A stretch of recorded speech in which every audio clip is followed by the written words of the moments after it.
I was ready to go live at 4, and I realized that I had no audio. So let's make sure that everything is A-OK. Yep, we're good. All right.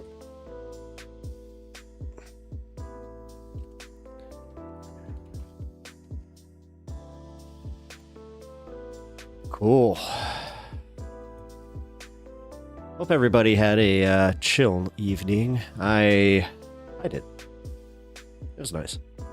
Hey, what's up, bud? Yeah, cheers. Man, I am feeling like crap today. I think I'm coming down with something. I've been saying that a lot, so I'm hoping that I'm not like have something like I was exposed to or something. I don't know. I just know that after somebody had mentioned that my little mister might have been making me sick, I started noticing that no, it might have been that. Hey, Kirk. Oh, I think it was you. I think that you had mentioned that my my humidifier might have been making me a little bit ill, or could have been affecting my health. And I think you were right. You just tested positive for COVID today? Man, that is weird. Because, like, yeah, dude, I'm having one of those days where I just feel like crap. Woke up with a headache. And I have migraines, so like when I wake up with a headache, like it has to be bad for me to even like consider it a real headache. And yeah, it was one of those where I felt all the pressure, but it was all right here. Like that weird, not even a temple headache. It was on like my eyebrows. I kind of felt like somebody was just like pushing on my fucking eyebrows. It was really weird. But yeah, you know what? I ended up taking a multivitamin, which for some reason I always take a multivitamin before I go to like any headache medicine, because I just want to make sure it's nothing, like an iron deficiency or some crap like that. So I took a multivitamin, started feeling a little bit better, and then caffeine. That's what did it. So didn't even have to take any medicine. So that sucks that you have COVID, man. Were you just feeling like crap, or was it one of those situations where you're like, I feel a bit, just a little bit ill, so you're like, I'm gonna just take this test, and you were like, damn. I can tell you right now, I have that thing where I know if it's COVID or not. Anytime that I start getting like uncontrollable runny noses, it's just been the big C. Because man, I don't know what it is about that, but it makes it to where when I say uncontrollable, I mean it's just running down my frickin' face. There's no, like, even if I like try to suck it in, nothing happens. It's just like whack all over. It hit me like a brick this morning. Almost knew exactly what it was. Yeah. I think I've had it 3 times now. It's not fun. My first time, I was that guy where I was like, it's just like a little cold. The second time, man, I took myself into the hospital because I was like, this doesn't feel right. And they were just like, oh yeah, you definitely have it. I'm like, oh, you're telling me that the thing that nobody believes in is making me, the technically healthy guy, feel like I needed to be in a nursing home? Because, dude, not sure if you guys had because I know that this is it's different for everybody, but I definitely I lose my taste, I lose my smell. I don't think I ever got the smell back. I think that was it. Like, I already had a diminished sense of smell before. Now it's just like gone. I think I've already covered that, where here we have a situation where they'll let you smell stuff at the dispos, and I'll just be like, no. First time was fine. Second time I got heat stroke and COVID at the same time. Working in the attic in July. Damn, dude. So, like, did you have your heat stroke and then you, like, got tested and they were like, oh, by the way, you just happen to have this too? God, that's gotta suck, man. I don't know. I'm glad that the second time that I had it, ironically, I had gotten my flu shot like right around then. I'm glad that I did, because right around that time I got to watch somebody else that they got both at the same time. I was like, they were so sick. But that's why I got so mad. Like, and I still get mad a little bit today, where like I hate the anti-mask crowd. Like, I think that they're just so dumb. Like, how childish are you? Like, just do it. Like, it doesn't even matter. They don't work anyway. Blah, can't tell me what to do. Blah, blah, blah, blah. Whatever. I hate that. And then on top of it, I hate the crowd that, like, just because they're healthy or like they didn't get it as severe, they're just like, yeah, it's not that big of a deal. I hate that with not just, the big C. I hate it with pretty much anything. Like, I actually just had a friend whose nephew just died of influenza, and I think he was 8 years old. So, like, dude, and it's always these idiots. It's always like the COVID or like the Trump idiots. Like, I hate to say it, but it is. It's always like the loudest, dickhead at the bar that's just, you can't tell me what to do. I have it on my truck. It says, F you and your feelings. It's like, whatever. The first time I had it, it turned into long C, put me out for a couple months.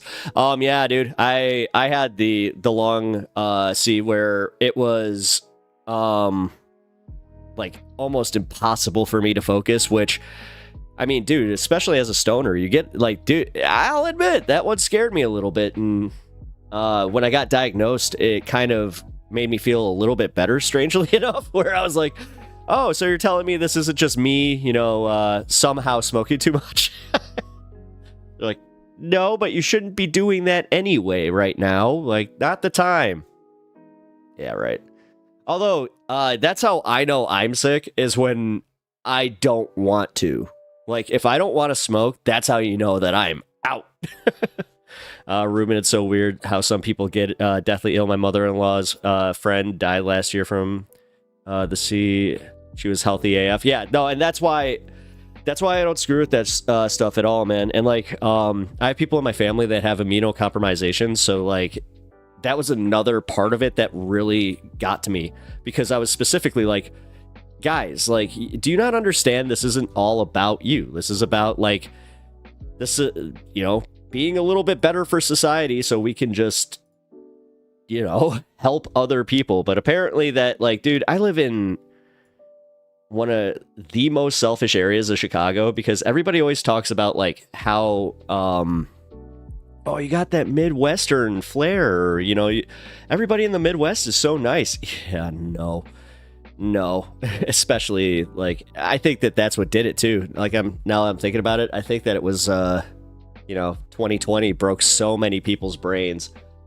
That's why I, going back to the mask thing, I think I really do get mad at that, because how did people's brains get that broken to where they even hear the word mask? Oh, actually, I know what did this. So my local hospital, they actually just put out a bulletin for our community, like on our community page, that, of course, it's like the next door community page. So it's already a cesspool of Karens that are just like, what?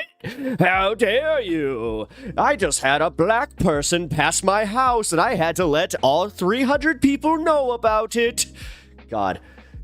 Do you know how many times a day I see crap like that where it's like, did anybody see this group of kids? They had backpacks. Why would kids with backpacks be outside my house? I'm so scared. Guys. It's so fucking it. Yeah.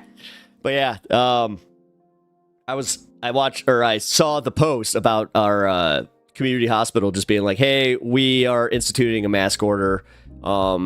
We have way too many people here that are, deathly ill. And funny enough, it wasn't the big C is not the reason. It's that our it's the child respiratory disease that's going around. It's like walking pneumonia, but it's affecting like really young kids. But no, I'm not wearing a mask. I'll get if over my dead body. Like, God, it's so dumb. Bert Steen or Stein. I hate doing the Stein thing. It's like the Berenstein Bears or. But how's it going? I appreciate you popping in. I gotta stop saying that because I just think literally it's like. Thank you for that. RSV is the virus. RSV. Thank you. Yeah, that apparently is going around. See, I don't know. But somehow, some way, I'm that guy where I'm like, okay, well, I don't mind if I have to wear it, then I'll make sure that your kids are taken care of. It's the same reason. I was thinking this way back when people were like, well, why do I have to pay for this for, these illegal immigrants? I always go to, why do I have to pay school taxes when I don't have kids? Why? Especially in the area that I'm in, like, why? Then they're like, oh, well, it's a better society. COVID changed my whole life. I'm still in isolation. It's hard to go outside since then. I don't know why. Man, oh, that sucks. I know that we actually have a mod that has a disease that it already presented like long COVID, and then I think she said that she got COVID and it hit her even harder because of it. So yeah, that's the part that scares the crap out of me. And like you guys were saying, like, you could be healthy as a horse and still just get completely knocked out by it. Like my brother, funny enough, my brother is he was a vaccine denialist, and also he's a major Trump supporter who ironically got COVID from a Trump rally in Florida. But he got severely ill, and he got the long form of it to the point where, like, he could barely walk. Like, I remember my dad telling me that he could barely make it up a flight of stairs. And again, he's perfectly healthy. So it was just like, okay, this obviously is something. And for him to finally come out and say it, where he's like, yeah, I think that this might be a bigger deal than I'm making it out to be. I'm sure there are plenty of people that would respond by saying you shouldn't pay taxes for public education, though. I mean, honestly, cool.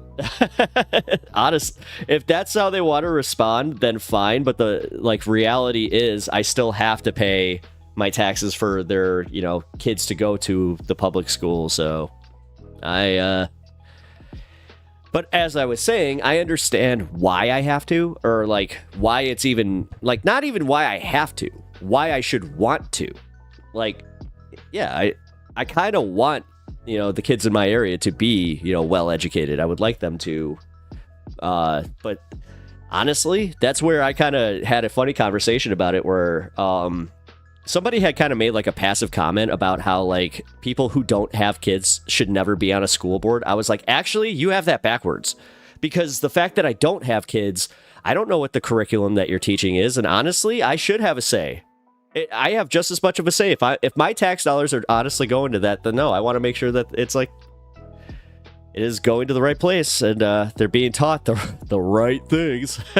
Funny how that could get turned around. Hey, what's up, Bledsoe? Good to see you.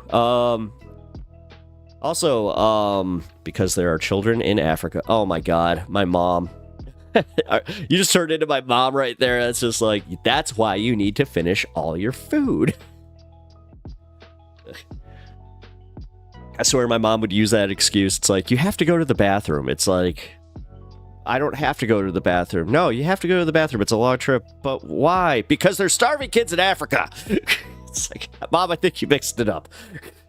It's more of a how it should be question rather than a how it is. Yeah. No, I get that. I'm just more so saying like, well, I mean, that's 99% of the conversations that we have now, like on, on the political internet spaces.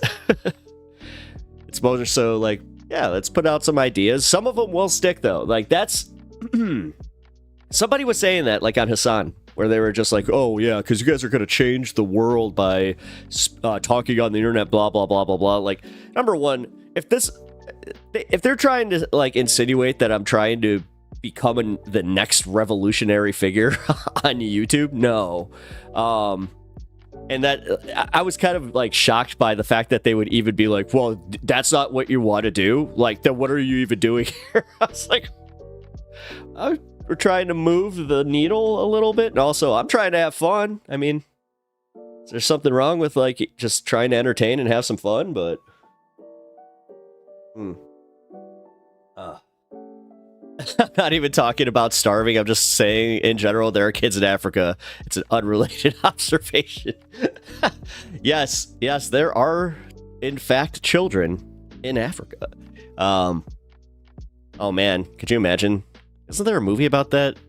I felt like there's a movie about that where like kids just stop being born. Yeah, it's Children of Men, I think. Furious at the attention that President Carter's death has received, Vice President-elect Donald Trump says that more people will celebrate his last breath than ever before in history. Okay. You can have both a presence online and be politically active in real life. I mean, I'm not saying that I'm not.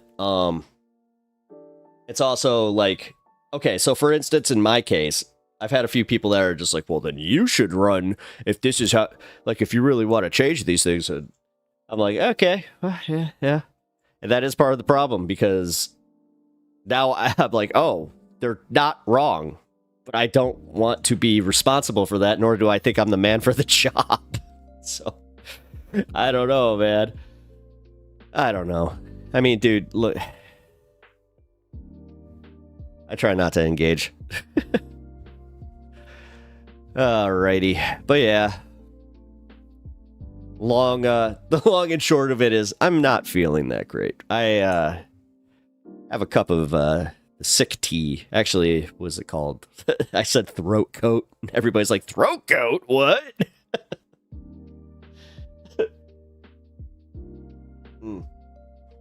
Which honestly has probably been my saving grace, because, yeah, man, when people are just like, I don't drink tea even when I'm sick, I'm like, I feel bad for you. Although I kind of get it, because like it tastes a little medicinal, so I understand. I don't want to run because I'm not brave enough to face the inevitable threats of dash doxing. See, that's the thing. Like, people, that's why I think people have been telling me to kind of think about it, because I don't necessarily have that where I'm like, okay. But yeah. Throat coat tea must be salty as fuck. It smells a little bleachy. If you know what I'm saying. Oh god. Alright, hold on. I forgot I have to do this. I constantly forget that I have to do this. Alright, here we go. Update. Turn on. Save. Alright, stream is monetized. Right? Yep, we're good. Alrighty. You can influence politics in more way than just running for office. Oh yeah, I mean, that's like, I'll be honest, that's kind of what this is. Like, so, Bert, you're new here, so I think that you may not know the mission, like my mission statement, but realistically, trying to kind of follow in the footsteps of Michael Brooks, where I would like to inform people, but also in a way that makes them laugh and entertains them. But, you know, at the end of the day, does kind of inspire them to, you know, be more politically active. I mean, hell, just as it, for me, like, talking to you guys, it's made me more politically active. I mean, I'm sorry. I know I'm on a bit of a delay. Also, hold on. I just realized that I need to set that. Otherwise, it's going to be at 6 seconds instead of 4 seconds. Give me 1 sec.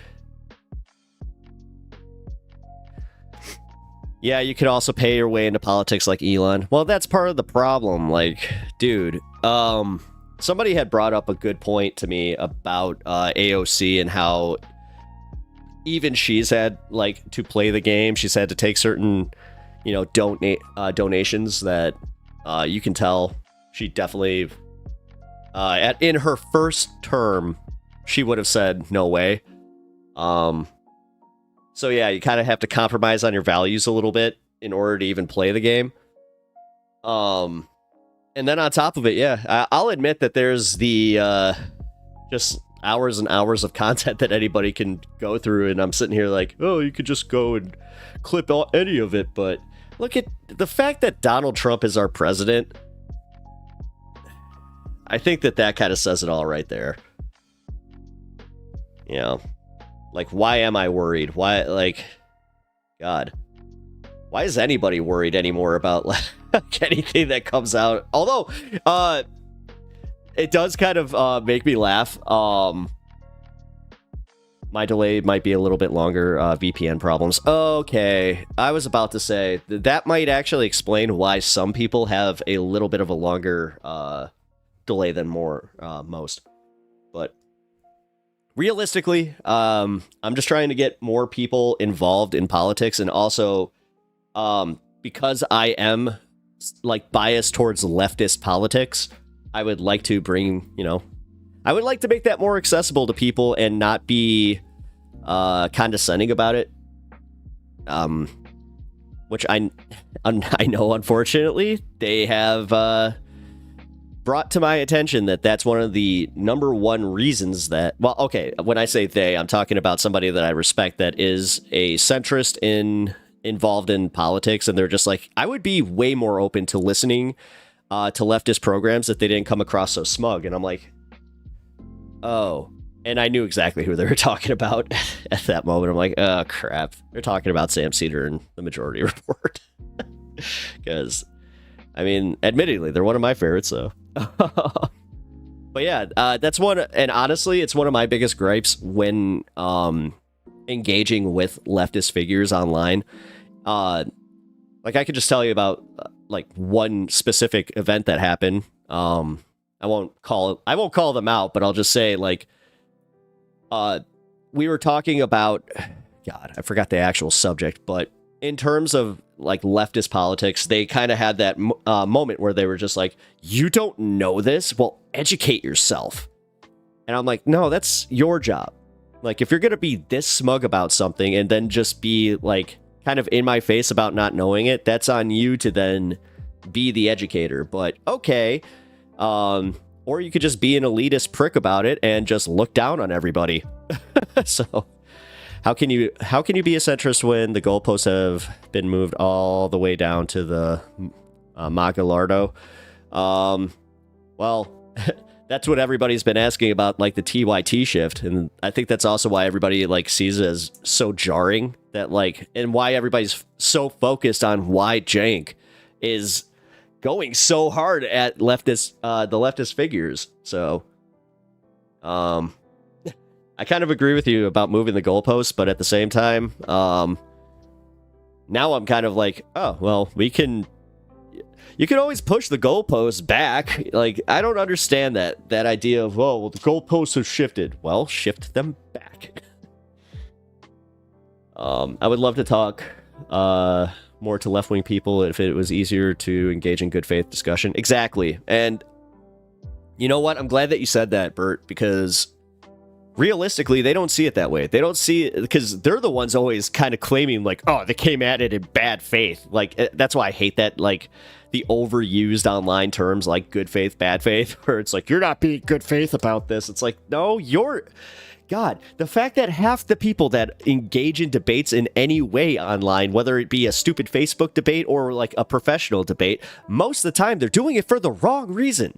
They're not doing it to educate themselves. They're not doing it to educate the other person. They're doing it to feel right and to just give themselves that little dopamine hit where it's just like, yeah, I owned them. And then both people just leave. Nothing is accomplished. Nothing's accomplished. They usually leave being angry at the other person's ideas. So like, what is being accomplished by constantly engaging that way instead of like going into it with a little bit of an open mind? And dude, I've also been accused of like, oh, so you're gonna have an open mind to to an argument with a flat earther. It's just like, no, listen, oh my God. Like, number one, you want to talk about moving the goalpost? Like, at that point, it's like, but no, I'm also not going to just openly be a dick to him and just be like, oh, you believe in flat earth? Stupid. How can you be so stupid? Like, at that, I mean, that specific one, I'm actually genuinely curious how the hell they came to that, conclusion. And then after learning it, maybe I'll, I'm not sitting here pretending that I'm perfect and saying that I'm not going to go on a little bit of an attack, like maybe specifically trying to get the funny jabs in.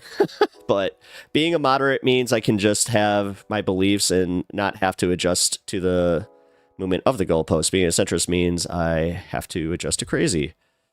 I guess. Nah. I don't really see it that way, because to be a centrist, you kind of have to just accept corporatism and just accept again, I've had that, I've actually been there. I've been there where I'm like, the machine is too big to fight, so what's the point? And then you're like, no, that's the point, is you can't just get too complacent and just give up. That's exactly what they want. That's what the elitists, the globalists are coming. Hold on, I need my throat coat. Going into Alex Jones mode. Uh-oh. You can be a dick to people who think are completely wrong or expect them to listen to you. Choose one. No. And I'm glad that you brought, I'm glad you brought this to my attention, man, because, this is, progressive is moderate. No, it's not. No, it's not, because if you're claiming that progressive policy is moderate, then I guess you're acknowledging that it's popular. And that's one thing I will always give Jank, as far as the reason why he thinks that progressive policies are so popular, and why he would die on that hill where he was just like, no, we are the populists. This is the populists. Yeah, because tactically he's not wrong. It's just the way that it's framed. And on top of it, TYT and Jank being part of the problem. I mean, look at the way that they were engaging before they did the centrist pivot. They were the ones that were totally put on the pedestal of, oh, well, they're the ones who are kind of, the leftist crazy. And then, funny enough, that's when Jank was like, no, it's like he held up the lance of the serfs, as they were, oh my God, a possum, where they just, no, look, this is the true left. And they're just sitting there. It's a balance between capitalist and socialist. I mean, honestly, again, I have said this, that in my lifetime, my goal is to see more socialist programs. I would love to have our socialist utopia, but I just don't see it happening in my lifetime, especially with all the pushback that we have, especially acknowledging the objective reality that I live in, where not just 3 branches, but all 4 branches are now run by conservative. I almost used the R word. And I don't mean Republicans. Yeah. It's not going to happen for hundreds of years. Exactly. That's my point. I can sit here and do what I can to move the needle, or free healthcare. Okay.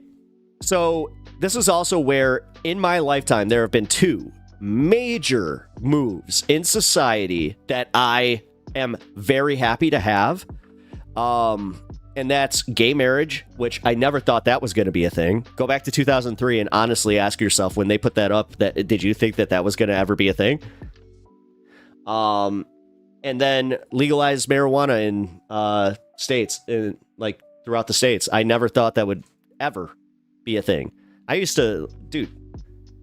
a normal, I'm not sure if you know the organization Normal, but from High Times, I signed up through High Times. I used to advocate with them, and I used to go to a bunch of their events out here, and yeah, man, to see our mission actually succeed, it was kind of crazy. Like, I remember the last gathering that we had, where I was kind of like, wow. It was, funny enough, it was a digital gathering, but still, it was so much fun to just see, like, how excited everybody was coming to the realization that we had done it. But we all had that now what moment where we're like, we're the dog who caught the car. Now what? And that's honestly, Sam was just talking about that, about how we need to start planning past catching the car kind of thing. So, put healthcare on the $20 bill. What? I don't like property. Don't take my grow tent. Or I like property. Don't take my grow tent. Again, the idea, even though I believe in anarchist principles, I'm not like 100% set in a lot of them. That's why I can't like just fully just be like, yeah, I'm an anarchist. No, I believe that I'm technically like a democratic socialist who has anarchist leanings, if I had to really put it anyway. I just, in this, online sphere, I have to be more clear about that. So if you guys want to help me with that one, I know that Alirda, she actually has a pretty good idea of what the hell is going on with me, but centralized. Oh, sorry about that. We haven't even gone through state capitalism yet. What do you mean by state capitalism, Soviet mind? I think the only way to achieve this is decentralization, enact policies at a local level, prove they can be successful. Oh yeah, and that's kind of where like, I would love for our localities to start, kind of seizing, not the means of production, but you know what I mean, like start doing more for us and start realizing like, hey, the more that we do for this locality, the more that our people are happy. But here's the thing, and this is where my cynicism really does show through. Even on a local level, they get corrupt as shit. I hate using the example, but I'm going to. You elect Karen to the city council. Karen could be, socialist at AF, and hell, Karen could even be, a super goth. But then Karen gets a little taste of that money, has her first kid, realizes that, she can work the school system the way that she wants it to be, and also has a chance, like maybe she marries some super religious guy, and then all of a sudden, Karen is accepting donations from, super PACs, and all of a sudden, she's the exact thing that she wanted to rail against. That's, I know it's kind of like cynical to say it, but that's how it happens. That's where I was going with the AOC thing. Like, the reason AOC is such an anomaly is because she hasn't fully just gone for it. She hasn't fully just been like, yeah, they got me. But if you were to ask, the farthest left of amongst us, she totally, like, she doesn't give a shit about us. She totally, threw us under the bus. Your dog doesn't even agree. It's like, come on, dude, shut the fuck up. Well, I mean, honestly, if you only knew. The state owning our oil, etc., not private entities. Oh, I get you. I'm not sure, because... See, I'm not sure about that, because then that gives the incentive to do the, to kind of hoard it, and then it almost incentivizes, like price jacking on certain goods. Because, like, for instance, yeah, you say the oil, right? So say we have to make a deal with Texas for some oil. At that point, what's the trade-off? Our fresh water? Like... How did AOC throw us under the bus? That's what I mean. I don't have an example outside of just, like, that's what I was hearing. I've been hearing, oh, even AOC, the squad let us down. They're not, like... I'm being kind of anecdotal right now because, again, I've just seen this in other spaces. At mostly, like, MR chat. Actually, yeah. Majority Report chat has definitely been really bad with that lately. There would be no deals. The government would own bureaucrats, oligarchs. A bit difficult to get rid of those. Yeah. Yeah. There would be no deals. Government would own all the oil in Texas, etc. But that's what I mean, though. Like, so for instance, like in Illinois, I mean, one of my crazier beliefs is that the water wars are already here and that we have totally just been ignoring it. And yeah, people are in for a very rude awakening, because somebody made a great point to me where they were just like, okay, so even if theoretically Trump does great and he puts, you know, so much money in everybody's pockets, they have all the money that they could ever want, then what? What are they going to do with all that money when they cannot buy food? Because, you know, we are starting to also go, you know, kind of pivot towards a little bit of a food crisis too. So these are things that, yeah, we should be focusing on a little bit more. But also, I'm not trying to go full Alex Jones with it and just be like, guys, it's happening right now. Most large cities are already taking water from hundreds of miles away. Exactly. Like, dude, look at the Colorado Basin. And also, the fact that, like, they're starting to do the thing where, like, property, I don't want to say lakefront property, but any property near, like, the fresh water of the Great Lakes is starting to get, people are starting to realize it. Like, you're starting to see people coming back up from Florida. Plus, you could actually get insurance. Although, don't know how much that actually does you. God. If the insurance companies are playing the games that they're doing, like, even with me, then I'm like, oh, God. I feel so bad for people. Ooh, my tea got cold. That sucks. I mean, the moment water reaches a certain price, desalination becomes profitable, and there is an infinite source of water for that. Desalination, if that, like, okay. Actually, you know what? Here, let me try and find a video on this. Because I remember watching something about why desalination isn't the answer.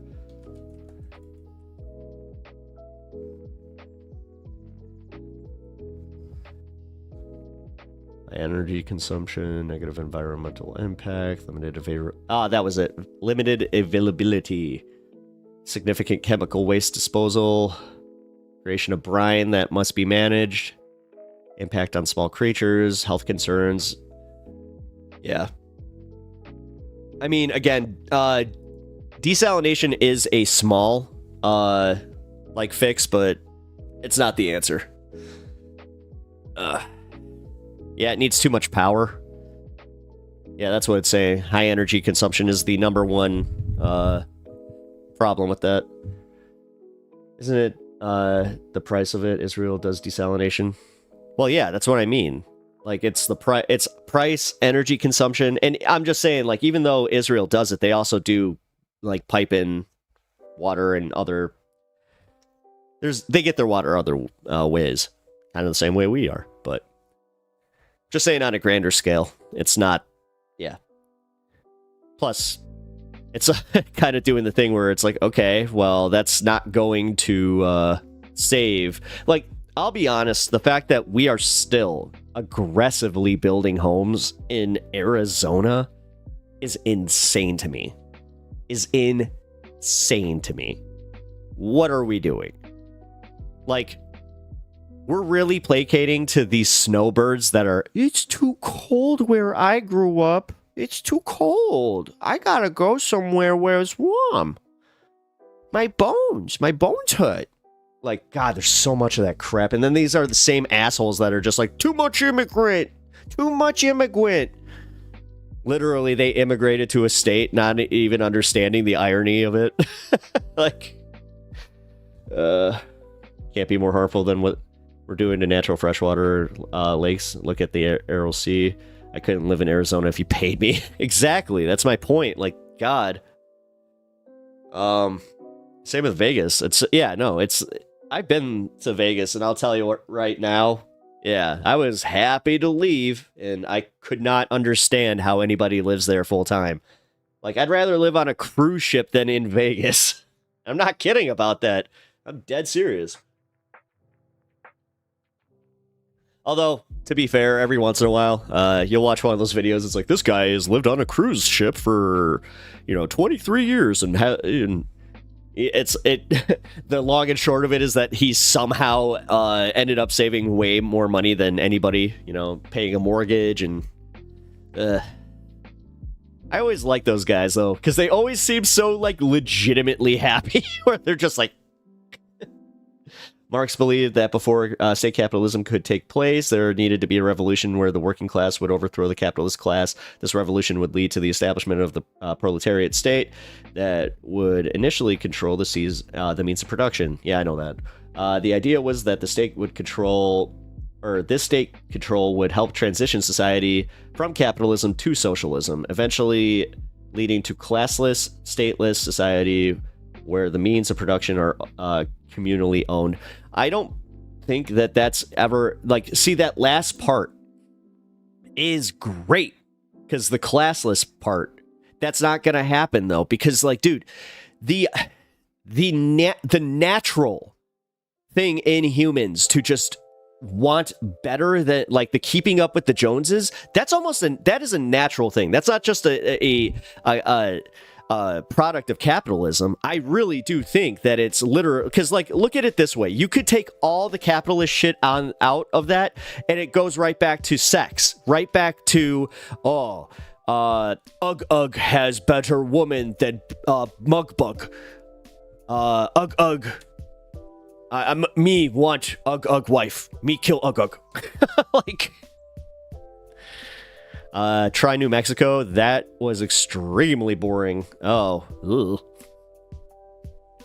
It's really difficult to transition from the second to the first. I would be more inclined to believe that Trotsky's permanent revolution theory is more practical. Yeah, ish. I think what loses practicality is the fact that these ideas, they can't be integrated with, like, current American society. Like, I was like, because I was trying to have that, when I was reading Saul Alinsky, I was kind of like, okay, so is there a way to work within this, try and do the Bernie Sanders, essentially, where it's like, use them for our own means, but try and change that party and, the people within it to kind of see things our way a little bit more. But I don't know.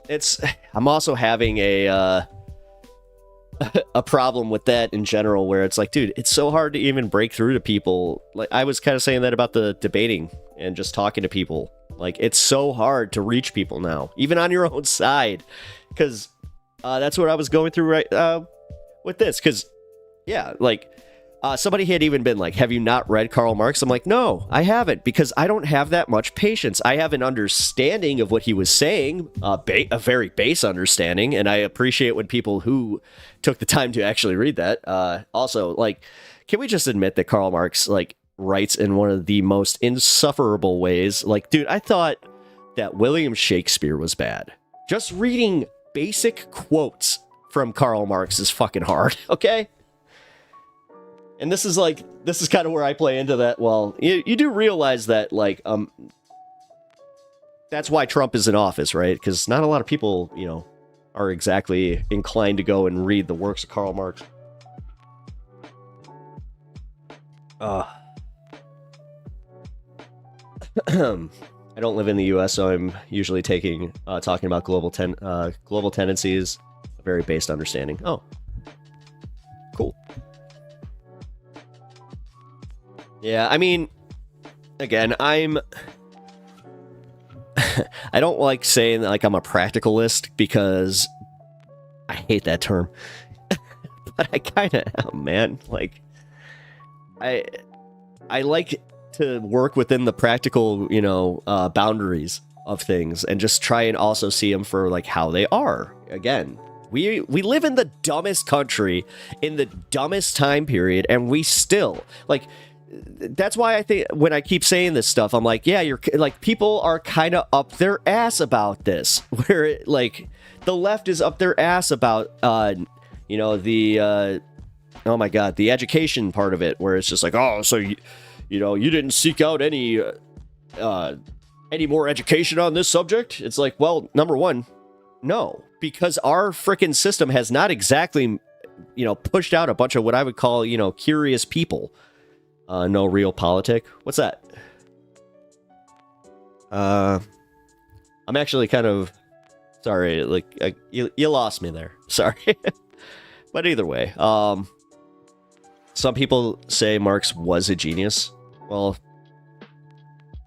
I'm not sitting here shitting on Marx. I hope nobody is taking that away from it. I'm just saying that, again, when you're talking about practical, like the practicality of things, number one, having Cliff's Notes or having somebody do like a reinterpret, like a Karl Marx for dummies, if you will, would be very beneficial. And honestly, I know it kind of like it almost hurts your soul to do. I know some people are just like, oh my god, yeah, how can I bring myself down to this level? But like, that's realistically what we kind of have to do to get other people on our side. Like, it is sad to actually have that realization that most people's political understandings in the US is that of a 12-year-old, like just a basic 12-year-old child. Oh, realpolitik is a practical approach to politics, mainly non-ideological. Oh, well, I can't say that I'm not ideological. I'd be lying if I said that. We are monkeys with brains just too big to figure out.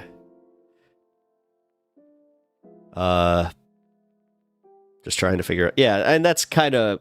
Listen. That's why I have the idea that I do about this, listen. In my lifetime, I have two goals. Specifically in kind of expanding like the socialist programs that we have. And I know this sounds weird, but like the fire department is a big one where I'm like, nah, there needs to be more money to the fire department. And I hate the ones that are like, that conflate the fire department and the police department, where I'm like, guys, like, chill. And then, because this is just like the way that you could kind of, sell it to people. And, I mean, the fact that our military is essentially like run on socialism too, like make that more apparent to people. And the other one, obviously, socialized like medicine. That's the reason that they do not want to do that, is because, like, which is weird, because realistically, you want to talk about just like stupid greed. If these dumb mother effers weren't so just blatantly greedy, they would give us enough to just shut up and live their lives and take their money. But I literally cannot fathom what they're doing and why. Like, that's why you have a lot of conspiracy brain people going, what's going on? Like, what is the bigger picture here? And honestly, I'm kind of asking the same questions, because how does that make any sense? Just collecting all the money in the world and then having a populism that is just super pissed off everywhere. Because this is not just happening in the US. This is happening all over. Like, right-wing politicians are winning all over the frickin' world, and somehow we're all just like, yeah, they'll fix it. Even McCarthyism didn't call moderates commie. Yeah. Yeah, dude, it is also weird, like, how, like, Trump and all them, like, they'll call moderate Democrats, they'll be like, these socialists, these radical socialists. It's like, oh my god. Money equals power. More money means more power. No, but it doesn't, though. Like, that's realistically, like, they already have all that power. Like, having all that money, like, again, even with Elon, like, dude, why not? And I know I can't show it. I was looking it up yesterday, and it's a copywritten video.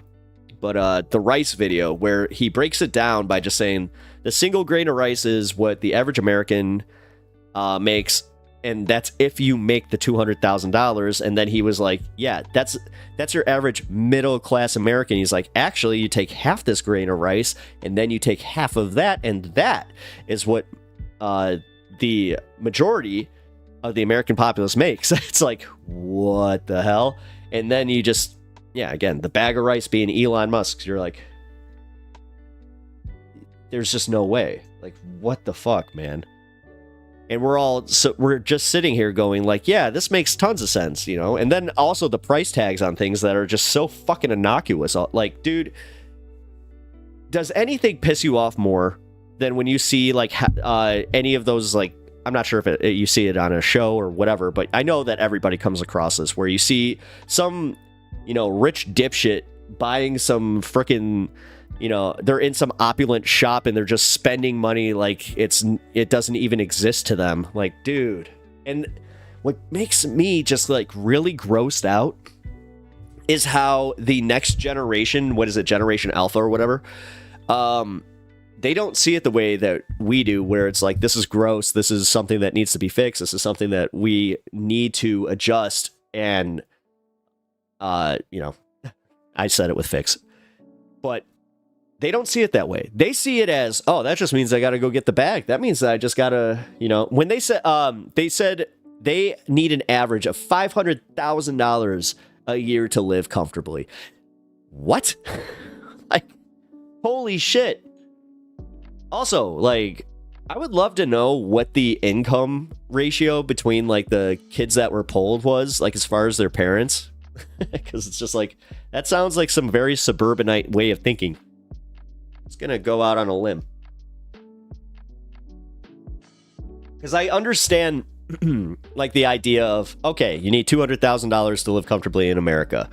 I know as a millennial, that's where I'm like, yeah, well, yeah, that would be, I'd say, pretty comfortable. But also, like, the American idea of comfort is disgusting.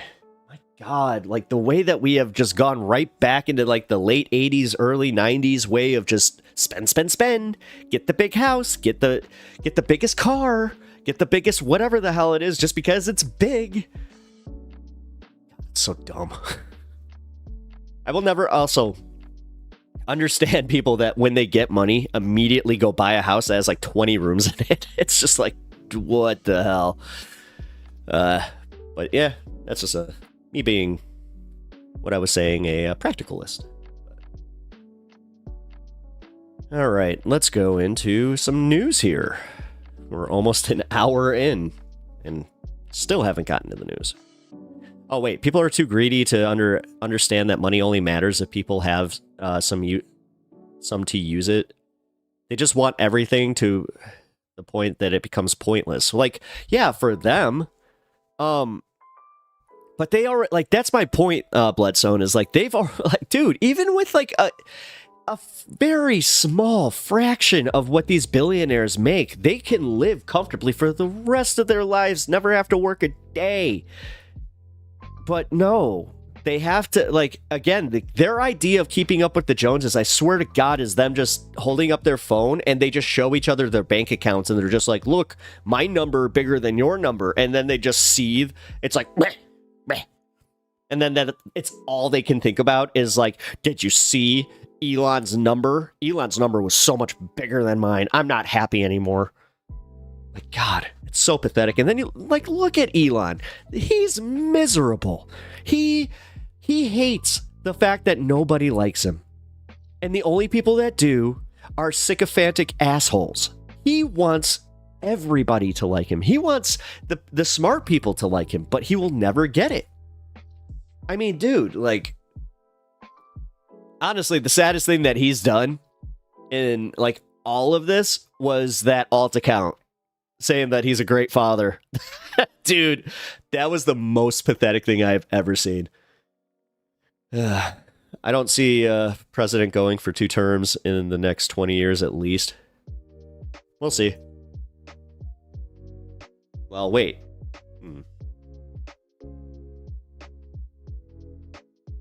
Yeah, I can agree with that.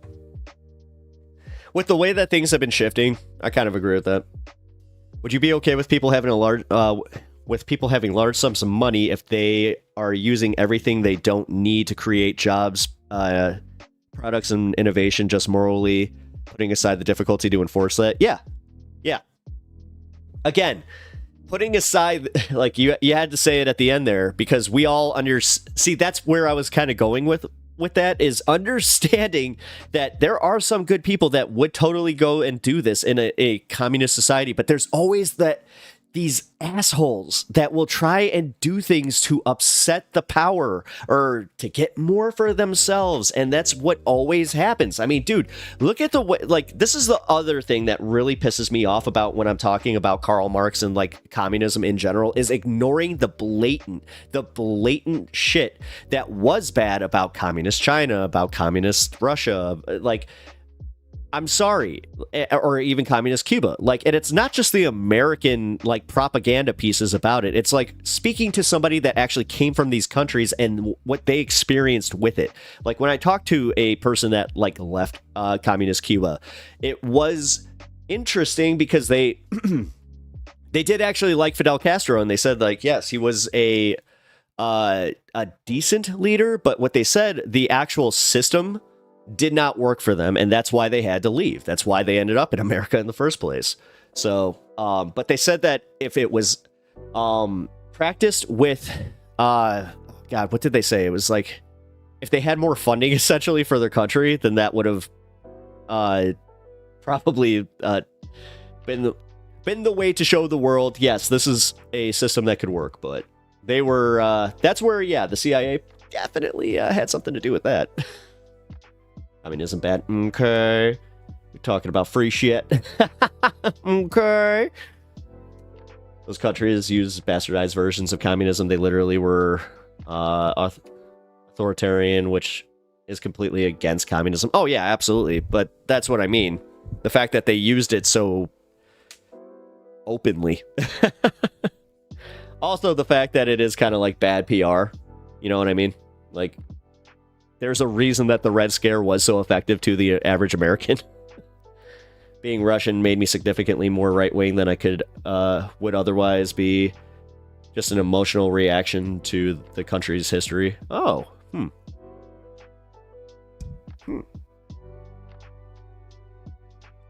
So, okay, so from your perspective, how could... All right, I guess... yeah, hold on, I gotta think about this. How would you have done it differently then? And like, what would have made it work a little bit better? Healthcare is a slave, free healthcare. Well, yeah, I mean, that's before I started this little tangent, that's where I was going with this. Like, honestly, that's where that's what I want in my lifetime, is I want to be able to see us develop a system where we're not reliant on insurance and like we're a commodity. Like our health is a commodity. Like, dude, that's so gross. It's so gross. Like, I should be able to go to a doctor to get this checked out, but I know that's going to cost me, even with insurance, enough to be a pain in the ass. So I'm like, nah. Reminder, Bernie said. Oh, I didn't. Yeah, sorry. I don't record everything he says. Lenin's initial plan for decentralization theoretically could have prevented the abuses of power and countless deaths. Yeah. But also, like, if Lenin had done what he had done in today's era, holy shit. I don't think he would have gotten away with it. We'll see, though. Because Putin, man. But overall, I would just be in favor of just having free parliamentary system, like in the early 1917. Oh, cool. Yeah. See, that's the thing. Like, I can admit where America does some like things well, as far as like, I like the way that our government is kind of laid out. I just hate the way that it was just used and abused to consolidate power. Which, I don't want to be that guy that gives the founding fathers too much credit with that, because honestly, they knew it was going to happen. Look at the way that they wrote the Constitution. Look at the way that like there were only certain protected classes even back then. So,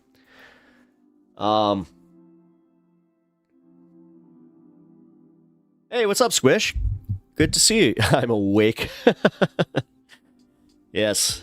If you guys ever catch me in MR chat and I just say morning, I legit just woke up, so I need to get better about that. Honestly, man, I gotta get my sleep schedule back on. Like, I have no idea how to do that either, because I can go to bed at like at the earliest time and I'll just still sit there. My brain goes 1,000 miles per hour. 1970 led to a great what? Huh? Wait, now I'm confused. Did you... Sorry, give me a second here. Also, oh, yeah. Well, did you guys see the report that came out that's kind of where we're going? And that, like, yeah. Not looking good, because there's only one way that all of this, like, oligarchical bullshit ends, and that's with our economy crashing. The nephew wanted me to give him a hug before he went to the airport. I'm back home and we'll lay back down. Got a hangover. Ooh. Yeah, I had one of those after partying a little too hard on New Year's, which I have to just be honest. I'm going to be better about that next year. Be doing a shift. Okay, cool. I hope that you can still listen in your earpiece. Jeez.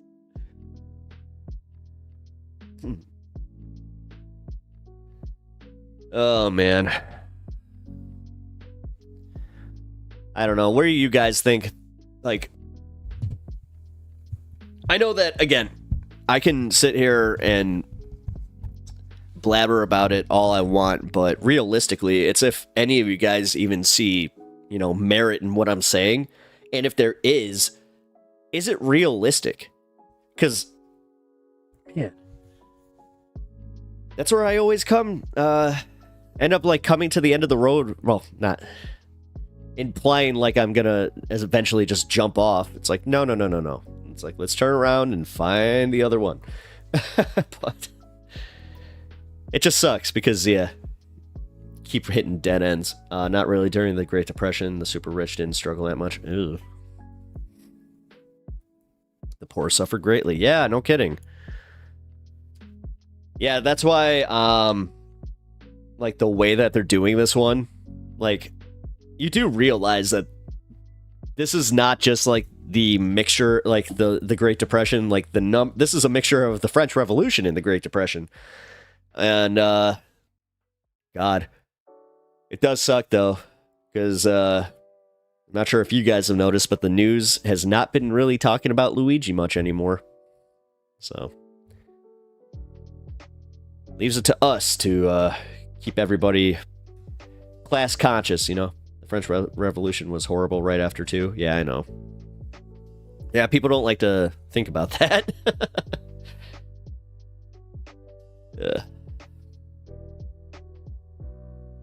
Luigi escaped through the pipes. Did he go to his haunted mansion? As I said, I am sick, so. It sucks, too. Like, the fact that when you get sick, it does kind of affect, like, everything. It's like, I'm not as sharp as I usually am. Damn it. I just realized I don't have any Kleenex. Great. Give me a sec. Ugh.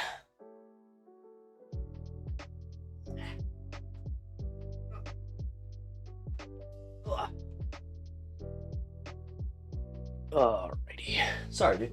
Here. There you go. 1 under Trump, 2 under Bush, 1 under Bush, 2 under Reagan. Carter got 1 because of the OPEC embargo. Oh, yeah. And my mom, dude, she lived through this, right? She didn't remember, like, the solar panels thing. And she had just seen a news report about that, and she's like, I forgot that Jimmy Carter had put solar panels on the White House. And she was like, yeah, back then we thought that was really stupid. I'm like, Yep. And sure as shit, guess who took him off? And, you know, nothing to see there, right?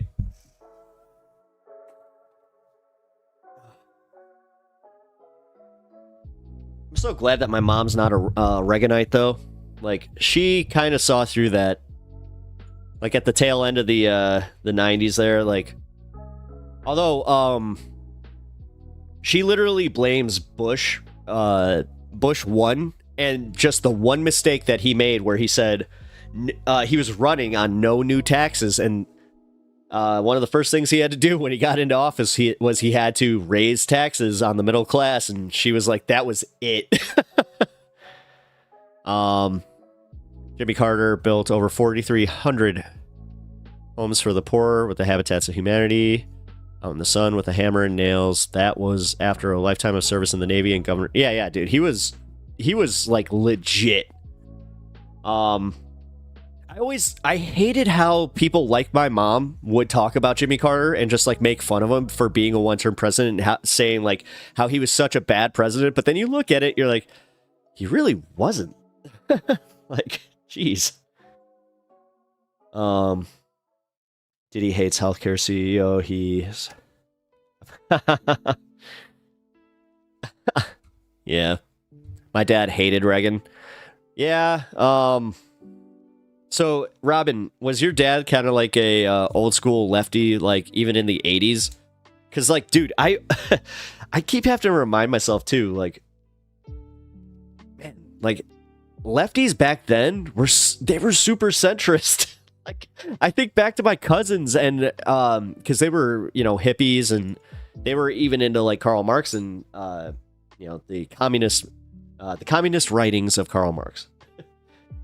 And even they were the ones that were kind of explaining like, okay, well, yeah, Marx has some great ideas, but it's we're just trying to kind of work within the confines of our system. And I think that's the reason I even kind of started, you know, getting into politics the way I did.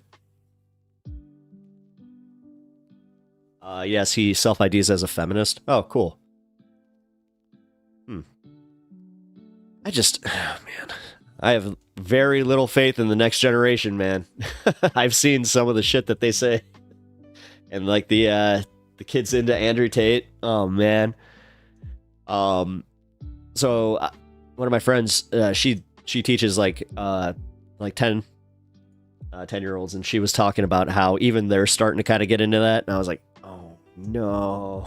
Oh no, the manosphere is totally breaking through to the wrong crowds. My dad divorced my mom because she voted for Reagan. LOL. Wow. So, oh, okay, hey, that actually is interesting, because they try to act like that whole, oh, they're the people who voted for Trump are now learning that, you know, they were married to somebody that would actually divorce them if they voted for Trump. But they were acting like that's a new thing. So it's because they saw Jimmy Carter as a soy boy because he was trying to protect the environment and he was pro-peace. Oh, dude, yeah. I mean, dude, I get called soy boy all the time for that shit. Which, yeah, so soy for actually caring. Like, dude, I had this incident. I got a neighbor who he's one of those assholes that has like a truck that's not even lifted, but he had to get the loudest pipes possible, and we live pretty close together. So every time that he starts his truck, it's the same thing. But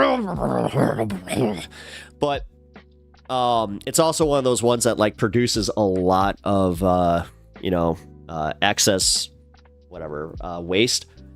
But it's all on him. So he thinks that he's trolling the libs, but he's sitting there just, you know, shitting where he eats. You know, he's the one who Denale. Yes, he's got his Denale. Actually, isn't it? It might be. No, it's a Ford. It's a Ford. It's like a Ford F-150 or whatever.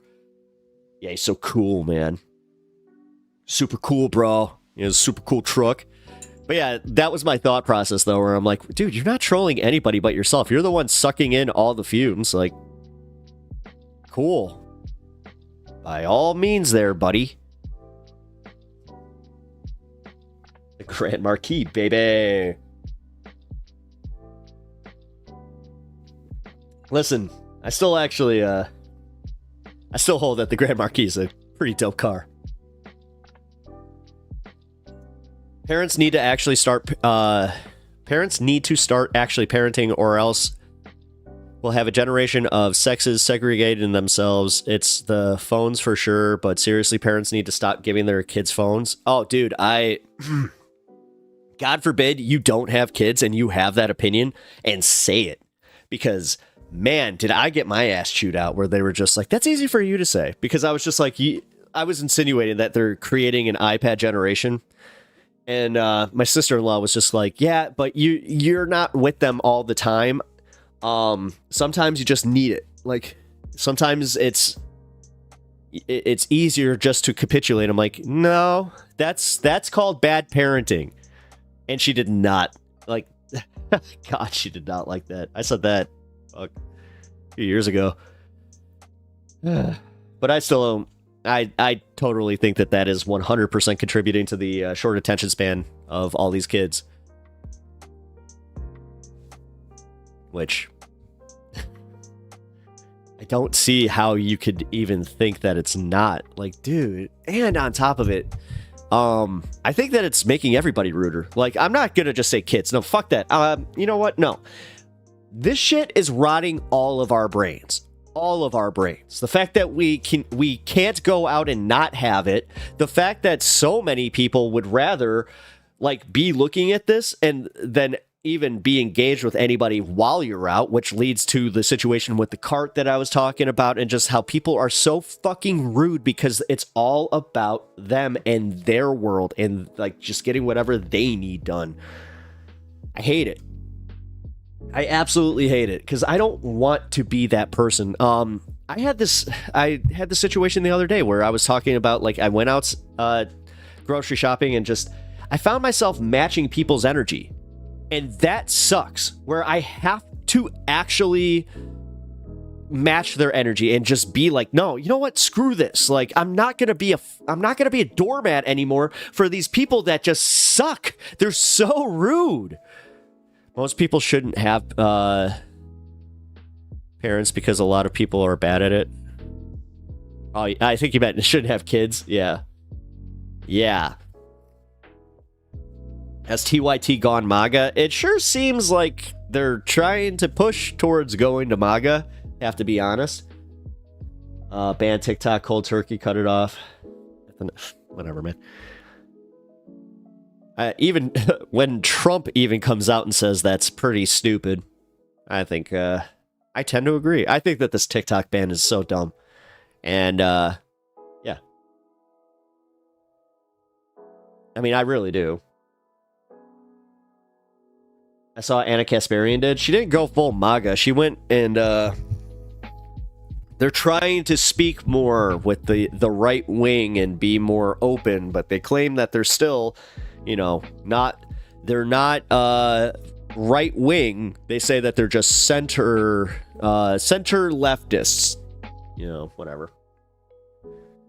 For somebody that doesn't care about audience capture and audience share, I have to say that Jenk is kind of learning why he should start. Social media is I love you, man. Yeah, Chunk Yogurt is the new Tulsi. Yeah. Oh my god. The fact that he went so hard after Tulsi too is kind of funny. Like, oh wow. You know what? Thank you for bringing that up, because no, that's the one. That's the perfect example of why Chunk is such a fucking hypocrite with this one. Because realistically, yeah, it wasn't even the Jimmy Dore one. Because Jimmy Dore, yeah, whatever. It was a little, you know, personal with the fact that they all work together. But this, yes, it's a good one. 60K truck. 60K for a truck that never sees a load of drywall or dirt. Yeah. Oh, yeah. Yeah. I hate to say he is a hunter, though. Like, he does that fishing thing where, like, he's got one of them, like, hunting canoes or whatever the hell. So, yeah, he at least uses it for that. Although, more people shouldn't be... most people shouldn't be parents. They're entitled and treat the kids like property most of the time, using kids to for props in an abortion debate. They don't care about them kids. No. They don't, though. They don't. Like, God. And if, like, they only care about, their little crotch gremlins, like, dude. God.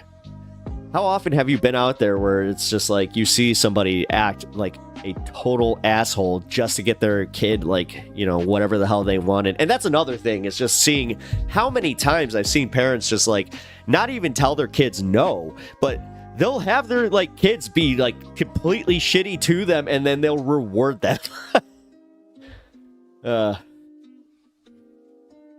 At least Tulsi got paid by Putin to pivot away from leftism. I think Jake got paid by Polymarket, so whoever owns Polymarket, some people's kids go bad. I mean, dude, they're just whatever.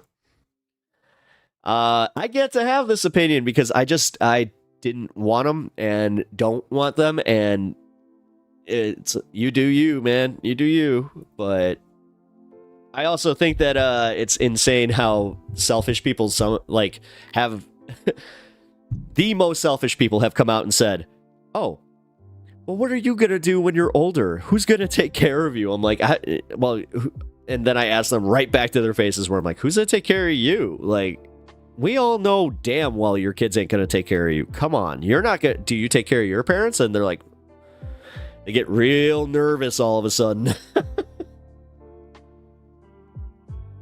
Peter Thiel, does he? Let's take a look.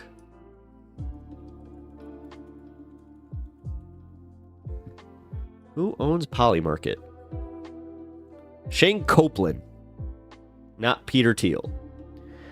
Peter Thiel raised about $70 million in funding for Polymarket, but it is owned by Shane Copeland.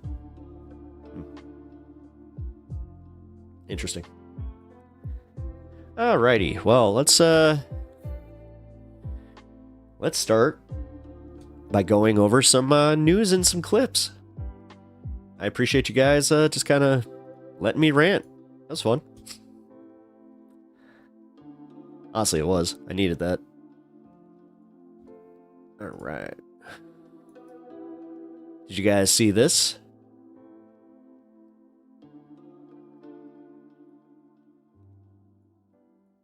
Authorities suspect gang members involved in 7 killings at marijuana grow. Authorities suspect gang members of Latouan descent. Were involved in a 2020 shooting deaths of 7 people at an illegal marijuana grow operation in Aguanga, California. Interesting. Oh, really? Alright, yeah, he's no jail time. Oh my god. Wait a minute, so the judge is actually going to do it? Judge Mershon indicated he would likely impose a conditional charge, which dismisses the case if Trump avoids a re-arrest. Oh, come on! That's... Oh, well... Talk about going out with a thud. Oh, my lord. All those hours, guys. Here, check this out. Okay, I was going to do this a little bit later, but screw it. This ties into it. So, I'm not sure if any of you guys follow the Midas Touch, and I don't begrudge you if you do. I follow it, but... So get this. Look at this shit. Look at just how egregious they are with their titling. MAGA Mike humiliated, inauguration canceled, Biden makes him suffer. Now, the reason I bring this up is because I started noticing their titling when Trump was in court, and that's when these guys gained a lot of traction, is because the smartest thing they did was they put their the lawyers out and said, yeah, we're all lawyers. We're all working lawyers. Here's what's going on. Here's why we think that this is going to happen. We've been in courtrooms before. We know these judges. So I kind of find this funny that all of that time spent on trying to make the world think that Donald Trump was going to lose because of his antics, and that, Michael Cohen coming out, and then even they doubled down on that one. They were like, yeah, let's make Michael Cohen a host. What? I'm just bringing this up to say, haha, all those hours wasted in doing your, dude, because again, I thought I had, clickbaity titles. I don't begrudge people for doing clickbait. Fine. We have to play the game. This is YouTube. But that is just holy crap. They're so egregious. And on top of it, I think that it hurts the movement more than it helps, because, it's the boy who cries wolf shit. Where then you start getting a lot of people who get pissed off when they're like, well, Midas was telling me that, it's so over for Trump. It's yeah. Which, again, their core audience, I'm starting to get a little bit of a hint of how old they are and, what kind of media they were following. Oh, man. All right, give me 1 second.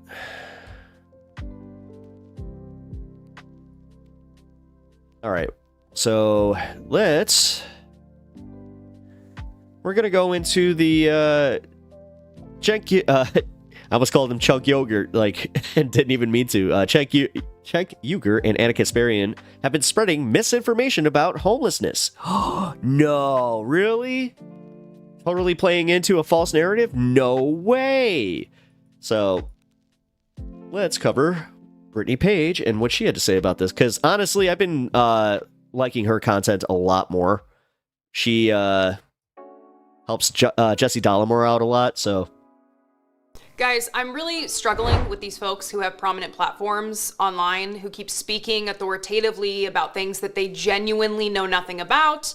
But it's even more mind-boggling when they denigrate a thing while simultaneously recognizing the success of it without even knowing. My name is Brittany Page, and this is The Page Perspective. It's a new year, and like any other year, there will be good and bad, and we don't know what's in store, but I'm looking forward to being here with you. Okay, so I'm going to just say this real quick. Luke Beasley being the underling of David Pakman, you can totally tell that she has been the underling of Jesse Dollemore, because they just kind of inherit the cadence of whoever they're working with. Certain openers in comedy do this. Paul Verzi opened for Bill Burr for so long that he literally adopted his cadence. And I'd really appreciate it if you would take just a moment to click subscribe. The button is below. If you haven't done it already, it's free, and it helps me in my battle against the YouTube algorithm so that more people can see what I'm putting out, but also it helps me get to my goal of 100,000 subscribers. Place your bets in the comments below for when you think I'll reach my goal and help me get there. Thank you so much. So, I did a video about Cenk Uygur and Anna Kasparian over at the Young Turks in November of 2023. This was the first time their very misguided takes on homelessness came across my radar. Since then, Anna has identified herself as unaligned politically, and Cenk has been making the rounds, appearing with people like Charlie Kirk on stage at right-wing events, all while maintaining the slogan that TYT is the home of the progressives.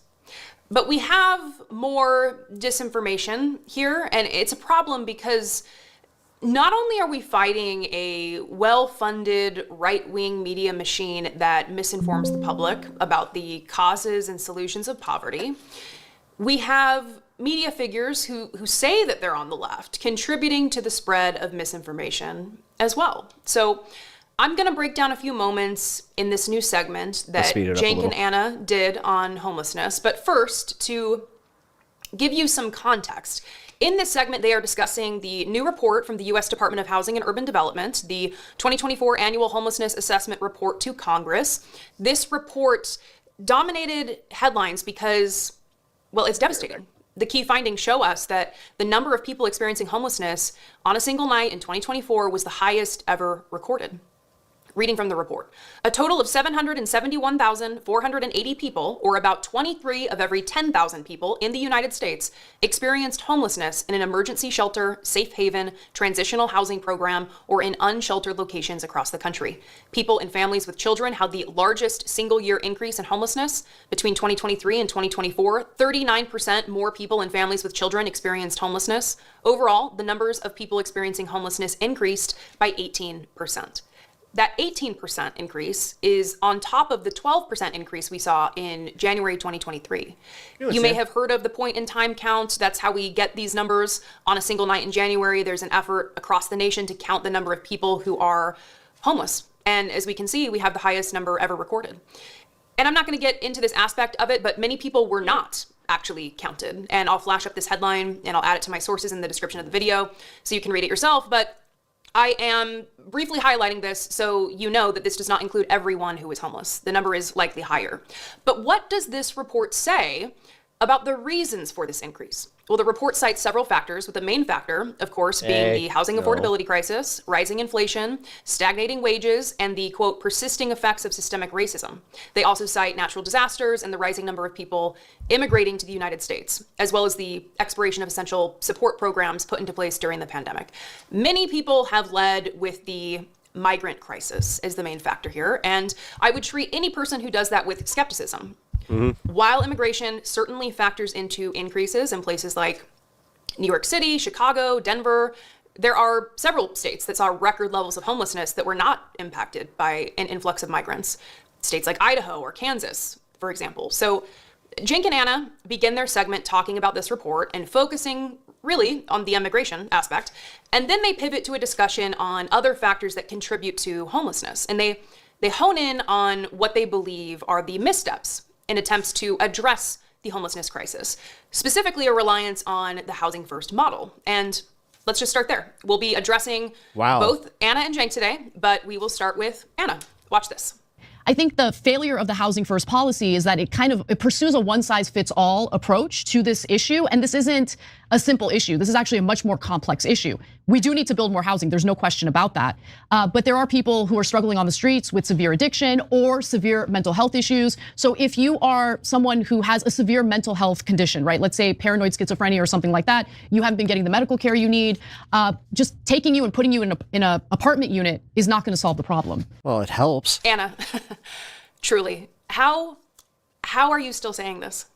Taking someone who is ill and putting them in an apartment, and that's it, that is not housing first. Listen to the phrase that you are using.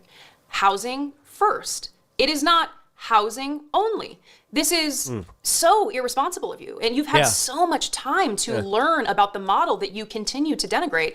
And yet here you are, still misrepresenting it in the most ignorant and cringeworthy fashion. In my video from November of 2023, I do a deep dive on housing first, and Sam Simbaris, the creator of the model. So you can watch that if you want the deep dive. But briefly, Housing First was created as a response to what is called housing readiness. And that's just what it sounds like. It's a model where you have to prove that you are ready for housing before getting it. This would look like someone struggling with severe mental illness or addiction, having to prove medication or treatment compliance. So they're going to their appointments, they're taking their medication, they have to prove that first, or having to meet sobriety conditions. So they have to be sober first prior to receiving housing assistance. This damn near sounds conservative. What? Housing readiness is what many people think is right, because we've been trained to look at people who are struggling and ask them to prove to us that they're one of the good ones. They're one of the ones worthy of help. Housing First came along and said, wait, how are people supposed to demonstrate medication or treatment compliance or adherence to sobriety conditions while still enduring the instability of not having a stable and safe place to live? Great point. Wondering where they will get their next meal. Great point. Wouldn't it make more sense to first ensure that the basic need of shelter is met, while at the same time providing wraparound services to assist with mental health conditions or addiction issues? Mental health conditions and addiction issues are not ignored in a Housing First model. In fact, Housing First exists to make it easier to address those very issues. It's just that you don't have to go through this phase of proving your worthiness for housing to get it. You exist, so you are worthy of housing. That's Housing First. But that doesn't stop Cenk from joining in to say, no, actually, housing first is totally useless. On housing first, that's a third problem. Because a lot of folks have tried housing first and they go, don't ask if they've got mental health issues or addiction issues, and they'll just put them into houses first, but it doesn't address the underlying problem. And almost no one has addressed the mental health crisis. Yeah. And so there's a lot of talk from our side, the left, about, oh, we've got to address that, but no one ever actually does, right? I'm glad that she covered it, but just like the fact that she did just cover it the way that she did, and then Cenk do the housing first, but they never follow up with the mental health possible take funds. that you could have so on then, it. Yeah. You know, that creates a problem where people don't even stay in the houses. So we can get more like into my that. experience. They don't ask if they have mental health or addiction issues. Could it be any more obvious that Cenk has never worked with this population? The problem here is that Cenk and Anna take selective examples of fraud or misallocations of funds for homelessness services, and then they generalize that as a widespread problem. They take selective examples of programs not operating as they should and say, look, this is evidence that housing first does not work. Are there programs not operating as they should? Of course. Are there programs engaged in fraud and misallocating funds? Of course, and that's wrong. But we can't generalize specific issues here and there and say, this is why housing first doesn't work. Especially when it depends. The two people saying that don't even understand. You can't generalize it, but if it is a common problem, then you do have to address it. The basics of the model. Why would you point to a program that isn't effectively implementing housing first to say that housing first doesn't work? You'd want to first make sure that the program you're evaluating is actually implementing housing first, as it should be implemented, right? Before determining whether or not that model works. Right? But what's so weird about his rant is that Cenk actually uses two examples of housing first working to illustrate that it doesn't work. And he doesn't even know he's doing it. Let's start with his Houston reference. How do you treat folks? And so we're gonna get into that a little bit. Do you do housing first, or do you try to get them medical treatment or addiction treatment, et cetera? And I think that overall, there's some cities that have done a wonderful job. Houston got rid of their bureaucracy, mainlined it, and actually got homelessness down by 40% at one point. So again, framing housing first as housing or medical treatment, housing or addiction help, rather than housing and medical treatment or housing and addiction help, because that's what it is. But Cenk, you like to present yourself as a reasonable guy, right? Who wants to find common ground. You want to follow the evidence where it leads, right? So I hope that you will correct the record here. You are referencing Houston's success in reducing homelessness while criticizing and misrepresenting housing first. But housing first is the reason for the success in Houston. Don't take my word for it. Take the word of the people who are on the ground doing the work.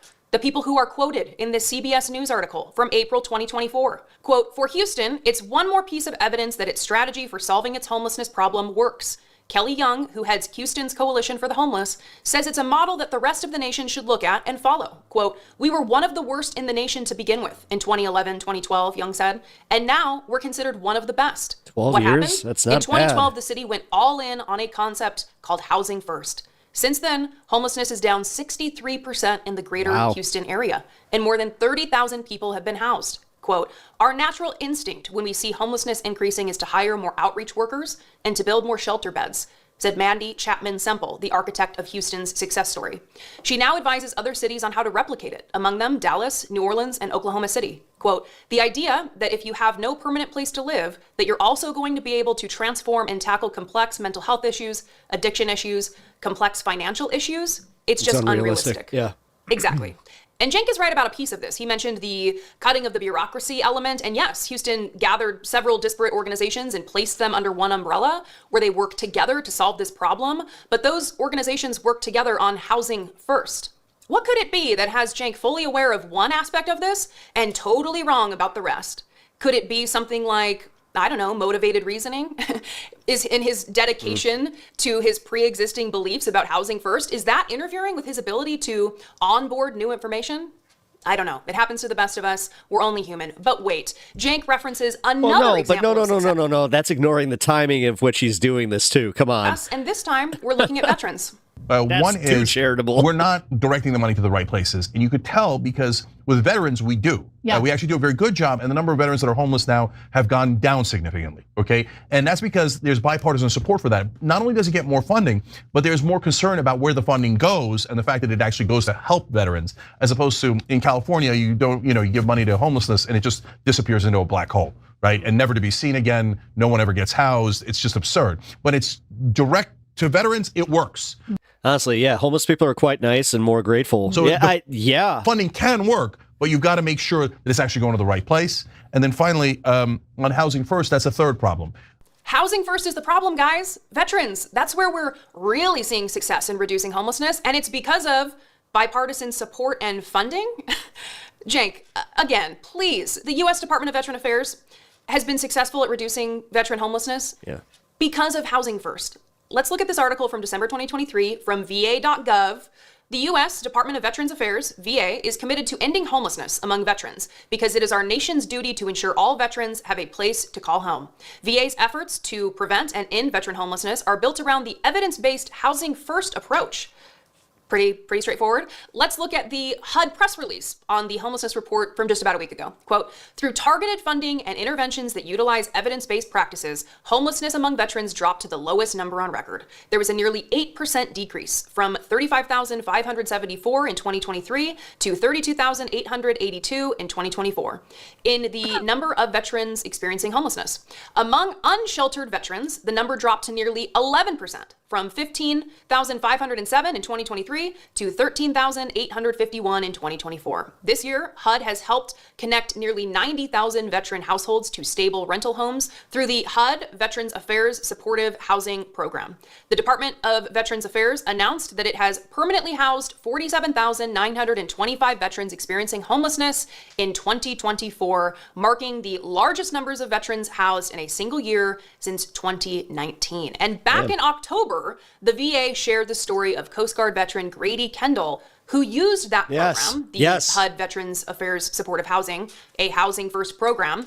I will link to it in the description so that you can read about it. There is no shortage of information out there about the VA following a Housing First model and that they have been successful doing so. Toward the end, they start to talk about compulsory mental health treatment, the need for mandatory mental health treatment for those on the streets. And Anna mentions that some on the left don't like this idea, but it's an important piece of the puzzle. And that's what's so strange about how they continue to talk about this issue without educating themselves. Sam Simbaris, the psychologist who created Housing First, he admits that yes, there are people who need a higher level of care, people who need institutionalization. And while I'm on the left and I have concerns about compulsory mental health treatment being widespread and being abused and possibly capturing people who would be better served in a less restrictive environment, I do recognize, like Sam Simbaris, that of course there are people who need a higher level of care. If you're watching this on a Friday, that means I'm at an inpatient psychiatric hospital working directly with people who are there involuntarily doing gardening therapy groups. And this is where a lot of my frustration comes in. Wow. I would give Cenk and Anna more of a break if this was a one-off situation and then they worked to correct themselves. But they are clearly motivated to represent homelessness a certain way to their audience and ignore the evidence that contradicts their pre-existing worldview. We are facing an uphill battle when it comes to educating people about poverty already. We have a Supreme Court that just gave the green light to cities to criminalize homelessness.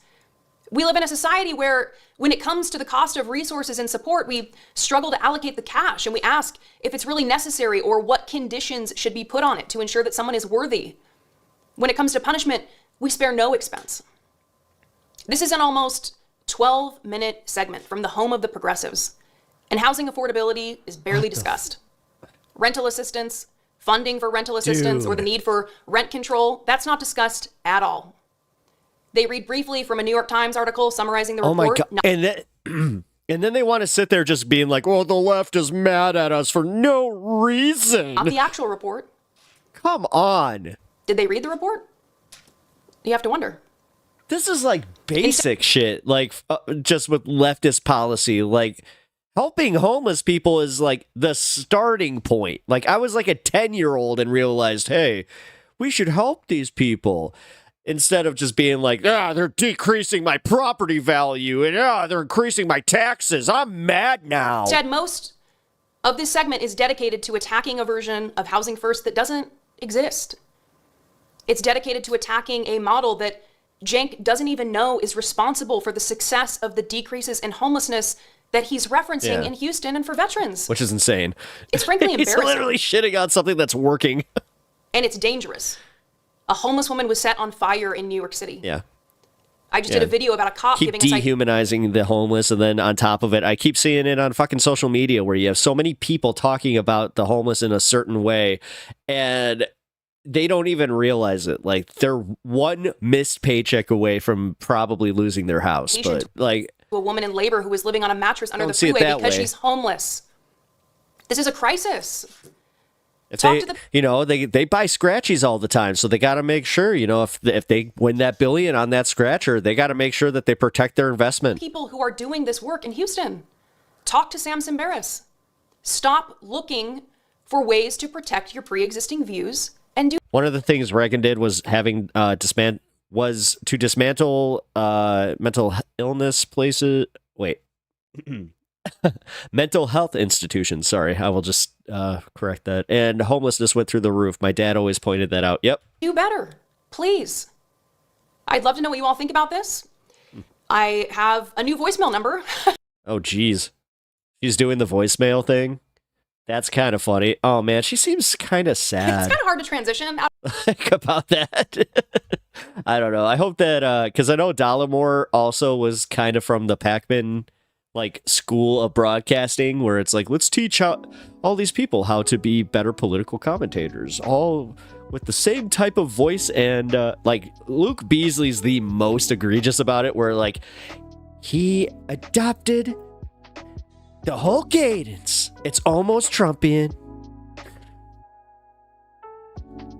One less thing I'll have to look around when I'm just like him. Stop it.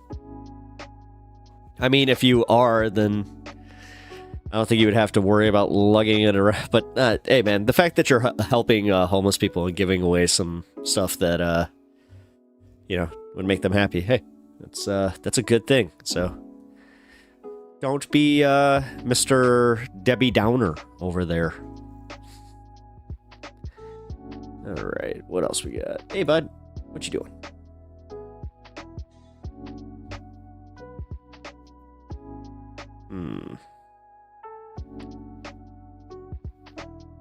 Yeah, it's kind of weird. I just kind of thought about it. They're almost Rogan-esque about that, about the way that they are with homelessness. Man.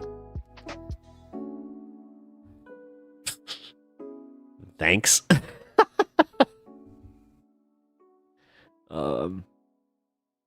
Rude. Look at that. It's Kyle Kulinski and his wild Super Saiyan haircut. I am going to play this and then go take a piss. All right, welcome to the show, y'all. So today we're going to talk about more last-minute policy changes that were made by Joe Biden. Some of them are kind of surprising. So we'll talk about that. I'll give you an amazing local news clip that actually told the truth about Luigi Mangione. I'm amazed that you have these normally shitty and horrific local news outlets that all they do is use their fake voice and read the teleprompter and tell you good news and tell you about local crime and somebody getting mugged.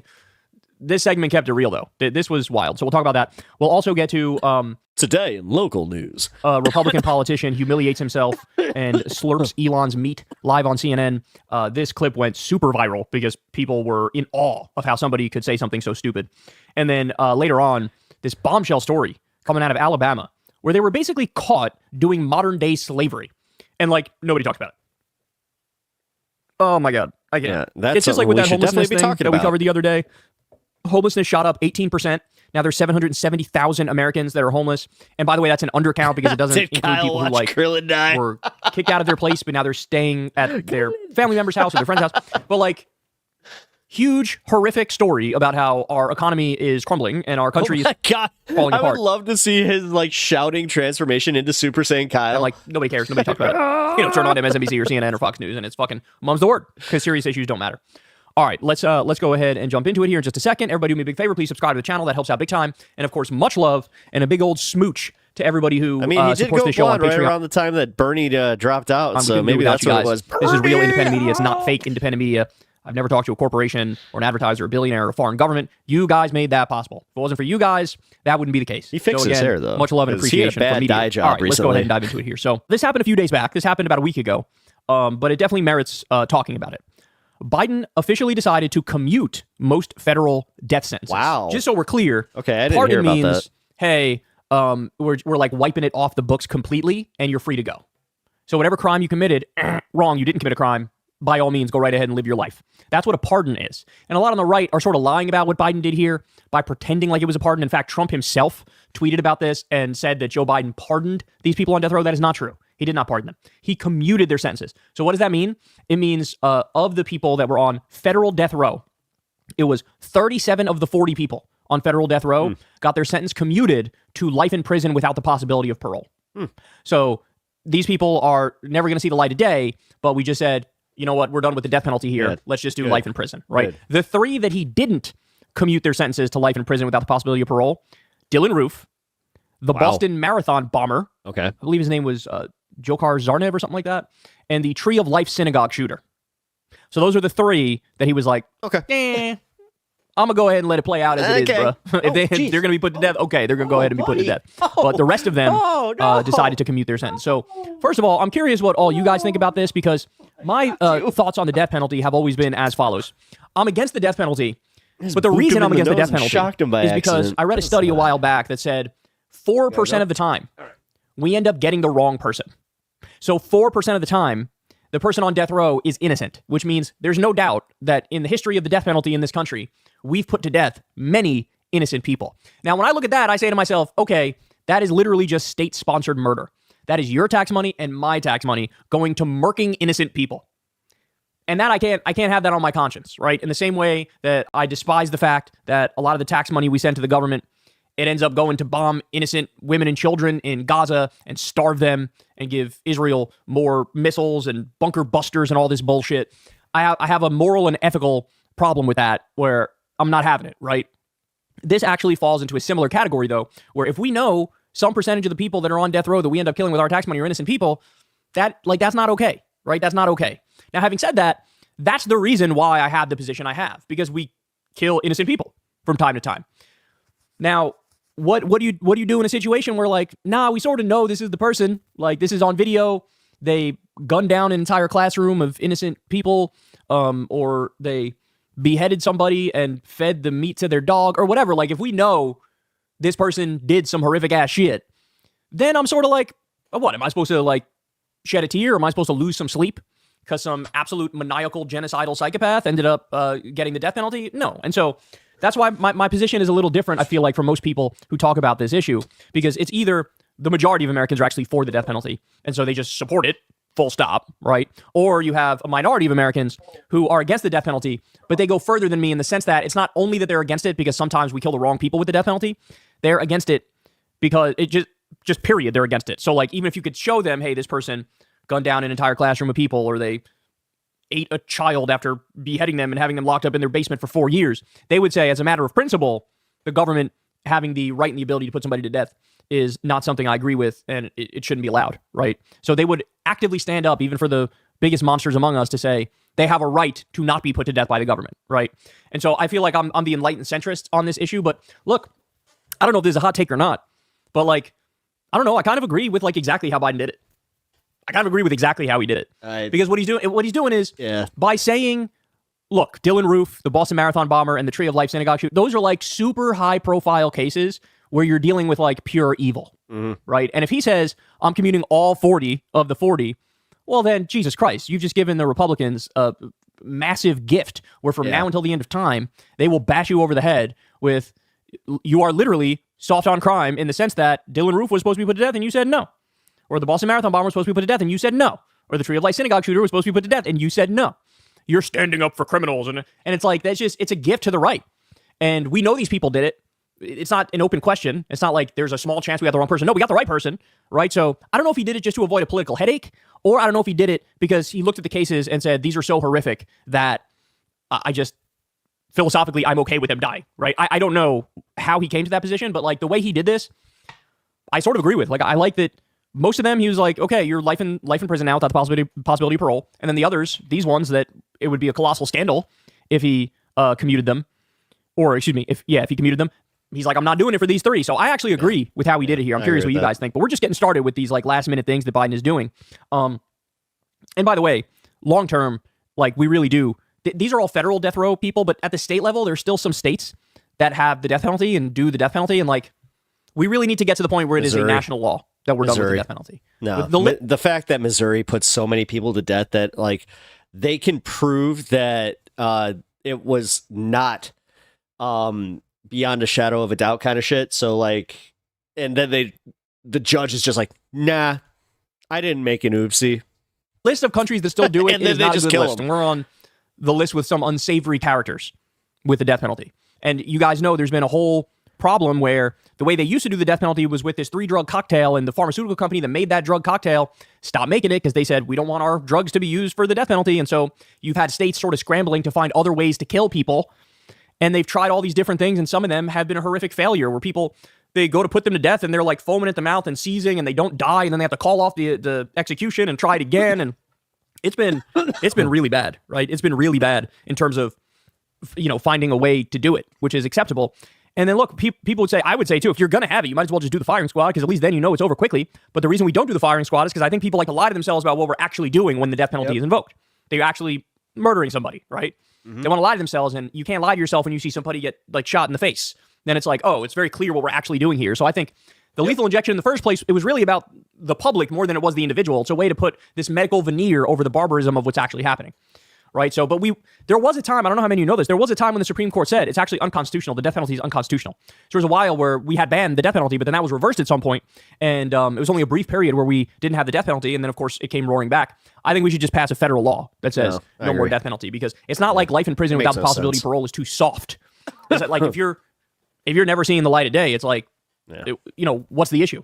It actually costs more money to do the death penalty, too, because of the right to so many appeals. And so it actually saves money, and it's like less barbaric to just have life in prison without the possibility of parole. All right, so other things that Biden did. Apparently, he signed 50 bills into law on Christmas Eve. And here are the 5 most interesting ones. So Paris Hilton apparently was in Congress, and she was pushing the Stop Institutional Child Abuse Act. It carves out federal funding to stop child abuse at youth residential Not on my bingo card. programs and hold the groups accountable as needed. Now? She apparently experienced abuse as a teenager at youth treatment facilities, and so that's why she was leading the charge on this. Biden made the bald eagle the national bird. I thought that already was the case. I did not know that it wasn't officially the case yet, but apparently he did it. Really? They signed a bill to protect Native American children. They are seeking to address the disproportionately high levels of abuse among indigenous children through several measures, including the creation of the National Indian Child Resource and Family Services Center. This one was interesting. Cracking down on campus hazing. Yeah. Yeah, I'm sure all you know if you're like a member of a interesting. fraternity. They do some creepy ass shit to you, bro. They make you do some wild shit, which is like, don't do that. I've had friends who were in frats and they tell me horror stories, and so apparently they're doing a federal anti-hazing law because there's been instances where hazing goes wrong. In fact, I would argue it's probably always wrong, but it goes really wrong and somebody ends up dying. And so there's a Stop Campus Hazing Act he did. And then here we go. This one's fascinating too. Menendez-fueled anti-corruption push. A jury finding Senator Bob Menendez guilty of bribery and other charges in July garnered fresh interest in an existing bill to end taxpayer-funded pensions for members of Congress convicted of a crime related to public corruption. Before Biden approved the bill, called the No Congressionally Obligated Recurring Revenue Used as Pensions to... Paris Hilton had been pretty good in speaking on her experiences. It's really interesting. These places are horrible. Incarcerated Officials Now Act, or the No Corruption Act. I hate it when they try to do those acronyms and they gotta stretch it out and make it weird. Federal law allowed such members of Congress to collect their pensions up until the exhaustion of all appeals of their conviction. So in other words, what Biden did is he made it so that when you get that first guilty conviction, your pension is gone. Yeah. Right? Your pension is gone. No more It used to be the case that Menendez will appeal, he'll go up the court system, and you can't take away his pension until he exhausts all appeals and, whatever, potentially gets to the Supreme Court. This is, no, you got one conviction, your pension's done. It's gone. And I agree with that too, by the way. I mean, if for whatever reason they overturn it at the Supreme Court level, then he'll probably have the right to the pension again. But I don't know. I don't think they're gonna. This guy was like comically corrupt. Literally had like gold bars in his jacket. He was accepting luxury cars from, what was it, the government of Egypt, was it? I forget the exact. Comically I think corrupt. it was Egypt. Just he was. cartoonish corruption. And Yeah, so they're basically cartoonish. taking away Menendez's pension, which is definitely based. So these are some like last minute things that Biden did. You guys can comment below about what you think of the death penalty thing is the thing I'm most interested in, right? What do you make of the death penalty move? I actually totally agree with how Biden did this. The way Biden did it makes perfect sense to me, and if I was in his shoes, I probably would have done the same shit. Curious what you guys think about that. Put it below. And then if there's any of the other bills that you saw that you were interested in, tell me what you think of them, which one was the best one, etc. Hey, y'all, do me a favor. The fact that he still uses the same bumper, I mean, I do appreciate that. I thought we watched the documentary about where Paris Hilton told the story.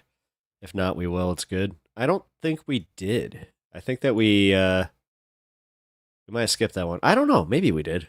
We watch a lot of documentaries, so I'll be honest. So every once in a while, they get kind of, mixed up. I'm still waiting for the second season of that one where it's like the commune that, like the guy comes in and essentially like he's just, trying to join it and then he tries taking it over. Like, it's, if you guys haven't watched it, it's pretty good. I forgot what it's called. Alrighty, let's see. Ooh, yeah, here, this was interesting. Let's take a look at this.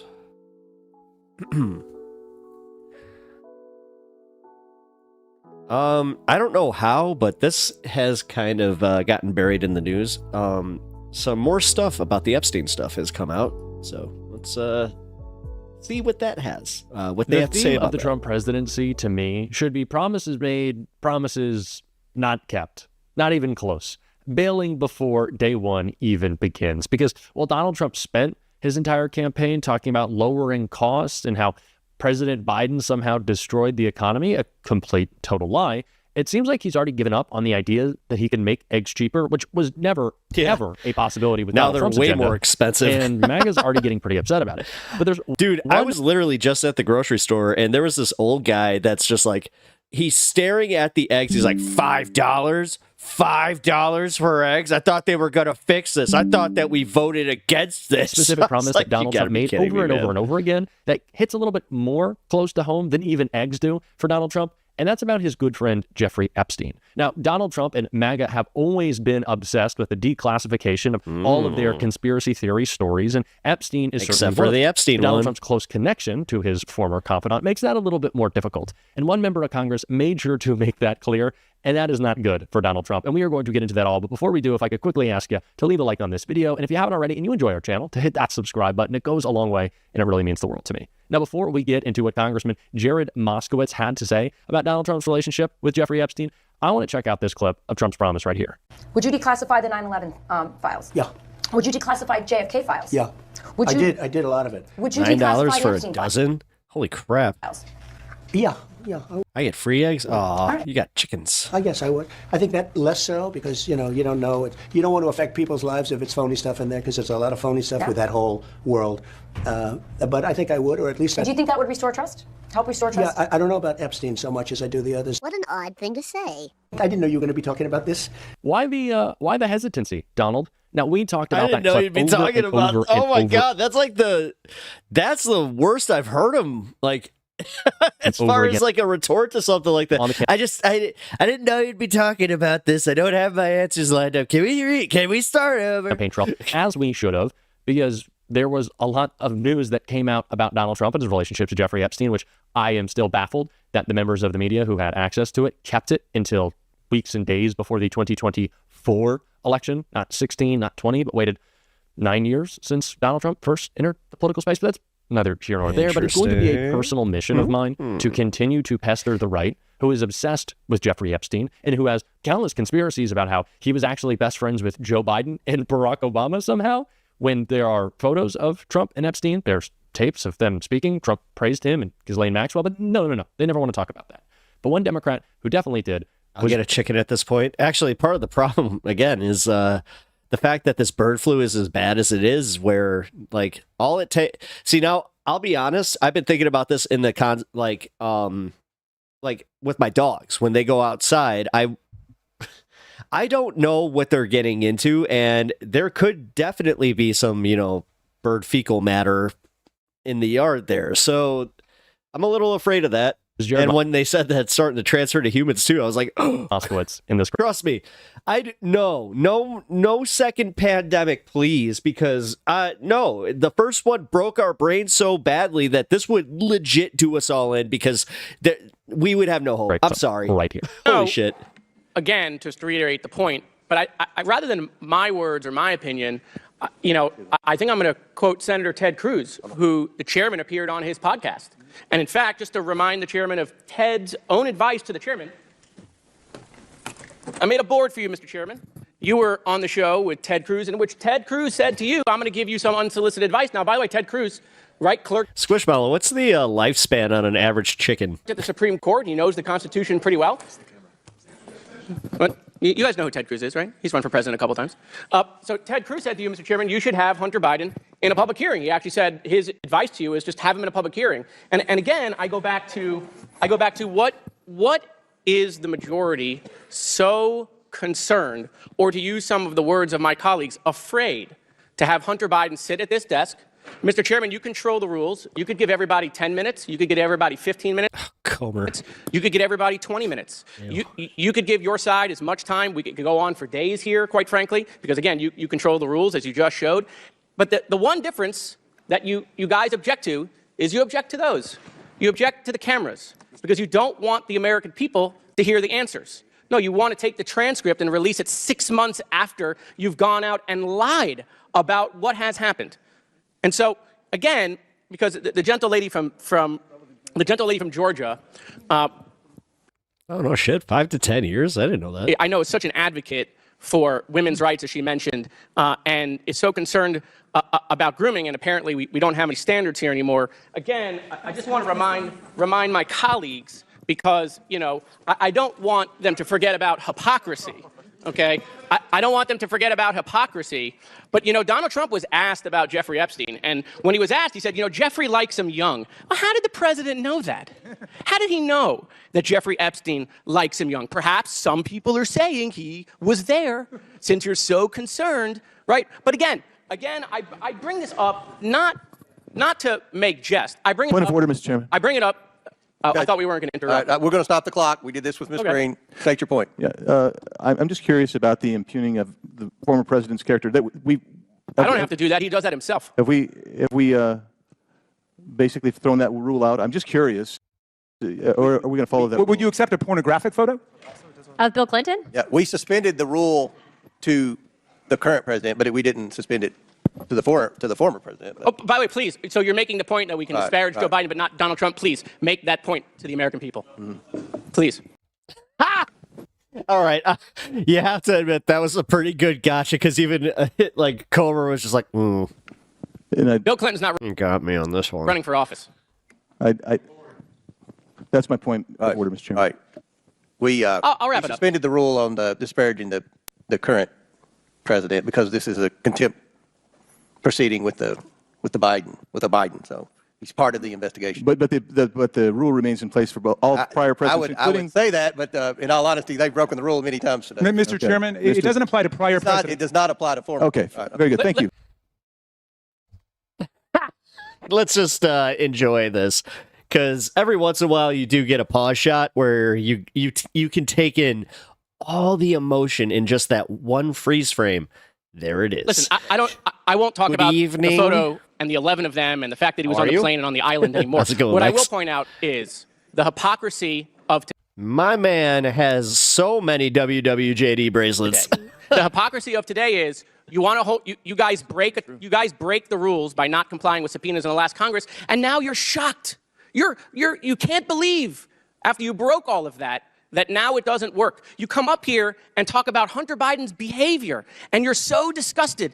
But the guy that you all kneel to, Squishmallow, a Cornish cross. So what's like the standard like egg producing chicken? okay, associates himself with a pedophile. But remember, I get it. Mr. Chairman, Mr. Chairman, that should be stricken.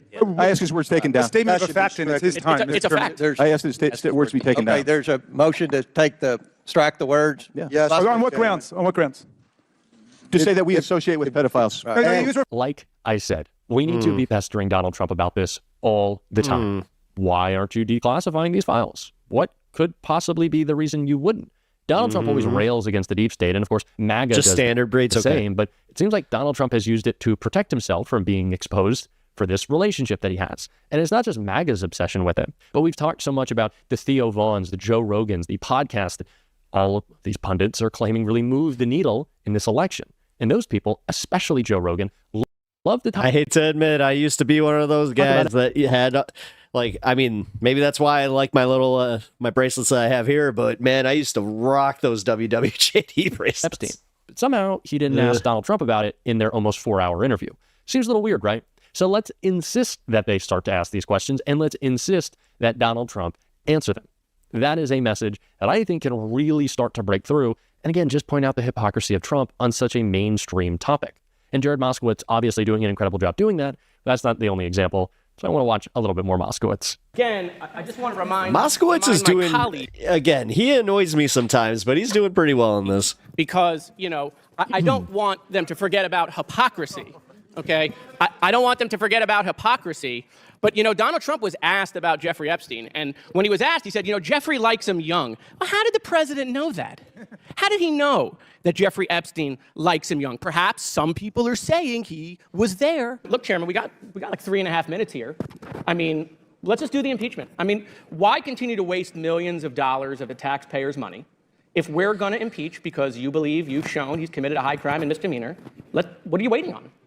Let's just do it. I mean, by the way, we got Chairman Jordan here also, the double chairman. Why aren't you guys calling for the vote in your committee? When is it going to happen? When can we tell the American people you're going to stop wasting their money and just call for the vote on impeachment? Gentlemen, you? Sure. We don't do snap impeachments like you guys. We actually do the facts. We do oversight according to the you're Constitution. never going to call for it. You're never going to call for it. I mean, now you can predict. You can predict the future. How do you know? You guys only have 6 more months probably in power, right, until the election. So are you going to do it in 2 months? You can do it in 3 months. Like, tell the American people. Does the Constitution put a time limit on oversight? I didn't read that in the Constitution. If you believe you can't call for the impeachment now, then what you're admitting is you haven't yet proven that he's committed a high crime and misdemeanor. You haven't proven it yet. Otherwise, you would call for it, I assume. We're doing our work. Okay, so they haven't proven it. Dude, oh my God. They haven't proven he committed a high crime and misdemeanor. Otherwise, we would call for impeachment. So I just, look, you know, the chairman knows me well. At least Moskowitz is doing, right? He's putting him on blast. That's nice. Let's just call for it. I'll make the motion, Mr. Chairman. I want to help you out. You can second it, right? Like, make the motion to impeach President Biden. Go ahead. It's your turn. You second it. No, nothing. Okay, we got nothing. One of my favorite members of Congress, and it's really clear why. I hope he is one of yours as well. One of the few Democrats we have in my home state of Florida, but certainly representing us well. And we are going to be talking more about the incredible Democrats in Congress, especially Jared Moskowitz, on the show every single day. If you want to support that, as always, you can hit that subscribe button. You can leave a like on this video, and if you stuck around, you can't get your drop a blue heart. When your PowerPoint, so until next time, I'll see you soon. Old school. I mean, hey, he didn't even have to Photoshop that one. That was just, hey, I'm gonna take this here picture and just be like, you remember this? Yeah. God, they really hate it. They hate the fact that it is kind of hilarious that like QAnon was the one doing like the whole pedophile thing and then talking about Jeffrey Epstein, and then sure as shit, it turns out that this investigation may have shown that Donald Trump had a little bit of a close relationship with this fella. Huh. Yeah. I still love that. Wait, why are you even asking about this? He was not prepared for that. Oh, man. I hope you guys enjoyed that segment. That was fun. All right, let's go into the next one here. All right. This one's from the Status Coop. Let's take a look at what's going on with Luigi supporters. That I think is being handled improperly in such a way that I believe it's going to galvanize those supporters in the wrong way because it's overcharged. This is a very, very dangerous precedent for the rest of us. Because if they're going to charge terrorism to somebody who, in his notes, said, I wanted to do a targeted shooting to prevent the killing of innocents, that's beyond a slippery slope. Hey, it's Jordan. I am in Flint, Michigan, East Palestine, Ohio, Tumwa, Iowa. Please support the only independent outlet on the ground covering what the corporate media covers up. Hey, it's Jordan with Status Quo.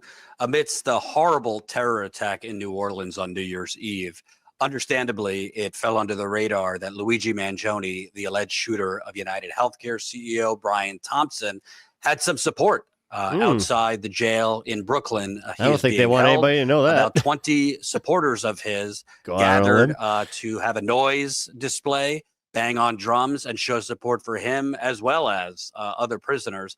Let me show you the gathering and what they were doing. Again, this was New Year's Eve, right outside the Metropolitan Detention Center in Brooklyn. Here we go.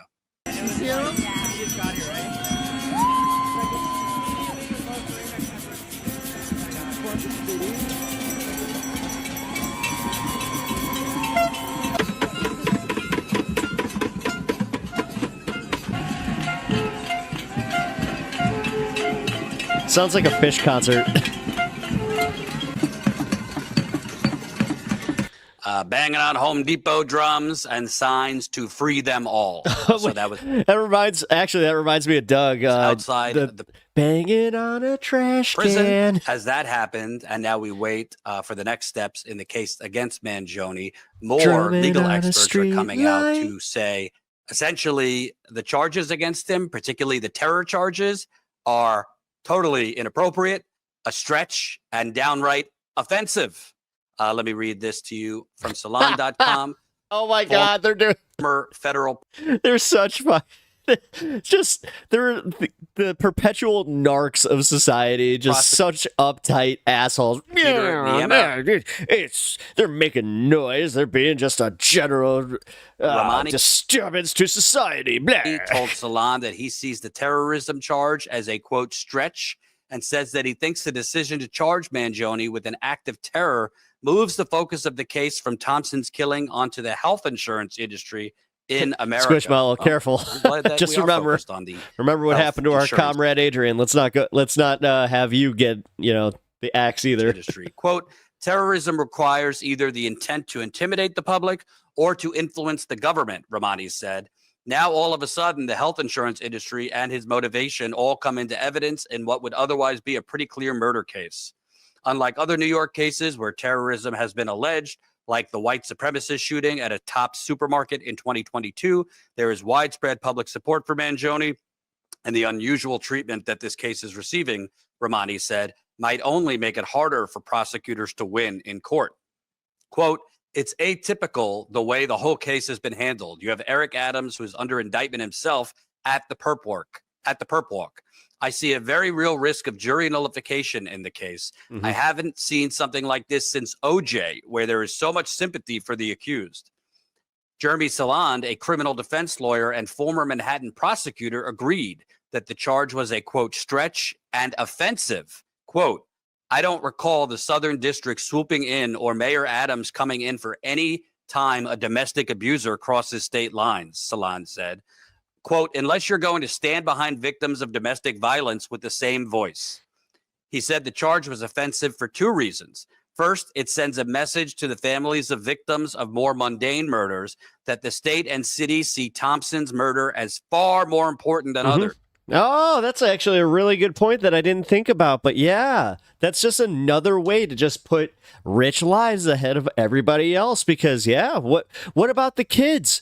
What about somebody think about the kids? Secondly, he said that delving into the alleged political motivations of the shooting has shifted the focus of the case.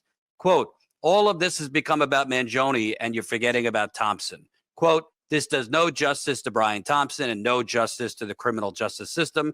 This does no justice to the victims of regular murders.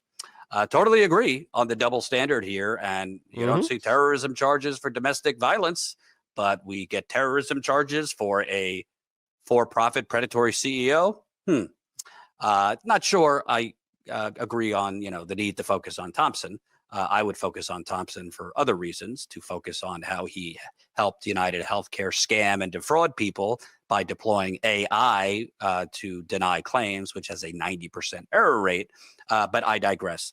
Let me also show you that same lawyer who called it offensive He was on CNN reacting to the perp Hey, Genie walk, Bottle. that How's it going? they had Mangione do after he got off the plane from Pennsylvania. He said this looked downright Hannibal Lecter-esque.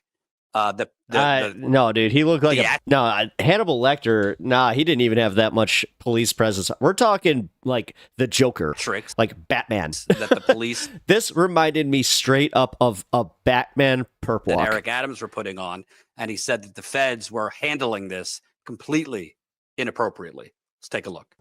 You know, I'm shaking my head here, and I'm thinking I was waiting to see this all go in slow motion.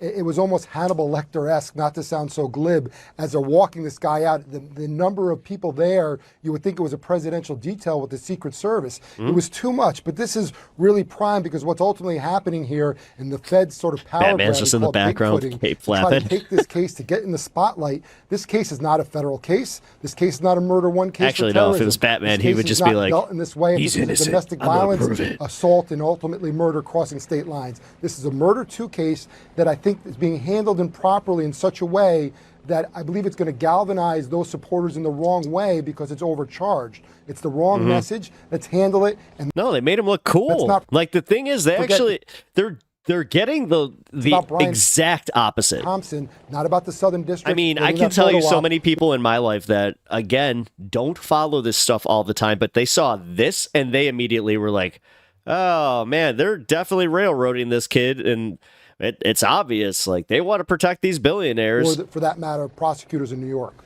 I totally agree. I completely agree. I think it is offensive. Obviously, Mangione is the alleged shooter at this point. It seems that he expected to be caught. It seems in the manifesto that he wrote, allegedly, he was willing to take the risk and accept the consequences. But to be clear, this is a very, very dangerous precedent for the rest of us. Because if they're going to charge terrorism to somebody who, in his notes, said, to quote Donald Trump, if they can do this to me, they can do this to you. Changed my mind. I didn't want to do a bombing. I wanted to do a targeted shooting to prevent the killing of innocents. That's beyond a slippery slope. Here is someone saying, I didn't want to have mass casualties. I didn't want to terrorize people. I just wanted to do a targeted shooting to create this broad umbrella of terrorism.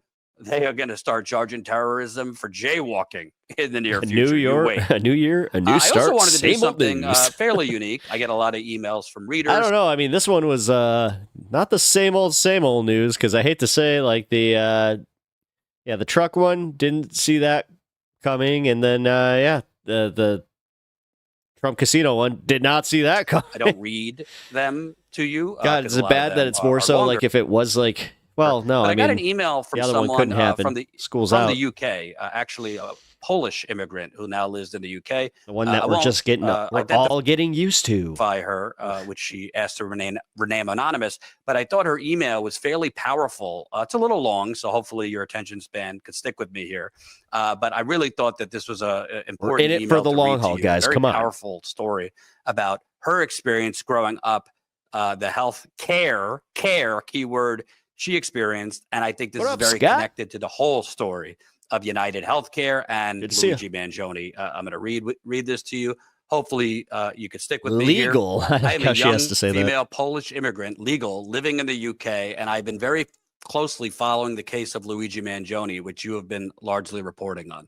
I have absolutely no personal experience with the American healthcare system. I have never been to America, so if there's anyone who could say that this doesn't concern them, it would be someone like me. And yet, growing up in Poland between ages 4 and 17, I was hospitalized 3 to 5 times a day, 3 to 5 days at a time, once or twice a year, and attended monthly doctor's appointments for checkups and administration of medication to manage my condition.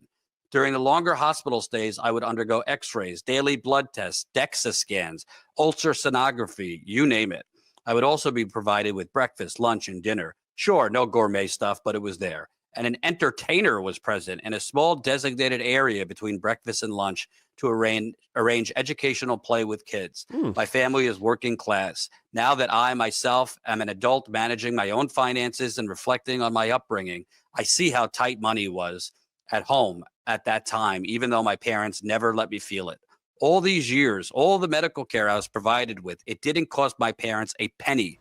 Nothing above the usual tax deductions that go from their monthly pay anyway, which are nowhere near as high as I hear Americans mention that they pay monthly for their health care insurance. I imagine if I was growing up in the same circumstances in America, my parents would not be. But we've been gaslit into believing from other people in our own country that they heard that in a country like Norway that, you know, the taxes are so high that it evens itself out. You know, technically they're paying for insurance. Be able to provide me with the same care. Morons. My condition was not severe, was not life-threatening. Would it affect my physicality and my well-being if left untreated? Yes. Would it lead to development or multiple other conditions requiring lifelong medication and affect my quality of life? Definitely. Would it kill me if untreated? No. From what I gather from the conversations we are having now online, I can only assume my claim for above treatment would have likely been denied. I've lived in the UK for the past 10 years. I work here, pay taxes, and my NI, national insurance contributions. My monthly national insurance contribution cost me 10% of my base gross salary. In those 10 years, I visited the emergency room twice. I was seen by specialists on a number of occasions. I had a surgery.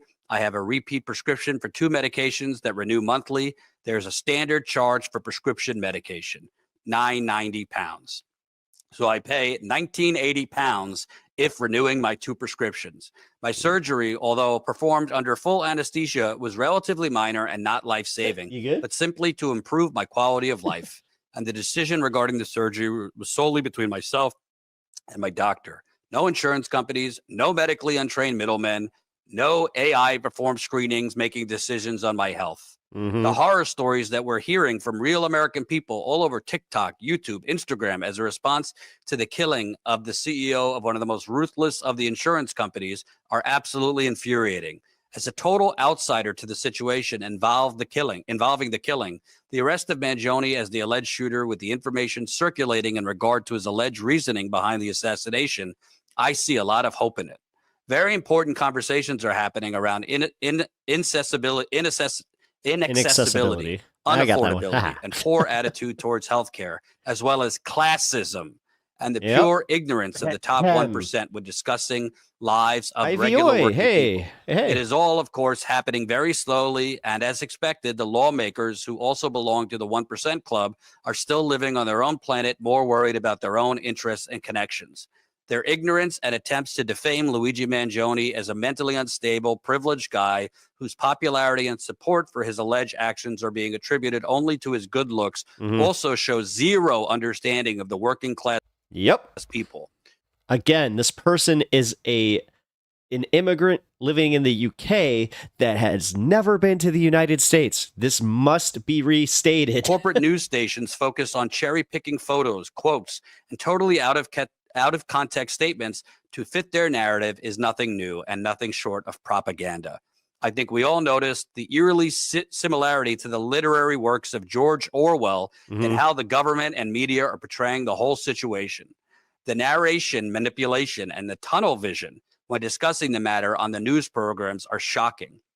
The rich sitting at the table with even richer discussing issues of regular people, which quite frankly, they're unable to comprehend while looking down at us from their luxury cars and their vacation homes. They're so out of gated communities, touch with reality that if you ask them what the current bread and butter prices are, they won't know because they've never had to look at them and compare prices. The people who say, sue the insurance company if they denied you coverage, need to check their privilege, take Genie Bottle. The NHS do a great job. It helps everyone who needs treatment. Some waiting might be needed if less serious. Emergencies are dealt with. the red pill and go touch some grass. I mean, that's been my base understanding about it, like from the UK system, the NHS in Canada, and even France. Once again, as a young European woman, as a Pole living in Britain, as someone who has no connection to the USA other than via film, music, and media, I haven't heard anyone yet in the ongoing debate talk about the fact that this insurance scam system has in a way become kind of a pop culture element in your country. It is so largely relatable for the citizens that is plainly portrayed in American-made films and TV series. I've seen films portray situations of people refusing to go to the emergency room because they don't have insurance or don't want their loved ones to end up in debt. Couples told to divorce to afford treatment for their child because a single parent is more likely to be eligible for a cover. Left. Stories of war veterans struggling with PTSD, harming themselves or others because they either couldn't get coverage for the psychological help they needed or the wait list was impossibly long. People with chronic Left, but everybody's welcome. or auto As long as they're, cool. immune conditions, having to go days without the necessary medication and consequently risking their lives because their insurance hadn't been renewed yet. This is all shown in your movies, just like that, as if it's a casual element of the culture. And these are often stories told now across social media. Isn't it absolutely crazy that this tragedy of a healthcare system becoming a healthcare industry is normalized like that? I'm going to post the rest. We'll do a Substack post because I don't want to read a whole novel to you and lose you. So we'll post this on our Substack. You could sign up for our Substack completely for free. That's statusquo.substack.com, statusquo.substack.com, and we'll put that whole email out there. Keep the person anonymous. No which she vape. requested. Excuse me. But I thought that was an extremely powerful personal story from someone in the UK, a Polish immigrant who's in the UK. I mean, she didn't have anything life-threatening, but if she didn't get treatment for it, it would have severely hampered her life, whatever the illness she was suffering with.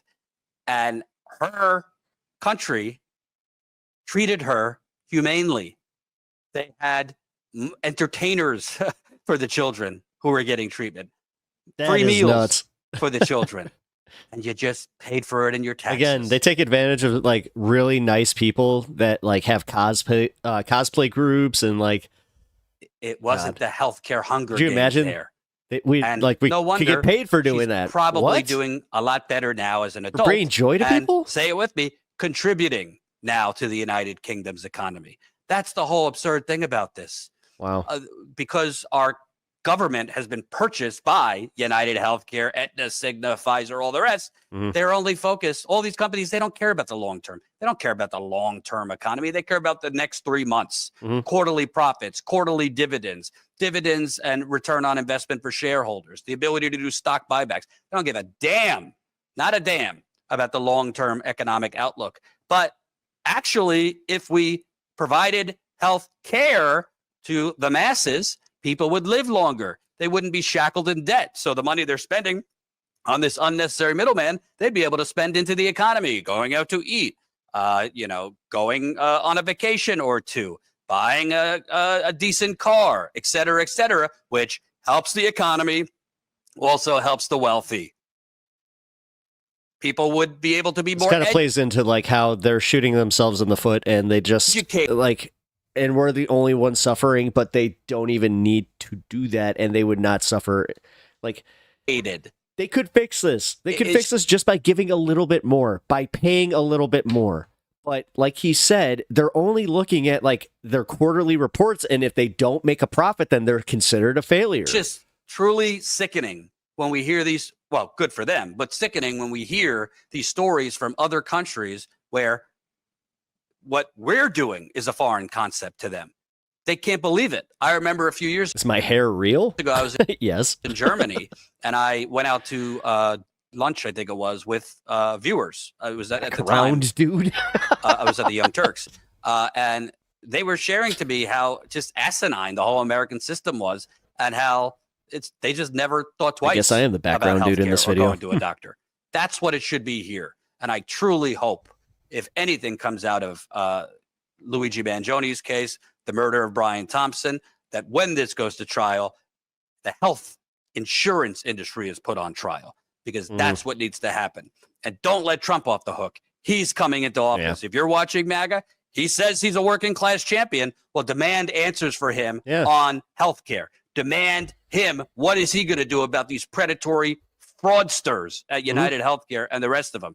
What is the Republican-controlled Congress now going to do? We know the Democrats. The problem is they're going to just take him at his word. So he could say whatever the hell he wants to say, and they'll just go, yeah. Was this guy actually at the Young Turks? Yes, he was. That's where I recognize him from. Now. He's totally. Are they going to present a healthcare plan that cuts this unnecessary middleman? He said he was for the working class. He's presented himself as anti-establishment. What's he going to do?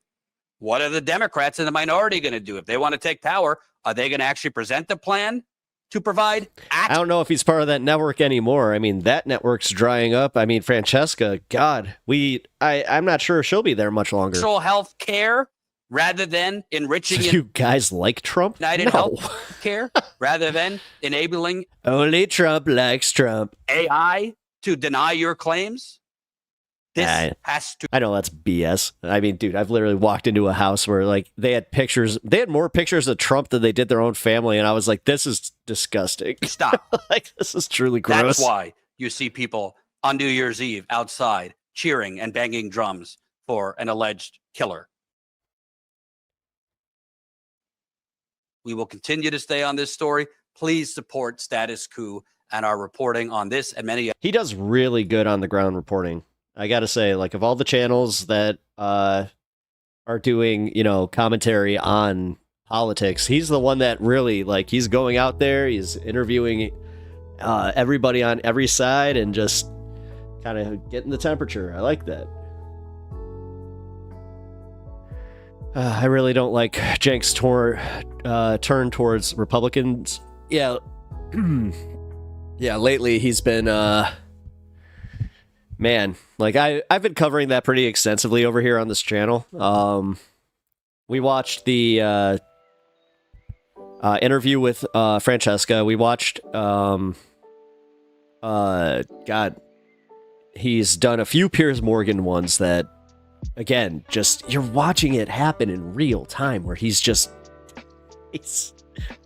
totally abandoning the left. And then the whole thing with, Sam Cedar. I want to know more about that, though. I want to do an in-depth, look at the drama between Chuck Yogurt and Sam Cedar, because there's something there. There's something. I did the weave. Hold on. I learned from the best. I do the weave. You don't even know where I was going, but then I bring it right back, and then everybody's happy. Everybody's happy. God, I can't believe he got away with that shit too, where he's just like, I do the weave, I'm all over the place. But then, he's the fucking this microphone. Like, what the? Still can't believe he got past that one too. What this country needs is more Bernies in the world. Yep. Quote the Joker, this country needs an enema. Oh, God. It's going to be a wild 4 years here, folks. We'll see what happens. Although it's not looking great. Dude, one of the things that I'm having a lot of fun watching is just how many Republicans, like in my own life, are starting to kind of show a little bit of panic because they're just like, oh, this is not what we wanted. This is not, like, this oligarchical crap is not what we wanted. Well, here you go, buddy. And then this is also what you get for thinking, like, you want to also talk about, like, the pivot with Elon, because there's been a few things that have been really, really funny with that, where they've had a few, well, the liberals were the ones who started platforming Elon. They only have themselves to blame. Wasn't he the one that the left was in love with for so long? Which, again, they always fail to see, where it's like, not really. We enjoyed the fact that he was trying to do, bring some green projects to us, which, yeah, is good. I can even admit, like, yeah, that's good. But, yeah. So in the next 10 years, if your party ceases to exist, are you going to be independent? I already technically am. That's what I love about Trump supporters. They're just like, oh, these liberals, they're all the same. They're Democrats. No, it's the same with like, dude, we live in the two-party system, and we all had to vote for the lesser of the fucking jackasses. My favorite part is just, Like, you can sit here asking all those questions, but I get to ask the questions now.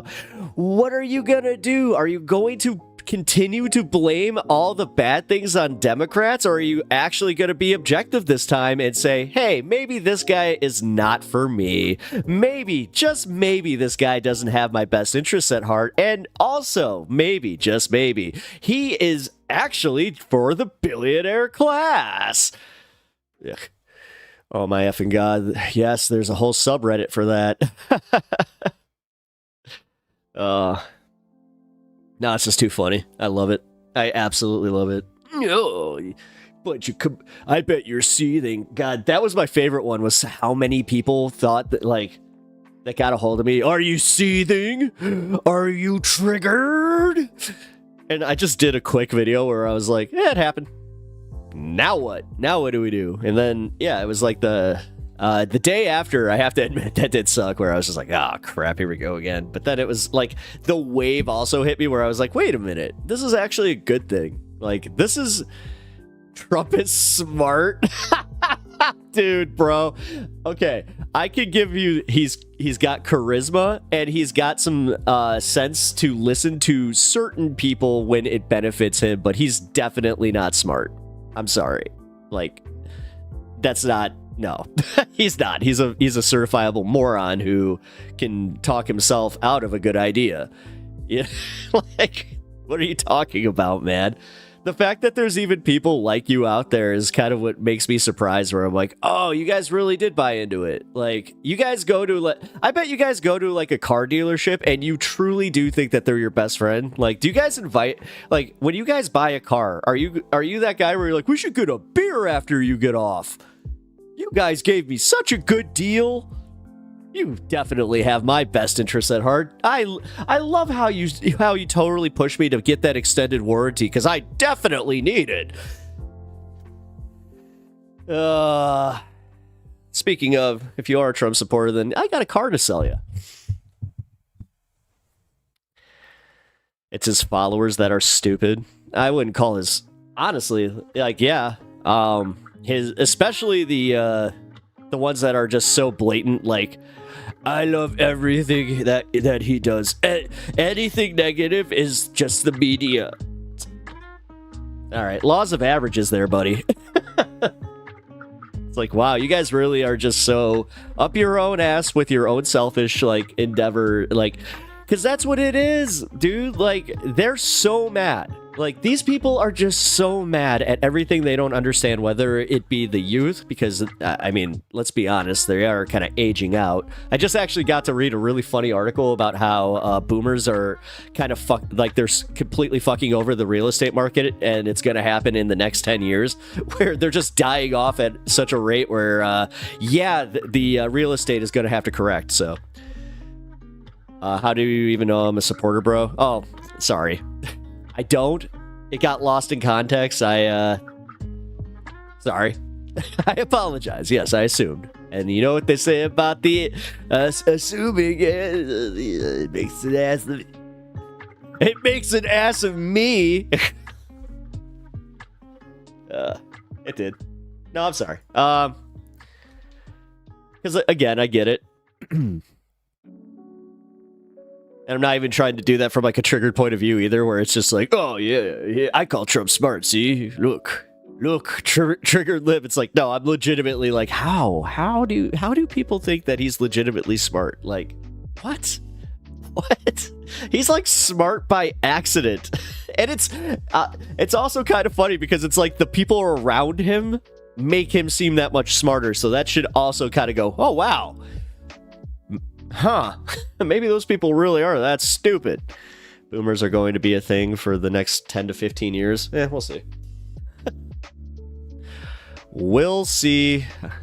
I mean, that lead poisoning is definitely doing a number on their brains, that's for sure. I didn't vote. They were both bad. I don't blame you. I mean, at this point, I don't. I mean, technically, it is your fault. Technically, it is. Like, if we're going based on the technicality of why she lost, it's people like you who just decided not to show up. But I'm also not going to be mad about it because it's like, no, they sucked. And the idea that like they picked the replacement. I came around on that one. I was standing up for the idea where I'm like, yeah, but what are we supposed to do? Have a primary now? Nah. This kind of goes back to like getting that report where we found out that Biden was way worse than we even knew, and like he shouldn't have even been he should not have been running from the first place. And then the fact that they even did kind of calculate it, where they're like, well, you know, if we can do this right before the convention, we can just ride that convention all the way to November, because these idiots that they've been watching TikTok, they got no attention span, so they won't remember. I swear that's what they were doing. I find it insane that you have not even OBOS in one is not solution. But is better than any landlords. What? I didn't vote. Is a bad take. Sorry. Oh, I mean, I voted. I just said again for PP Jacks. I'm not gonna listen. Number one, where's it gonna get me? Where's it gonna get me for being like, well? No, I just hope that I hope you can say that or see that it is not exactly the best way of thinking, and that unfortunately, even with the lesser of two evils framing, there's tentative good to be done. Right now, this is why I got so mad at people that were making Palestine their main issue, because guess what you're not hearing about anymore? Guess what's not covered daily on the Majority Report? Guess what's not covered daily anymore pretty much by anybody? And I got accused of not caring enough, you know, and just for saying like, hey, by the way, this idea that, well, you're going to teach Kamala a lesson by not voting for her because of her stance on Palestine. Like, those people, I hate to say, were the ones where I was like, oh, you're about to learn a really hard lesson. And again, now here we sit in silence, just not hearing anything about it. And then you also hear where Trump is going to be taking his cabinet and the people that he put in power. I mean, dude, we went from going, oh, Genocide Joe did this, Genocide Joe did that, but now they're literally like, we're going to expand the Golan Heights. Like, what? What? Yeah, that one got to me. And I'll be honest, that one I did get into some arguments about, because I was just like, I do see your point, and I, never gonna sit there and be like, oh, I think that you're wrong for caring. Like, no, that was... I hated people that were doing that, where they're just like, man, you're putting your own mental health at risk with this for even caring too much. I honestly share your opinion. I didn't like that. I didn't like it. I voted for the lesser evil. Well, again, it's not just lesser evil. It's less suffering. Like, the way that I was putting it was I was putting Palestinian suffering on the ballot. I was going, well, this will create less suffering. And Oliemi, actually, I can't even pretend that this was an original idea of mine, but Oliemi said it, where she was talking about how you're technically not voting for the lesser of two evils as much as you're voting for the easier villain to defeat. Like, sorry, she put it a little bit more articulate than that. I kind of had just like a brain fart, but you know what I mean? Like, you want the person in the party to be the one that you could work with technically and get some things accomplished that you want to accomplish, but also they are technically the weaker opponent, where, dude, I hate to say it, like, now having all four, houses of government. I'm just saying, man, like, this is, sorry for my dyslexia. We have OBS here. It is organized housing. Oh. Or OBOS. Sorry. I got internet brain. I see OBS. I'm like, sorry, I'm not using.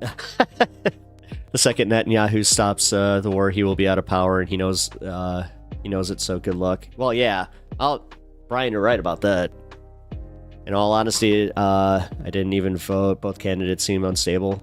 She's not no, dude, she's not unstable. That's weird. See, like, that's the weird, like, the narrative that, like, she's unstable? What? No, Biden, like, he's not even unstable. He was just old as F. And, like, honestly, again, should not have even been there.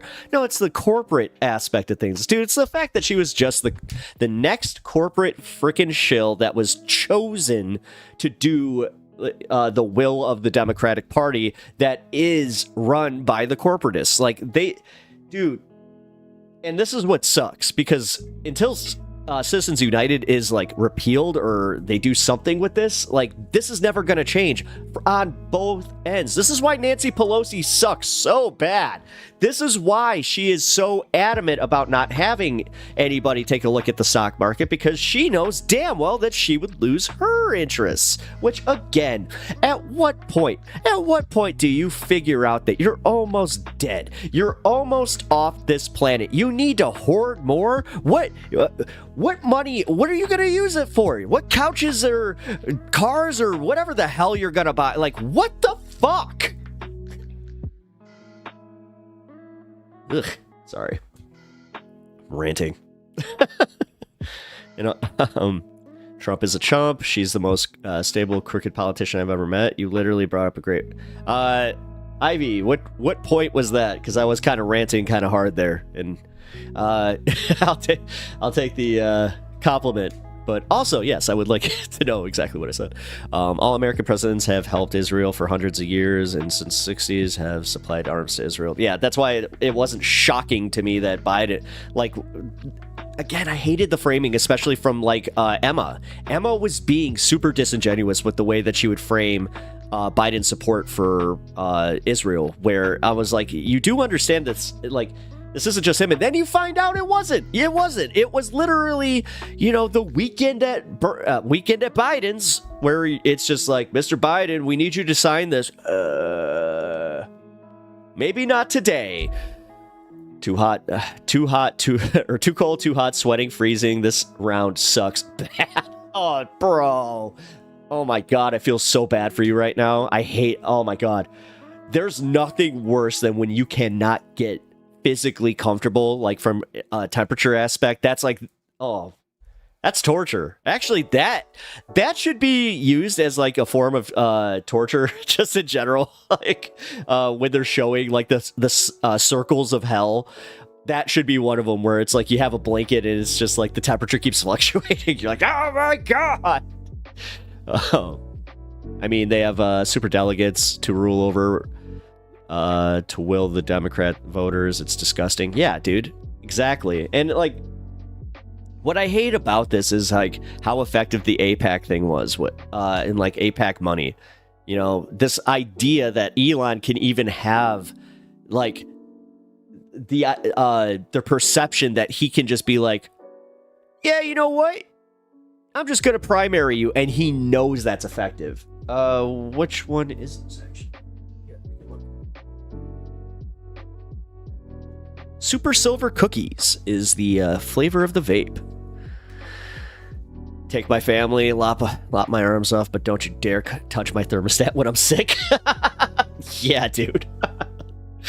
Kamala is a great candidate, but she was also an established Democrat. Yeah, no, and that's exactly it. Like, dude, the Dick Cheney thing, I'm telling you, man, that did it for me. That did it for me. Where I was like, that's enough.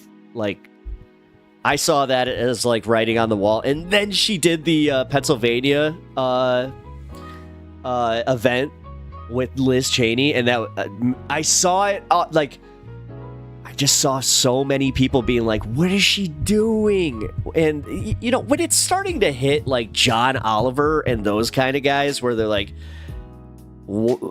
actually Jon Stewart did a good piece on that, where he was like, you do realize, like, Dick Cheney, like the same Dick Cheney that did all of, like, he had a laundry list of everything that he did, and he's going, so this is who you're trying to bring over, are the fans of that guy? Like, what are you doing? And the one thing that I hate about like the way Stewart did cover it is, I have to be honest, he wasn't kind of hammering on how she just abandoned the left. Like, that was legit. Like, she just totally abandoned, the far left. I hate even saying like the far left, but the idea that she started her campaign going, we're going to fight for socialized medicine. And then within 2 events, she was like, my bad, I didn't mean that. It's like, oh, that was shitty. All right. Let's see. Give me 1 second here. I got we're going to go into a new segment here that I had planned. You guys are either gonna love or hate this segment, because yeah, this is one of the those episodes that I'm gonna cover somebody that is kind of contentious. So, Dave under duress. I couldn't even watch when Kamala was hanging out with Liz Cheney somewhere between disinterest and disgust. That was it. No, dude, I'm right there with you. Like, that was a great way of putting that, where I was like, man, this is uncomfortable. Like, I don't like this. And I remember I was so excited in September to actually vote for her, where after the convention, I actually was legitimately like amped. I was like, this could be good. This could be great. Like, there was so much hopium, and it was like within a 2-week span, it was just like, oh no, what are you doing? I hated it. Literally, get it so much. I'm on the far left, so I'm sad about the outcome. Okay, cool. Yeah, you definitely found the right community here, Ivy. Have you not followed yet? I just saw that you have not followed yet. So, I would like you to join the community. You seem to have to be in the right place. Halogenatorin. Sorry. God, I hate when I do that. Oh, there you guys go. Cool. Appreciate it. Adam Conover have right take about the Democrats. Yeah, actually, we just watched that one yesterday. If you guys want to see that after my show here, it is on my my VOD from yesterday. That was a good one. I really did like that. Felt the same. Her campaign fucked it up. Yep. I got to your comment before you actually retracted it, so sorry, Robin. Liz Cheney is supposed to be legitimately think that Kamala Harris is a baby. What? Oh, I mean, yeah, like back in the day, she did say that. Like, and that's exactly another thing. Like, dude, the Never Trumpers and the fact that we were sitting there capitulating to like the Lincoln Project and the Bulwark. Like, I'm sorry, as much as I liked the Bulwark and what they did for like during the campaign. Dude, you want to talk about just immediately going right back to like, yeah, we're definitely conservative, and this is why we don't agree with you on things. It was like, oh, you guys really did suck, and you were kind of using us. Got it. It's like you guys just really hated the fact that Trump took your party, because there's that small contingent of like half-educated Republicans that are just like, oh, we let the crazies take over and now they've left us behind. I need to watch the VOD so I can see the reaction to the bots. Oh, dude, yeah, that was bad. God. Yeah, it was right at the beginning too. Which is, actually, yeah, when you do watch that, can you just see if, like, there was something that led to that? Because I feel like we banned one of those buy fresh or buy the best bots or whatever at this place. And like, I think you deleted that message, and then all of a sudden it was just like, oh yeah. I was like, what the hell is going on? Yes, I'm very open about the fact that over on Twitch, my follower numbers aren't exactly what they seem. I had like a mass bot follow yesterday that definitely screwed up some things for me, so not in the worst way, but the peeps at the Bulwark have been kind of okay, no. Again, like Tim Miller, I appreciate Tim Miller, and I like the fact that like he's really good at debating. He also seems to be like one of the Republicans that, you know, it's mostly fiscal with him, where it's just like, okay, like less taxes. Like he seems more libertarian than an actual Republican, but I don't know. They've done a little bit of a pivot, so I just kind of, I don't know. Oh, you didn't come until after it happened? Okay, so yeah, then maybe not. Maybe it was just a random thing. I still can't believe it happened the way it did, man. Like, that was nuts. I was like, what the hell? It also made me go check my YouTube stuff and make sure. I'm like, hey, let's make sure that I don't have any, like, mass bot, you know, activity over there. I do not. Thank God. I took the steps that I was supposed to. I reported it over at Twitch and just said, hey, this is what's happening, so. Ding, ding, ding, ding, ding, libertarian. Oh, yeah. Oh, that's not what I was looking for. And anybody over on Twitch, here, I'm going to link my channel for you guys.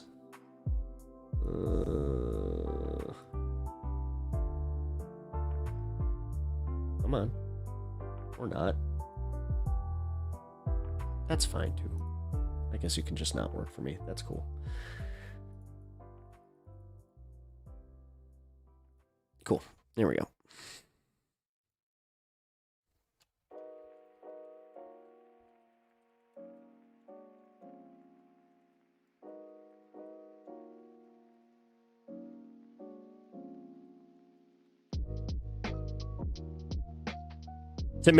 Tim Miller is a libertarian? Okay, I wasn't sure about that. Honestly, he seemed like, yeah, actually, now that I think about it, all that time that I was watching him, yeah, he never actually said what his political leanings were. Outside of just being like a Republican at some point.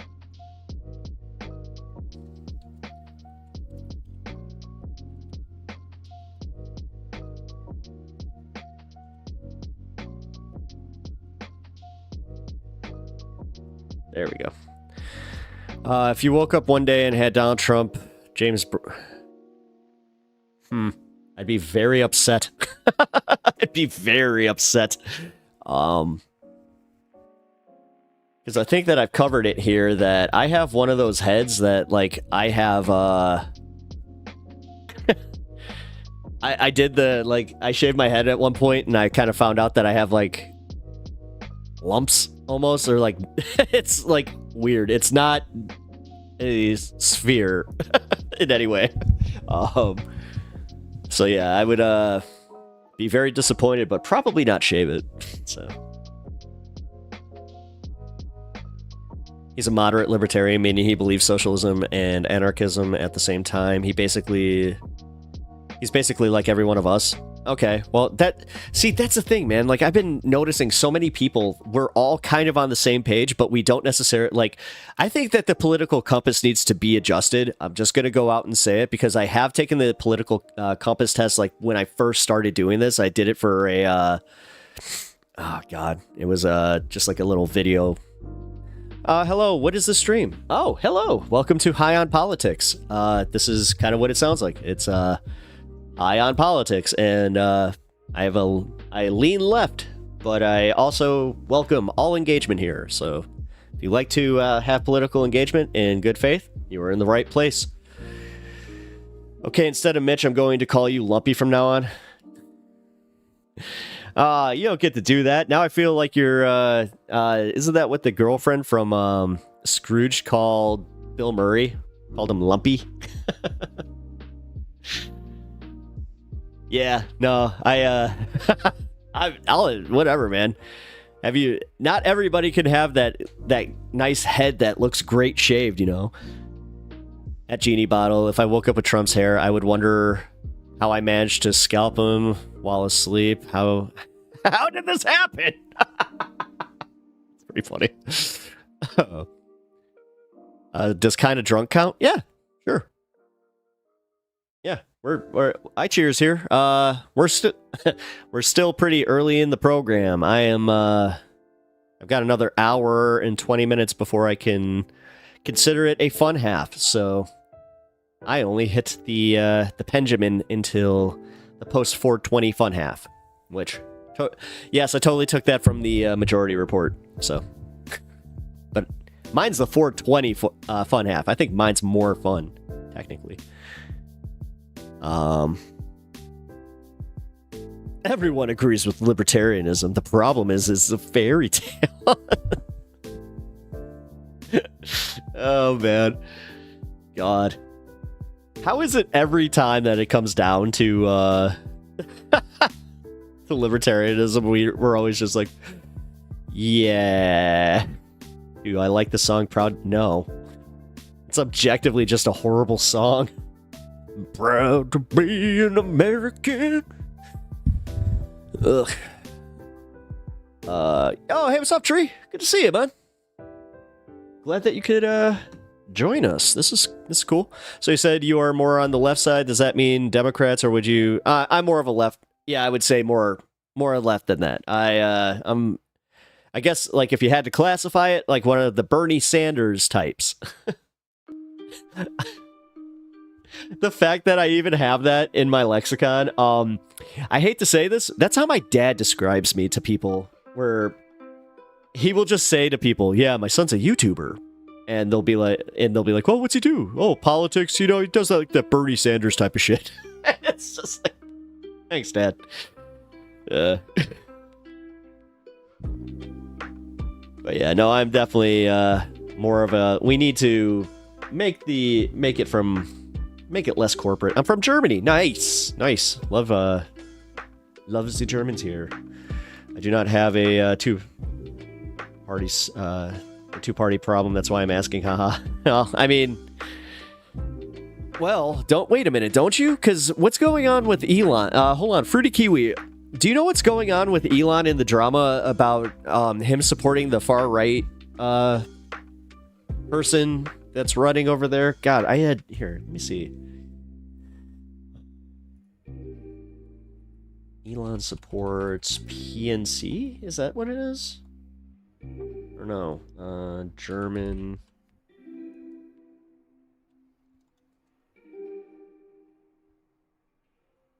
Hands off our democracy. AFD. The AFD. Yeah. JD Vance calls Elon Musk piece praising far-right German party AFD. Interesting.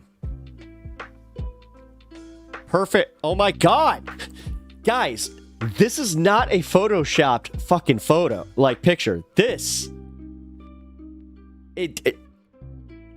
He's the gift that keeps on giving with this one, because, like, look at it. Look at it. Look at it. Look at him. Look at him. Look at him.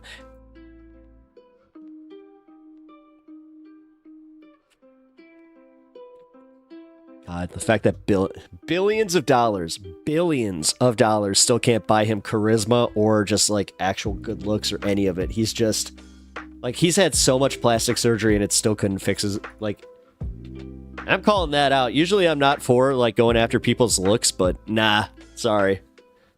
If you put yourself on the chopping block, then I'm going for it. So, to be honest, in my social area, no one cares, but media and unfortunately the political parties do care. In my opinion, they should just ignore that guy. Imagine a German big money investor would talk about us, our politics. It should not matter. Yeah. Well, you do have to understand that there is that little thing in America where we hear German and right wing and immediately we kind of all cringe. Like, we all collectively go like, well, I mean, it's over. It hasn't even been 100 years. Meanwhile, while also looking at our own situation going, oh, guys, it hasn't even been 100 years, but we're kind of doing the thing.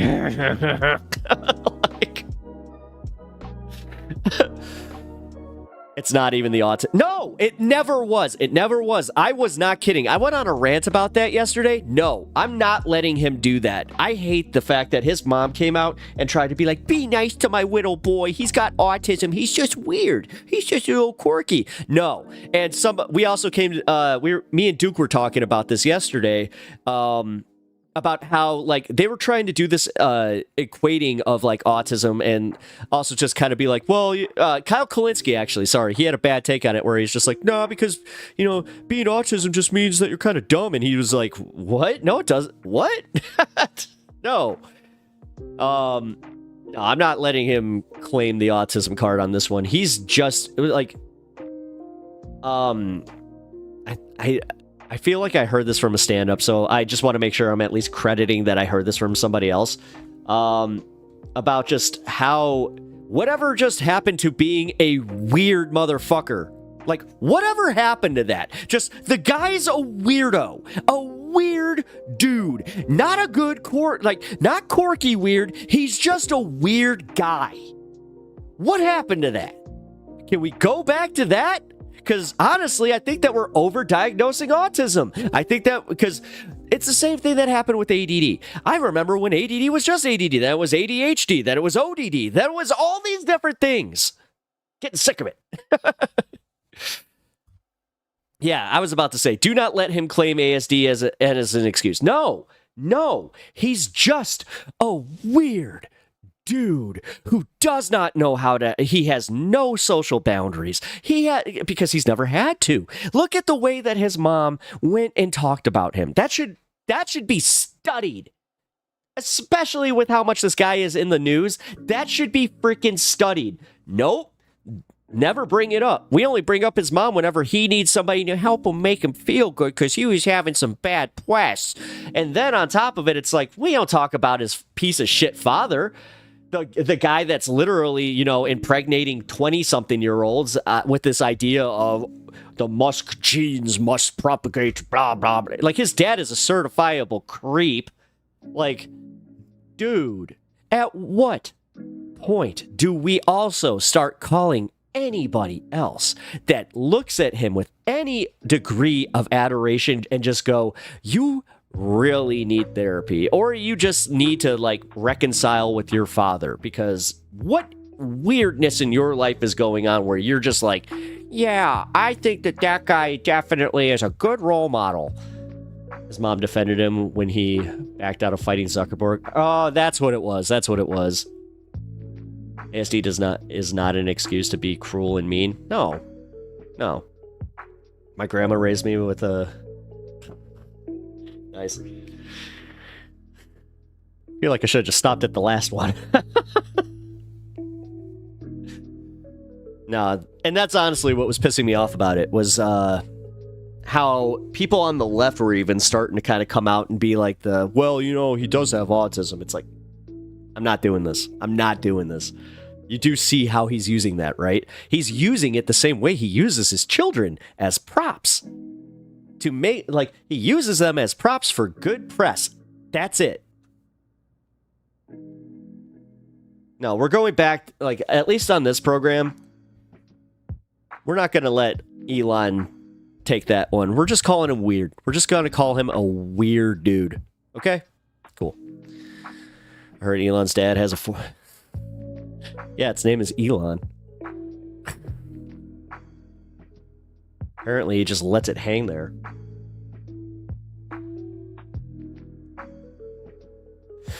Hey, thank you for following, Nick Hostas. Or Hot Steaks. Appreciate it. All right, so also thanks for sticking through that little rant. Because, man, Elon does kind of get under my skin, as William just types that out. I'm like, okay, wait a minute.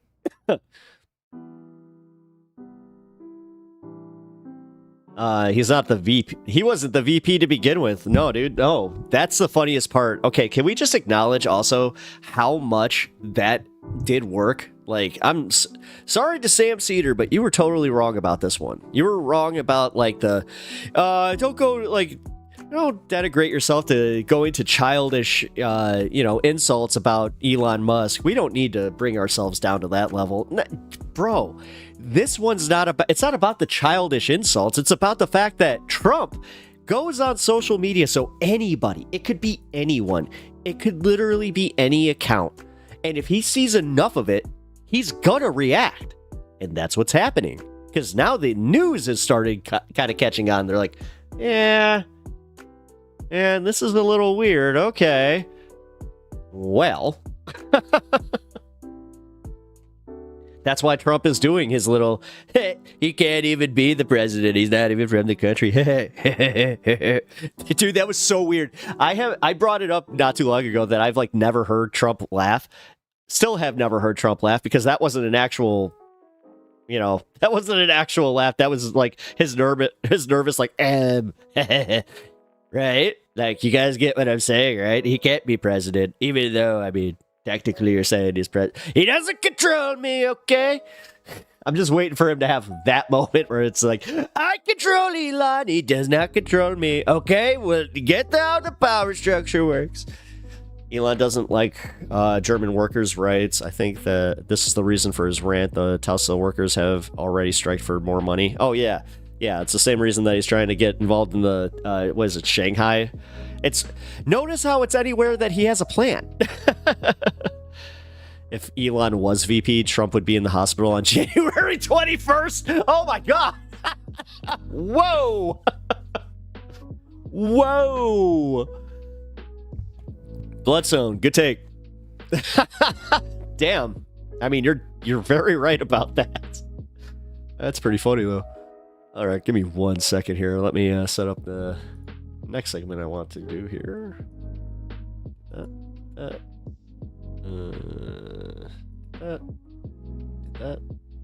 not do that. Okay. Did that. Did that. And did that. Okay.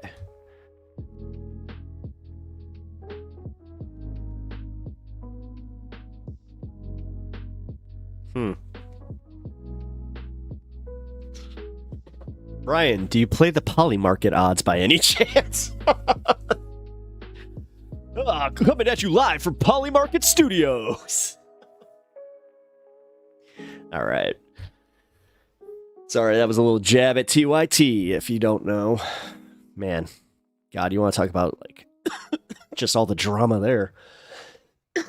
Oh, you know what? Did we watch that Francesca thing yesterday?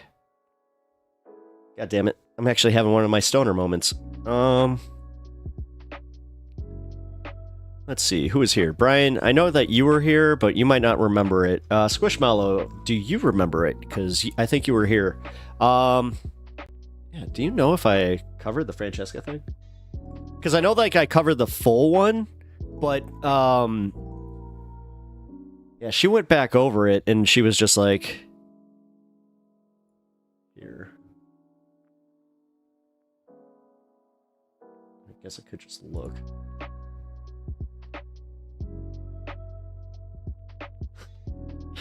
Screw it. Excuse me, this problem...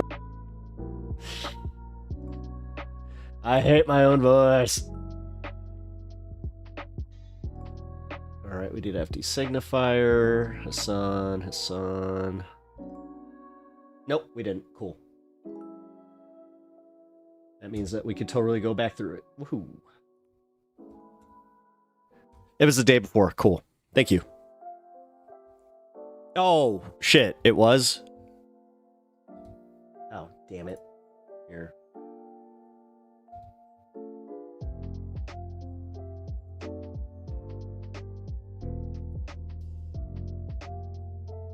Huh.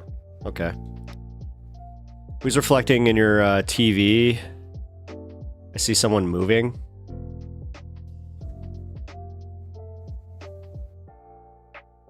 Oh, it's probably my chair. Yeah, there. It's my... Yeah, it's me. Dude, I did have a moment there where I was like, I do see a reflection. Oh, no. It is haunted. Yeah, actually, during Christmas, I had a inflatable Santa that was in that chair over there, and one of our commenters, it was funny. They had just went, "Oh, this is gonna turn into a horror stream real fast if that thing starts moving." Yeah, that would have been wild. Okay, what the hell is going on here? Why is this not working? No. Hold on. Like, sorry. It's my cat? No, my cat's upstairs because he was being naughty. Dude. He was down here for like, I think 4 minutes yesterday. And dude, in that time, he had already torn up some things that I didn't find until after stream. Oh, I was a little pissed. I was just like, oh, come on, man. Let's see.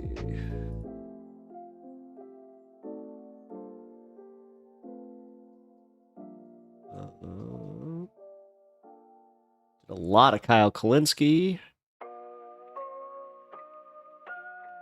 Nope. Okay.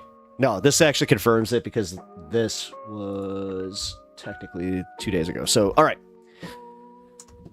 Sorry, guys. I had a moment there where I kind of have done enough of these shows where I could not legitimately remember if I had gone through this or not with you guys. So, I found out I did not. So, this is good. Let me just bring it up.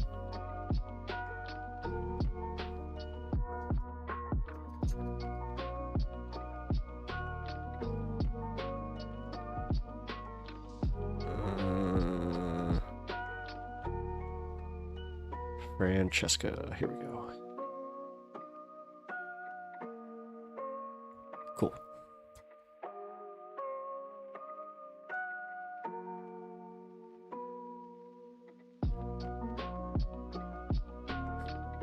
I know I shouldn't ask this because it's kind of like, isn't there a thing like where chicken fighting is illegal?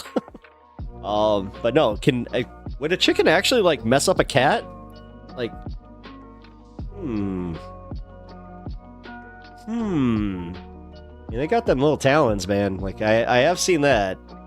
But I'm not sure. I feel like a cat, like, especially like a domesticated chicken. Sorry, we had a random question in chat there. I was like, I'm gonna actually think about that, because I can't actually decide now. Nah, cat wins. Cat wins. Especially if we're talking about my cat. My cat would destroy a chicken. Chickens are brutal. No, okay. Hold on. I might have to take that back now. Damn it. I was so, like, confident in my answer. All right, well, here. We already did go through the full interview when it was live with Francesca and Jank, but Francesca actually did a retrospective on the important parts of the interview, so I really wanted to go through that because she was bringing up a bunch of like really good points. Also, I just didn't realize how wrong Jake was throughout that interview. Like, I must not have been paying as much attention to it the first time. My roosters have spurs that are pretty long. Ooh. Oh, you have roosters? Oh man. One of my I stayed at a house for a while, like, that had a rooster that was like a few doors down. Oh, that sucked. I mean, I guess if you're okay with the whole, you know. But yeah, man, let's go into Francesca. Francesca's assessment of the whole thing with Jake. Let's take a look. Oh, I'm muted. The whole or on individual hosts. Do you think about how what you're doing reflects on TYT as a whole or on individual hosts at all? I personally feel implicated by a strategy that I do disagree with. Or do you think, well, I'm doing the right thing, so everything I do should reflect beautifully on everyone who works at TYT. See, this is a way of getting me, like, saying, Cenk, you're out of bounds. So you're implicating I'm me not in a trying. strategy I don't agree with. Well, but No, what am I see, supposed to do? that's him hearing it. Like, he's hearing, like, I don't want to say what he wants to hear, but apparently he does. Like, he really does want this to be a bigger, like, drama than it. Like, she's even kind of trying to, like, tone down, where she's just like, do you understand that you guys doing this, it kind of makes us look bad? Like, that was the long and short of that one. Strategy I believe in, because it might implicate people on the network. I think I'm asking for empathy. I'm just asking for empathy, Cenk. Yeah. It's just being a little empathetic. No, I don't think that's about empathy. I think what you guys are asking for, and this is why I'm not on the He does look like Grimace. far left, is you're saying, since we don't agree with your strategy and your strategy implicates us, you really, if you were empathetic and a good person, you wouldn't do your strategy. And I don't agree. I think my strategy is way better and will protect all of us much better. And so I'm not going to purposely do the wrong strategy because it implicates people on the far left. If you say, hey, I'm so implicated, I'm going to leave. This is unconscionable to me, as some did. Great. I got no problems with it. Everybody makes their own choices, but I'm not pushing anybody out. You get this. Everybody gets to stay. Everybody gets to have their own opinion. They get to have it passionately. They get to fight me on it. They get to fight everyone on it. They get to make their case. I can't do any better than being super open-minded and allowing everybody to make their case. If you say, Cenk, you shouldn't make your case because some of us feel implicated by it, well, that's your problem, not my problem. Okay. Yeah, I mean, about that, I'm reminded of the book by, I think his name is Michael Schneider, on tyranny. And he wrote, it's like 20 lessons from the 20th century about authoritarianism and fascism. And one of the things that has come to mind when you say, my strategy will protect us, is he has this chapter, I'm going to bring it up, the first part of it, called Do Not Obey in Advance. And he writes, most of the power of authoritarianism is freely given. In times like these, individuals think ahead about what a more repressive government will want and then offer themselves without being asked. A citizen who adapts in this way is teaching power what it can do. In other words, you don't have to do the sort of crackdown on the left around speech because I'm going to do it for you, or you don't have to come to me. Cracking down. Again, you're misstating it. I'm doing the exact opposite. You're cracking down by saying, Cenk, you're out of bounds, so you should stop with your stupid opinion. And because you're implicating me. I feel like there's a real, that's what you're saying. Cenk, I feel like there's a real misunderstanding of power in your mind. And I don't know why. I think you're hiding behind this power dynamic. No. I'm being totally honest. I am a contributor to TYT that I go on every time you guys ask. I step in a pinch often. Sometimes I don't. You do. I've been asked less and less as of late. Jordan has sort of eclipsed me. It's fine. I don't give a shit. But like I am but a mere contributor. I make very little money from this show. I'm really grateful to the people who support it. Again, you have founded the TYT. You've been the head of TYT. You're one of a stalwart in broader progressive left of center media discussions.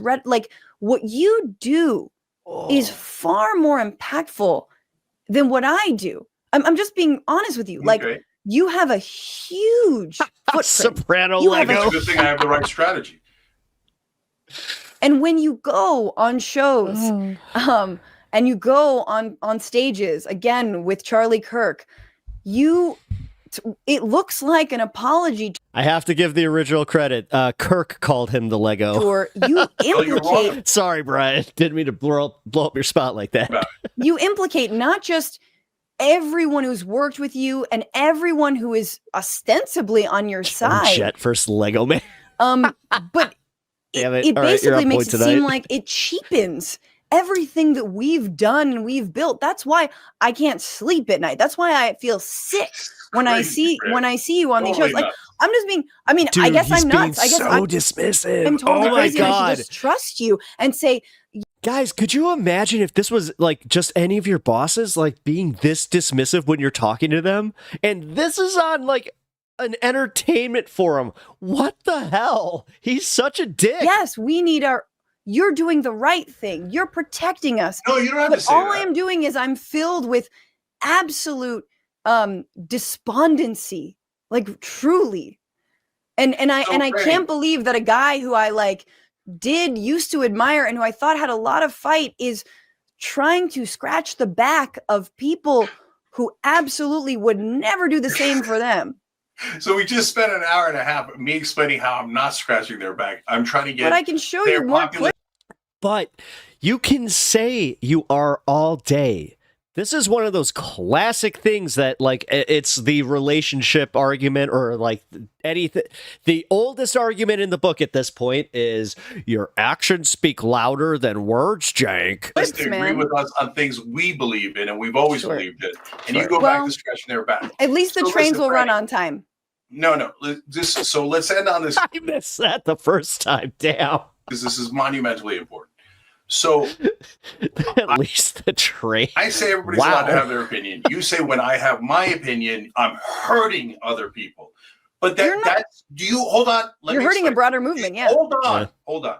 Do you not get that privileges your position and says my position is obviously the correct one and the moral one, and says you have the incorrect immoral one. This is insane. You're implicating me in your immorality and your wrongness. So you really shouldn't do that, because that's being immoral to me and other people who agree with me. Because since you're so obviously wrong and immoral about this, hey, shout out Kirk Official Music. You're implicating me in your immorality. With great power comes great responsibility. That's what I'm saying. It is definitely the correct position. I'm saying with great power comes great responsibility. I'm giving you. I'm so accepting, but hold on. I literally have this on my wall. Yes, Franny, cook. Also, I need to get one of these. That's Michael Brooks. You've gone off the reservation and you've gone rogue, Jink. So now it is your fault for implicating the beloved far left, who are clearly have the correct position. But I you really don't have the correct position. I don't represent the left. So please stop pretending you represent the left when the voting and the polling clearly showed you don't. And it's not wrong to be center left. What is you think that what is he doing? You're not a it's like center left is like, no, it's I don't know what you think it is, MAGA or whatever. But you want to talk about the power I said it's Bill Maher and Nancy Pelosi having a baby, Jane. I think ultimately you just need to embrace your centrism, my guy. I think you're just more of a centrist than you think. Like I just explained it, but you don't want to hear it. I said it earlier, Franny. I'm not talking about the disgusting centrism of Manchin and all of that the mainstream media lied to us and called centrism. That's radical. What's wrong with Manchin? And Manchin works with both sides. He's a perfect example of what you're doing. That's exactly what I'm talking about. Manchin is the establishment. The fact that you can't see the difference between a left-wing populist who despises the establishment, who's a right-wing populist, who loves and is the establishment, who's a right-wing populist. Yeah, like what's the example? Is stunning. Who's a right-wing populist? Piers Morgan. Who is a right-wing populist?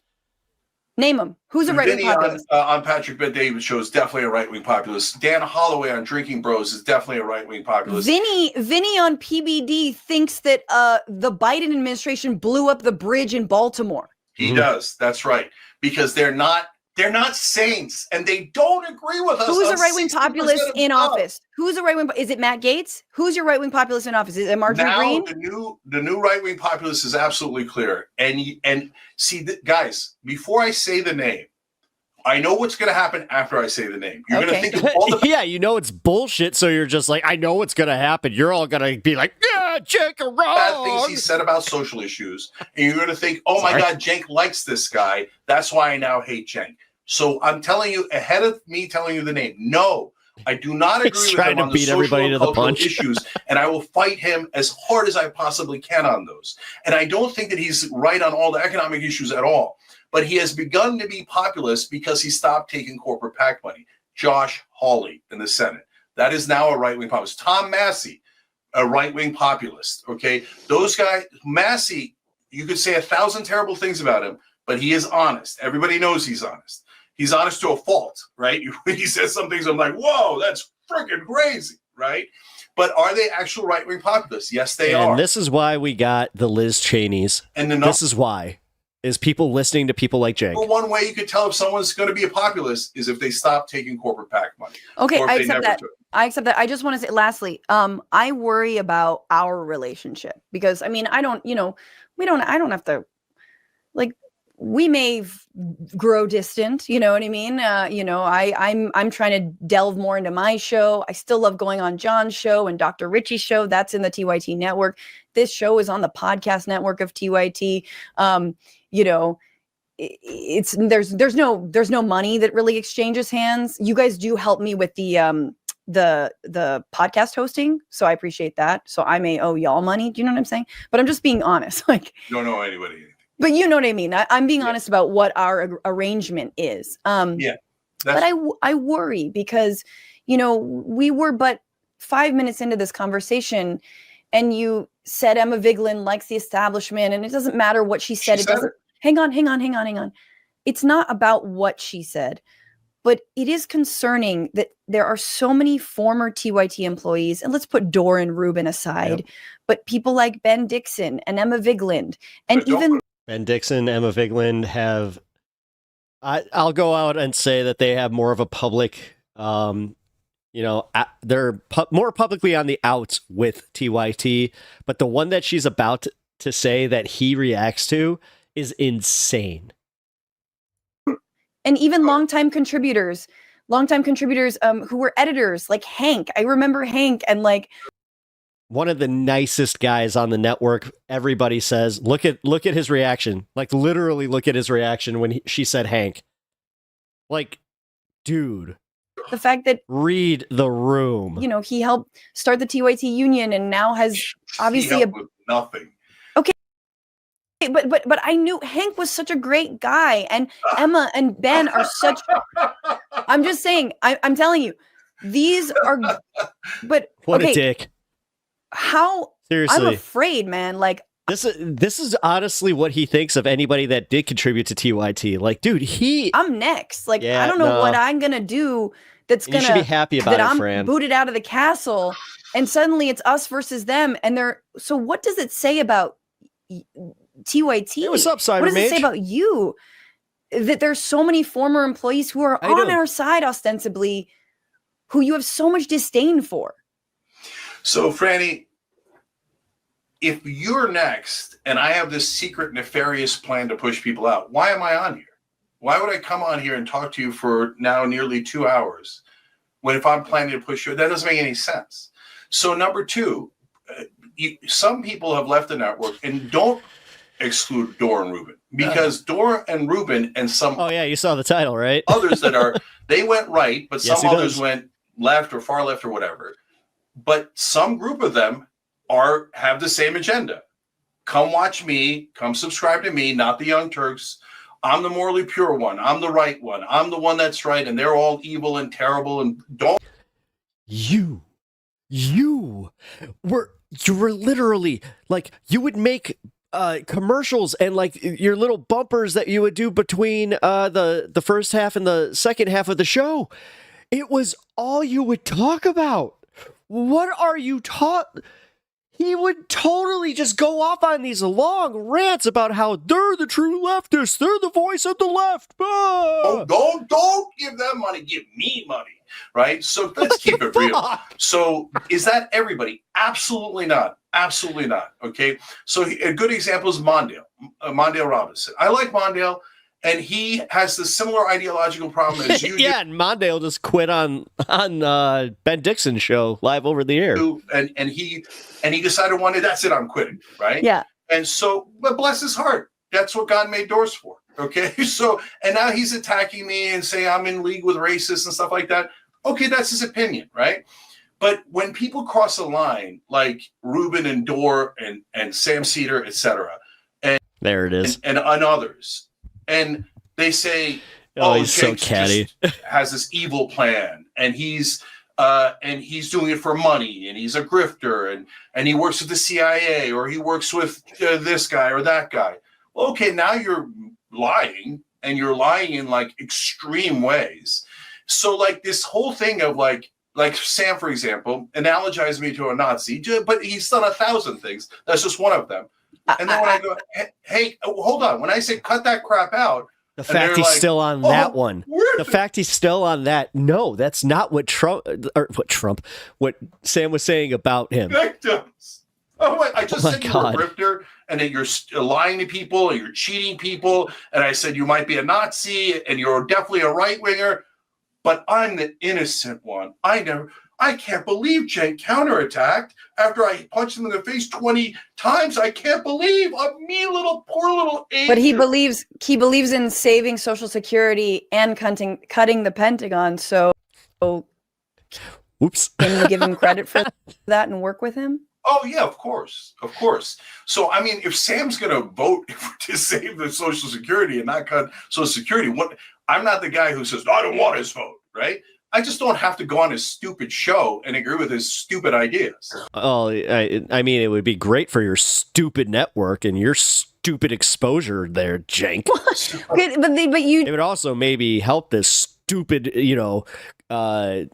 just again, this stupid whole stupid party or this whole stupid movement we have. Stupid. Again, these are words that you reserve. Okay, why do you? Randy, if I called you a Nazi and I said you're a right winger and you're secretly taking money from Pelosi and Charlie Kirk, then hey, and you said hey, and you got angry with me, wouldn't that be a rational reaction? I think there's been a conflation with reaction be, oh, I love Cenk. I love that he called me a Nazi. I can't wait to work with him. No, he's a freaking grifter. That's all he's ever done. He literally told me that he was trying to take Jimmy Dore's audience because Jimmy's was bigger. Good. So he wanted to. You remember what Jimmy Dore did to me? You remember the reason Jimmy Dore is.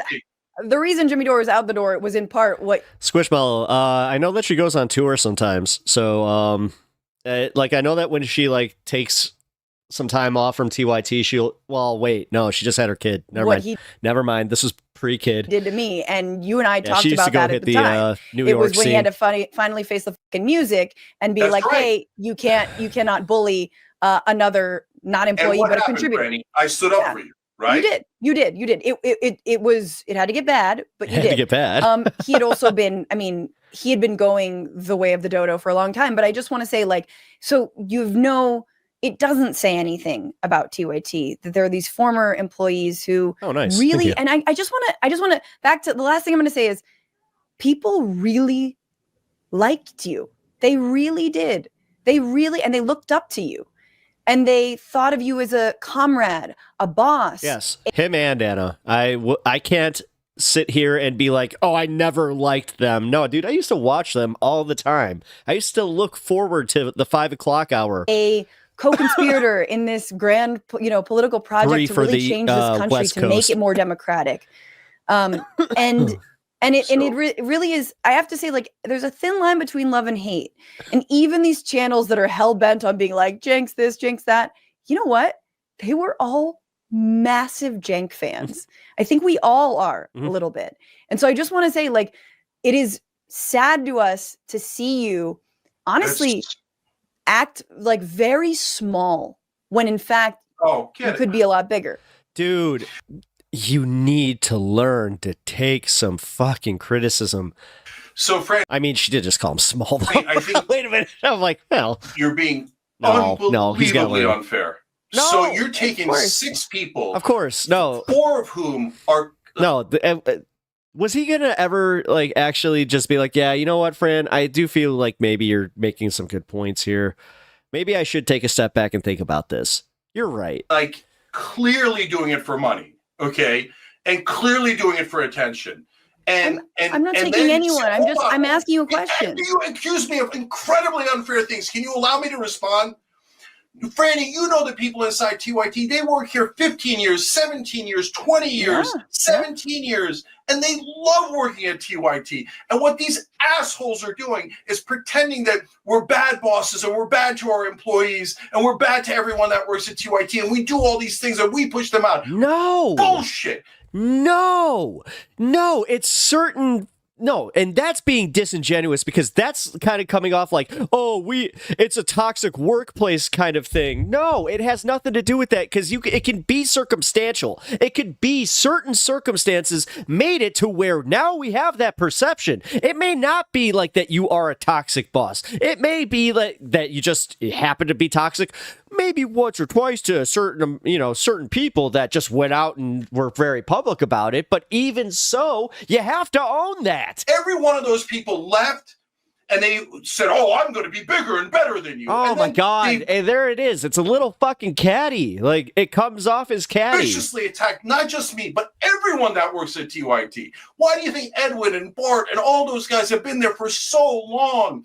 We gave people 12. Does anybody know what happened with Jessica Burbank? Because, like, when he says that, immediately I go to her where I'm like, she's not on the network anymore. She left suspiciously pretty quick after the first Anna debacle with Benny and all that. And then she started popping up on, God, I forgot what it is, like Occupy Democrats or something. Weeks of paid family leave when no one else was doing it. And we did it for moms, we did it for dads. I can go on and on. Franny, to make it seem like I'm pushing people out and that I'm the bad guy here, when in fact, you know for a fact that 98% of the people that work at TYT love TYT and try to stay there forever and ever and ever. Sometimes they'll go to a different company and go, whoa, holy shit, that's bad, and come back to TYT. That one. So please be fair and honest with your audience, because working at TYT has been amazing for those people. And all we're getting is smeared by a couple of people who literally say, we want to tear down the network. We got 75 people here. Not the network, but you definitely, I wouldn't say that you're trying to tear down TYT. I would say that you're definitely kind of trying to tear down the movement, because how are you helping it? What exactly is your goal to help the movement? Move it more towards the center? Because Kamala Harris just proved that fucking works. That we have to provide for.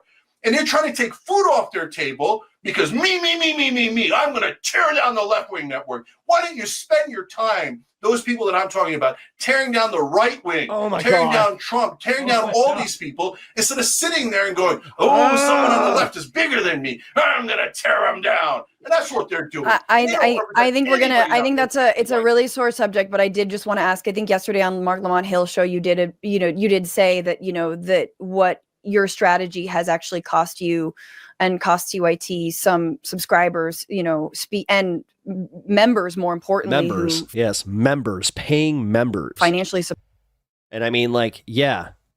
the show. Speaking of putting food on 75 people's table, what is your reaction to that? I know anecdotally there are people who love and support my show, even though I truly don't talk about my disagreements with you. And God, Jank, I've been over backwards. The reason my show is at 1 p.m. is because it's right before you, right in between when TYT doesn't have any show. I've bent over very backwards to accommodate TYT.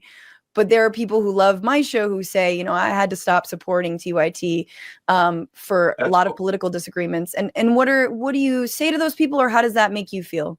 Obviously, look at him. I refuse to be wrong on purpose. So we lost a lot of members, and so that means you're gonna pivot, right, to try and bring back some members, or are you gonna pivot the other way and try and engage with a new audience? Because yes, that's sound thinking. Because at some point he even says, he's just like, that's why I run this company kind of thing, like, or that's why I make the good decisions. When I started criticizing Obama from the left. And I said he shouldn't be drilling in the Gulf. And he always went to that. But guess what happened after that? The network grew. It actually grew to its biggest point after that. Now, you guys have some of the lowest numbers since you've started the network. Shouldn't be bailing out the bankers without any consequences, etc. And people were outraged.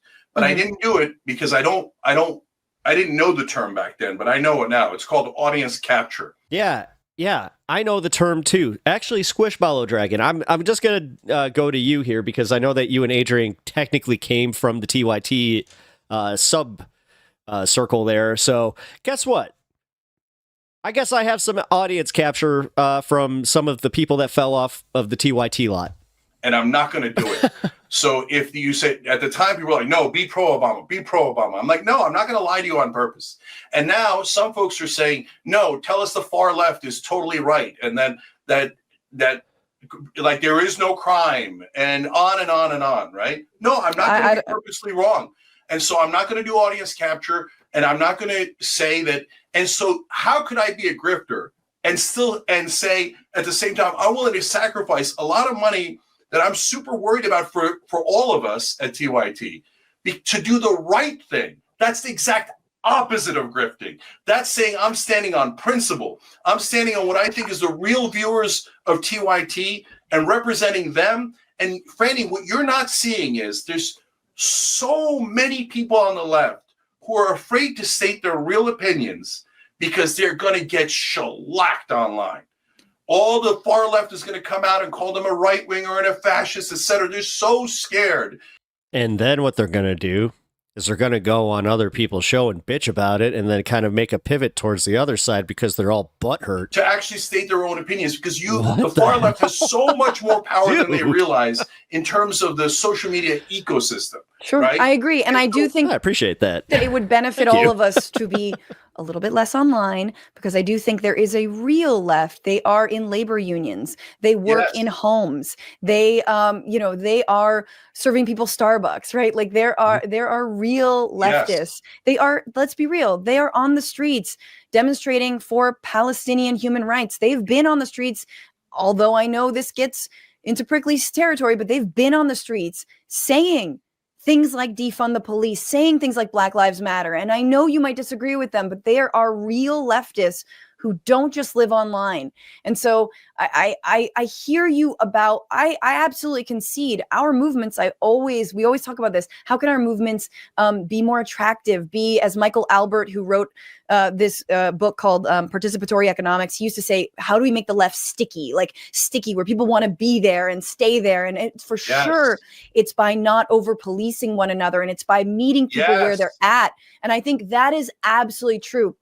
But for me, it is not about, it's not about what I see is conceding to a right-wing framing within the ceiling of Trumpism, because there's always a ceiling, and that ceiling is Donald Trump. But Franny, I'm not conceding, and facts have to matter. Facts have to matter. Well, like you're painting me as a collaborator when I haven't collaborated at all. All I've done is argue for our positions. And in fact, you showed a couple of times when I argued for our positions, right? And if you showed all the right-wing shows that I was on, you would see me fighting for left-wing positions on right-wing shows that no one's ever done. And do you know that on the Patrick? I've been on Piers Morgan. I do that a lot. So, if you count Piers Morgan, I totally agree with you.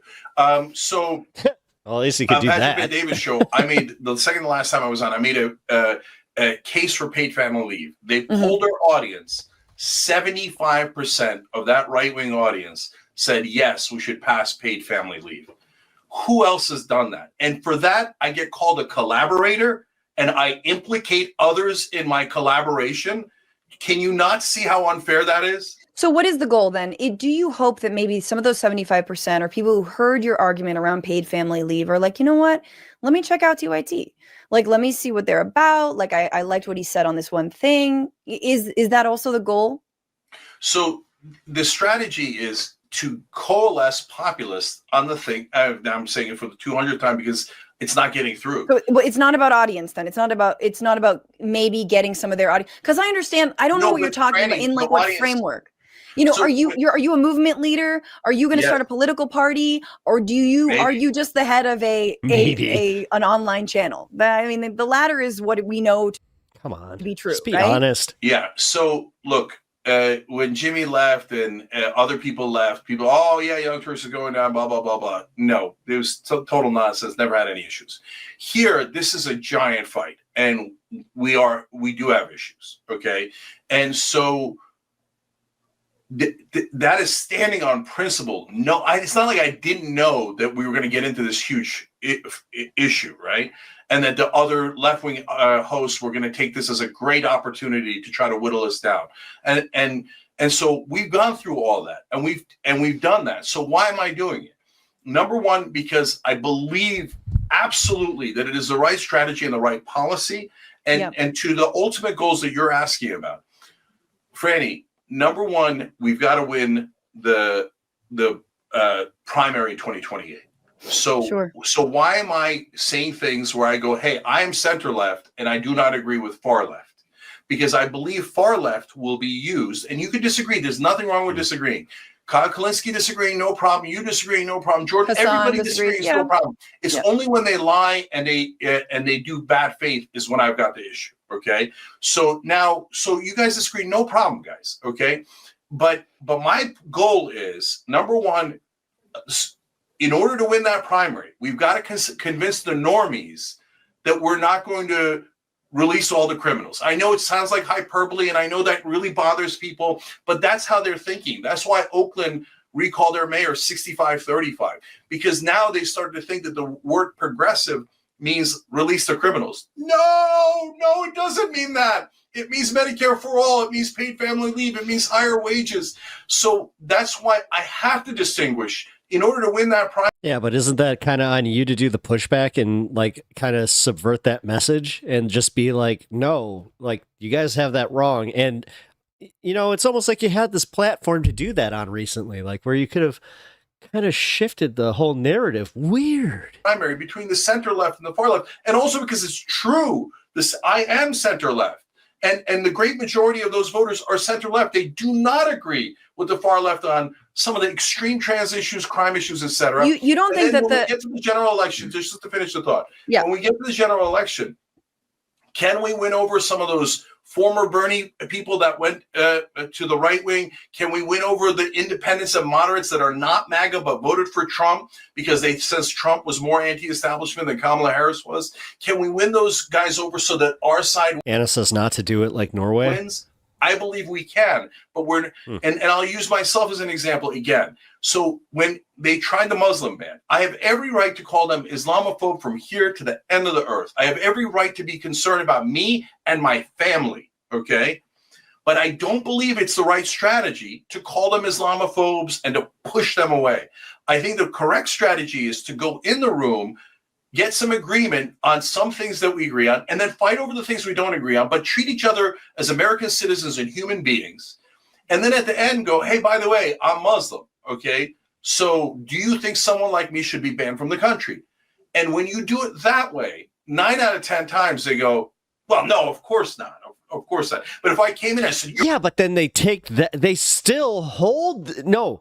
And that's misinterpreting it. And that's being fucking, that is being disingenuous there, because for real, how are you going to like conflate those two things where it's just like, oh, well, he's a decent guy because he came around and said that I shouldn't get deported, but you completely ignore the fact that he would leave that and then go talk to somebody else and just be like, oh, no, I didn't change my stance. I just don't think he should be deported. You're an Islamophobe and you're a racist and a bigot. They'd say, ban this mother effer, right? And so I just think you guys have the wrong strategy and some wrong policies. But that's a normal part of a healthy debate. We could have had that debate without people making wild accusations. Well, instead of just saying we disagree, they're collaborator, right-wing, fascist, etc. I really hope that you do, and I hope, let's leave it. I really do hope that you can get past what you feel are slights, to actually speak to some of the people that you're talking about, to be in more rooms with leftists who you may disagree with, and more people who are ultimately on your side. I've had the same conversation with Van Jones back in 2016, man. It's like I'm deja vuing all over again, where I told him the left is more on your side than the right. And he's like, no, the left wants to tear me down. But anyway, Cenk, it's really great to have such a candid, open conversation. I like that we can both be very Mediterranean about it and get like super mad, but then rein it in and be cool and then be like, we're like, yeah, we're just going to yell and then we're going to be fine and then we're going to get over it. So that's the kind of beer I like to have. Yes, thank you. And but not with Charlie Kirk. And I will leave it at that. Everybody, you can check out all of the interviews. You don't have to, it does not hearsay. Watch for yourselves and see Cenk, and obviously every single day on TYT. 3 p.m. Pacific, 6 She said, p.m. "Let's Eastern. leave it," like she's Thank telling you her so dog much, to Jake, for ignore being here. So, on Franny, their I just, last thing I have to clarify. Leave I'm it. going on Leave every it. kind of left-wing show. Yours, Mark Lamont Hill, Breaking Points, Brian Tyler Cohen, Dollcast. There's just a whole Destiny where I guess he's kind of on the left. Oh boy, don't talk about Israel. But I'm going, David Packman. I go on every show. The only shows I do, there's only a couple of shows I don't go on because I think they're bad faith. And what they then do is saying, "Oh, he's not going on any left-wing shows." What? Because they're the demigods of the left? No, I'm going on shows that have good faith, where we have wild disagreement. And like you said, we even yell at each other. But when we settle down and we have a beer, so this idea that I'm not going on left-wing shows or we're not doing left-wing stuff is just not. Well, we're making the second round. We're like the second tour. We're the B cities of your A cities tour. No, that's not true. Randy, the whole network is left-wing. So I mean, the aberration was going to talk to the right wing. Well, so I mean, what's going on, Frantifa? If you haven't already, subscribe to this channel right now. Wow, it's weird to see her like go right back to that old haircut where I was like, oh no, I remember that. I also remember when she had that the setup like that. That's cool. I'm glad that she chopped that up because honestly, man, like the first time I heard it live, I missed so much of the BS that Jake was spewing there. It's just like, what the hell? And he buys it all. He believes it all. He thinks he's the victim. He really thinks that he's just the victim of the big old meanie left. It's frustrating.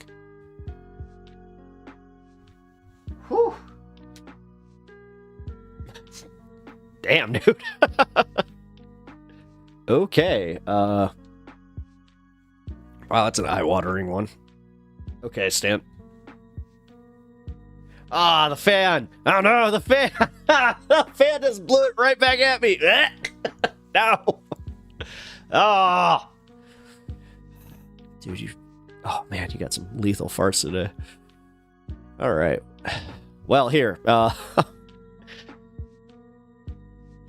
Here's a another little thing that I wanted to talk about. It's the Joe Rogan problem. This will be fun. So let's finish this segment up, and then we'll go into that. So if you have not already, like the stream and follow over on Twitch if you have not done that either, and subscribe to the channel. It really helps me out. It's free for you, and I really appreciate it. Even though it rolls off the tongue a little bit easier now for me to just ask, but it does. It legit means a lot to me. So please, please, please, take this one. This is a good track.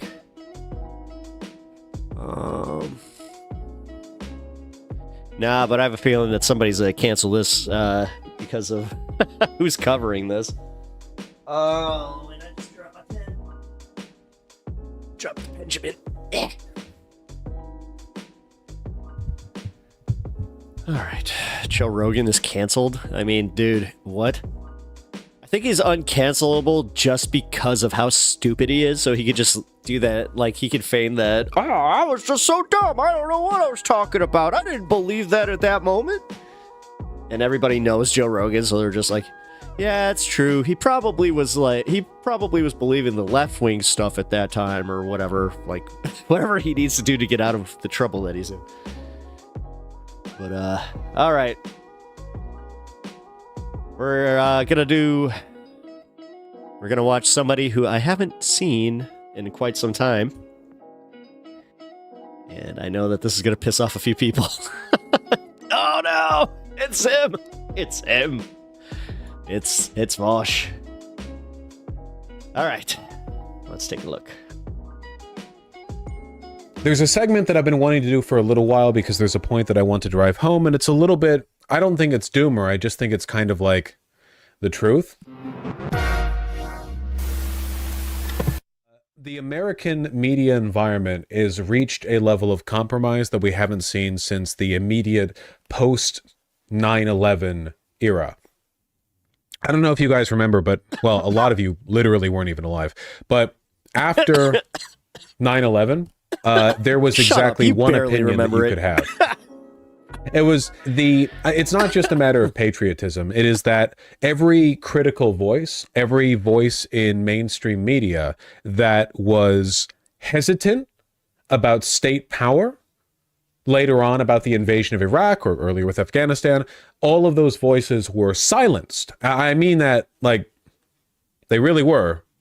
In some cases, they just weren't. Cedar was one of them. Hired again. The left-leaning or just more anti-government power individuals, people more skeptical of our role in the world militarily, they were not given a platform. A lot of them had their platforms ripped from them. Many of them chose to go silent and avoid facing the consequences. There are a million examples of this. I'm not going to waste time going through all of them. Everyone's heard of the Dixie Chicks and what happened to them. I'm not talking about that necessarily. Eventually, it became legal to disagree with the government again, but it took a little while. This happened during the Vietnam War as well, you know? Like, there was a point in time after the invasion of Vietnam where Americans were relatively okay with it because, you know, fighting communism and so on. And then after we started getting, like, video and TV and reports of what was going on in Vietnam, people really were not as happy about it. All right, sorry, guys. This came from chat. I wonder how soft his beard would feel on my balls. But it took a while for the anti-Vietnam War protests to ramp up to the point they did. And a lot of that was because for a time, if you were anti-Vietnam War, you were anti-American. You remember the age of McCarthyism, right? At least maybe you weren't there. I wasn't there, but you remember what it was described as, right? A period of time. Come on, dude. There's maybe like 3% of your audience that knows what you're talking about. And the Red Scare, you know, professors losing their jobs because they were accused of being sympathetic to the Soviets. I mean, people all around the country, every field, every job, were scrutinized. It was a deeply authoritarian time. We are entering that time yet again. The media is captured. I saw this screenshot. It was remarkable to me. Right now, the Republicans are gearing up to tear this country limb from limb, you know, ruin it for everyone, left, right, whatever. Yeah. These are notifications for new stories coming out from the Politico column after Joe Biden's pardoning of Hunter Biden, a move that I sympathize with, but ultimately think was a bad move. I mean, like, I don't really care. I hate Joe Biden. Hunter Biden, I still love, though. So I'm glad he's safe.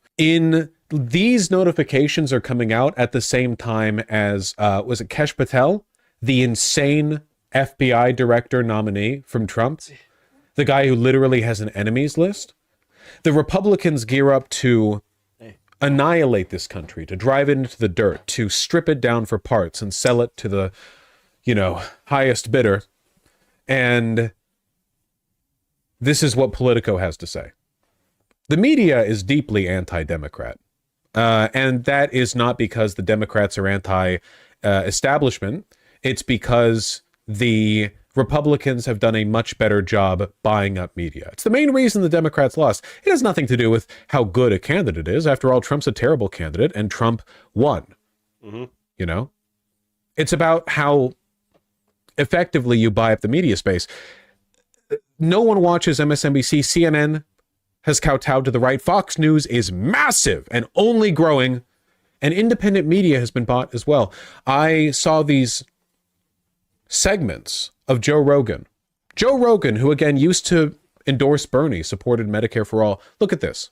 Well, I wanted to stay out of the presidential election shit. Yeah, it's gross. Because I feel like I had to. I feel like this is so nuts. This is so nuts. When that Tim Walz guy, that guy's, it's so nuts that guy was going to be the vice president. You're telling me, you're telling me this whole thing's fake then. You're telling me you don't care if someone's a liar. You don't care if they lied about their military rank, where they served. You don't care if they lie about being an assistant. You don't care if they lie about Tiananmen Square. There's too many things. This is so crazy. You would get fired if you were an assistant manager at a oil changing company. Yeah. But utterly, like, unbelievable, like genuine, like impossible to believe. You are radicalized to the right and to participate in the election because of Tim Walz. Because Tim Walz said he was in China during a month, but he was in there during a different month. And he did not lie about his rank, but after he left the military, he didn't file the paperwork that allowed him to keep that rank after he left, so they technically demoted him one rank, but he did serve as that rank before he left. That's what with Trump. Trump was the other guy, the one you endorsed. Yep. A lot of people say this is him on. being stupid. Don't get me wrong. Joe Rogan is stupid. If he was smart, he would have done a better job lying. He's just bought. He's bought. He is bought and paid for. Same things happen to TYT. Same things happen to a lot of other media institutions. Folks, I didn't think it was this bad, but we're in like a 90-10 right now. The media is all right-wing. Yeah. They're fighting an uphill battle because at the end of the day, to be right-wing is to be anti-truth, anti-love, anti-reality. But with regard to like, to what extent the media space is bought and controlled, it's all right-wing. And it's all gonna be right-wing for a while. It's done. I don't think you all understand the ramifications of this. We're talking about a level of media capture that's unprecedented in living memory. I mean, we're talking about every single day. You know, people often look back in history and they're like, well, how do people believe this at this point? How can people be so ignorant, you know? That's the media environment. But it's never been this bad. Or at the very least, it's never been this bad since the introduction of genuine independent media.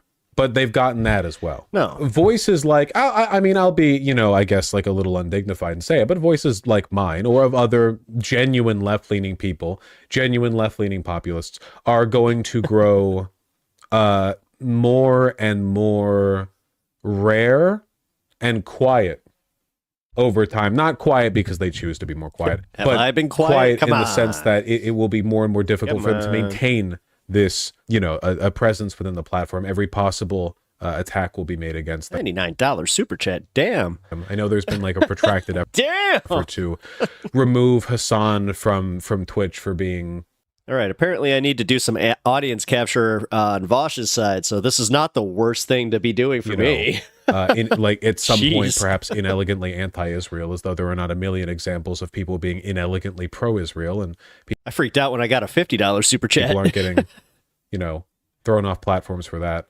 I guess Asmongold got banned for 2 weeks because he said Arabs are subhuman or something like that, but that's a pretty far line to cross. Yeah, I don't know. I mean, I guess there's a line, apparently.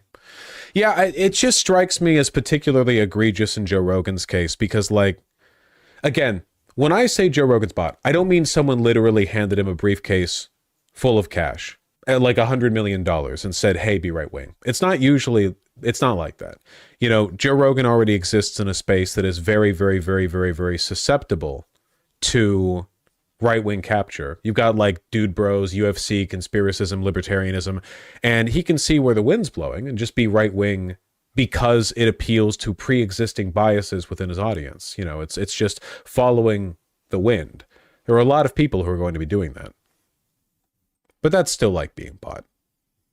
I saw this clip as well. I don't want to play it because it's 5 minutes long. It's pretty crazy. This very shiny man. When did the US government get started with internet citizenship? It started in 2014. Edward Snowden rolling around in his not grave because he's still alive.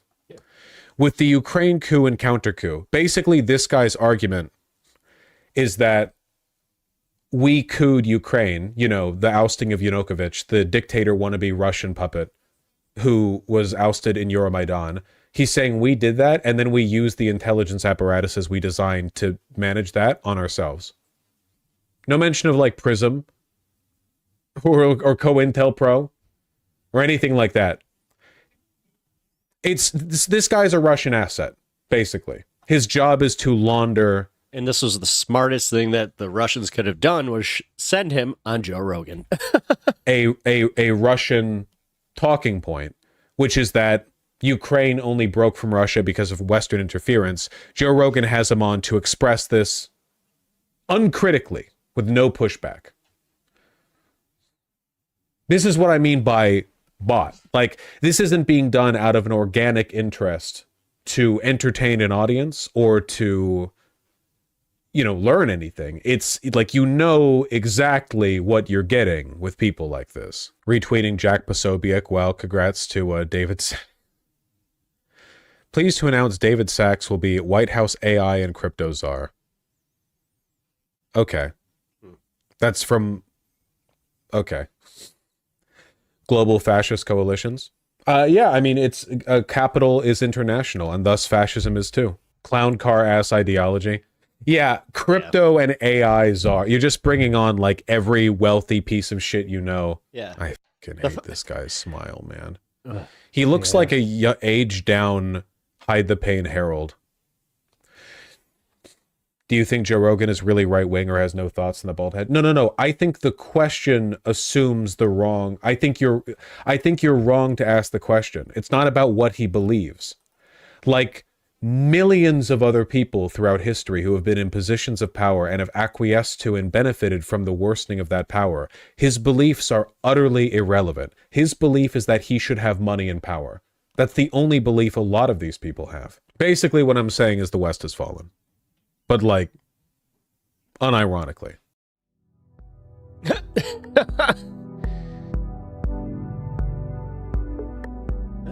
It's down to one in a sub 2. Look at that. What's up with that, man? Like, okay. I hate doing this, but I'm going to because, yeah, it's true. So, I recently watched a newer piece from Vosh, and I noticed that he took down all the bylighting.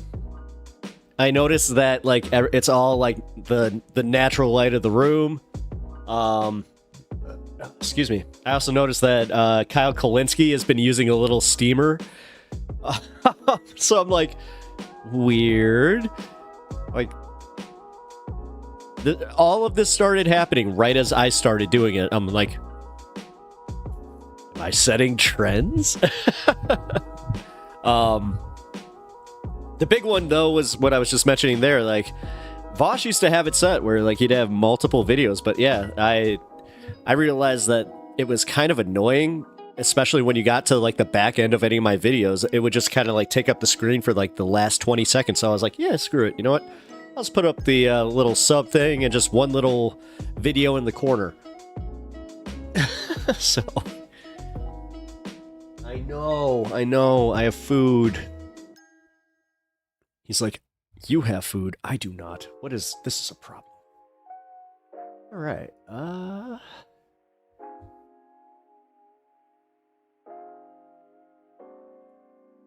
this is a good video to use. We'll see. All right. I'm going to finish my food. We're going to watch this together, and then we're going to go into the post 420 hour here in 10 minutes. So we didn't want to say the word atheist, we said the word agnostic, but agnostic answers a different question than atheist. It's just two different issues. If you're asked, is there a God? And you answer, I don't know, that's agnostic. If you're asked, do you believe in a God? Then you have to answer yes or no. And if your answer to the first is I don't know, the answer to the question is pretty much no. Well, you're introducing logic into this now.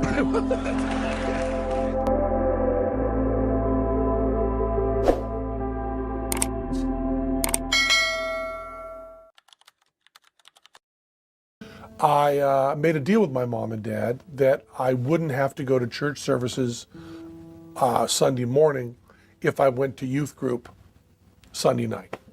So we had a pastor at that minister at that church that was fairly hip. You know, he's trying to deal with the children, play a Jim Morrison song once in a while, you know, play the Beatles.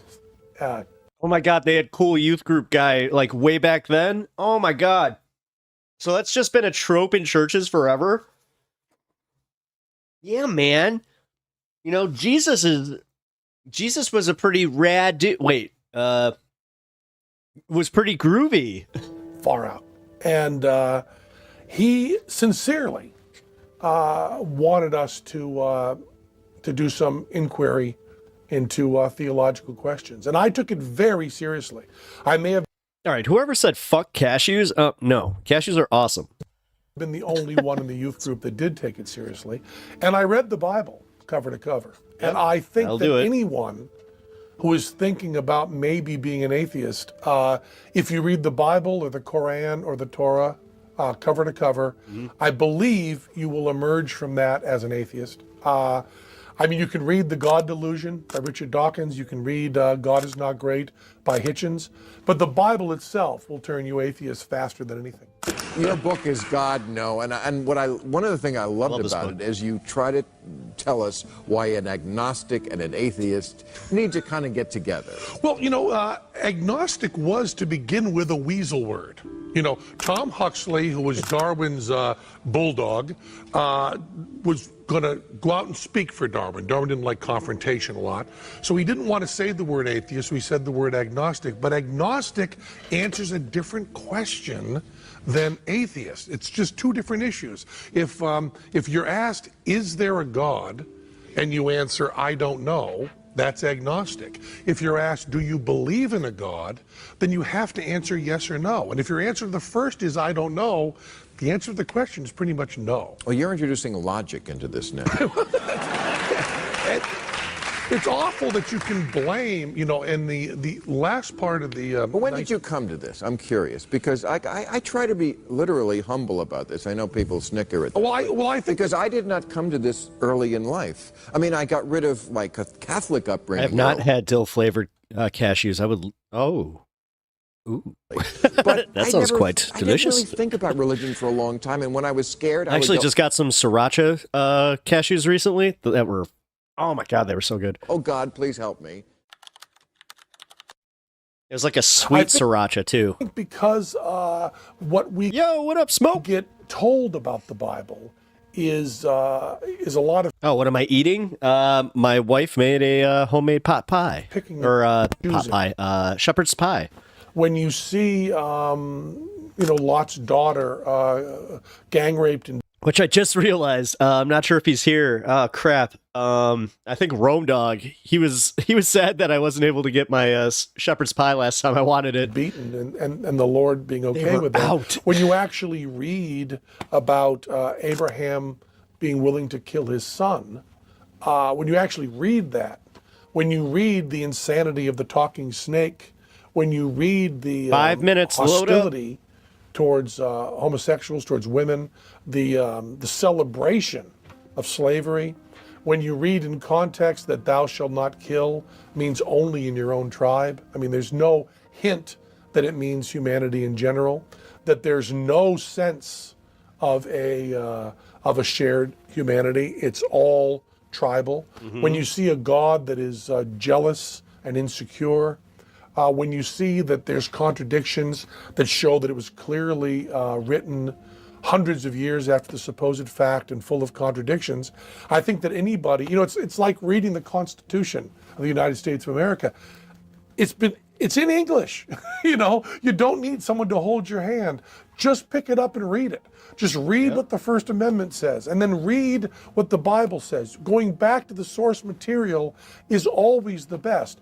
When someone's trying to interpret something for you, they always have an agenda. Yep. It was the pastor of my youth group in Greenfield, Massachusetts. My parents wanted me to go to a youth group, and I did, and he suggested reading material, and I believe I was the only one who read it.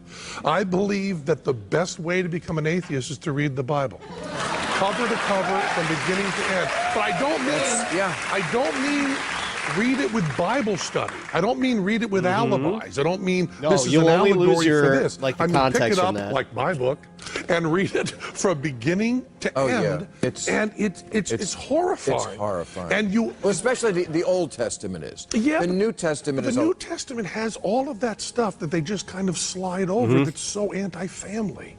You know, Jesus says over and over, abandon your family and come with me. I mean, that, to me, that's more horrific than the stuff in the Old Testament, which is at least about tribes and warfare. This is about if the people you love most in the world, you must love Jesus more. And the whole idea of that is sickening. And I start the book by saying, if God, however you perceive God, I don't care, you know, he, she, or it, came to you, however God speaks to you, and told you to kill your child, would you do it? And if the answer is no, then in my booklet, at some level, you're an atheist. And if the answer is yes, I hope you reconsider. Right. I mean, I believe of course that did happen in the Bible. Yeah, and and then when you but it was a practical joke. Exactly. When you bring it up to people, they say, but God said, no, you don't really have to. All right. So I read the Bible. Yeah. And then I read, Bertrand Russell, and I read a lot of other stuff, because in the Greenfield Public Library, the 900s of the Dewey Decimal System, I mean, one of the few people that still remembers it, the 900s are theology, and they're only about this long. I don't know if that's all on camera. They're only about this long. The one-armed guy who caught a fish this big. They're only about this long. And so I read a lot of them. And I started going into class, and to his credit, the pastor, who was a wonderful man. You seem cool, even though you kind of look like John Lennon with the Alanis Morissette hair. Yeah, wonderful. I don't know. Man. Would let me talk to him about this stuff. And finally, after, I don't know. 2 minutes. It's so long ago, but after months of this platonic questioning every night at youth group, the minister called my mom and dad and said, I think thou shalt Alanis Morissette. Maybe pension all right. Sorry. All right. No longer learning Damn. about the Bible. For 1 me, minute. he is now converting everyone in the class to atheism. So I was asked to leave, very politely, very nicely, youth group. And then with the help of Martin Mull, Randy Newman, Frank Zappa. Randy Newman? You got a friend in me. The idea that these Randy three Newman. men were out of the closet atheists was so inspiring to me and so important to me. And reading interviews with somebody. And I remember being somebody in a religious, and I'm not a religious community like Whack Jobs. All right. But, in a community where most everyone was Christian. Having those people in interviews say the simple sentence, "There is no God." Let's go. Meant the world to me, and gave me joy, and gave me passion, and gave me love, and gave me confidence. And I think the first time I was interviewed, as presumptuous as this seems, and please forgive me, I remembered Frank Zappa's interviews, and I wanted to give a chance for someone else reading that to not feel they were alone. Now that's less important now. I mean, the population of atheists in this country is going through the roof. I mean, I'm now on the side that's winning. It's over 20% by some polls.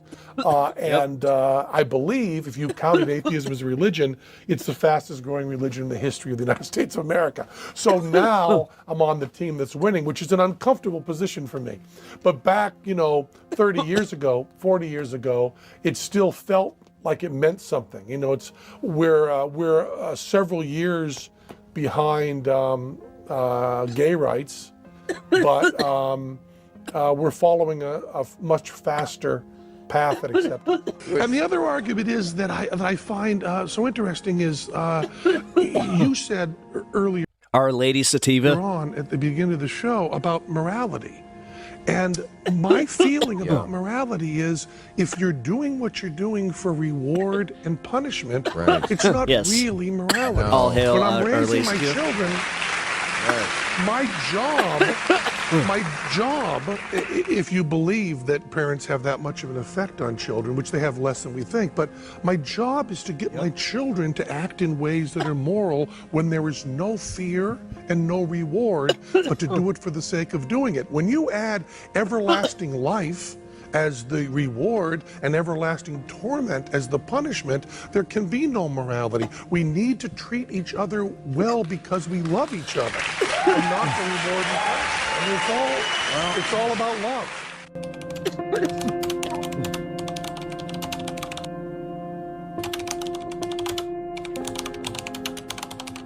All right. Perfect timing.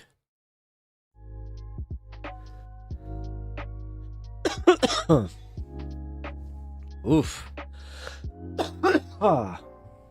Okay. Well, that was fun. Praise be to Indica Northern Lights. Nice. God.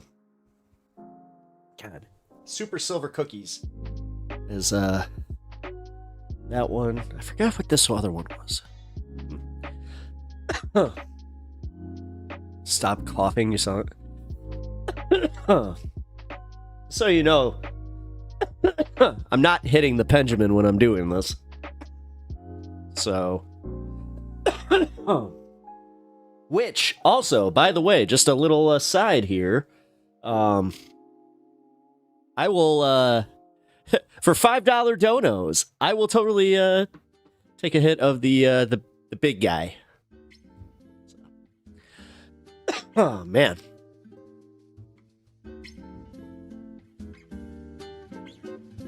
What's up there, Bert?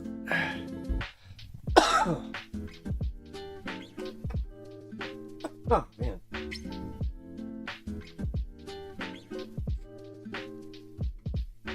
Dude, I'll be honest, I wish I could. I really wish I could. I wish I could totally just pass that through the screen and just be like, here, everybody. Yeah. Oh, it's going pretty good. You actually just came back at, like, literally the fun... This is my fun half. I'm not sure if you, guys watch Majority Report at all, but they do, you know, the more serious half and, with the news and all that. This is more geared towards having some fun, just, you know, chatting, watching some videos if we want to, listening to some music, which we will be getting to Kirk's music. I'm sure I hope he's asleep. Dude, I mean, our guy Kirk has some, he's got the big C, you know what I mean? He's down with the vid. That evil vid. Oh, man. Oh, Bert, I forgot where you said you were from. Yeah, I wish it was legal there for you too. Because, yeah, man, having legal is the shit. I think so many people take that for granted. Like, it happened so fast. Like, so when we got legal, so many people were kind of prepared for it because we had medicinal at that point too. So, you know, smart people like myself, you know, we were not the ones going, oh, so do we go to the gas station to buy this now? It's like, no. Lived in Canada for 3 years. It was lit. I got addicted in a bad way. Still would be best to legalize, obviously. Oh, yeah, yeah. You got addicted? Like addicted? Like, what? I mean, listen, I do have like a dependency on it, but like a straight addiction?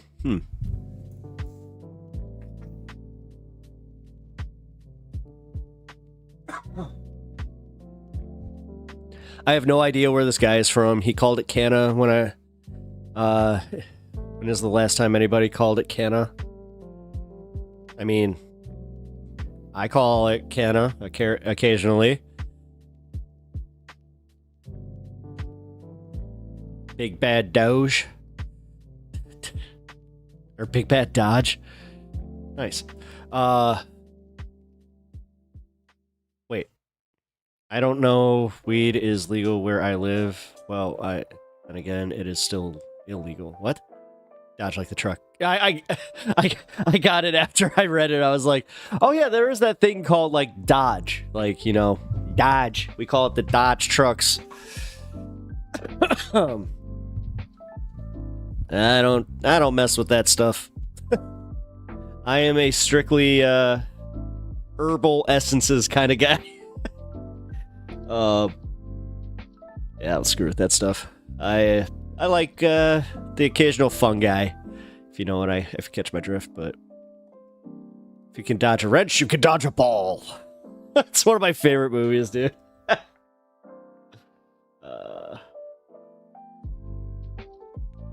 do we got here? Oh, man. But yeah, we are just having some fun here. Gonna going through the chat. I clicked on you because I wanted an intelligent debate. Oh, shit. What do you want to debate? I mean, you came in at the 420 fun half, so there is the... might not be the most intelligent debate, but I hope to acquiesce. So, yeah. What would you like to chat about? I love watching Lord of the Rings on boomers. Oh, I forgot boomers. Boomers, right? Yeah. Yeah.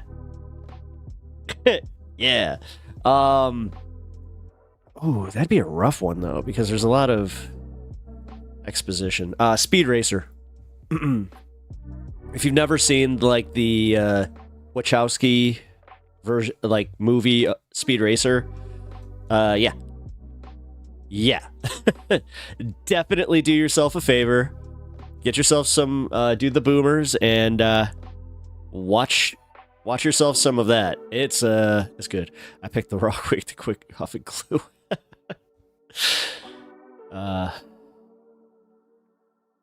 Oh yeah, man. Well, okay. So retrospect is always a thing with that.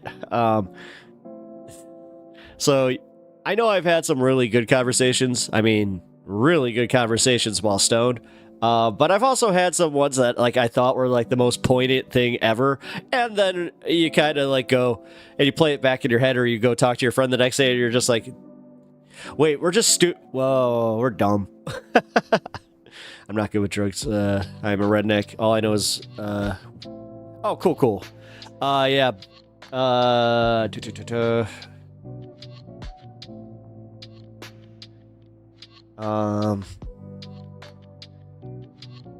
Trying to think, because I can say boomers, but yeah, boomers are just like fungus. You know what I mean?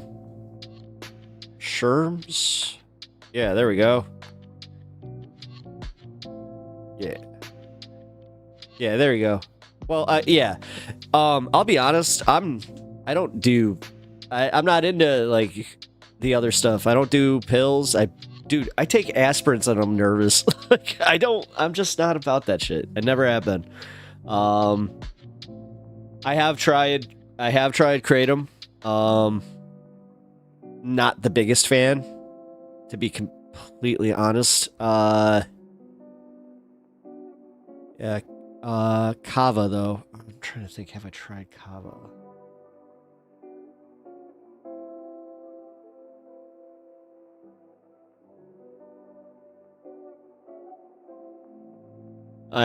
That's Twitch. I don't know what to tell you, bro. Sorry. Twitch does it, and I'm not gonna mess with it, because... whatever. I'll let their auto mod do their thing. But, yeah, just, be good. Be good. MDMA. Oh, actually, like candy flipping. If you guys know what that is, then cool. If you don't, I'm not going to explain it. It's cool. It's a lot of fun. Yeah, occasionally. That kind of stuff, maybe. I might do that at a concert, but it has to be a very, very specific situation. But honestly, dude, like, yeah, never been into drugs. And that's why I'm kind of like, don't do drugs. Drugs are bad, kids. They are. I mean, well, for the most part. It's just like the pills, that's the biggest one, man. Like, I'm not trying to, like, do a whole conversation on it, but I've watched pharmaceuticals ruin multiple people's lives. So it's kind of crazy just how they can do that unregulated. The Kava bar was chill, like a laid back. Oh! I know what you're talking about now. No, I have had that. Yeah, it was all right. So did you know that in the USA, herb in many states is legal, but if you follow federal law, yeah, like, no, I'm well aware of that, but our federal laws, like, the thing is, federal is it only matters if they can charge you and like get the state involved in some regard. Like, dude, they're never gonna go after anybody in a legal state like that. And if they did, trust me, man, you'd have some pissed off like people on both sides. Oh, that's just my buddy. That's my buddy. He's a good boy. I see your comment got flagged. I'm on my 15-minute break, sorry. Yeah, see, I was about to say, Squish is gonna... She's kind of... I see Squish and I immediately go she. My bad, bro. Like, my bad.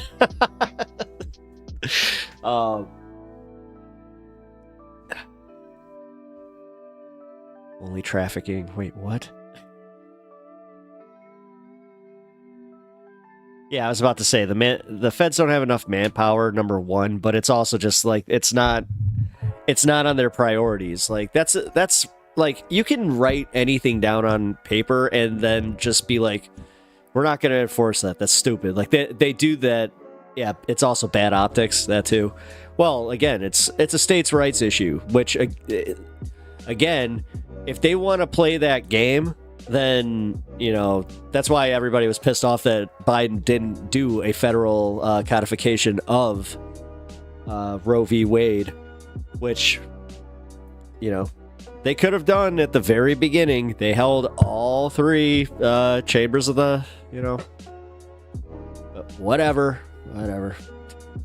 You know, they can totally see they can totally see past their own faces.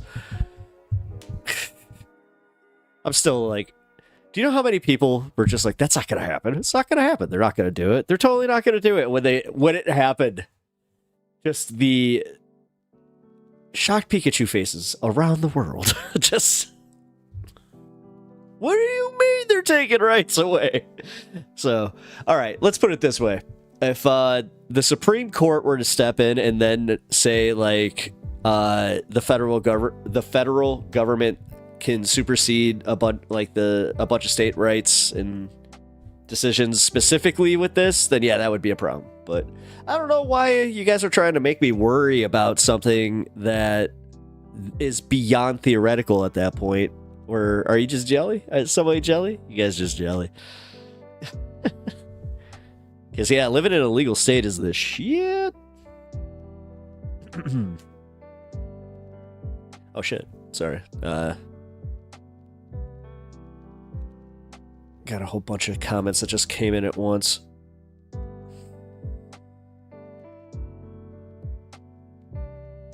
Yeah, feds are dealing with Fent. Yeah. Yeah, I mean, that is a crisis. Also, scary as hell. Although that whole thing where cops were just like, oh, you know, just you touch it, it goes, oh.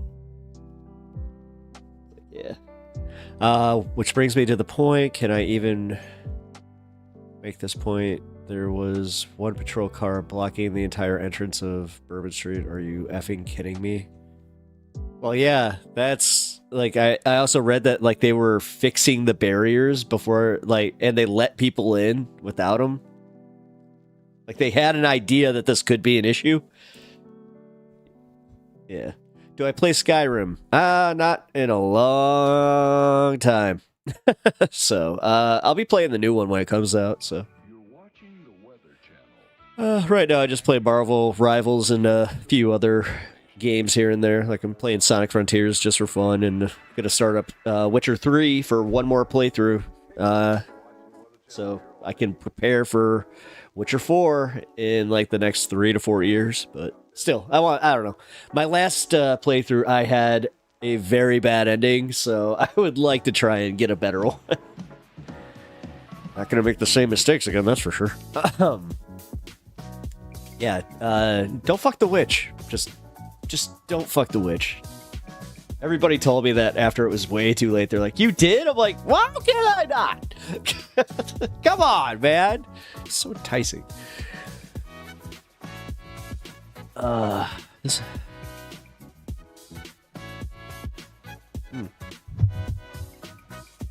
Wait, what?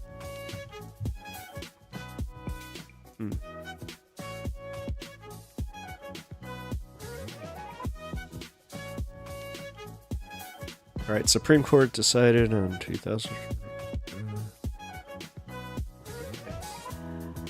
Wait a minute. Hold on, I gotta fix my chat. Something happened.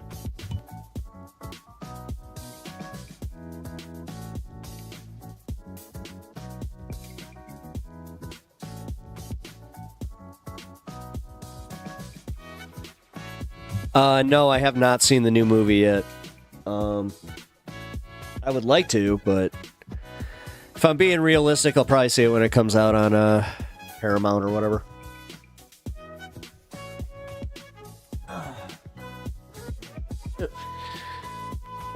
The only reason I have Paramount is just because it has all Star Trek on it, and I watch Star Trek to go to sleep, so...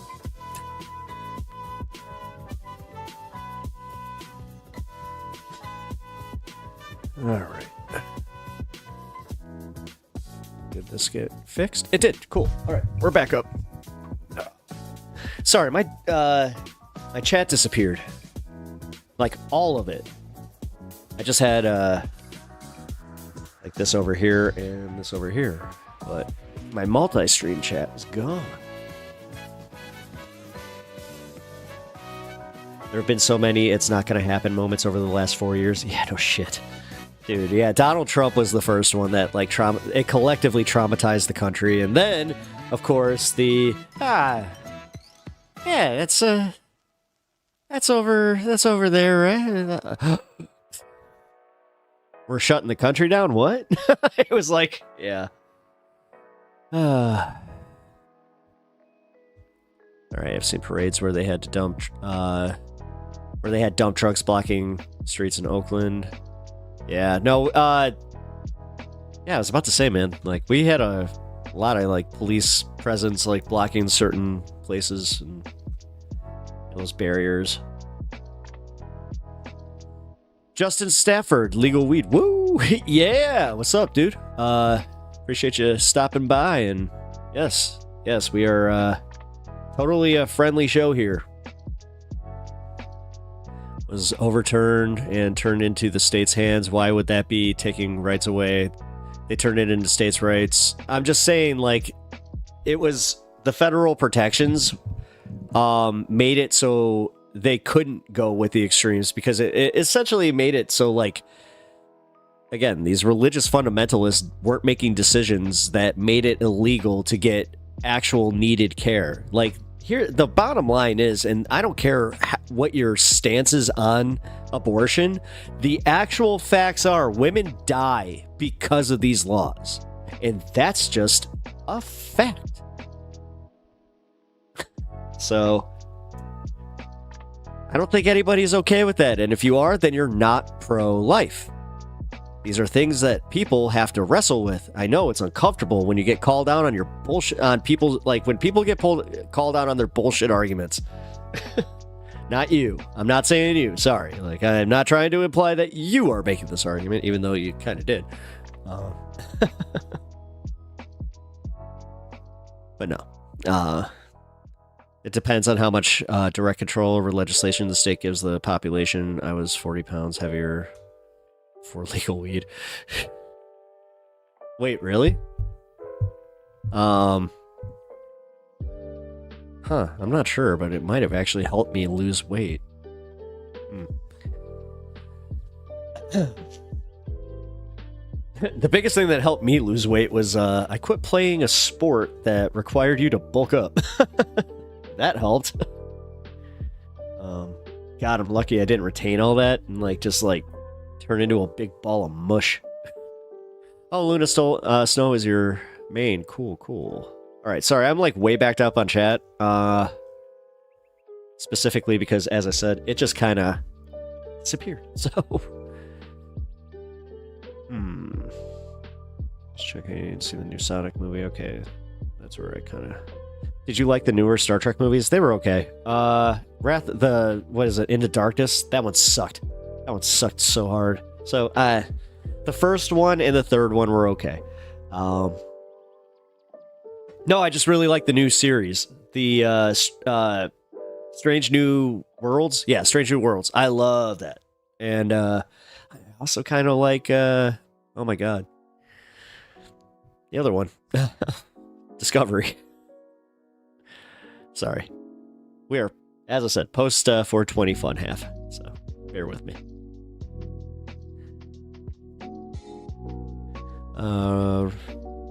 Brian, I understand exactly what you're saying, and I used to do the same. Now I have to buy it, yeah. Recent elections did lead to more polarization of the country. It was just a bit different before 2016, yeah.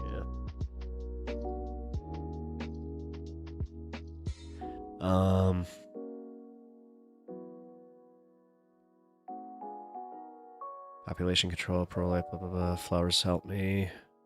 Not American, can't do that. Why are there so many songs about rainbows? Why are there so many? Oh, I see what you were doing. You dick. You got me to do it. Can I pull a, what?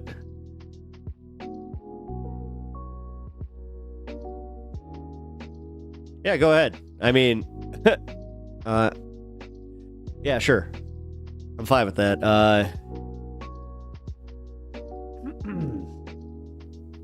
But it's tied to another topic that's close to me. Yeah. We can do this. You know what? Here, let me prep for this one. All right, let's go.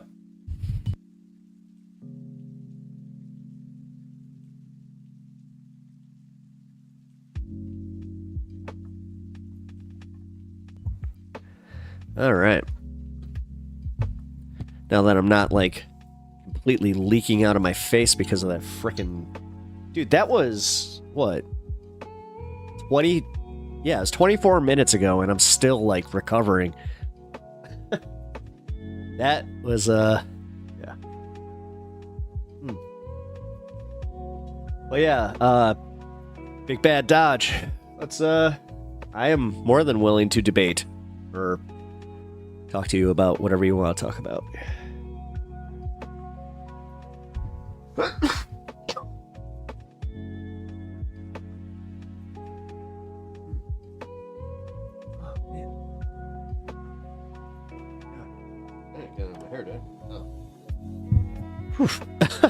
Man.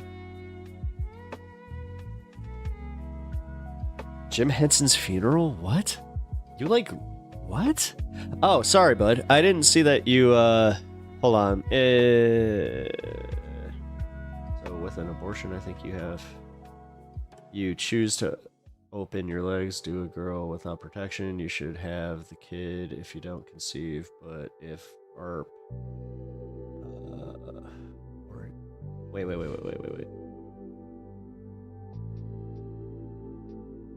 Here, I'll allow it. Now I can actually read it in my chat.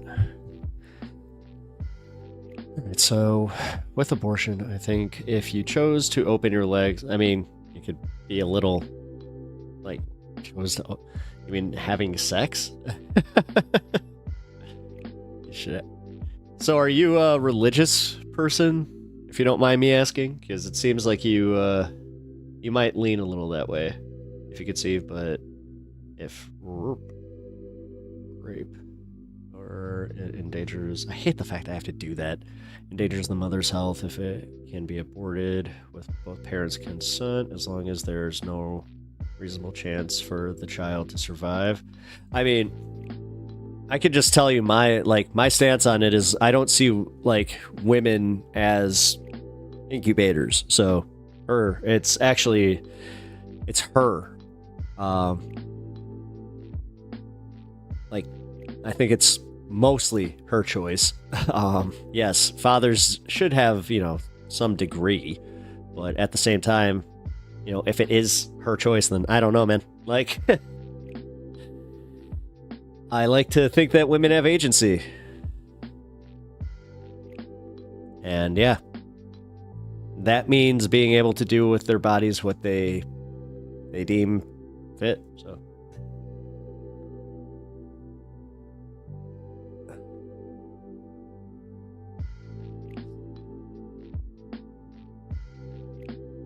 but also to your point with the you choose to open your legs or do a girl with like what? So like are you one of those people that like I believe it's you know, oh my god, I'm blanking. Life at conception. Sorry. Damn, my brain just decided to be like, nope. Oh, my ear just popped. Ooh. Ooh, that felt good.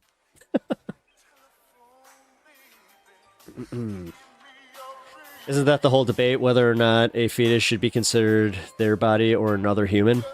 Well, yeah. I mean, I guess. Like, that's what, like, I'll be honest, I thought that's what the argument should have been, but nobody seemed to have been ever arguing that with me. They were always kind of in their own little lane with it, where they're just like, you don't believe a baby's a person? It's like, what? And then the whole, like, oh, what about soul? And, like, because that's a big one, where it's just like, you don't believe that babies have souls? It's like, I don't believe we have souls, so no.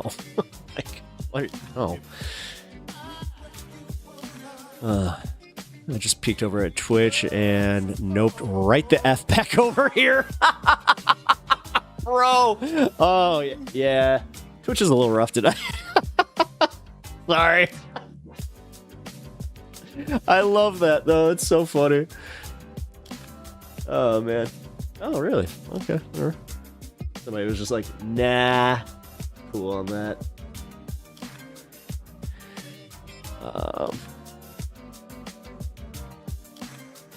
Oh, wait. Sorry. There's a lot of people who see casual sex as immoral. Well, good for them. That's on them. Then, like, here's my other big part about that, and I know, like, this is some, like, Facebook shit, but that's literally on them. Their religious beliefs are on them. I don't care what the fuck they believe, but once you start, like, I'm not trying to do the Anna thing, but once you start putting your beliefs on me, that's where we got a problem. Because guess what? I don't share those beliefs. I don't answer to your God. I don't answer to your belief system. That's not how this works. So you guys can have that, like, your beliefs, but sorry.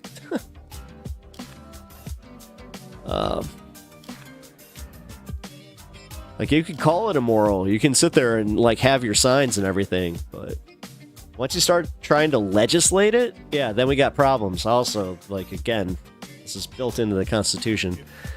So, I like the part in Dawn of the Dead 4 where she has a zombie baby.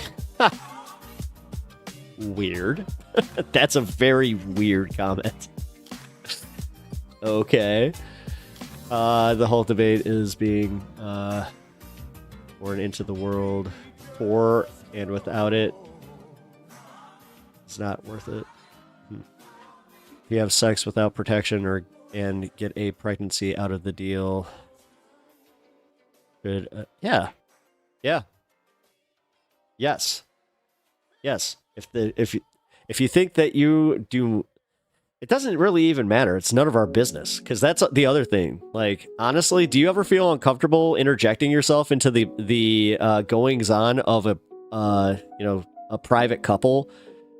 Like, the thing is, you may not even feel it because you're not physically there, like, hearing this, but your belief system and the fact that, like, they're trying to legislate your belief system, that is actually happening. Like, you're getting in between the freedoms of people. So if you're an American who believes in freedom, then you shouldn't even care about this. You should just believe that it's okay. Even though, like, listen, morally, I'm not in complete agreement with guns, even though I actually, like, I am a gun supporter or like a supporter of owning a firearm, but I'd be more than willing to do away with some certain ones just to be like, yeah, these are definitely a problem. I mean, I grew up in an era where we didn't have them, and it was a little bit safer. I can tell you that right now. So, but I also kind of just say, yeah, you have the right. And like, if we keep going around in circles with it, yes, you have the right to have them. And guess what? There, I just have to go like that. I have to shrug and go, well, that's just too damn bad. But apparently, that's not enough for like people that try like that do this. Because like it's even weirder for me because you're like, you're kind of religious, kind of not. It's like, then why do you care? Like, I don't get that. Bootsy Collins mines under construction. What? No. I'm very pro-life, but you have to give the freedom of moral judgment to local groups if there isn't a consensus. People make mistakes. It shouldn't endanger their entire lives.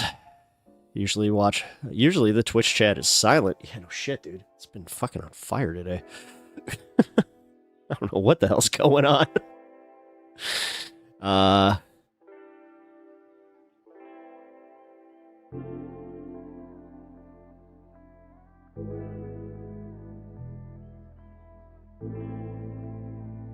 I had an ex that was on birth control, quote unquote. That was not, and we have a kid now, and I pay for the kid every week, and my ex keeps my kid away from me. I'm sorry to hear that. I'm sorry to hear that. And it sounds like you're one of, like, you wrestle with the idea that you're like, oh, my life could have been better if I didn't make this mistake. But you're like, but my kid's not a mistake. Which I understand where you're coming from, trust me, because, like, I'm not one of those, like, dude, I'm not, like, heartless in this one or any of that shit, like, trust me. I just do believe, like, because it also kind of runs into, if you have a little girl, if you have a baby girl at that moment, then is it like, oh, well, so is she just another, like, incubator that you're just waiting? Like, at what point, like, they only have agency until they're able to have sex and have another person? Like, I'm sorry, man. That's a little weird to me.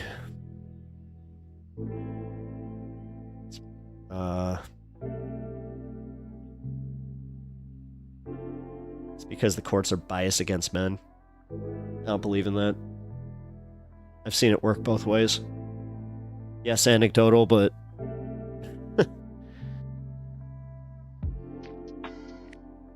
if you can produce statistics to prove that, fine. Then I will see your point. But I've heard that enough where they're just like, she took me for everything. It's like, okay. Did she lie to you? I only had sex formally. This is why I like the debate. You open eyes. Oh, cool. Oh my god. Okay, I have to get my chat back up. Like, what the hell is going on? Why is this? It keeps freezing. Ugh. Sorry, guys. I'm trying to fix this. So here's another question about the abortion topic when it comes to if the mother says, I want, it happens without the father's opinion, vice versa, but the father is always punished. I don't see there, I don't... Emotionally, if the father's being punished, yes, I do get that, and I'll capitulate that, where, yeah, and that's where it's a little rough. I'll say that, where, because at what point does it is like, but that's why it is between the couple, you know. But if you're not married to her, she's not your property. Actually, by that religious standpoint, and technically, there's more in the Bible to say that what you did was even worse. That hit home. I genuinely have sympathy for the wrongs of family court, but also life has consequences. Think before you blow your load in another person next time. Well, I mean, very well stated, Ruben. Not crass at all. The way I see it is the courts are doing their job. Wait, it's Brian. Hold on. Sorry, dude. I just saw that. I was like, wait. That came out of nowhere. I see that Face on your TV again. It looks like a little girl. Do you have a little kid playing a prank on you? Oh. What are you talking about? Don't you fucking do this. No, I am looking. I hate you. No. All right. It's not about any woman being an incubator. It's about valuing what some consider a human life more than the free agency of another person. Well, see, that's again, the free agency of that other person isn't free agency because she's not a person at that time. At that point, you are saying that she's just an incubator to bring about another person. And now it's getting really murky. So, my chat is getting shadow muted. Or else it's just too lame to make it to the top chat. Well, why are you in top chat? Go to live chat. Only, dude, what? Don't do that to yourself. Come on. Only cool kids hang out and, in the live chat. If Anna was here, she would totally be laughing at the fact that I'm even saying that, because she would just be like, wait a minute, you're the one who's always in top chat. It's like, yes, I know. That's the point. Show me where a father has rights. I have not seen my daughter in 10 years. I bought my daughter a real car at 2 years old, and the courts told me to work it out with her. She won't even answer my calls.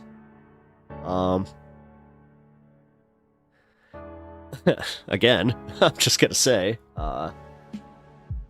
at what point is it like,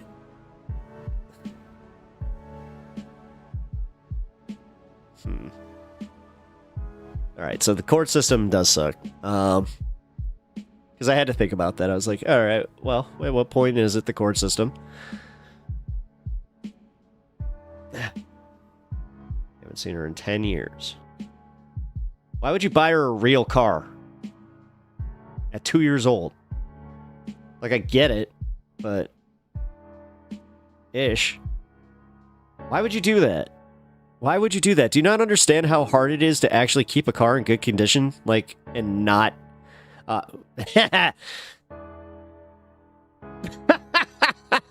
Sorry. All right, I'll shut up. I see what you're doing now. Never mind. It's a project car. You made it sound like you bought her...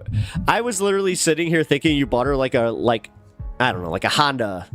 like a Honda Civic or some shit. And you're just like, yeah, I bought her a car, so it's there for what she needs. It's like, what? That's insane. A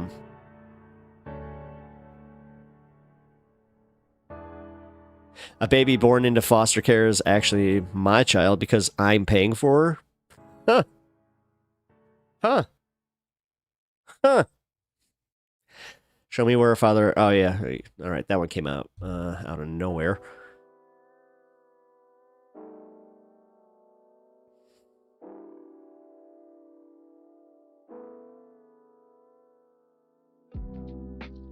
...1984 Dodge Rampage.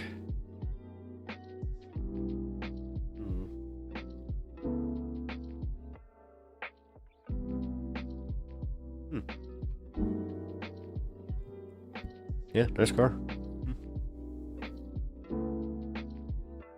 No.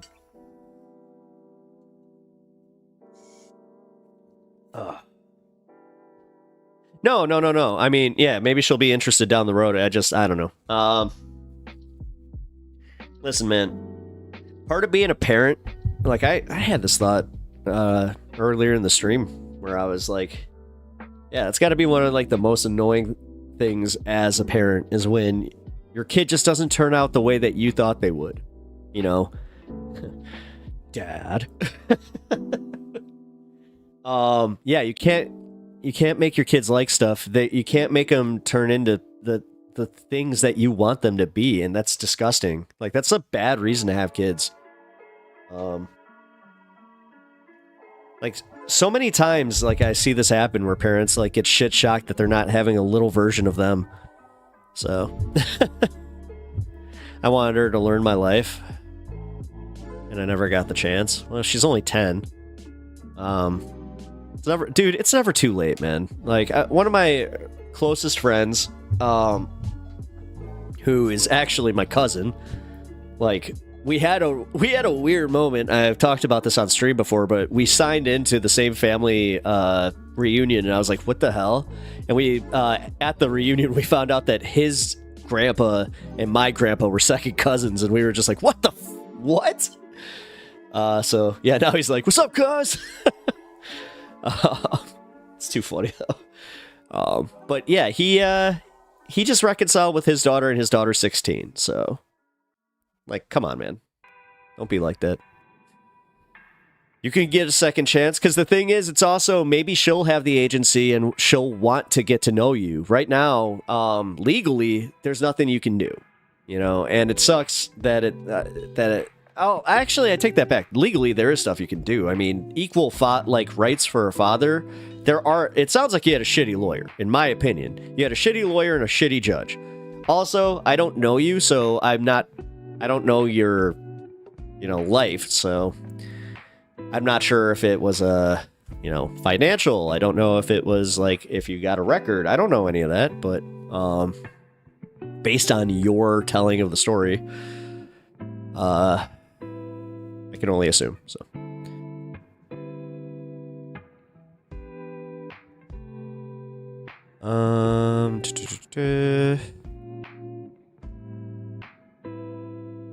Will, are you here by your own free will?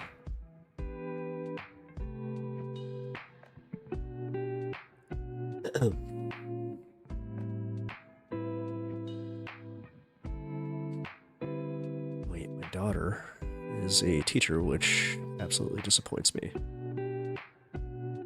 What? I only reconnected with one of my parents at 16. We talk regularly now. Yeah, see? Yeah, Bert. Yeah, see?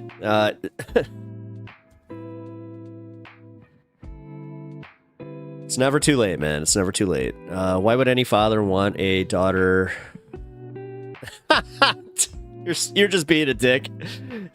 Why would a father want a daughter to go into a profession that's underpaid and underappreciated? All right, it's kind of funny. Vader was so disappointed how Luke turned out. I just became a grandfather in 2024. Congrats.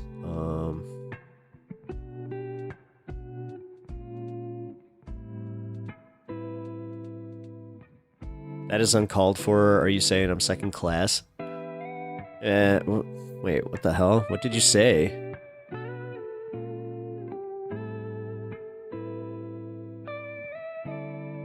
Oh, because he was making the joke about the teachers. If unmarried, the father usually has to seek court order to gain rights. Default, all rights go to the mother. No, I do know that. I had a buddy that was in a similar situation, but then he proved that he was in a better financial situation later down the line, kind of thing. So he dissed a teacher, then on mechanics. Oh, I didn't see that. Again, my chat's being weird, man. Here, you know what? I'm just gonna reset it, like, entirely. Give me 1 second. Yeah, every job besides, sales. Fuck, it depends on what kind of sales you're in, man. God. I had, Stephen Colbert Cheese, Pep. Have you considered merging all chat together into one of my screens? Yes, here's the thing. I have them all on one screen. They're all, but I also have it all on my my multi-chat. My multi-chat is what I use to communicate with you guys, so I don't keep going back. Like, I don't want to go back and forth to one of my other screens, okay? Like, I like this. It worked. But now it's not working as well, so you might have a point. Hate to say. Here, give me 1 second. Let's see if I can just do this real quick.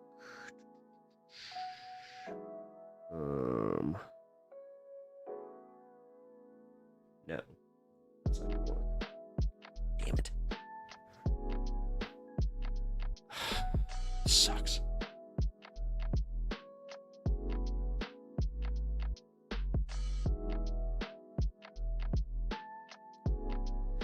All right, here we go. Everything is reloaded. Oh, geez. Man, you guys are freaking fast tonight. Okay, so I just got like 10 messages. Hell, maybe I should go work at McDonald's flipping burgers for $17 an hour. That's an overpaid job. No, it's not. No, you're actually, see, this is where you're backwards. Your job is underpaid. They're not underpaid. Your job is significantly underpaid. If you're a mechanic, you're underpaid. However, if you're a good enough mechanic, you should be able to set your own prices. Like, because most mechanics I've ever known eventually break out on their own. Like, they may not have their own shop. They might not have their own lift. So, you know, you might have to work around that a little bit. Maybe get like, a couple, jacks for your, I don't know. But either way, what I'm saying is just in general, I know mechanics like what, dude, one of my buddies, my best friend's dad's is he was a master mechanic for many, many years. He opened his own shop and he, dude was a millionaire. So he was actually doing really, really well. But then again, he owned his own shop, but he was also one of two workers. So, all right, gas. Too much work. Gas station job is where it's at. Are you kidding? Like, I don't know. I had a buddy work at a gas station. He said that honestly, like, it wasn't worth it because the one he worked at, he got held up twice, and he was just like, "This isn't worth this shit anymore." I mean, middle software web devs make 70 to 90K a year. Yeah, nah, I'll say that much, dude. Like, no, and that's like entertainment. Like, dude, the shit that we overvalue is a major problem. Like, dude, that was one thing that kind of really permeated with me during the lockdowns was the fact that we were significantly underpaying the people who were keeping us alive. And now we're arguing on how we can pay them even less and give them less protections. It's disgusting. It's absolutely disgusting. But yeah, I'm sorry, Big Bad Dodge. I think that you're, like, for real, man. I think that you are significantly underpaid, and yeah. Focusing on how much somebody at McDonald's is making, that's literally class warfare, and that's them working against you. Like, you're working against your self-interest at that point. When I worked at a liquor store... Okay. Oh, on my broadcast screen? We'll see. Stephen Colbert Cheese, I'll be honest, man. I kind of like the way that I have this right now, where I can kind of choose to read what I want to read, but I think it's getting to that point. I'll be completely honest, I wasn't expecting to be at this point by now, but here I am. So yeah, you know what? I'll try it maybe Monday. I'll work on it, and we might have the combined chat on the screen. We'll see. We'll see.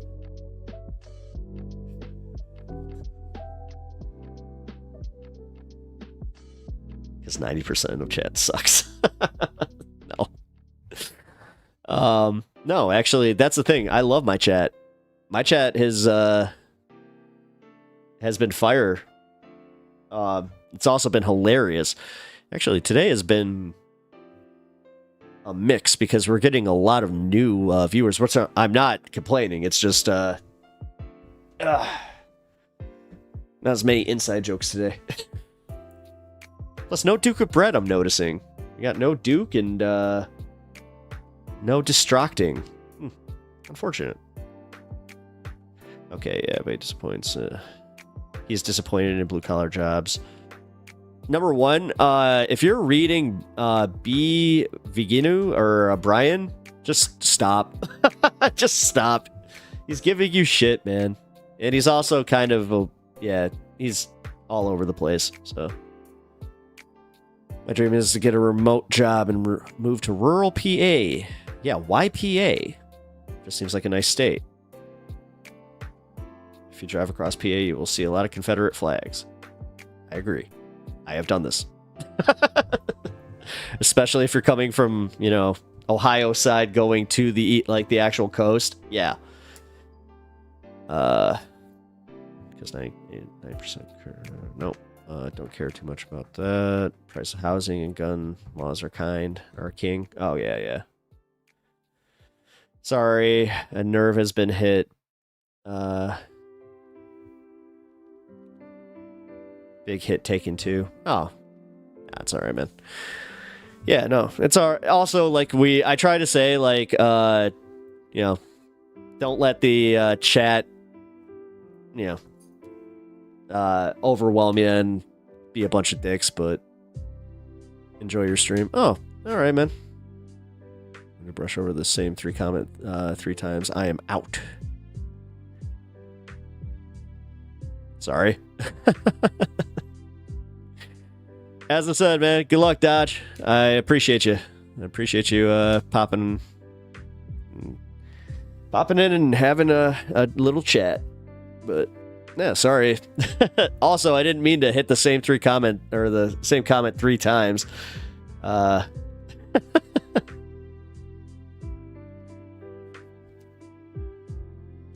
That's true. I can hang with something I said? No, I don't think so. I think it was I don't know. Technically, I hit a big nerve with him.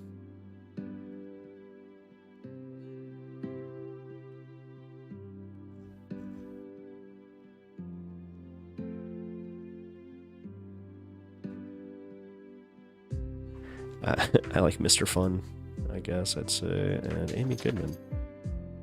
Just an emotional topic, I guess. I mean, yeah, but he wanted to talk about it, so emotional, is kind of then because he was the one who brought it up, so that's why I'm kind of Also, I am a little confused at so he got mad at the fact that I was going through my comments and I accidentally read the same one 3 times. Oops. Did I not mention that my stream chat was completely spazzing out on me? You all right back there? Oh, hey.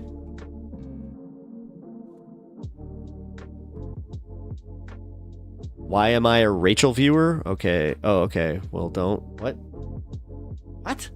Wait a minute. I'm confused, man.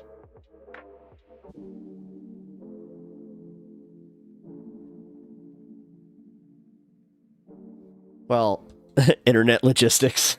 I'm just saying. My main chat was kind of spazzing on me, and I was kind of focused on getting that back. So.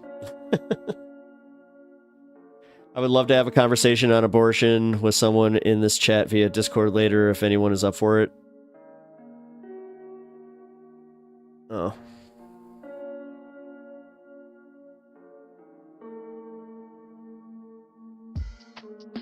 Oh, watch this space is Rachel's tagline.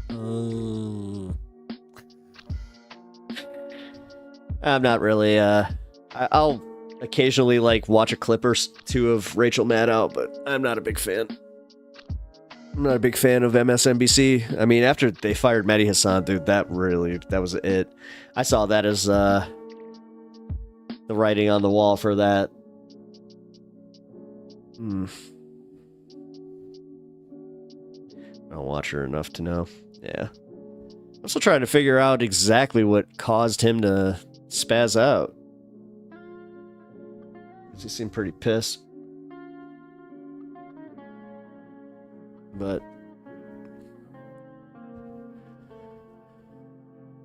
I was hoping to smoke and chat a little bit more with him because, yeah, Is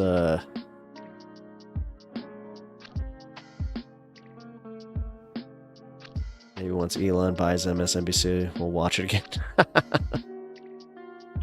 Yeah.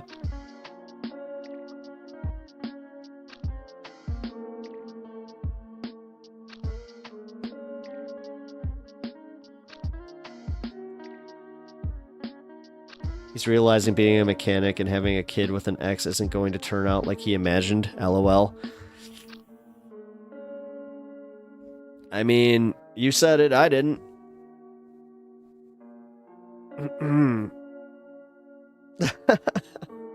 I'm just, yeah.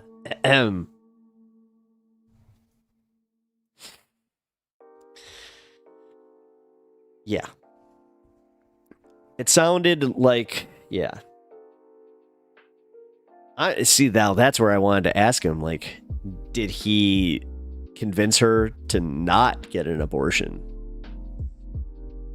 And then he was like kind of like so in his head about the whole thing, and now he's just like he hates the entire idea that it didn't work out. Like, see, you know what? No, fuck it. Like, I don't have to be nice to him. This was kind of like something where it's like, no, dude, you want to talk about fuck around and find out? And like, he's living, so he thinks that everybody else should have to live the same life or the same mistakes that he made. You want to talk about misery loves company bullshit right there? Like, come on. Stephen Colbert Cheese, can I ask you a serious philosophy question? Yeah, sure. Go ahead. How do you feel about, oh, Jesus Christ.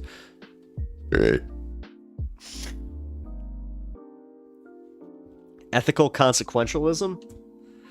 Oh boy. All right.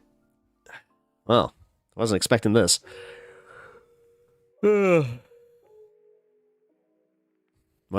I have to admit, not exactly fully ingrained with ethical consequentialism. So just, you agree with all three? Here, give me 1 second. I'm in learning mode. How do you spell that?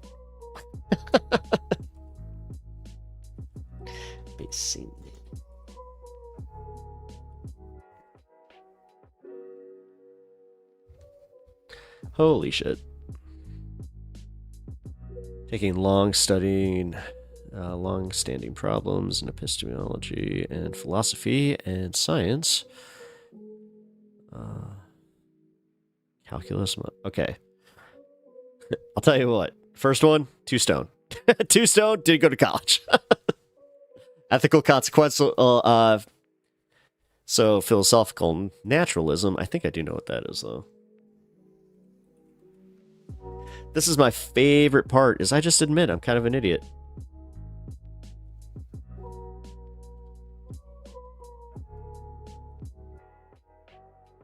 Why is this not... What the... Consequentialism.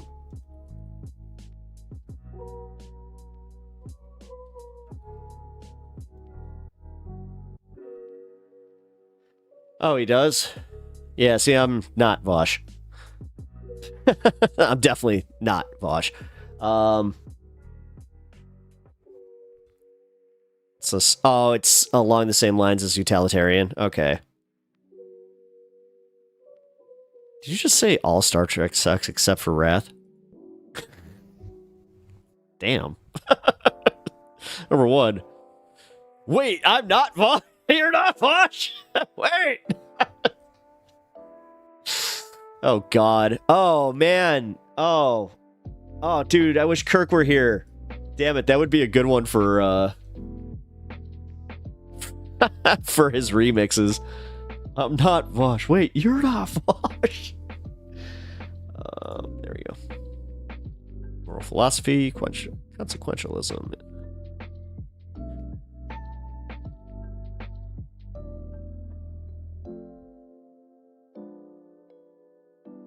Oh, yeah. That your consequences are essentially the condition of your actions. Yeah, no, I agree with that. I also agree with the my god. The ethical consequentialism. Like, yeah, because that plays into that. So, yes. Long and short of it is... No, I agree.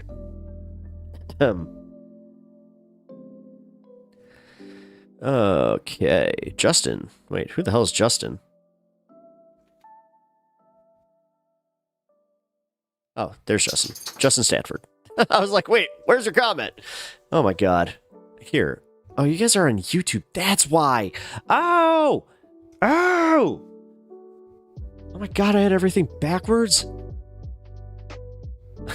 I realized what happened. Okay, maybe it was a little bit of user error on my end. I should have, yeah. Oh, look at the good boy. I know. Yeah. I listened to Tim Malden, but I have no answers either.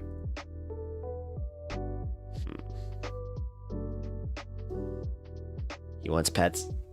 He wants to lick his balls is what he wants to do. Hey.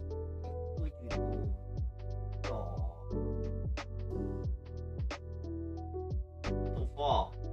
You're fine. You're fine. No. And now you're on the ground.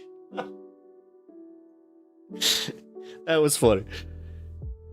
He literally just he was just like, oh. It just kind of like fell into it.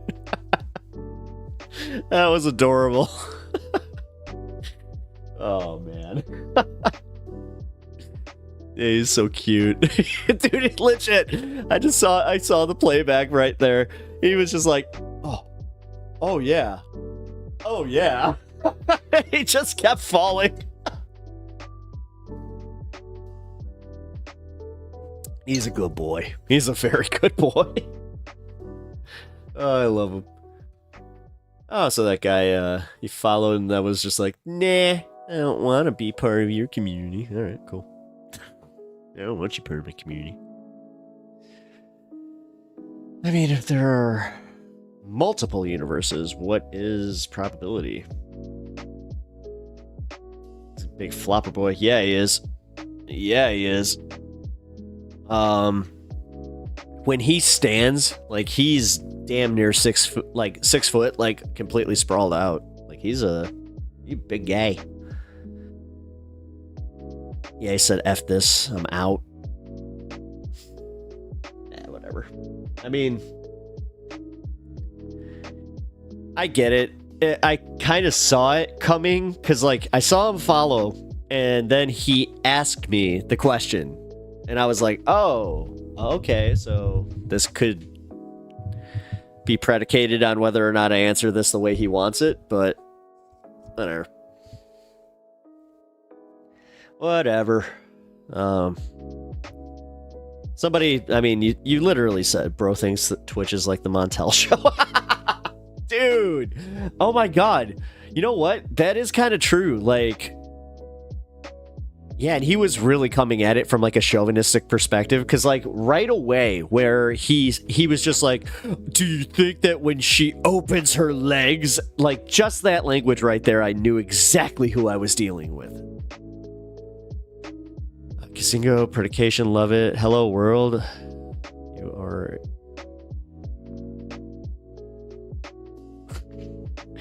I appreciate that. You're a good kisser, I can tell. Okay.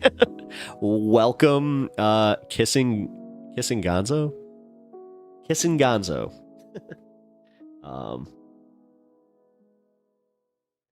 As a man, I love to open my legs. Ah.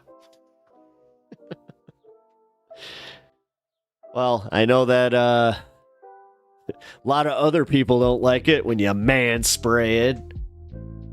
Fuck, I don't. Like, dude, okay, is there anything worse than legit, like, being in a situation where you have to sit next... Like, I was just at a comedy show that they oversold, and you could totally tell that they oversold, so, like, they had all the seats crammed together. And they were legit just like those little foldy chairs you would see at, any, stupid event.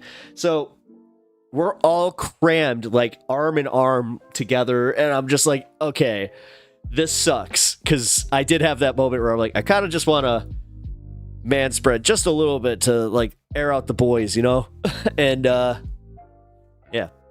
Had my wife on one side, had another our friend's girlfriend on the other side. I was just like, no, I will sit and not do that because I am a man of principle. So no, but I hate it. I personally hate it when like somebody just like they spread way too much and you're just like, come on, dude, get out of here. Pep has a wide stance now, but off cam, thankfully. I think there's a Dyson sphere out there. We're being guarded by a wait, what? Well, it's got people who don't have balls should remain silent on the topic.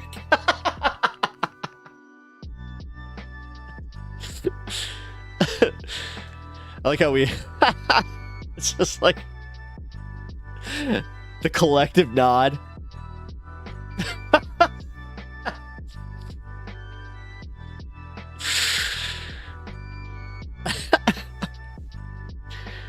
I used to cross my legs all the time, and now I can't have children. Brian, you're an odd duck, but I appreciate it. Is there a dotted line boundary that should never be violated when sitting on a bus in terms of manspreading? Yes. See, that's the thing. Like, it's the invisible line, like, because unfortunately, it's not just manspreading. I hate to say that sometimes it is just the person is too wide and they are, it's like, I don't know. At that point, I hate to say this, but it's like, you ever just been like, just take both seats. Just here. And you're just standing there and you're like, this sucks. But to be fair, I get mad the same way when I'm at like a grocery store and somebody has a truck that's way too big and they're just like, it's not even like parked like an asshole. They're just, the truck is too big and you're just like, what the fuck, man?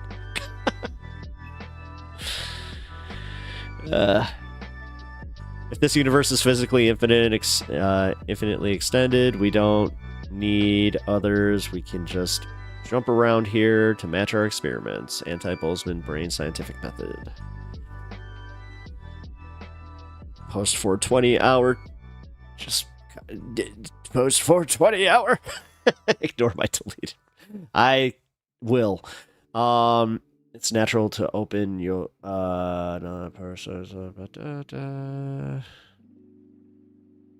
dude, my sack is literally a space heater. I live in the Bay Area. I ride BART all the time. Bay Area Transit. It's like a subway, and they actually have signs that tell people not to manspread. Nice. Yeah, they actually have that on the L too. They like tell you like mind your space. So we take bus rides and get indirect hugs during rush hour. Well, it depends. Denali! Squishmallow! Denali! Denali! The issues are when people are people behave in a way where they don't give a fuck. Yeah, no, honestly, and I hate that, man. Like, I hate the fact that, like, people are getting so, like, antisocial with their behaviors like that, where it's just like, what? What, you got something to say? You got something to say? Dude, chill. It's like, I was literally just trying to walk past you so I could get off the L, but... okay.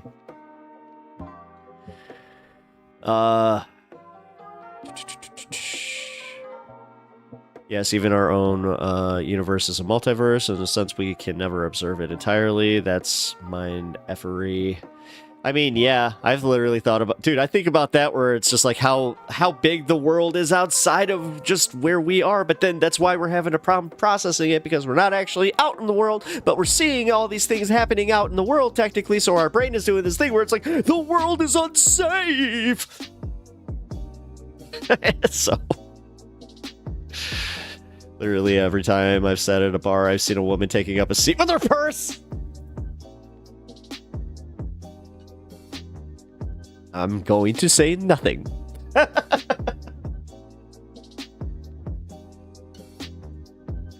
just acknowledge that. Oh my god, is there anything worse than when you go to a bar and like it's a group of like 4 women and they have each of them, they have their bags on a stool and you're like, I would like to sit at the bar, but this is going to cause a problem and I do not feel like doing that. So you just stand behind them awkwardly like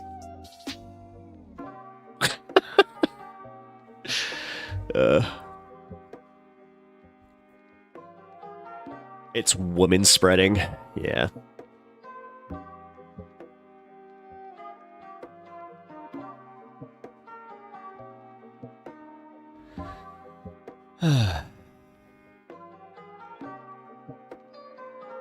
Interested.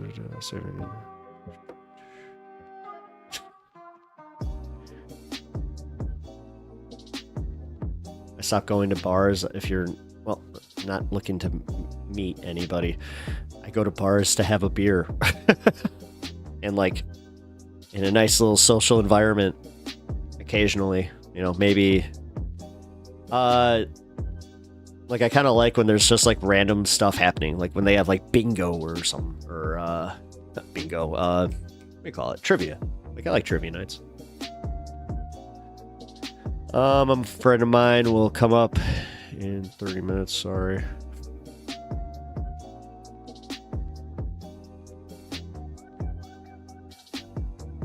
Oh man, is there anything? Okay, had that a few times too, where it's just like, hey, can we have these seats? It's just like, our friends are coming. And then like nobody comes and you're just like that hour goes by and you're like, can I use those? Nope. It's like, argh. Less approachable IRL, more approachable on apps. So you're saying you're basically utilitarian, Pep. Yes. Pretty much.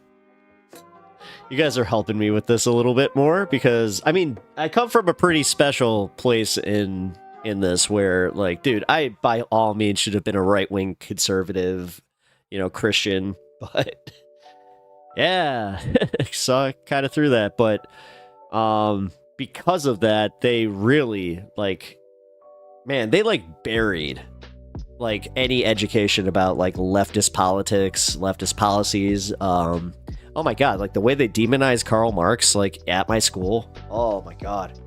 I really wish you guys understood, like, the Red Scare, they use that to essentially just be like, oh, you don't even want to look into that. Those evil leftists. Leftists are evil. Like, I kept hearing that kind of shit, like, a lot. The internet made people less likely to talk in IRL, in my opinion. Yeah. No, absolutely. I was just talking about how, like, I was going out, like, just to the grocery store, and, like, dude, nobody is friendly. Nobody has, like, a demeanor about them where I could just, like, I feel like I can approach them or just even say hi. And this is in the Midwest, man. Like, I grew up waving to everybody. Like, I still have it, like, that weird thing instilled in me where if I see somebody waving, or, like, especially, like, on the road where they wave, it's automatic where I'm just like, Nietzsche would be the former, Marx more the latter. Oh, okay. I admire traditions that save people from suffering. Same. I mean, I like having less suffering. That's always like a good thing. That's why I was able to vote for Kamala, where I was just like, okay, not a fan, but less suffering. But whatever. People approach me because I look like Tom Selleck. What? Really?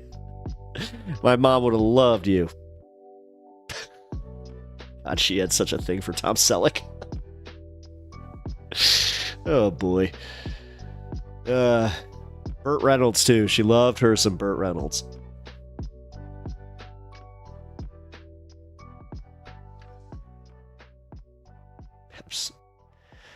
I was about to say Pep's chat continuity is a mess.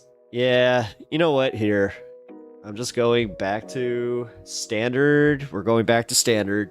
I'm just gonna have my Twitch chat over here, my YouTube chat right here. Because yeah, multi-stream is just not working.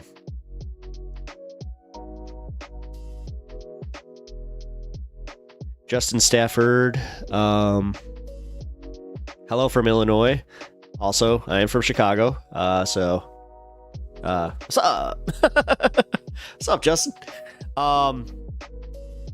Yeah, I guess per one of our chatters up here, well, you, I think, right? You're the one who called me utilitarian, right? Yeah.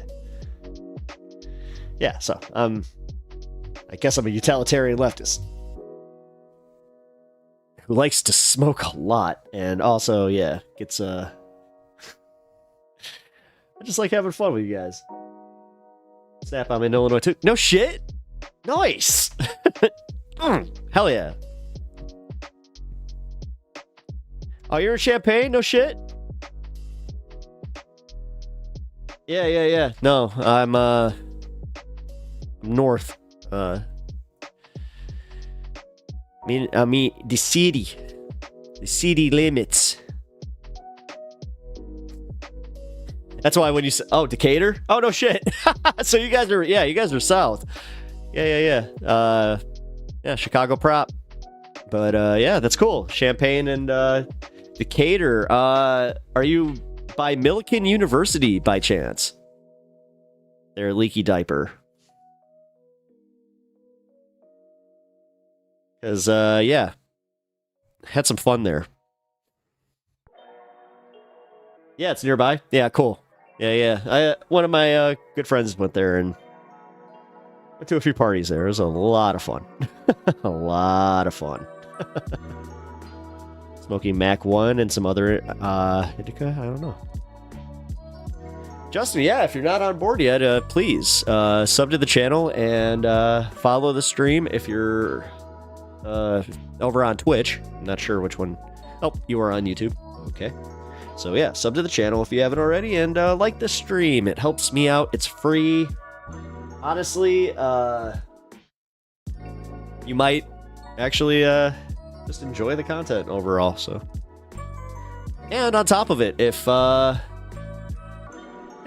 you do enjoy like questioning me on my on the fact that are you a consequentialist or I'm sorry, I'm very, very stoned. Okay. As I said, man. Actually, you know what? I'm about a hour in. If anybody wants me to, I always say, if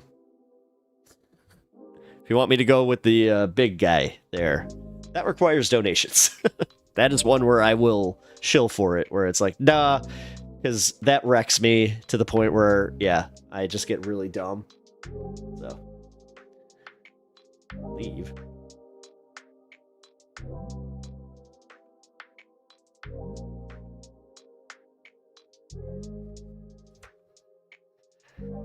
I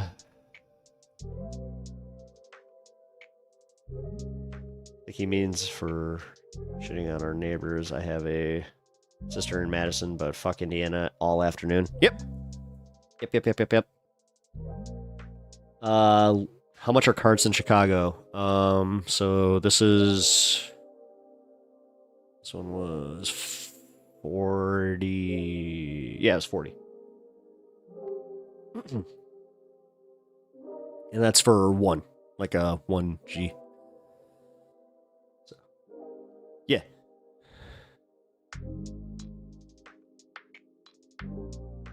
Yeah.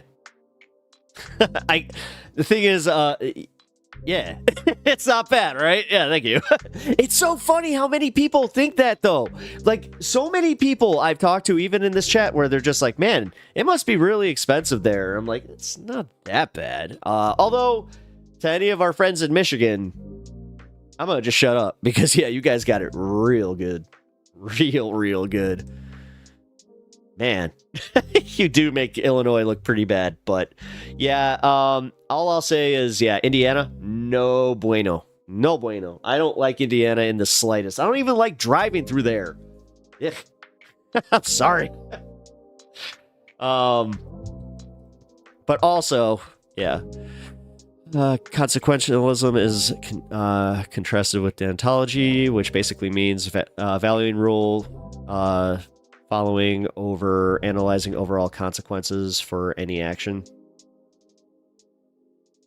Okay.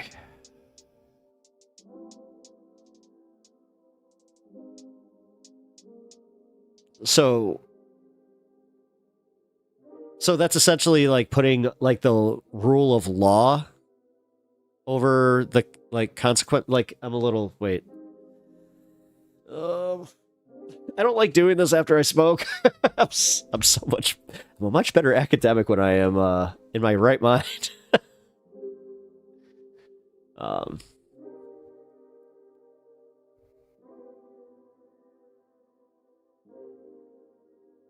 Oh, okay, yeah. So I would say that no, then yeah, I would go more towards the consequential. Like this is a fun game. Like explain consequent. I can't even say it. Consequentialism and deontology, and then just kind of be like, oh, I should have like a meter where it's just like, where's he going? Where's he going? Where's he going? He's going this way. No, I appreciate that. It's actually kind of funny. Justin, I had a sister that lived in Madison, but she got the F out of there. So Madison, one thing I'll say about Madison. Holy crap, do they need to do something about their roads? What the hell is up with that city?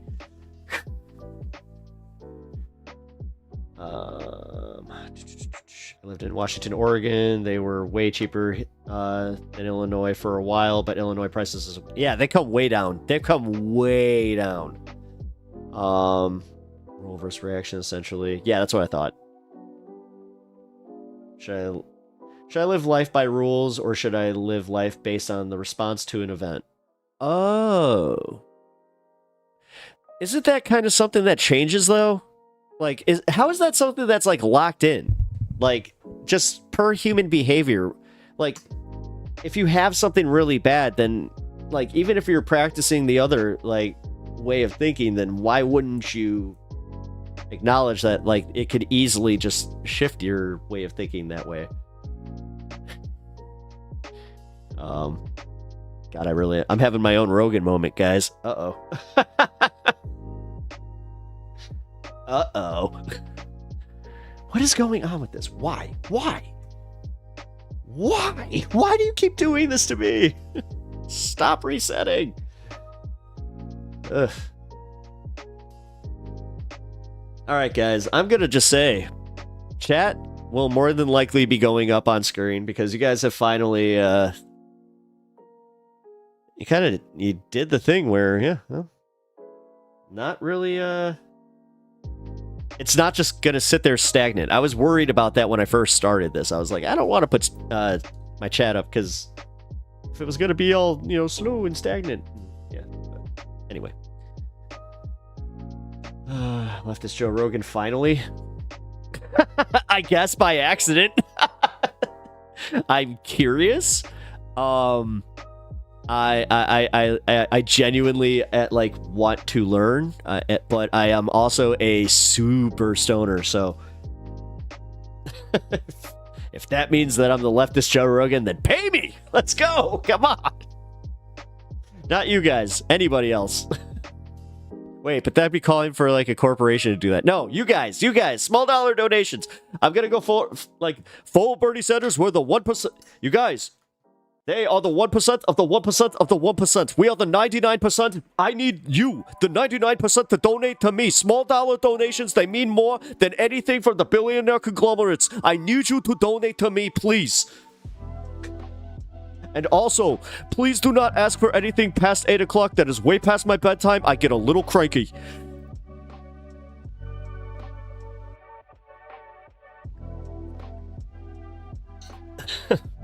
Sorry.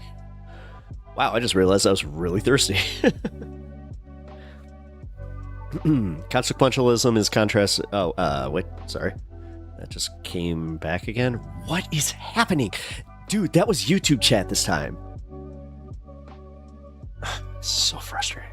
Rule following, because all we know will freak out and not want to shove the fat guy in front of us in front of the trolley when it is time, when it is for the whole bag of chips. So I wouldn't want to do that. I'm outraged Kamala Harris refused to go on Pep's stream. You should be. You should be absolutely outraged. God, that would have been fucking wild. And in other news, Kamala Harris, she took a break from her usual media activity to go on Pep Talks on YouTube. He seems to be a streamer of sorts. They would take a look at my numbers and just be like, huh? What? But why? Obviously, we should follow rules in general, but analyzing things deeper often leads to going against formal rules when necessary. Well, yeah, it's kind of where, like, I don't know, man. Like, this is why philosophy has always kind of tripped me out. Like, because, it's, you can't always be consistent in, like, your philosophies if, like what I was saying. You know, at some point, you're going to kind of change your stance on things, especially, like you were kind of saying, where it's already a reaction kind of thing, so why wouldn't you just... Yeah, I don't know. I'm going to stop there before I take myself into a bigger hole. Also, I would be more willing to talk about this when I'm not so messed up. This is the one part about my show that sucks. Yes. Talking to like guys like Vosh about this all day. Yeah, have fun. But also, he is going to sit there and remind you just how much better he is than you and how, you know, he does know more than you on the subject. At least with me, you can feel a little bit superior. So, hey. Okay. He's been saying the same shit for decades now. Nothing's been done. Hey, man. He's been saying the same shit, but... Did you just call me Slow Rogan? What the fuck? All right. Nice one. Damn. Slow. All right. Oh, man. When somebody... All right. A good burn is a good burn, and I do acknowledge when somebody's just got a... Like, they had a nice zinger. Ooh, actually, you know what? What am I doing? I can totally have the other music on right now. I'm going to. We're doing it. We're doing the thing. Also, I'm gonna kick it off with the Philharmonic. Even if you run it through yours, it's not okay. I've played a few minutes of the Philharmonic, and it was not okay. I'm sorry. They copyright their stuff. It's not okay. It's not okay. They copyright their stuff. Philharmonic. It's not okay. It's not okay. The slightly stupid shirt? Okay. They copyright their stuff. Philharmonic. It's not okay. It's not okay. They copyright their stuff. Philharmonic. It's not okay. It's not okay. Yeah, that's one of my favorite bands, is Slightly Stupid. It's not okay. It's not okay. They copyright their stuff. Philharmonic. It's not okay. It's not okay. It's not okay. Philharmonic. It's not okay. It's not okay. It's not okay. Even if you run it, it's not okay. It's not okay. Okay. Even if you run it, I still love the idea that he was just like, oh, I'm gonna take that. it's not okay. It's not okay. Copy wrongs moment. It's not okay. Philharmonic. It's not okay. It's not Yeah, I've had a few. It's not okay. At least I've had time to kind of like navigate this and learn like where it's okay. Oh, Even if you run it through yours, it's ow. not okay. Just bit my tongue. It's not okay. Indiana is to Illinois as Ohio is to Michigan. Well, yeah, and I can tell you right now, I'm also not a fan of Ohio. Like, I'm not a fan. Not a fan.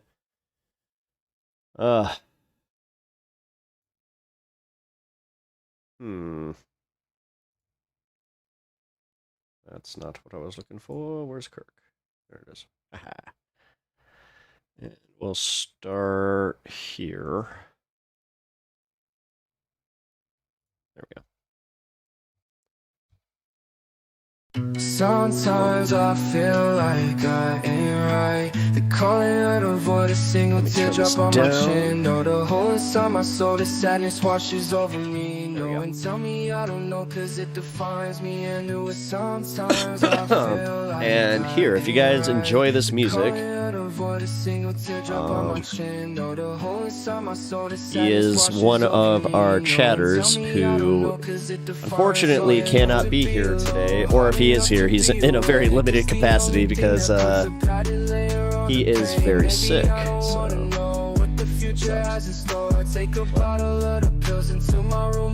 What is the soul of Pep Talks TV?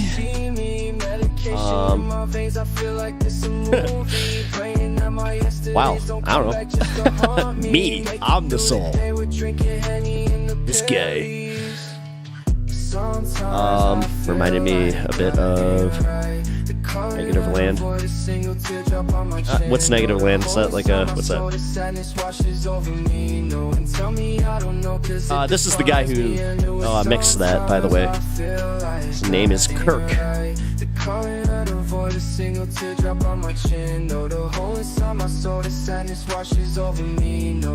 Oh yeah, this one's more poetry. He does like it's pretty no. I usually don't listen to trap. He's very good. Like his beats are solid.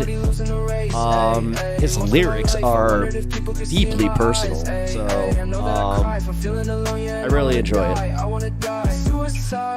Yeah, he's got some pretty heavy subject matter, but it's also yeah. I like to support my viewers and their talents. Also, I do like the music.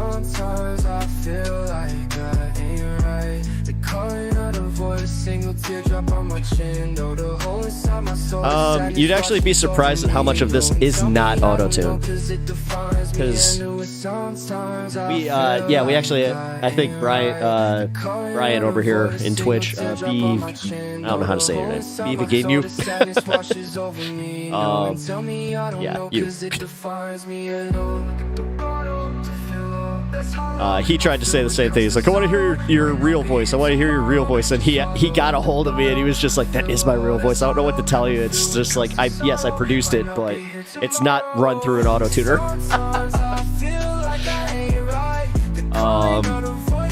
Song is pretty. Sounds very similar to many other songs.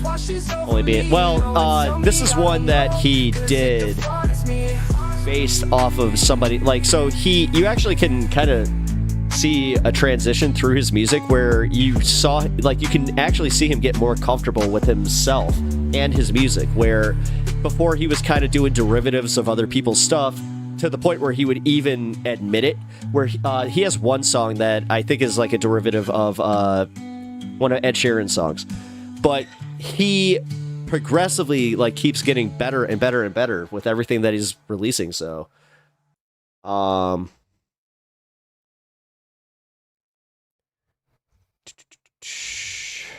let's go.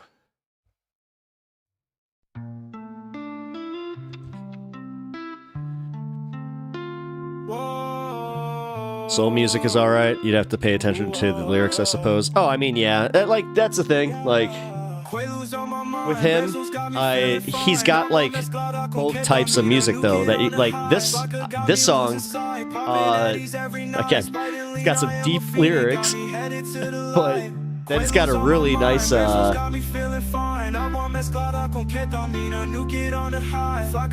or you can call me,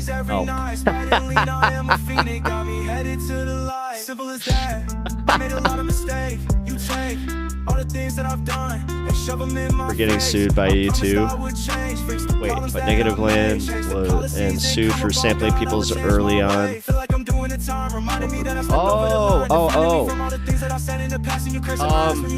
Yeah, so there's another show, the Majority Report, which I cover here a lot. But he kind of like did this in the vein where they have like a bumper.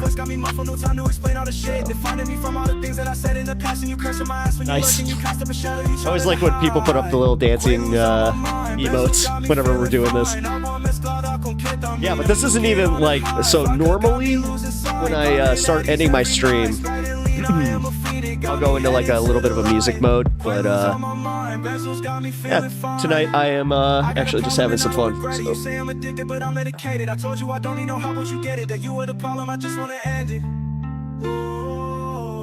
Wait, did you know that the users have the power? If 100k users decide to move to a new platform, the rich people would crap their pants? Yeah, well,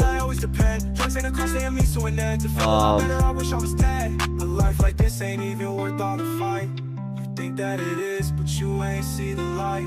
A couple of pills and I'm flying so high.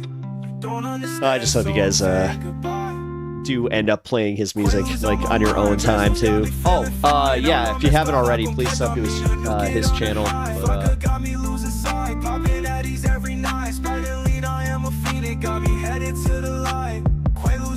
wait, I gotta break one up.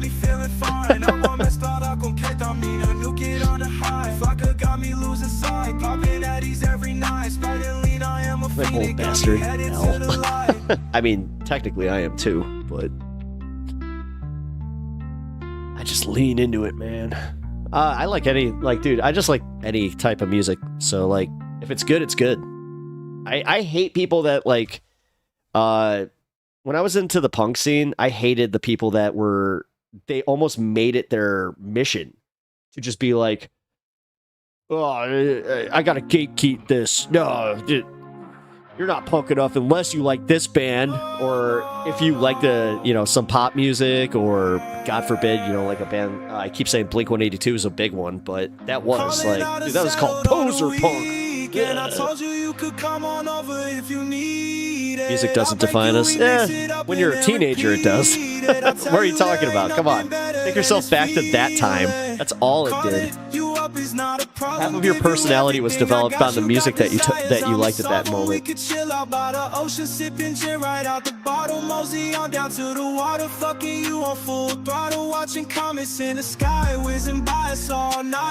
Alright, I gotta piss. Give me 1 second. We're at 6 hours. This is one of the better songs. There's something about the way you move. Ain't no one do just what you do. Can't keep everyone away from you. Yeah, enjoy this. Here, I'm gonna turn this up. I gotta take a piss, so. It's not like me to be lost in space, but you make me wanna see your face. There's something about the way you taste. Where you taste. Chilling with you makes me wanna lose it. I can't believe you here with me, you are my music. Nothing like you, I won't try not to abuse it. I tell you, you're my only drug, you keeping me lit.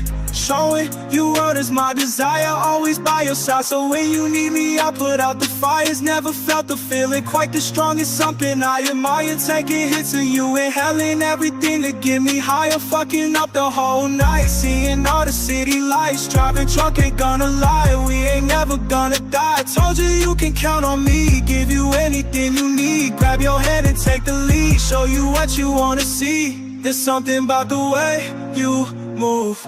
Ain't no one do just what you do. Can't keep everyone away from you. Away from you.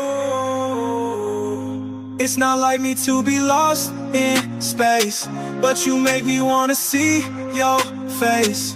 There's something about the way you taste. Where you taste. Calling on a settled on a weekend. I told you you could come on over if you need it. I'll break you, we mix it up and then repeat it. I'll tell you there ain't nothing better than this feeling. calling you up is not a problem. Give you everything I got, you got desires, I'ma solve them. We could chill out by the ocean, sipping gin right out the bottle. Mosey on down to the water, fucking you on full throttle. Watching comets in the sky, whizzing by us all night. Smoking OG, getting high, feeling like we bout to fly. Told you you can count on me, give you anything you need. Grab your hand and take the lead, show you what you wanna see. There's something about the way you move, ain't no one do just what you do. Can't keep everyone away. I always like seeing when people just pop up an emo, just like fire. Yeah, it is. It's not like me to be cool. lost in space, but you make me wanna see your face. There's something about the way you taste, way you taste.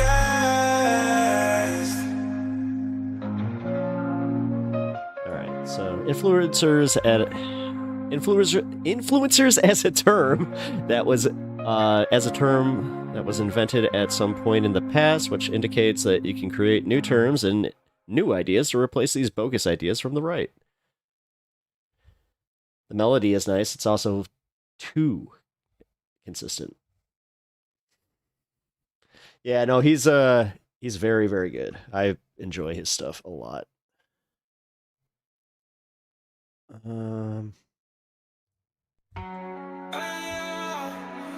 Let's keep going. But I'm also just kind of we're not doing as much of the listening party aspect of this that I usually do, where I just kind of literally put the music on full blast and just kind of listen with you guys. No, this one, yeah. As a streamer, what do I want? Oh.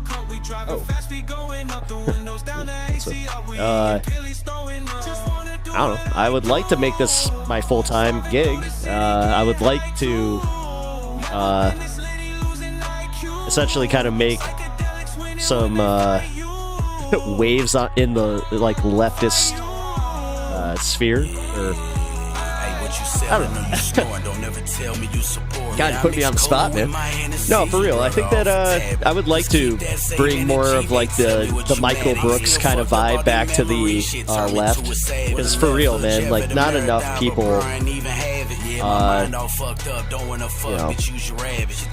they don't go into debates or just even just average interactions with each other, in good faith anymore. So I'm trying to do that.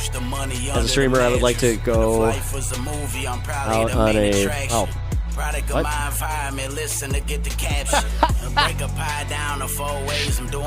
Now I am a married man, my friend.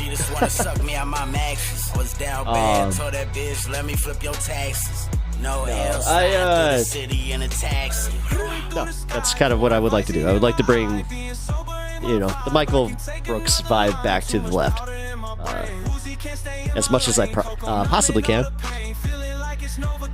And also, just kind of create a chill, nice chill space to kind of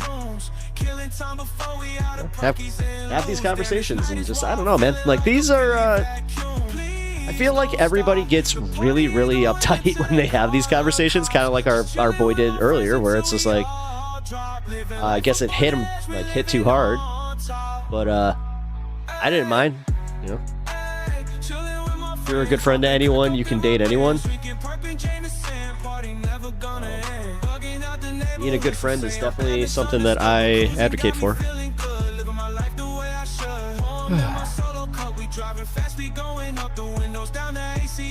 Oh, hold on. Just got something here.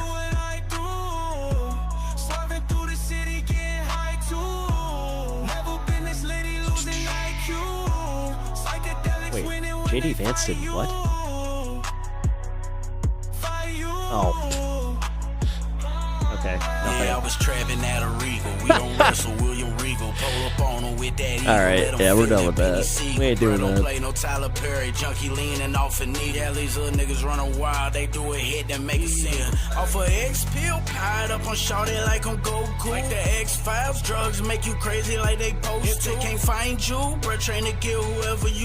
Yeah, whoever you got rapping on this, I still don't know this guy. I actually need to find out some more about the guy that he featured on this track. track. Sitting around doing nothing like Joe Rogan. Had that broke nigga child to sit around that nigga try and get chosen. You gave all your love up just to get nothing, and now you broke. Ain't about to argue with no woman. That ain't part of the discussion. Still kind of back on that whole like, what do I want out of what do I want out of streaming? If it ain't about money, then don't call me. If you call, I'm hanging up.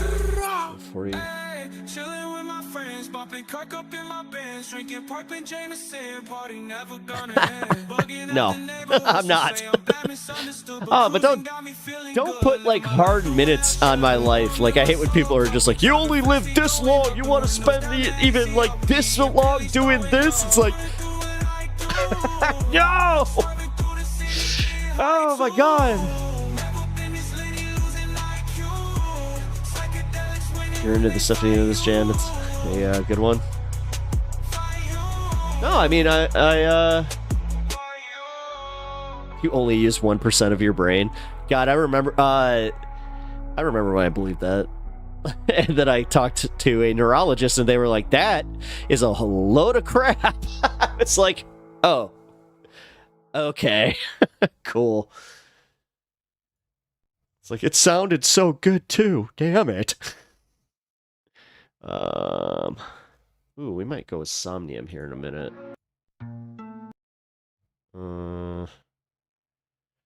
He said Maverick is the one he likes. Here, this is his newest one.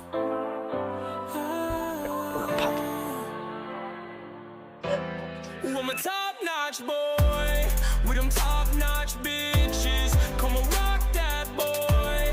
If he coming for my profits, got to walk that poise. Nothing gonna be a problem. I'm a psycho boy. Lampshade from your skin. I'm Virgin. Hello. Welcome to the stream. I appreciate you stopping by. How are you? First kind of chilling. This is the, I call it the fun half, like the 420 fun half. So, after,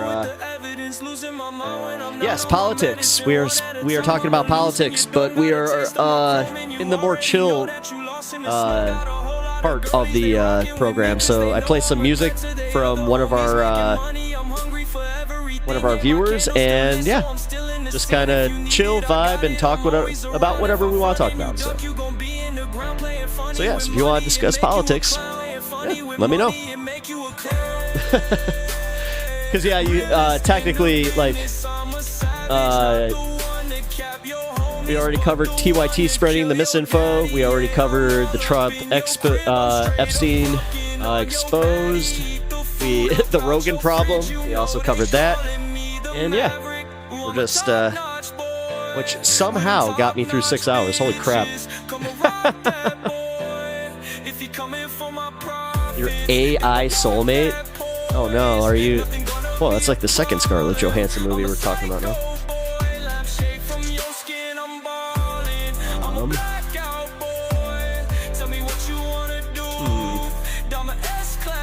Honestly, I don't give a shit. Do what you want to do. If it doesn't hurt anybody, do what the like. Man, oh, what's up? You just mentioned my country. My country. My family's country of origin, Czechia, which I just found out is not called the Czech Republic anymore. It's called Czechia. Can I ask you a question? What did Hitler do when the Western democracies gave him Czechoslovakia? Wait. He probably went, what? No, I mean, wait.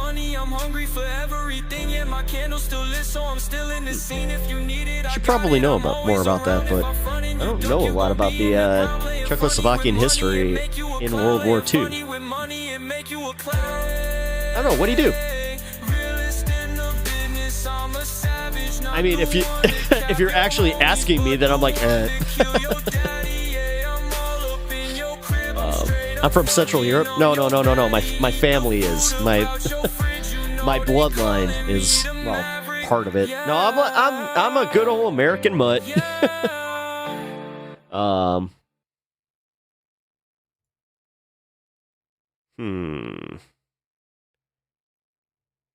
No, I'm not ready to go to that yet. Because we got another guy, Somnium, that I also like playing.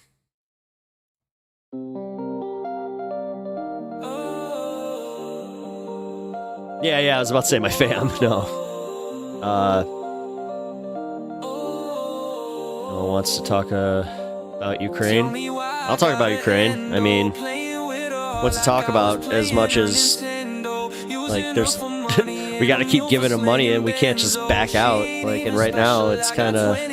Yeah. No, Ukraine is the first domino, and trust me. But at the same time, it's that whole 3 years into the war, and we're not hearing a lot about the other stuff. So he went further into Poland and France. So if Trump now wants to give Ukraine to Putin, the 21st century, we'll go further. Oh, yeah.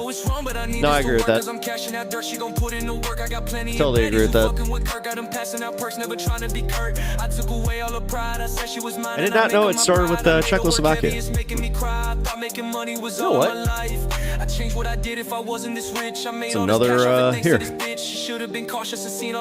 that on my research. Tell me why I gotta end playing with her like I was playing a Nintendo, using her for money and a meal for slinging benzo. She ain't even special. I got 20 in the bando. All right. Occupation of Czechoslovakia. Wait, I have looked into this. Is that kind of weird? Where like you go to look something up and it's already been clicked. You're like, whoa. Apparently, I was curious before. God, I hate... That's the one thing I do hate about getting older. Is, especially, like, when you know, like to partake, you don't retain things as much as you used to. So, Ukraine needs to keep Crimea, otherwise it's not worth it. I don't necessarily... I don't know. I had a buddy telling me how that's not necessarily true.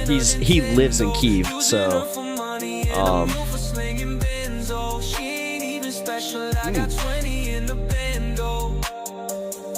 If you get older and not die.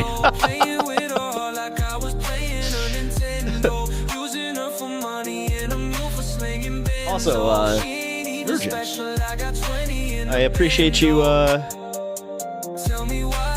let me know that, because honestly, I'm back into it. Actually, here. Military occupation of Czechoslovakia by the Nazis began with the German annexation of Sudetenland. 1938 continued with the creation of the Protectorate of Bohemia and Moravia, and by the end of 1945, extended to all parts of Czechoslovakia. Huh. I don't mean, but I admire... Wait, who? Czechoslovakia... Oh, dude, really? Come on, let's not do that. Yeah, screw it. We're going to go back to lo-fi for a little bit. We'll go to that. We're talking about... Broken Russian satellite historical countries, right? Yeah. Well, yeah. Yes. But, okay, so, yeah. I got lost on that because I thought you were talking about something else. So I was like, oh, wait, no, I don't think we're on the same page there.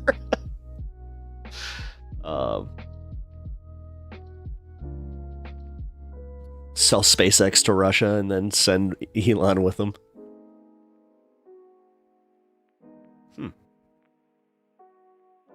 Giving Sudetenland to Hitler and giving up on Allied guarantees on the rest of Czechoslovakia is different now.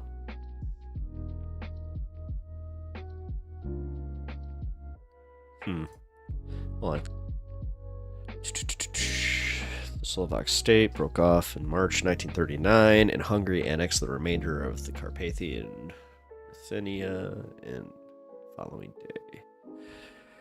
March 15th, during the visit to Berlin, the Czechoslovakian president, Emil Hacha,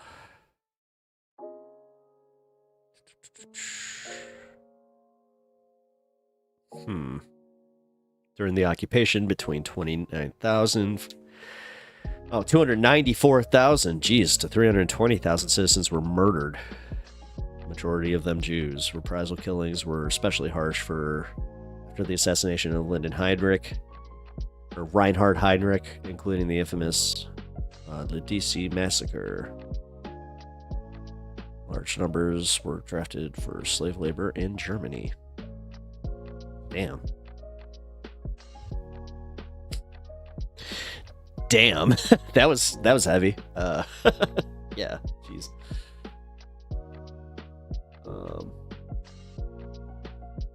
Here.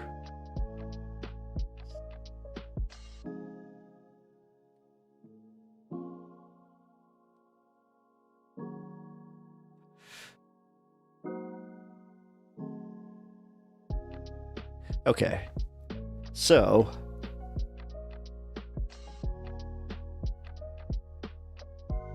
let's see if I can find my conversation with my friend about Crimea, because he made some really good points, and I'd be willing to just kind of screen share them.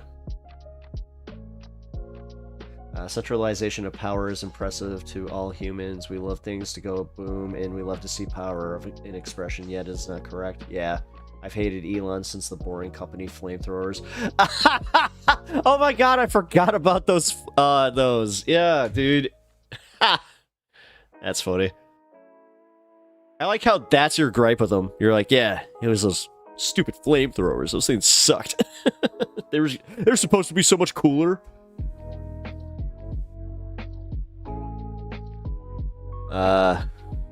Yeah, whatever. I've had a Twitter account, but I'm like, whatever. I'm not sure if I wanted to set it up for this, so it's one of those things. I got Blue Sky. I got, I have a Facebook page. If you guys want to look that up, you're more than welcome to go look up Pep Talks TV. I'm there.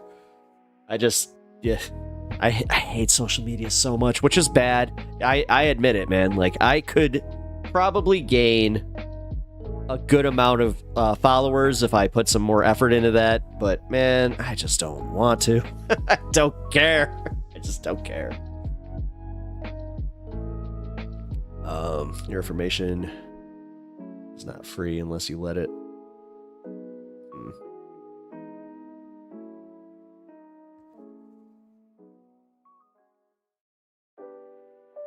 Your data is money, it's not free. I'd rather spend my time trolling you. If you think you're a troll, you're not. I'm sorry, Brian. With all due respect, bud, you're not that great at trolling. No. You know why? It's because a troll I would never worry about. I actually, legitimately started worrying about you, and I don't even know you, and I was like, oh, man, this guy's not okay. I feel bad. I really... So, yeah. Can't really say that's a troll.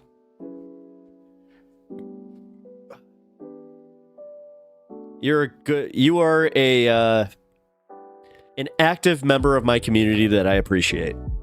So, I will definitely give you that. Good trolls are invisible. Good flamers are nuanced. Well, I mean, yeah, I'm not gonna lie. Dude, everybody does it. Everybody does it to some degree. Listen, occasionally I like going on some right-wing sites, getting into a chat, and just going for it.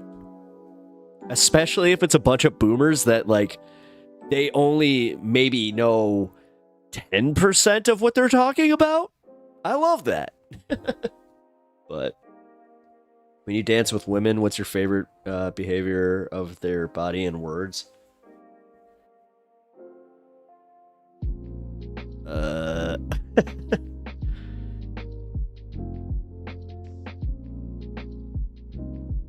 don't know. I've never thought of that. If you call yourself, if you call yourself a troll for disagreeing, you're not a real troll. I mean, that's actually kind of true. No, I've had real trolls here. In my short time on YouTube here, or I guess I should say on the internet. Yeah, I have had some. I've had, one was much better at it than others, and then there was one guy who was just so bad at it that he legit just kind of went right for the death threats, and it went from being veiled to, oh, this guy's serious and he's kind of crazy. Great, fun. Very, very fun.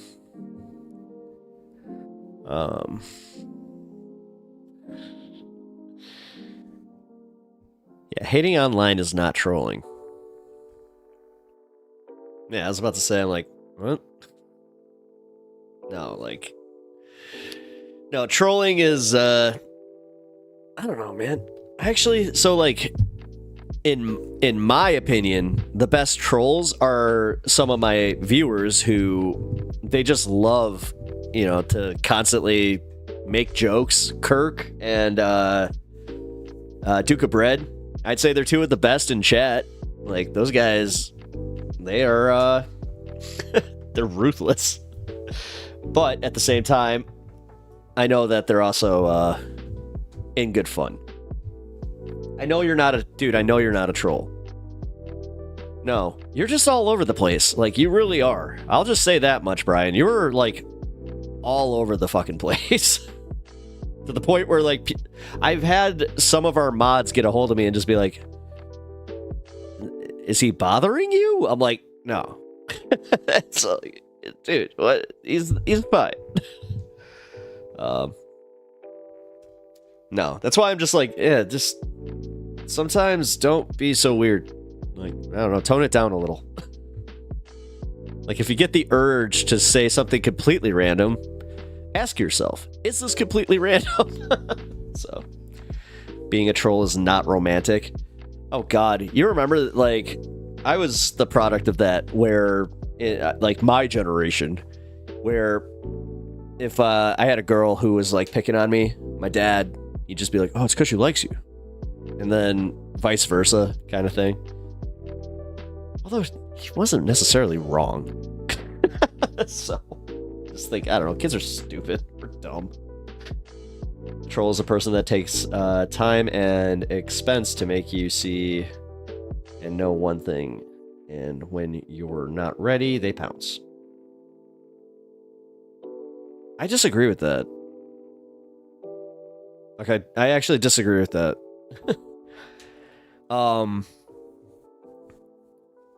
I don't know, a troll to me is just somebody that's relentless in chat, and then they start just, they go from trying to have a conversation with you about politics or whatever disagreement, because that's always how it begins. It always does begin with me trying to, in good faith, engage with these people, and then it always takes a turn. So, you get a troll as a bridge protector. I hate, bridge protectors, dude. Oh my God, wait a minute. So technically the trolls would be the guys who tried to keep me from getting into D&D. I'll never forget that shit. It was a bunch of these they were basketball players at my school, and they were just like, you want to play D&D? It's got lots of reading and math, right? It's what? They're like, yeah. You want to do school when you're not at school? And I bought into that shit for a while, where I was like, nah. No, I do not.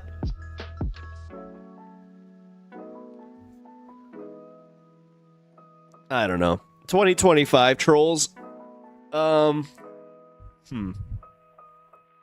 trying to think. Because 2024 trolling wasn't...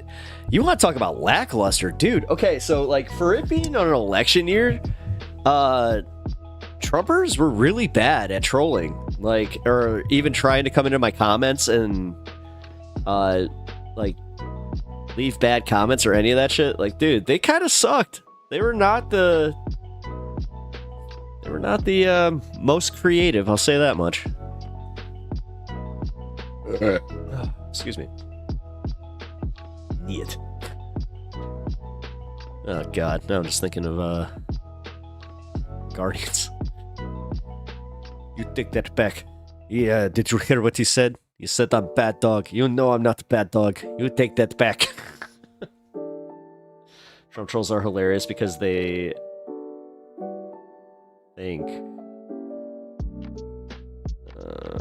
libs are obsessed like they are. Yeah, no, dude, that's exactly it. Like, which, for real, man, I kind of got, like, woke up to this, like, the whole realism that these people are weird. Like, I'm not trying to take the Kamala Harris thing, but, like, they're weird as fuck. They are weird. Anybody who is still flying the flag of Trump after the election, knowing that he's kind of teeter-tottering even with his own base, where his own base is like, oh God, I really hope he doesn't fuck this up. Because I don't care how boisterous any of these people are. They're all in the same boat. They all, like, especially if they are lower middle class, like, to, lower class, which I even hate using those terms, but whatever.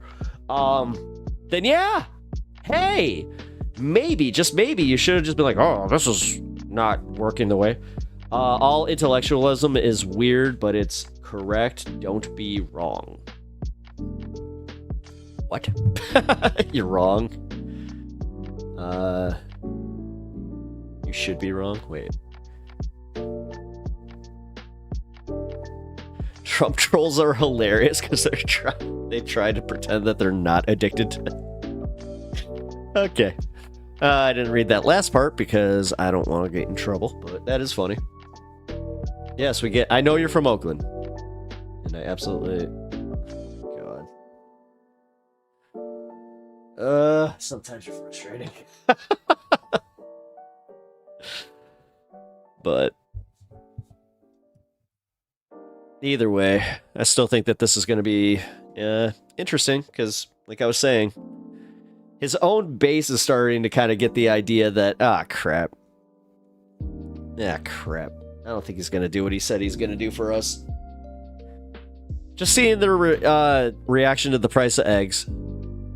Because, they were all online the day after the election, like, oh, look, everything's getting cheaper. Stock market bounces up in anticipation for Trump. Look, everything's going great. Everything is going fantastic in anticipation for Trump. Yeah. Second anything goes bad, well, Biden's still in office. Democrats are still running shit. It's like, dude, I'm so sick of this. Like, the fact that the media, like, engages with them as much as they do is also just fucking infuriating. Why does MAGA need a leader? Are they weak? Yeah, they got... Dude, you want to talk about, like, the most broken, like, they need a dad... Like, their daddy needs to hug them people? That's them. Hate to just kind of boil it down to that, because I really don't want to be reductive about, like, why Trump supporters are the way they are, but the ones that are seriously that involved, that honest to God are so involved that they, like, if you have a picture of him in your house in any way, if you have a flag, any of that shit's just so messed up. But then again, I kind of agree with the idea that, like, if you do that with any politician, really, that's odd, Bernie was the only one I would give a minor exception to, specifically with the cardboard cutout that Hassan has, which, funny enough, my friend actually has the exact same one, of Bernie sitting in the chair, so that's okay. And also, like you know what? Fine. Political Funko Pops? I'll allow them. There should be more of those, though. God.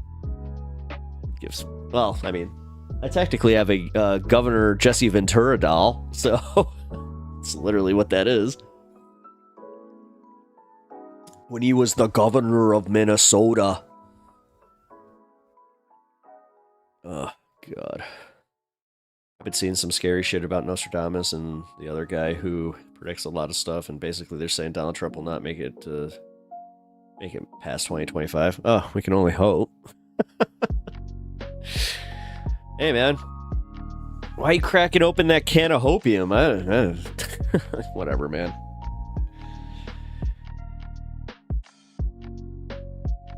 I don't believe in Nostradamus or any of them, like, them quacks. They're all wrong. They're all wrong. Because you understand that, like, for these guys, they make these blanket, like, oh, these predictions, and then when they're not right, they're just like, oh, sometimes I get it right, or sometimes I get it wrong. Whatever. But then, they get one right, and they're just like, oh! Ha ha ha! Ah. Ventura was a good goddamn sexual tyrannosaurus. Yep, he said that. Sexual tyrannosaurus. Yeah, a bunch of slack-jawed.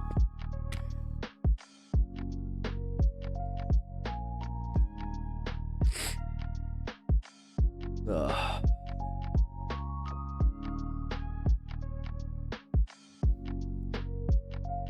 What the hell? This guy still streams? Where you been? Oh, shit. We were just, yeah. Yeah, look at that. You're making it to the very back end, like the back end of stream. Yeah, dude, it's been wild today. We have, I gotta say, the Twitch chat has been kind of, yeah, a little wacky. But I love it. I'm actually really enjoying it. And I'm only saying that's a little wacky specifically because most of the time it's very quiet. So the fact that you guys are like just going back and forth with it, I'm like, huh, wow. Because of very candid conversation. Yeah. I am not reading that comment, Brian. Sorry. Not happening.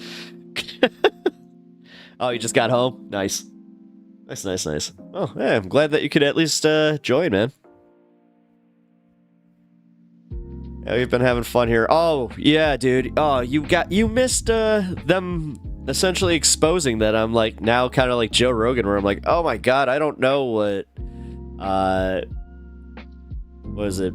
Bayesian epistemology and philosophical consequentialism. I didn't know what it was, so I was just like, oh boy, here we go. I get to read up on some stuff.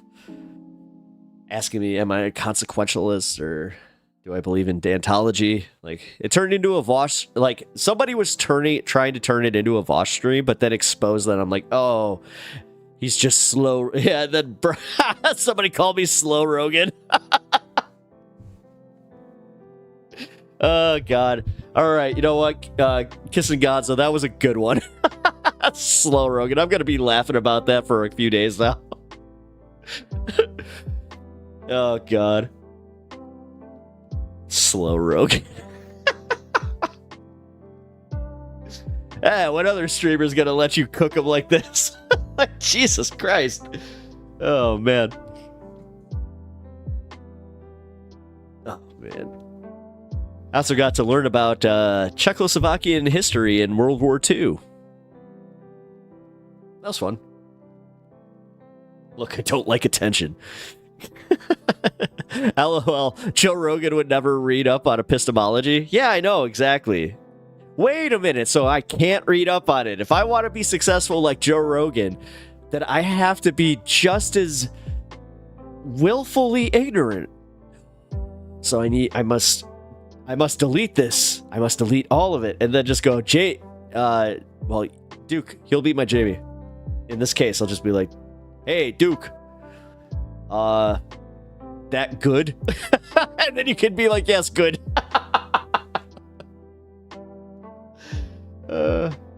What the hell? Cunning linguistics got deemed as a sex term? That's hilarious. I'm trying to take a I missed it. Yeah, that's hilarious, dude. Leaky diaper. Yeah, not a very cunning linguist. I'm not, especially right now. But my God. Yes, I will be your Google guy. Yes. That's what I needed. You're the guy in the chair. You're my guy in the chair. Yes. Bert just want to type nut. No one person has full judgment of perfection of all ideas. Wait, what?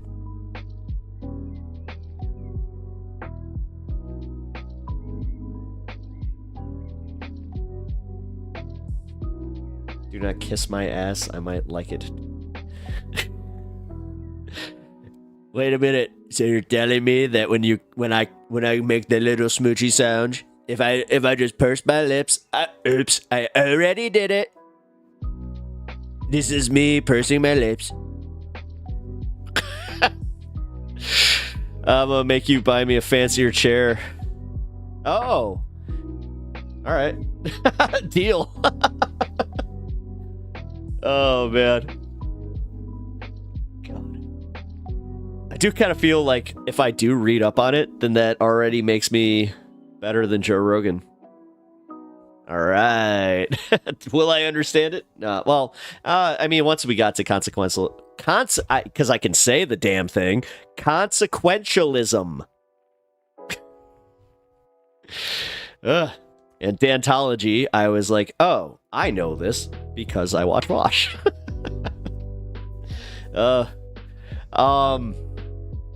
You remember when he would debate that Nazbol dick? Oh, I forgot his name. Oh my god, not Jackson Hinkle, the other douchebag. But yeah, he would talk about that stuff. You are definitely morally better than Joe Rogan. Oh, well, then I'm already on the... All right. I feel a little bit better then. Woohoo!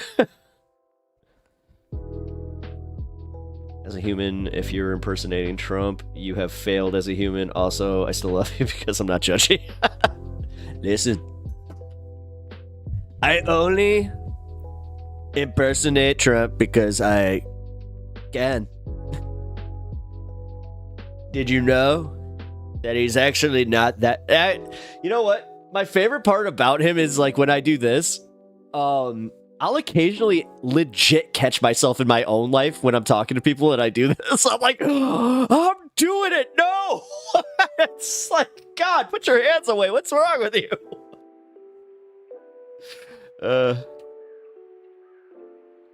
You suck ass because you idolize people? I don't idolize anybody. What? I don't idolize what? No. I'm actually very, like, anti-stan culture. I think standing, like, people is weird. Like, I stand I stand stuff because I'm a capitalist. Clip it. No, I stand like, you know, Godzilla and freaking Spider-Man. Like, you stand movies? I do like movies. When I rant about politics, I do the same hand gestures as Bernie. This, the 1% of the 1% of the 1%. You have to go a little bit. When you need to go up into your higher register, you'll have to go up a little bit and then do a little bit of a squeal, but also make sure that your hands go all over the place. 1% of the 1% of the 1%. You are the 99%. God, oh my God. It makes me sad. This could be we could literally be watching, you know, Bernie sailing off into the sunset and giving a successful presidency to his up-and-coming next progressive candidate because we have actually managed to do things to help people and be a popular political group. But nope. It's weird when you do Bernie, but it's fun and good. I don't know what you're talking about.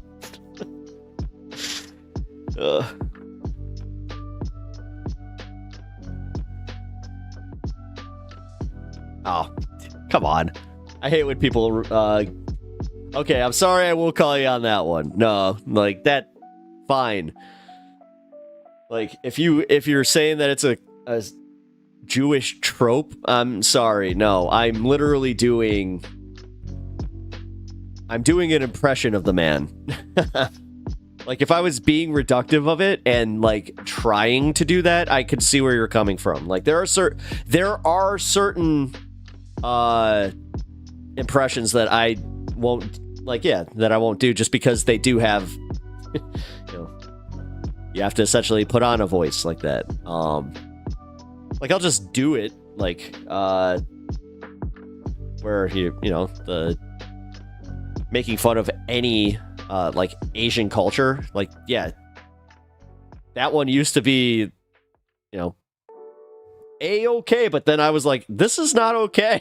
And I was like, yeah, I'm uncomfortable. And now that, like, dude, I have so many friends, like, especially comedy friends, oh god, that they're just like, are you really uncomfortable with this? I'm like, yeah, man, I'm not offensive. Or somebody just said I'm offended. I'm like, no, I'm not offended. It's more so I'm just like, Michael's impression of Sam is anti-Semitic. It is. It totally was. Oh my god, man. Hell yeah. It's tropey. It's okay with me. I'm fine with being offended. Well, no, I mean, I'm just trying to tell you right now, and I am going to defend this one. No, it's not tropey. I'm doing the impression of him. And if I felt like I was doing a disservice to it, then I wouldn't do it. Man, I really wish Ryan were in the chat right now, because if he were, he actually does like this kind of stuff. No! In the voices of Miss Piggy and... Now, listen, no. I'm actually dead serious about this. If you guys want me to do impressions and, like, you guys want me to read lines of impressions, that's where super chats and that's where you guys have to do the don't know thing. That's where I'm gonna... Listen, I gotta play to my strengths. Yeah, that's what I'm doing. If you guys want a certain impression, I will do it, but you gotta pay. So, sorry.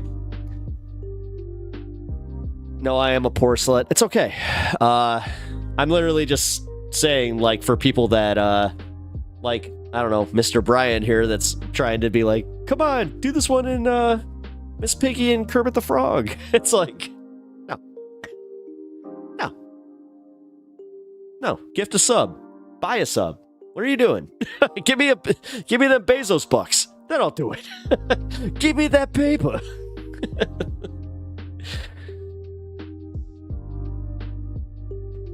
Oh, God. I hate the fact that I even have to ask for that, but here it is. Me asking. Actually, yeah, here. I'll be even more shameless about this.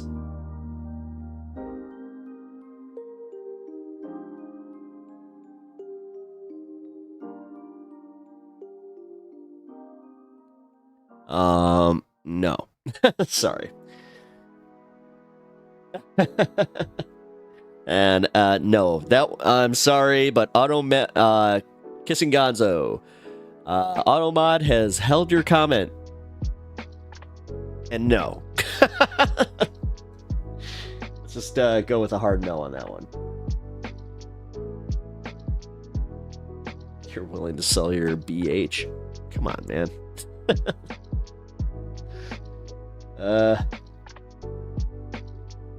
I'm not.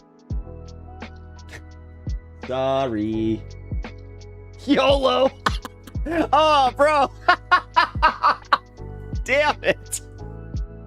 Okay, that was legit fucking hilarious. That was really funny, man. Here. Now you're making me do the thing here.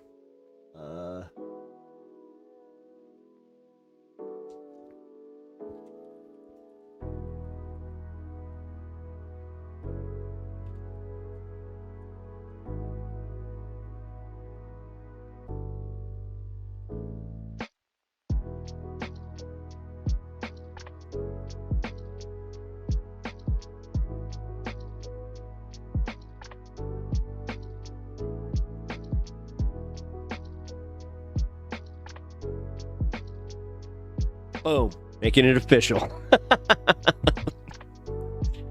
I'm sorry. You know what? I have to do this. I have to put a final line on this because, yeah, dude, like, I already am pretty generous as far as like reading my chat, like all of my chat. Like, I love engaging with you guys. I really do, and I am trying to, you know, be good about this. I don't want to over monetize. Trust me, man. Like, as much as I say I'm shameless about this, there's a bit of shame where, like, I'm already sponsored by Ground News, so I'm happy about that. I love my sponsor. I actually stand behind my sponsor 100%. They are a great company. But yeah, like, I'm trying to do this professionally, so if you guys, yeah, at some point can donate or get yourself a membership or support this stream in any way you can, that'd be very appreciated. But the free way to do it, like that stream. Oh, wow. Oh, damn. Okay, actually, you guys did. Holy crap. Thank you. Jeez. I have an Uncle Kermit. Do you? If you're being for real right now, that's actually kind of cool. Uncle Kermit.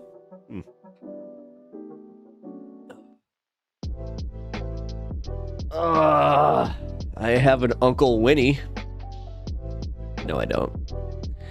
I just know a little bear. That would be heartbroken to hear that. I can't do it tonight, damn it. Yes, my Uncle Kermit is married to my Aunt Carol. Oh, no shit. Damn, that's cool. Aunt Carol. Aunt Carol. That's a very, like... Is Carol fat? Bro. Number one, why is it your business? But number two, we are now interested in knowing, is Carol fat? You don't have an... oh my god, he's gonna say that he has an Uncle Albert and he's a prince. Did you know that his Uncle Albert was a prince? And he is fat. I added the prince. See what I did there? I beat you to it, ass. Dude, if that's not where you were going, by the way, I'm sorry.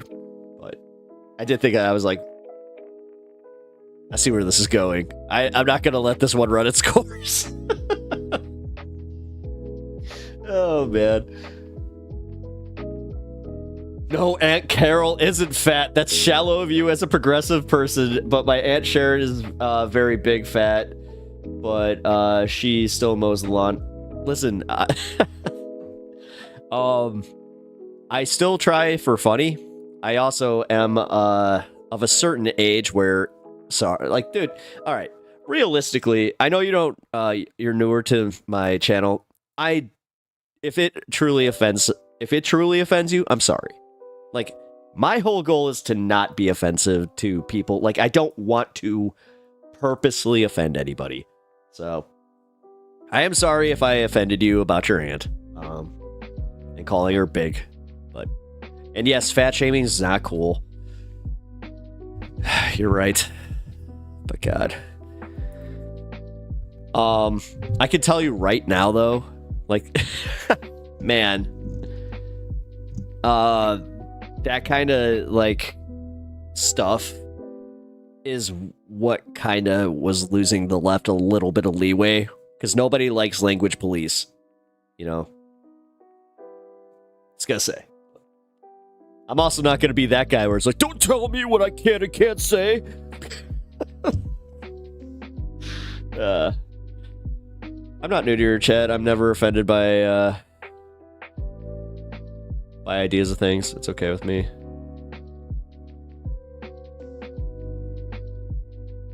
The ads do not approve.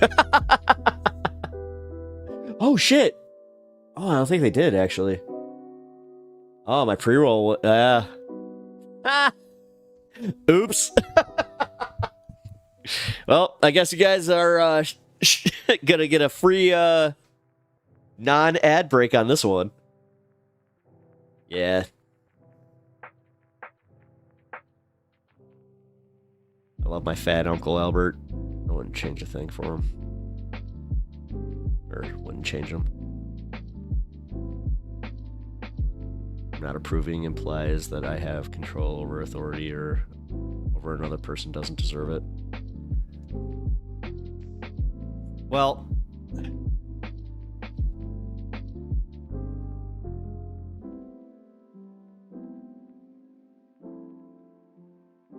wait, what? You feel like kissing is a top? Wait. Now I'm confused. What the hell? Where are you going with that? Oh, Dom. I see. I'm hetero, but I lean a little queer. Whatever. That's fine. Dude. I am yeah, I am me. No. Yeah. I'm a married man that is also cis. So cis white male. And somehow I am not trying to do the right wing thing, so come on, right off the bat. Come on, give me some credit. Give me some credit. Show me your wife. No. No. My wife is she's a professional. No, she's been on stream. I'm 25% gay, the same amount as Native Alaskan. Dude. So you reply that your Native Alaskan is why? Wait a minute. What do I not know about Alaska? What's going on? It's that sun. I'm telling you, it's the sun. What am I trying to accomplish? I don't know. Are you happy? Did you like my stream? Did I make you laugh? Honestly, like, funny enough, right there, that's probably the most real I'll be about this, is like, did I make you happy? Did you enjoy the stream? Did we have a good conversation, or did it make you think? And did it make you laugh? Like, if it made you laugh, then hell yeah. Like, you're not married? Yes, I very much am. Thank you.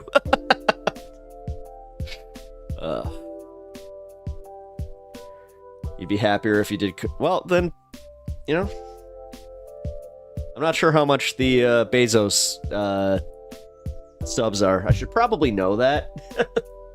But it was a good investment in time. Oh, hell yeah. Thank you. How much? Oh, for Miss Piggy? I don't know. Buy a sub. This was nice. I'm having ADHD or something. Well, if you're here and you've already got ADHD, I may exacerbate that a little bit. I'm sorry, man.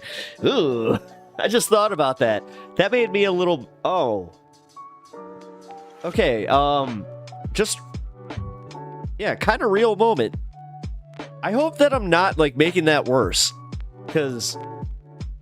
Especially, like, smoking, yeah, I could definitely... Oh, man.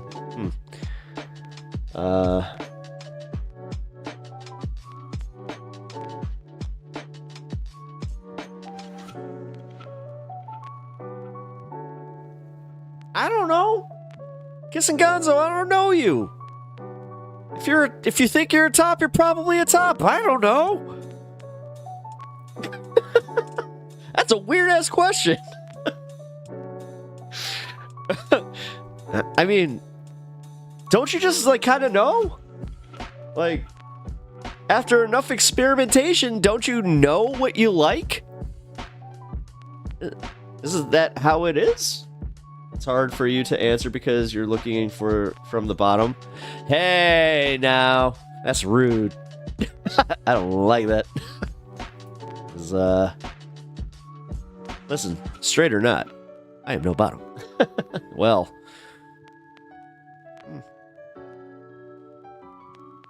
I don't know. You know, the one thing I can say that and I don't usually talk about this kind of stuff, but I can say this with certainty, and I don't mind if you guys know. I never tried like the whole dominatrix thing, so.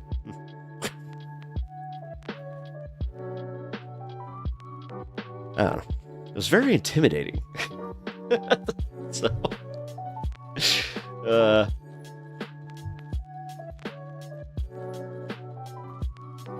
oh, okay. Thank you. I appreciate that. I pretend my wife. Excuse me? Excuse me? Wow. This new season of Pod Awful sucks. Dental misorder. Thank you. I have no idea what you're talking about, but wait, Pod Awful? I can only imagine that you're insinuating that this is an awful podcast. Yeah. I mean, dude, I'm literally at the back end. Like, technically, I wanted to get out of here about an hour ago, but I enjoy it. I'm actually enjoying just hanging with you guys. And I called it. I knew it because it's Friday. I was just like, screw it. I'll do this.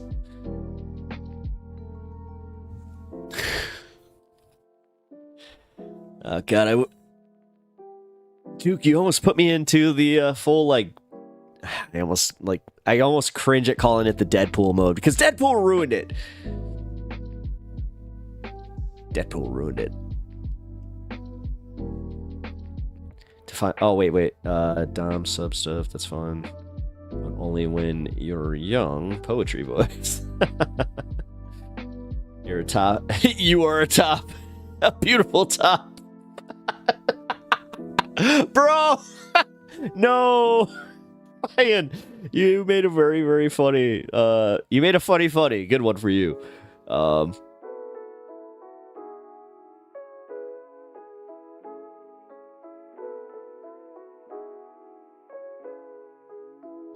Oh, yeah, dude. Deadpool and Wolverine.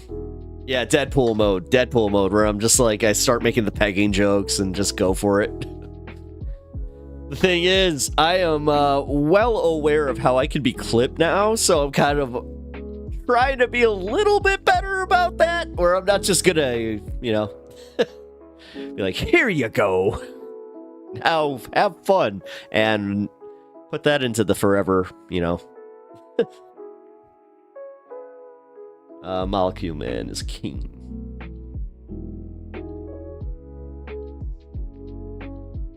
Oh, you never saw it? Really? Duke, did you see the other two? Because honestly, like, you only need to see, like, the Deadpool movies. Oh, shit. No, not really.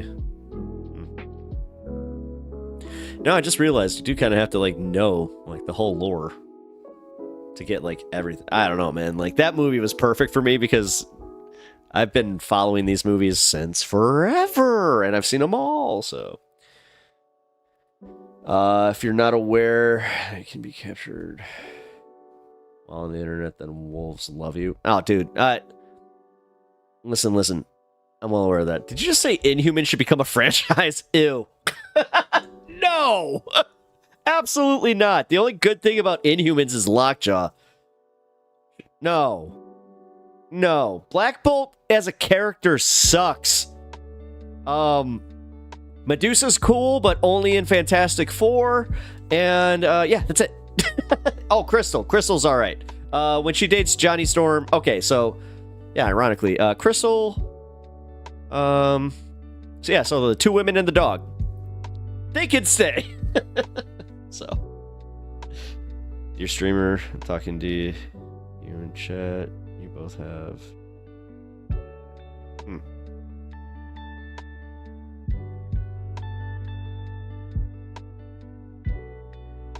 Why do you hear, I wanna be the very best? I love superhero stuff. I just consume media in phases. I'm in a history phase right now. I've been watching all history stuff. Oh, cool. Yeah, no, I get that. Hey! Pokemon is a shit product. When will it go away? No. Oh, no. Come on, bro. Let us have our stuff, okay? It's not a shit product. It is awesome. I love it, and you can just stop. It's also one of the superior card games. Just gonna say it. You have to find him and then kill. Yeah, good luck with that. Yeah, no, exactly. But hey, cool it with that. You do know that, like, when you say shit like that, these auto mods do actually pick that up. Just so you know. Wait, what? Who did what now?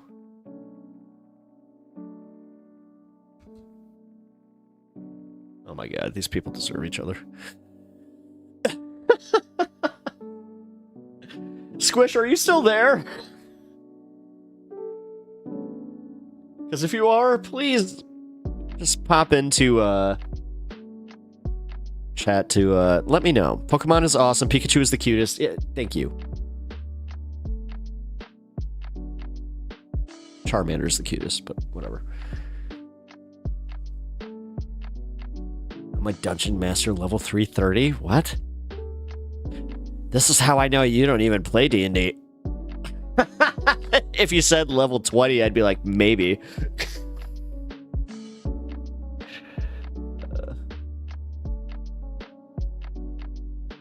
My favorite is Chikorita. Ooh, good one.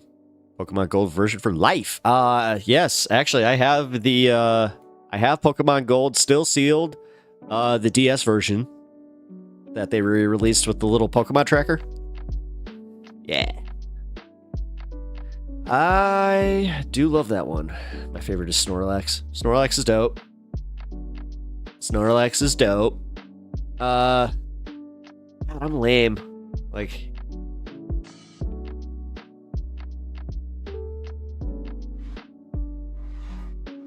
whatever. He's my guy. He's my guy. And then I got my... Yeah. That's a good one.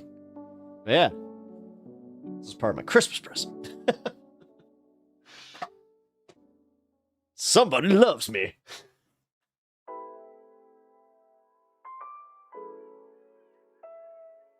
I just realized the card goes there.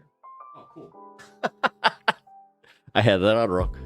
Pokemon Blue is my first video game. Nice. Yeah, mine was also Blue. It wasn't my first video game, though. My first video game ever was Sonic 2.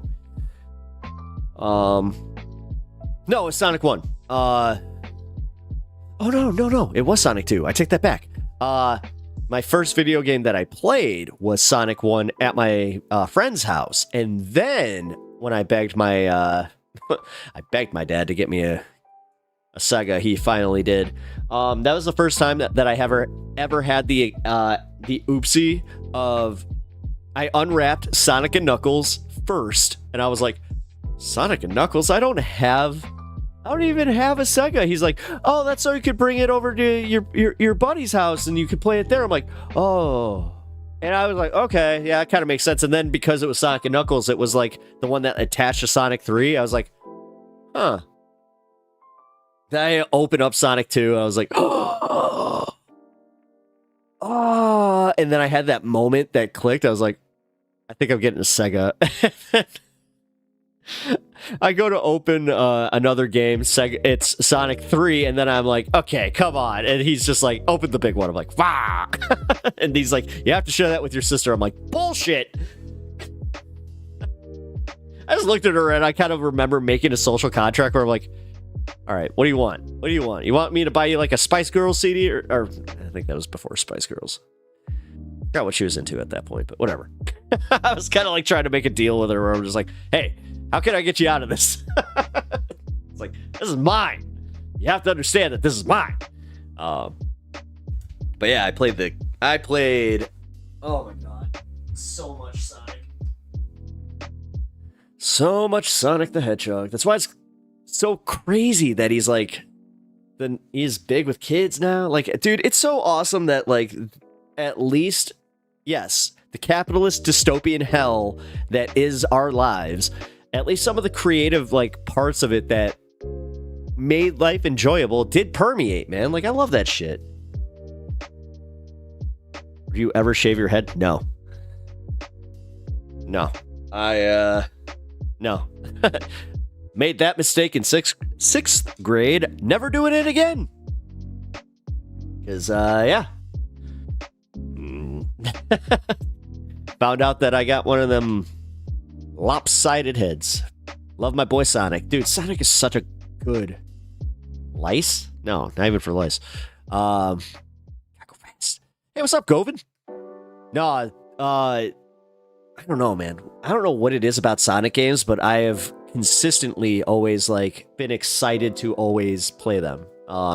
That's why when I got Frontiers, I was a little apprehensive because the last time that they tried a 3D open world Sonic game, I was like, oh.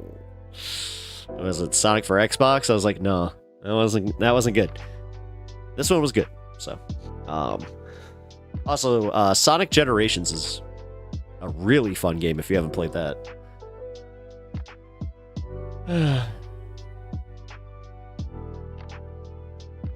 Have you ever tried or ever had?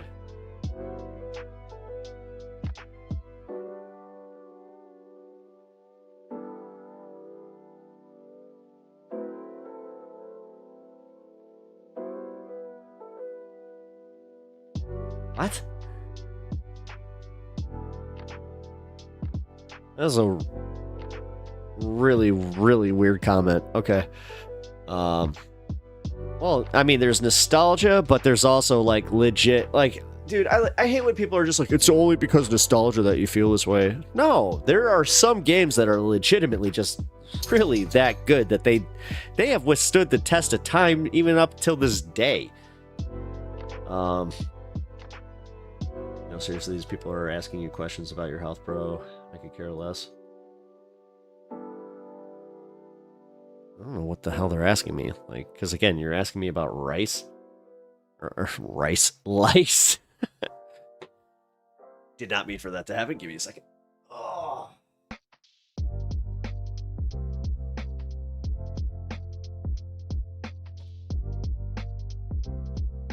Oh. Oh, boy. I like these odd questions. Ooh, okay. That I can get behind. Bro, pet that dog.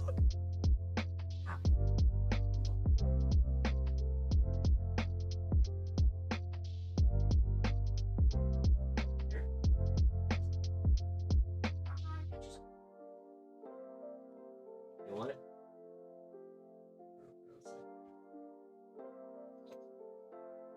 You good? Look at that smile. Look at that smile. Oh. Happy years. Wow, you're about to fall over.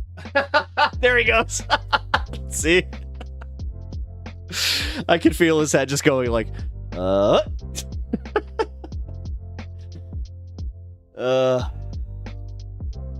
Oh, do I know what breed? Yeah, he's a foxhound.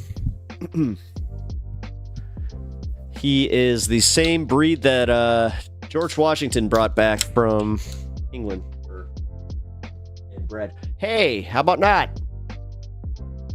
Hey.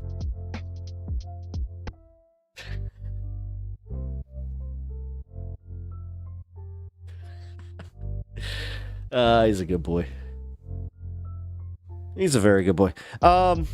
Yeah, but also, just so you guys know, I wasn't kidding about that whole, like, if you guys want an impression, and, like, that's how I'm gonna do it now. You gotta pay for it. Is your identity based on my hair? A little bit. My identity, yes. No. My identity is my personality, but my online identity? Hell yeah. Like, Actually, before I started doing this, I used to wear my hair up like in a wrapped bun. So this made me more comfortable with the idea that, hey, I look all right with my hair down. Also, I don't know why people keep asking me if I would shave my head. Is that the first thing that people think of when they see a person with, like, a dude with long hair? They're just like, oh, I wonder if he'd ever shave his head. He's the Mitch Hedberg of podcast, bro. Don't disrespect his name. Oh, God.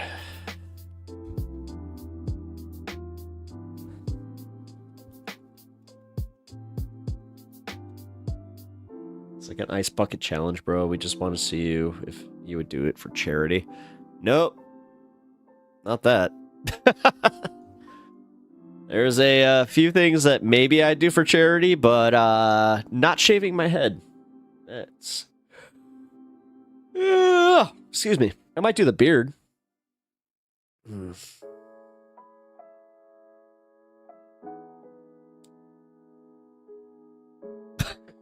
Jesus. You guys are breaking me over here. Okay.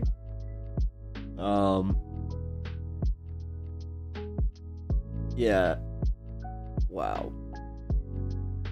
Okay, we want to see your lumpy head. He's right. I know. Yeah, shut up. God, no. I don't demand anything, but I don't see you having the ability to shave your head. No.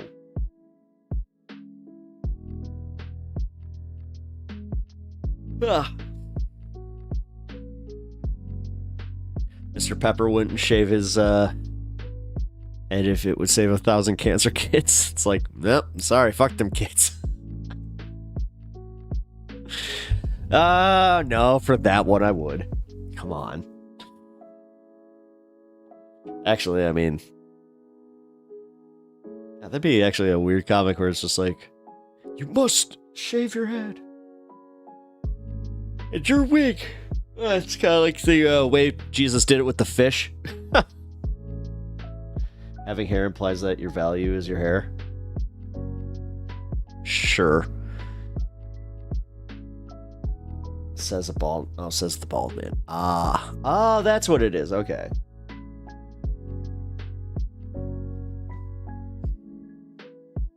Fuck them kids. Oh man. Mohawk? No, I actually I never had a mohawk, but I had the giant Liberty spikes that were all around. They're pretty cool. We are going to bully you into shaving your head for charity. Good luck with that one, Duke. Good luck with that one.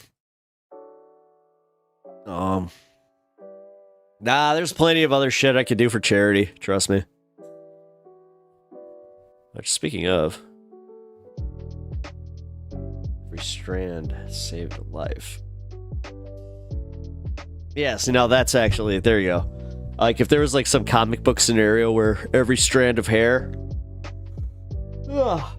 would make it so every kid would, like, it would cure every kid, I'd do it.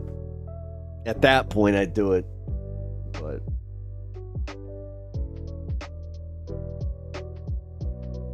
if you date a man because he has nice hair, you're kind of a shit person.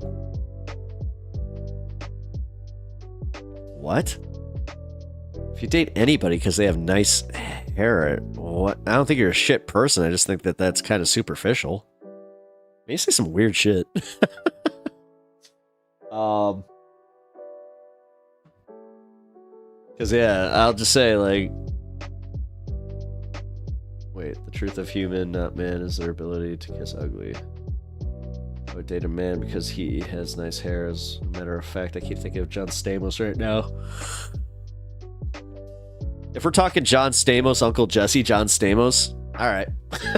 Even I'll kind of make the, all right. But that's how every guy know. Like, that's why even with like the straightest like guys, I'll play that game where it's just like, come on. Who's one of those guys that's just so good looking that you even have to go like, he's a very good looking guy.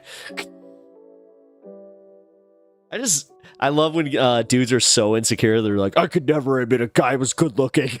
It's just like, you're so fucking weird. All right, what do we got? Anything over here? Nope.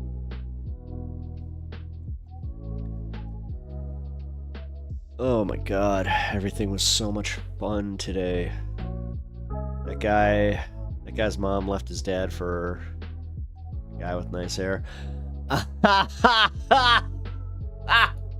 Is he right? One of my chatters in YouTube just said, your mom left your dad for a guy with nice hair. Oh, that's funny.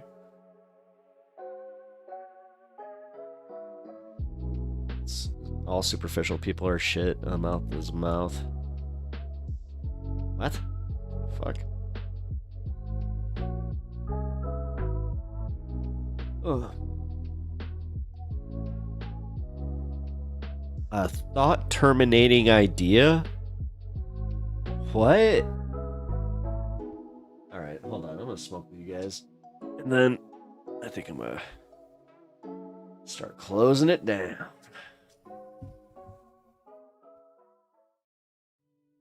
Yeah, I'm gonna say that. Yeah, I like having my hair. I like having nice hair. I am... Listen, I'm 38 years old. The fact that I even have this... kind of nice, you know? I got friends that are already, you know, graying in a majority of their hair spots. I have some friends that are just straight up, like, their hair's thinning and, like, they're losing hair. I have friends that literally didn't even make it to 30 with, their full hair line, so... yeah. I was gonna say it. Yes, I'm very happy with my hair. Except for my stupid butt part, like, that my mom, like, kind of forced. My mom used to, like, force, like, the center part against my cowlick. So, this is, like, an unnatural cowlick. Actually, I think that's how you're supposed to say it. But yeah. That's the one thing I don't like. It's just like, I like your hair, but your hair is not you. Who's you? Good discussions. Thank you. Now you guys are fun. White guys do be balding. Dude, for real. Man, you've noticed that shit? Sue your mom. Bro. Trust me, man. Do you know what it was like to grow up, number one, with a bowl cut? Like a straight up bowl cut that my mom would literally put a bowl on my head and just cut around it, and then that was it. But then on top of that, she would fucking force the part because she was just like, yes, child abuse. It was child abuse.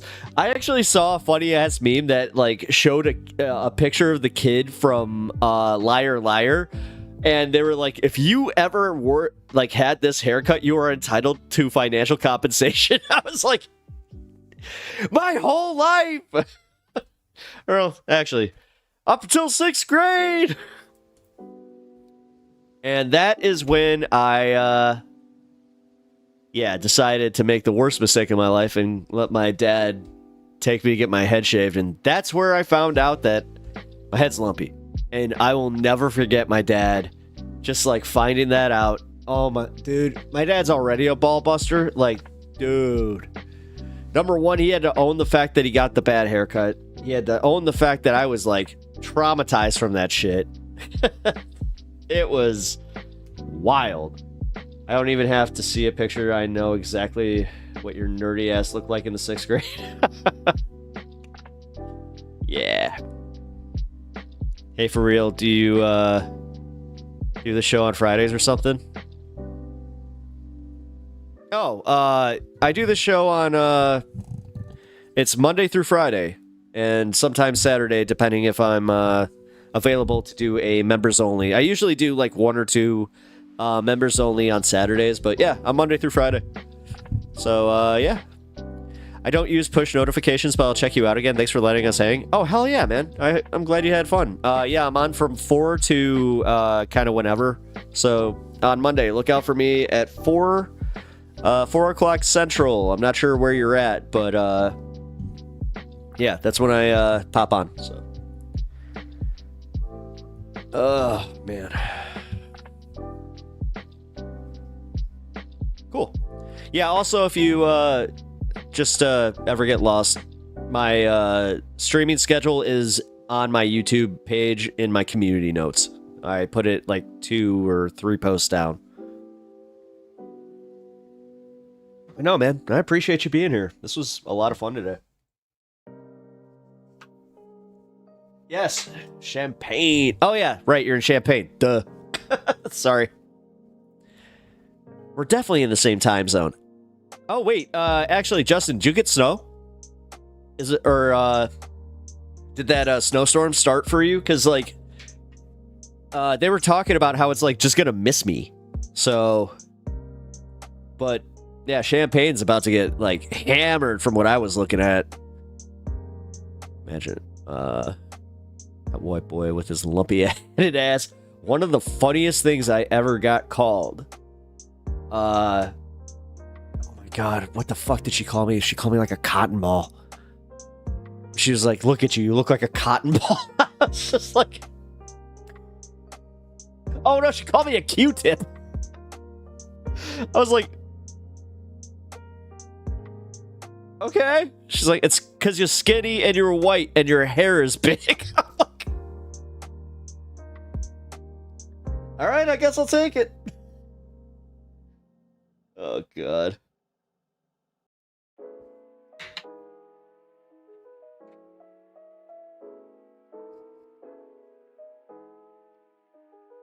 Like I was trying to discuss weather, and I was legit, like, or am legit, I should say, interested, because, yeah, Southern Illinois is about to get fucking hammered, dude. Like, we're about to get this really, really bad snowstorm.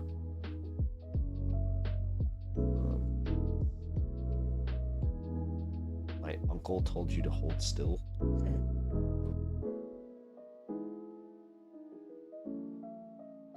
Only if you knew.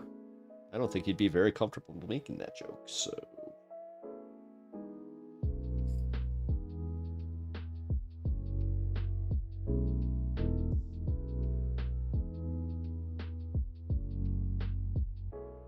Kind of a disagreement. Yeah, actually. I mean, you can disagree on parts of the statement. I don't know why that's an oxymoron.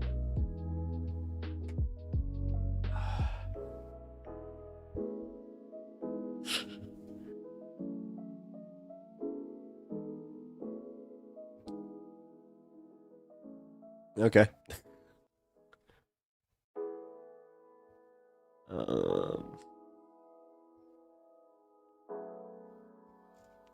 Wait, why the hell did that just shut down? What the hell?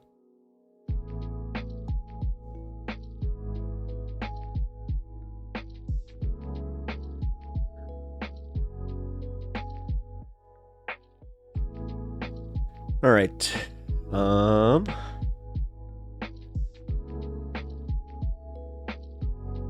Still mad that you made fun of Pokemon. Like, I don't know about, like, no, it's not okay. You made fun of Pokemon. How dare you? How dare you? It's something that people enjoy. Well, people. Me being people. Well, wait. Bledsoe by Stars. She also, oh my god, he's bald, and he's torturing people who have hair.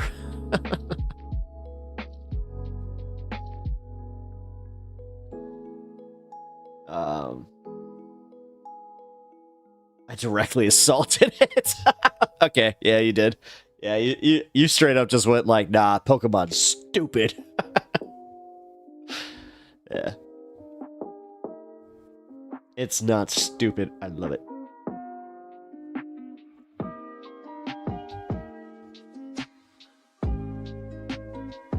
It is a fun ass. Bro, you're shallow. Me? What'd I do? I'm shallow. Oh no. I try not to yuck anybody's yums if it isn't harmful. Oh, there you go. See? I like how you still say that. I'm not trying to yuck your yum. Prefer metal art. That's cool. No, man. Actually, that's... Duke is right there. I'm not trying to yuck your yum. Don't yuck my yum. We're all good. Don't yuck my yum. Okay. Yeah. Can't believe that just became like a thing. Alright. Alright, so I'm gonna smoke with you guys, and then I think I'm gonna take on off. But before I do that, I like to do some shout outs to all the fine engagers of this stream. With this stream, I should say. Jesus. Alright, I'm tired. What have I been at? Oh my god, it's almost 7:30. Holy crap. Alright.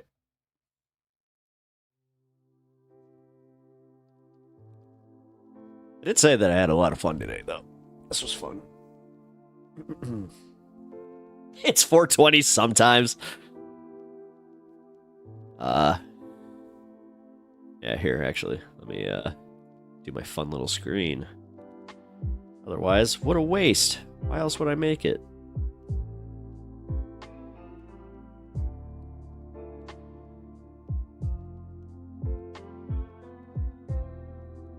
I mean...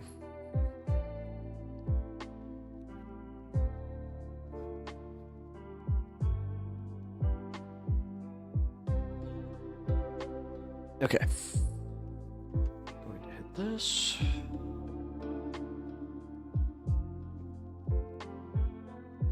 Oh, ego is shallow. Yeah, I mean, try not to have too much of an ego. It's impossible to not, but yeah, come on. All right. Wah!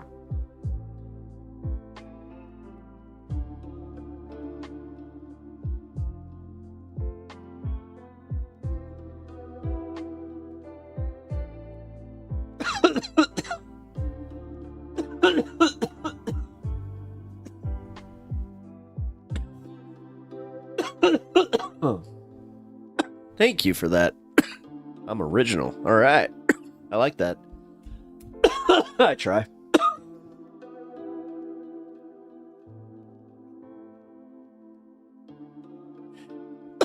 Guys, full disclosure, I burned too much. Oh no.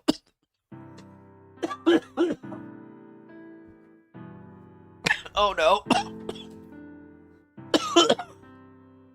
Oh, too much. Too much.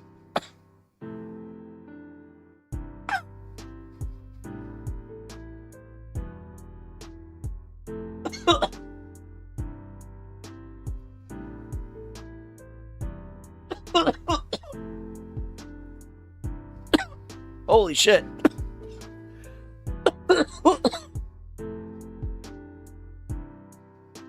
Wow.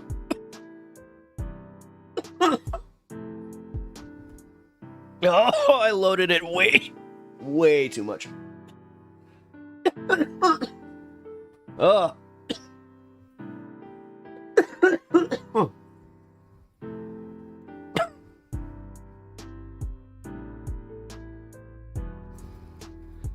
Woo. Yeah, man. It's hard with these things. Like, I've been trying my hardest, like, not to load that, like, too much, because that's dangerous, dude. Like, it's one of the few times that I have felt like I was gonna pass out from, like, smoking too hard.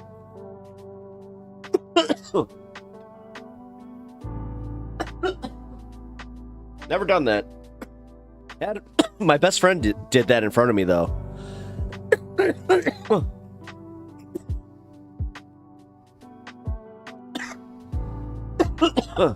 I'm too poor to smoke. Tough. I corner hit and conserve. There's nothing wrong with that. Dude, I hate when people are like, oh, I gotta take the biggest rips, otherwise I'm not getting it done. It's like, bro, no.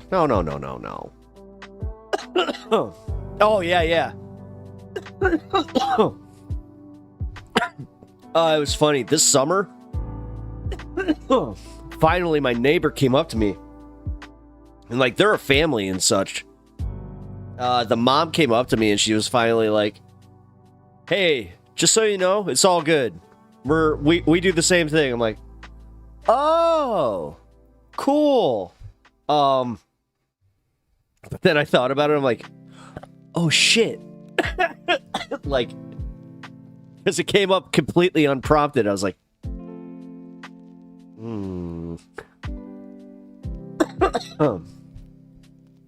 That meant that they were smelling something. So, yeah, that was fun. No, honestly, it made me realize, because they have a Trump flag in their, like, they actually, like, yeah, they got a big Trump 2020 flag in their garage. So anytime I saw it, I just assume, I'm like, oh, we're never going to get along. Well.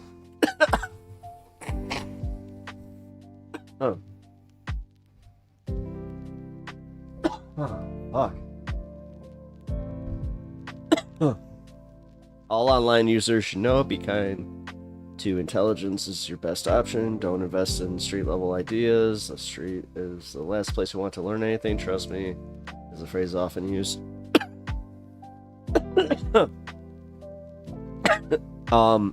Did you get your lessons from Aladdin?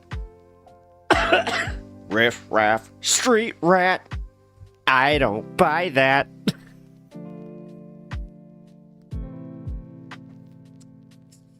Sorry. Let's not be too hasty. Still, I think he's rather tasty.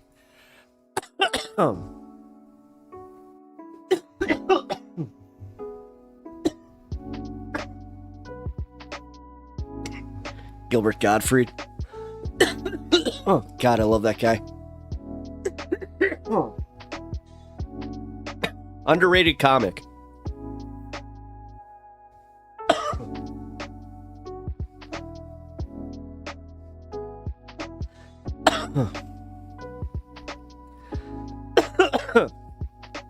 Dude, Corey, you every cop that's ever interrogated me? If I saw Mr. Pepper in the wild, I would assume he smokes weed purely on appearance. I get that. Whatever. Dude, I lean into it. I don't give a shit. I love your Aladdin riff. Thank you.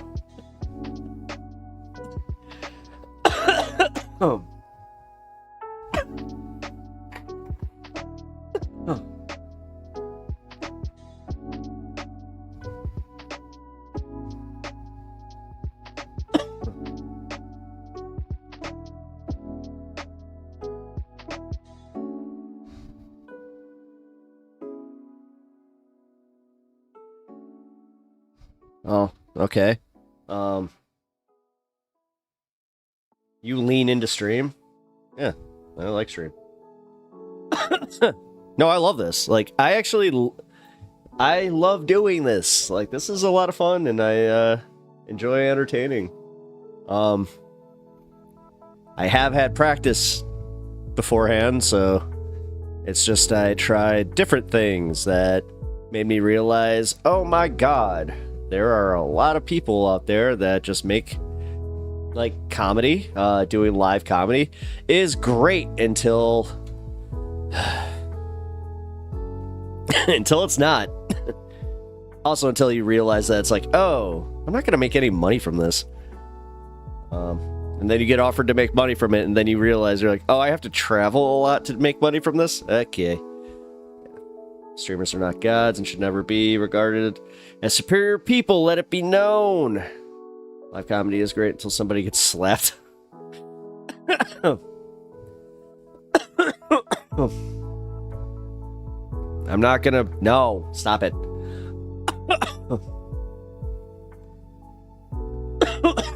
I get it. As much as people have been like, you need to. Well, actually, one person had a great piece of advice where they're just like, you got to get some titties and kitties. Got my kitty down here, didn't help, and then I actually did debate because like my wife was up there with one of her friends. I was like, hey, are you guys busy? Like, I need to test a theory. Would you mind putting this top on?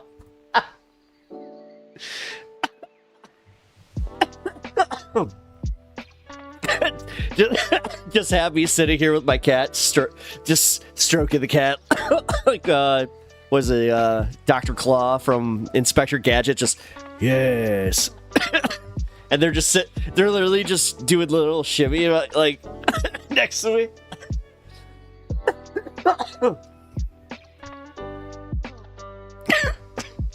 Man, that hit destroyed my ass.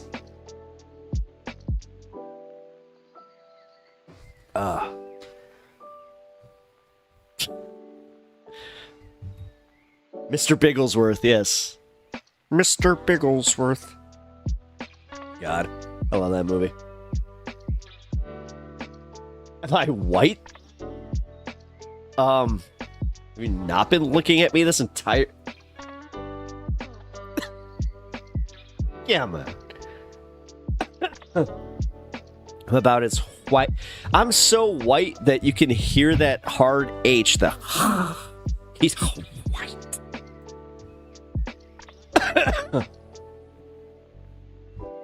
Destroyed my ass. He's dropping hints. Oh, don't call me a tease, Duke. How dare you accuse me? Bad wheat? It's not bad. Jesus Christ. Bro, I get it. Humboldt County. Whoa, whatever. No, it's the fact that I set this thing up to two fucking... No. I put one little scoop in there that I shouldn't have done. Because I did I usually do a single scoop. That was a 2-scooper. Yeah, and then I set it to extra hot. So, which I don't usually do. I let it usually do a slow burn, so...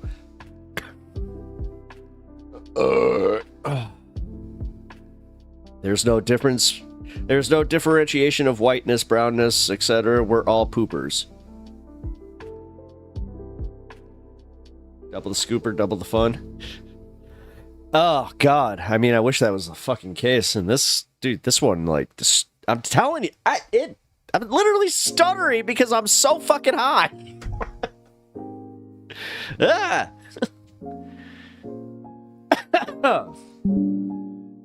That does happen. Like, if I get really, really, really high, sometimes I will stutter. It's not fun. Because, like, it scares me. That's where, like, I truly do get scared from, like, doing this occasionally, where I'm like, do I need to quit? Like, is this my brain telling me, no, you need to stop. Yeah, it is getting strong, dude. It is. But, because of that, dude, I do kind of, like, have, like, you know, I have a system.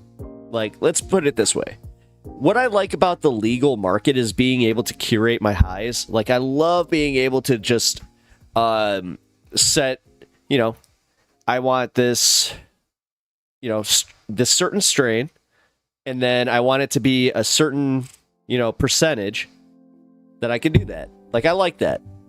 However, it's, you know, mixed with the really high tolerance and just like liking to have fun. Yeah, the dab tools are a little bit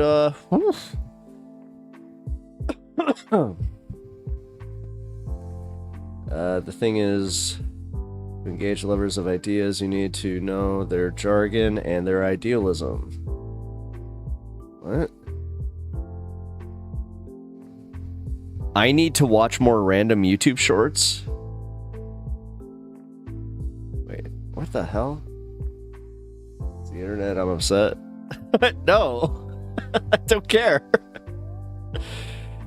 I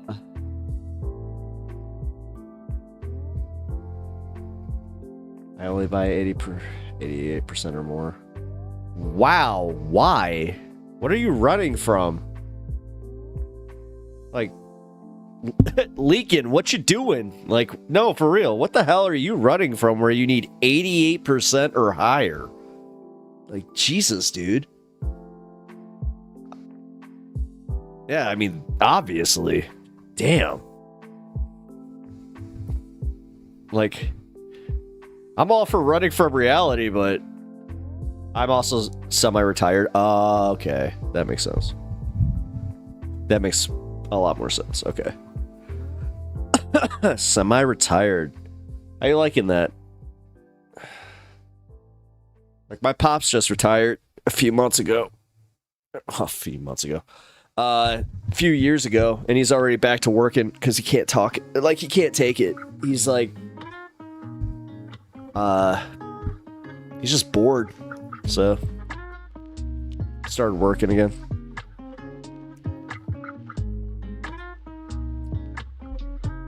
Pep Talk shows they are highly interested in the dark side of humans.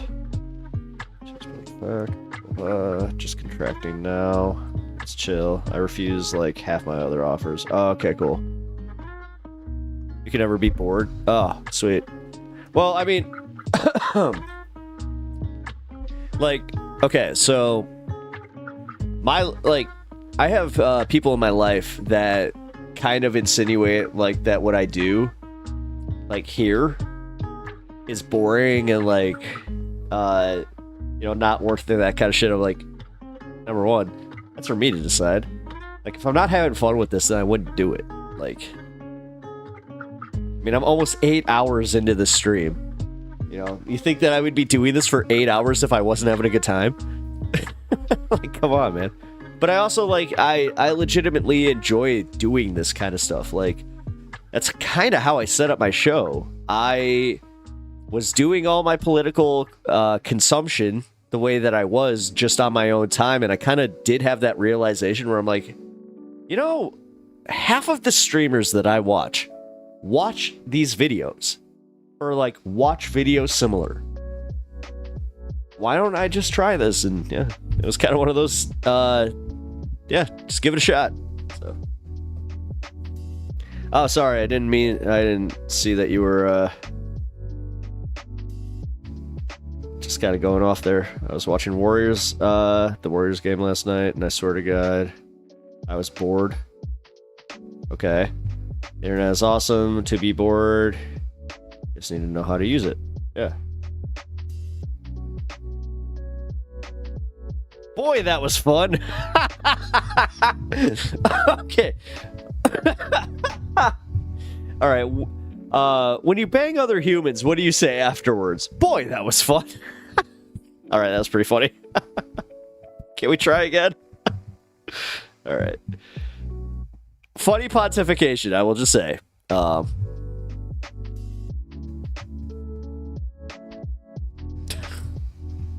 Thanks. I appreciate it. You literally, usually when I'm through with sex, I always say boring. Do you say it like Homer Simpson, just boring? Boo. Yeah, that's what I do after sex. I just boo. I just boo. Just boo. Boo. But I'm booing my own performance, not my partner's, because I'm not like that. Come on. I'm just self-deprecating. CBD content is too low. You need the CBD to protect your neurons. Wait. You're saying that there's too low CBD content in the actual, like, buds now? Because... Let's see, because I'd say that in the... CBD crap. I just realized that I read that a little too openly. I can see this form of content being boring to many people. It's not a you thing, it's a form.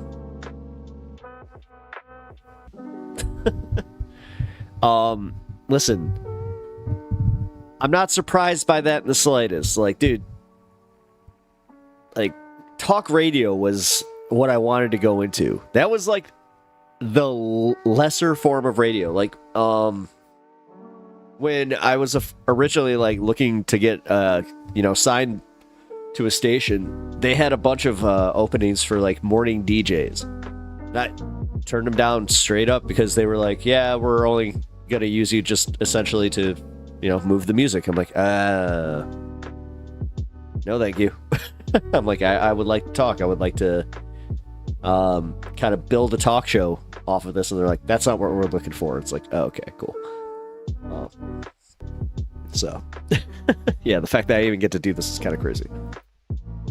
Be an advanced user of information and not a horse. I love being a bore.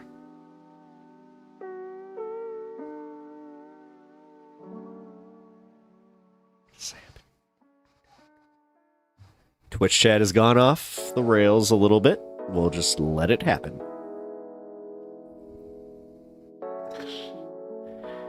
Yeah, CBD content has been getting lower in...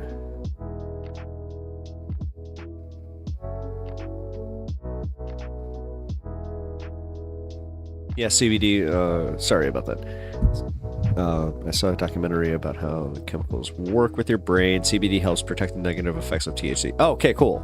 Well, then that might actually help me be able to curate this, because what I'll do is I'll take a CBD gummy and then I'll do my smoking. I listened to a streamer who does YouTube full time. She also wanted to be in going to radio. YouTube and the internet are just the new radio. Yeah. Do you mind if who is that you're talking about? Because I don't know. Maybe I'd be able to touch base at some point and have a good chat. Because yeah. No, I did the stupid thing. I went to broadcasting school, and that was dumb. Like, it was really dumb. It was, like, the biggest waste of money I've ever done. Like, I could have taken that 10 grand, and I could have done anything else with it. Because I could have learned any of that shit from, number one, the stuff that I was already learning from, like, Opie and Anthony and Howard Stern. And then I also had, like, a few people that were, just very open source. So I was just like, yeah, I should have just done that. Brittany Simon? Here, let me look her up.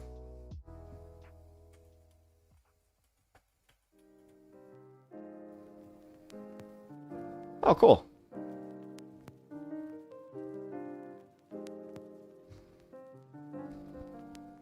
Yeah, I'll check her out. Is she not a political streamer? If she's not, then I could try and find something that we could discuss. I don't know. That's the one thing I kind of feel dumb for, like, kind of scapegoating myself, or locking myself into, like, one form of content. It's been, interesting.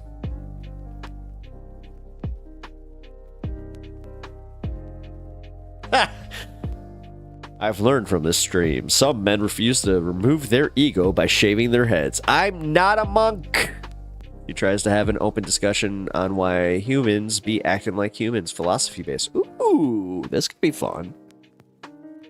Actually, I'll check her out. I like her hair.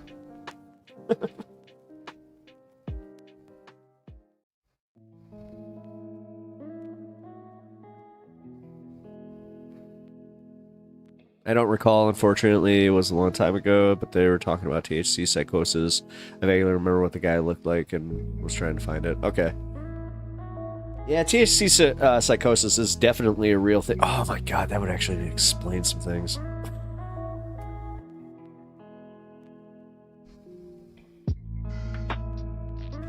Yeah, I just realized something. Yeah.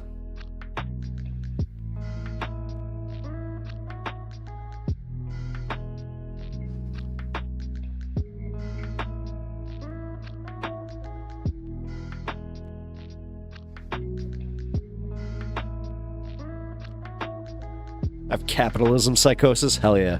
She's progressive and tries not to do much political stuff unless it's talking about politicians and be acting the way they do. Okay, cool. Well,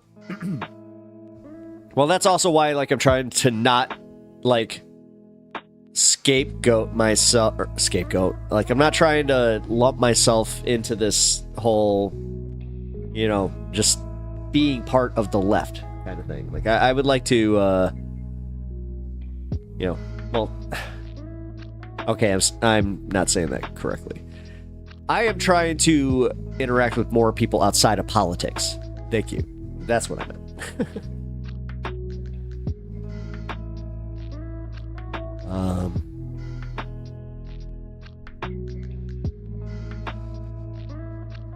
But in general, it's one of those things too. Like if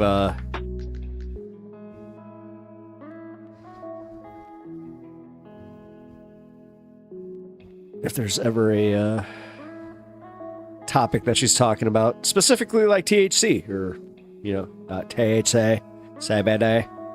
Damn it. This one's gonna get hit. I can already tell. I've already said it too much. Yeah, just so you know, try and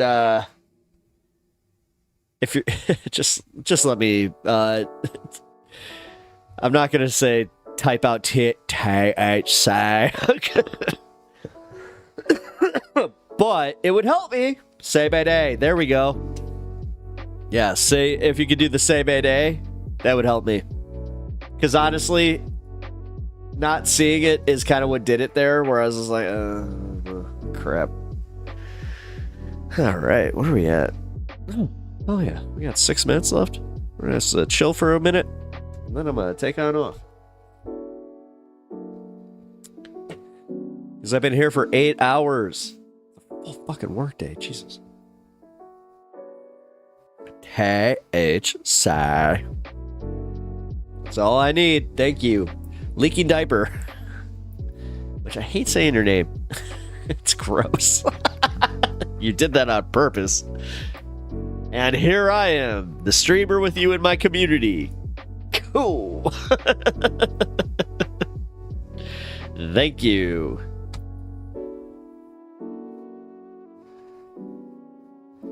Well, at least you, I guess, you know what? Leaking diaper is better than, like, saying moist tampon. Because, no thank you.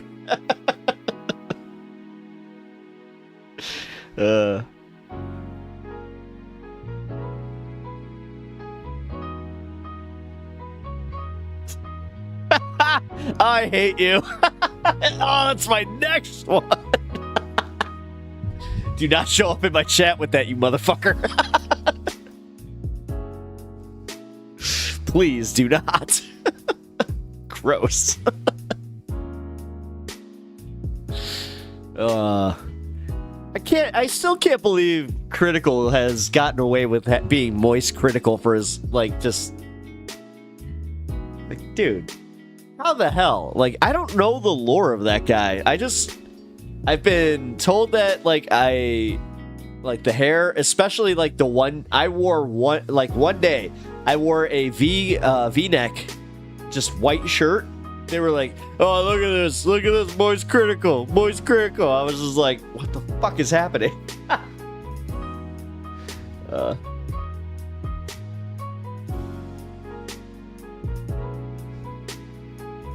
Actually, Duke, you just brought up a really good point there. I'd probably rather do the same.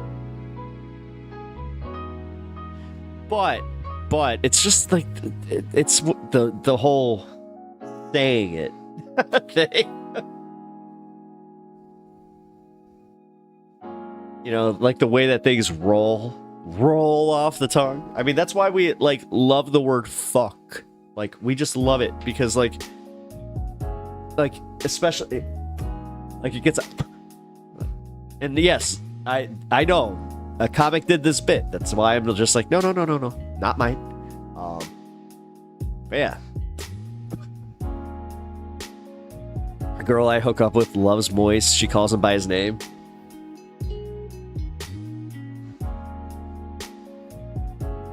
What's that, Charlie?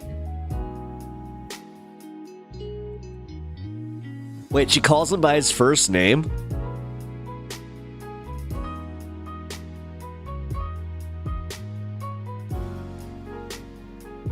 Huh. That's like somebody referring to Vosh as Ian. Like...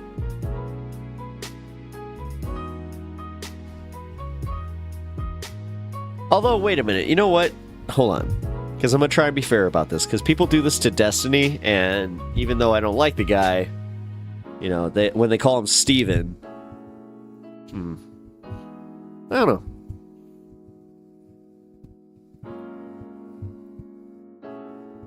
Moist daggers. Genie bottle. Oh, you fell asleep for a while. Hey, no worries. The fact that I'm still here. Hey, crazy. That's crazy. You are in love with Destiny? No. No. I'm fascinated by him. I'll give you that. Like, no, like, the dude's... The whole interaction that he is... Like, this dude has, like, created is crazy. Like, yeah, Charlie, she sends me memes. Interesting. Ian, but his face screams Vosh. Yeah, I mean... Yeah, when I found out that his name was actually Ian, I was like, what? And then I found out that, like, the whole Vosh thing was, like, one of his gamer tags. Like, his last name is, like, Papinski or some shit like that. I'm like, oh, interesting. Also one of the few creators that was very open with the fact that, like, yeah, if you're going to do this, then at some point your name is going to be found out, so. That's why I was just like, oh, okay. Well, I'll make it easy. I'll just make my name my name. So. Ish. Because, yeah, if you haven't figured out, Pep, it's my real name. Yeah. So. Oh, boy. I think most people in his community call him Charlie. It's,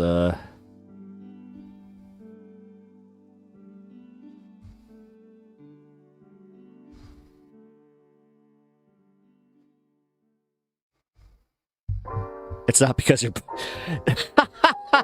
Genie. Oh, thank you. I appreciate you so much. Thank you. It's not because you're boring. It's because it's 2 a.m. and now it's 6 a.m. There's 6 hours difference? Oh, yeah, that's right. Wow. Yeah, it's actually 12 a.m. here. So... Koczynski is his last name. Yeah, sorry. Man, yeah, that's...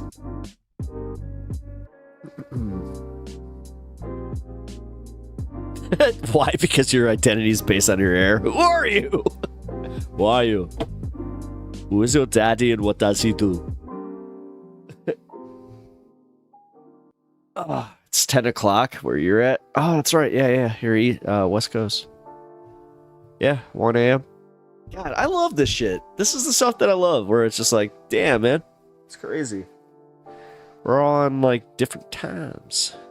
It's because, like, it's how the world works, man. It's almost like the world does this thing where it revolves around the sun, and then it just kind of doesn't. You know, some places get to the sun a little bit sooner than the others. And immediately a flat earther's just like, bullshit! What did I just walk into? I want to debate you. It's like, God damn it.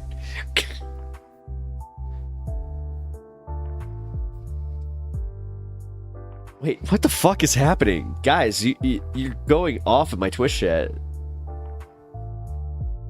Global head propaganda. Round head propaganda. You damn round heads. That's what we call you, globalists. You globalists. That'd be funny. Alex Jones had to contact them. It's just like, actually, we coined the term globalists. We need you to go and call them roundheads because I'm sorry, but globalists is taken. Well, Mr. Jones, would you like to platform us on your InfoWars? You know, we definitely fit the conspiracy mold. You know what? I just gotta say, nah, you guys just have a good day. It's too weird for me. Infowars.com. Infowars.com. I like how I even tried to do the sound effects, but then I just realized that my mic didn't pick up the highs of it. Globalists. The globalists are coming for us. Yeah, that's right. I have to do a little bit of this, where speak with a little bit of an ish. What is with you? Guys, knock it off with the fucking shaving your head shit. It's not gonna happen. Also, not funny. Like, I know you guys got your own little inside joke there going, but I'm just saying, I'm not laughing. It's not funny. Like, it'd be funnier, like, maybe tomorrow, but don't kill the joke before. Like, come on. Like, this is the structure of a joke. That's not your ideal frog, asshole. Gay frogs.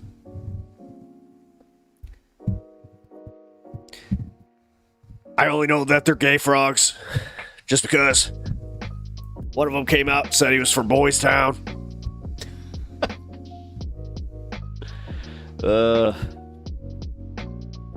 Still can't believe that was a thing. Gay frogs. No, pay me, bitch. I like, you know what? I got to the 8-hour mark of this stream, and I was just like, no, pay me, bitch. You want to hear an impression? You gotta fucking pay up. I ain't doing no dance monkey dance bullshit, all right?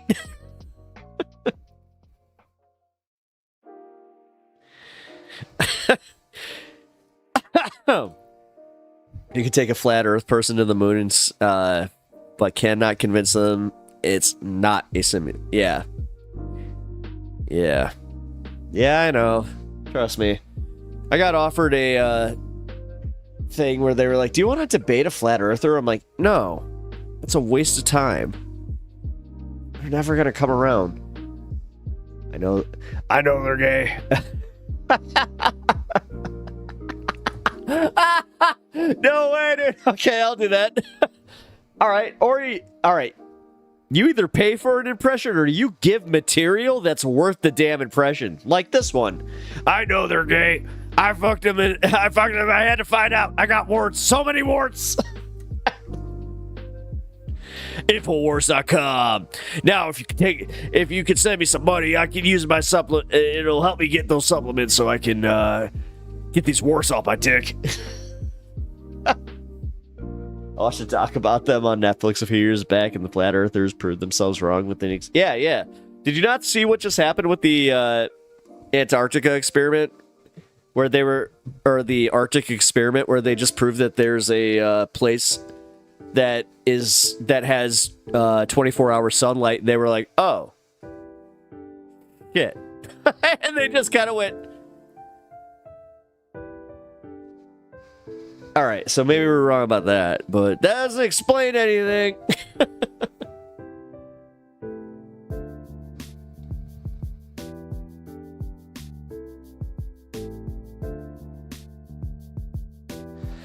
I put up with a lot of shit tonight, but you telling me that the world is round is where I draw the line.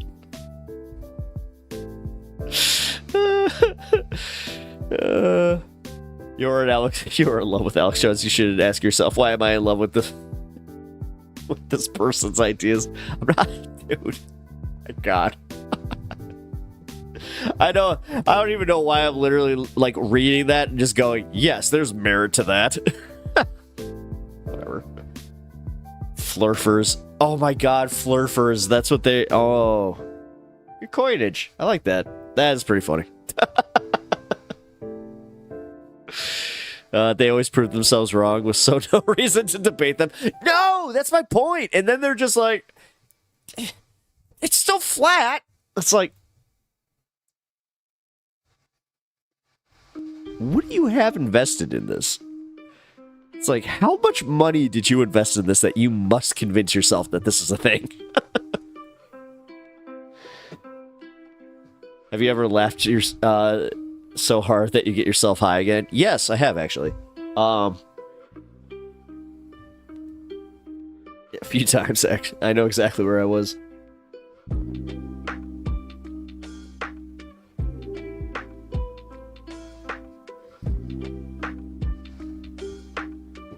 Ah, what are we at? 8 hours, fuck. Alex Jones is a terrible person, but so iconic and hilarious, crazy people are entertained as a rule. I mean, Duke, I think I told, like, you guys that, like, I used to listen to him. When I was getting out of, like, my Christianity, like, the conspiracy phase of shit, dude, he was on that, first he said George Bush was gonna have, start with the trains, him and Donald Rumsfeld. Rumsfeld and the globalists, they're all coming together, with the Rockefellers. The Rockefellers are totally bankrolling this whole thing. Oh, shit. They also were behind that, making me look like an idiot because I don't have my microphone locked in. Infowars.com, sponsored by The Onion. What is going on with this? Why did this break all of a sudden? Shit. There we go.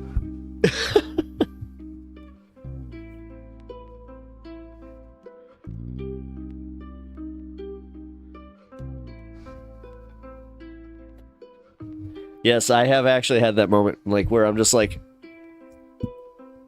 that, like, messed up, where I'm like, oh, whoa.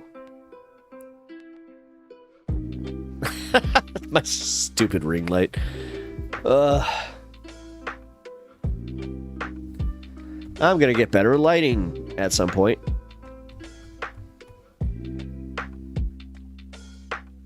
Alex Jones is, oh, here. We should have a debate, but you play Alex Jones and I will do Jordan Peterson. That'd be fun. Duke, remember this. I'm not kidding. That'd be fun. I'd be down for that. That's a good bit. Oh my god. No, dude. I'd be down to write. That could actually be a fun, like, little pre-produced, but also, like, improvised bit. I like it. I like it. I like it.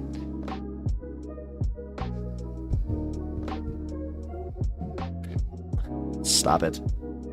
We should have a debate. I'll be Miss Piggy and you can be, you guessed it.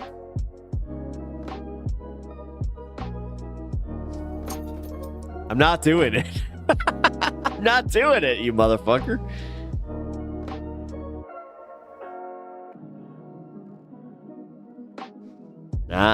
That's not fair. You don't get to try and say I'm dishonest and then, yeah. I never said I was gonna shave my head. Like, wait, why am I entertaining this? Wait a minute. Oh my god, I'm 8 hours into stream and I'm just like, I'm entertaining the dumbest ideas on Twitch.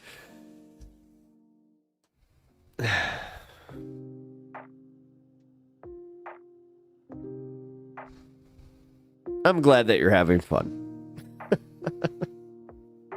All right. Yes, I'll tell you what. I did actually have fun.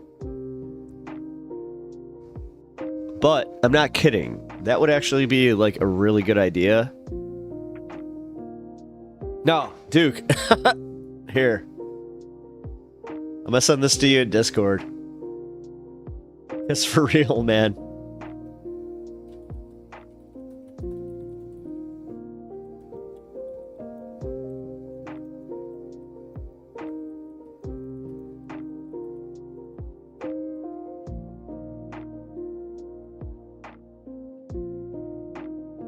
All right.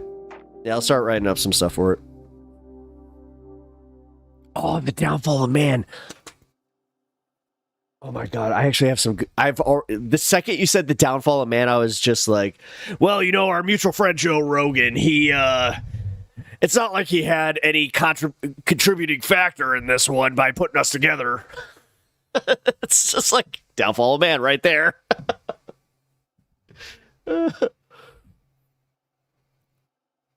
Oh god, dude.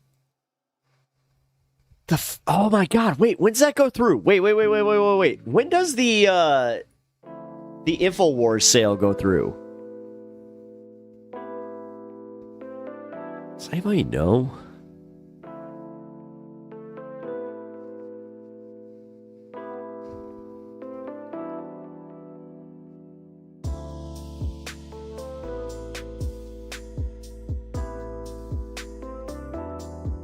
Probably enough for a few months. Ah, shit. Stop with the without hair. Who are you? Shit. Like, for real, man.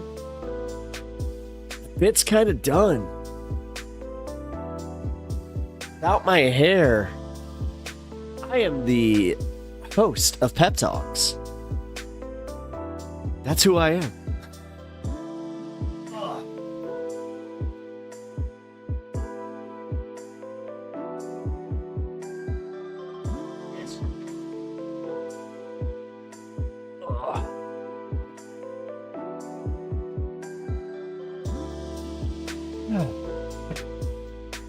My hair is better at TBH.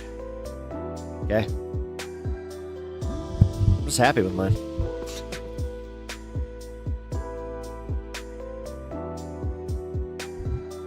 No, what I don't like is, honestly,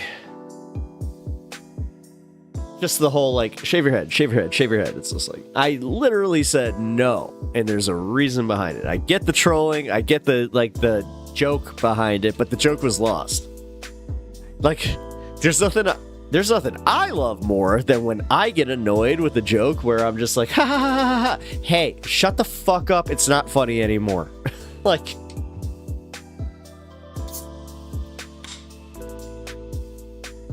no.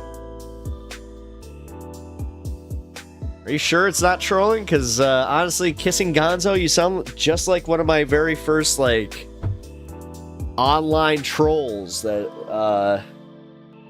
was all about, like, just being like, ooh, boo, boo, boo, boo, boo. At Pep Talks, your hair is cool and probably gets many folk jealous. Cool. I mean, dude, I've already had that weird thing where, like, people found out my age and automatically they're just like, oh my god, you're like one of the older YouTubers, oh my god. Like, okay.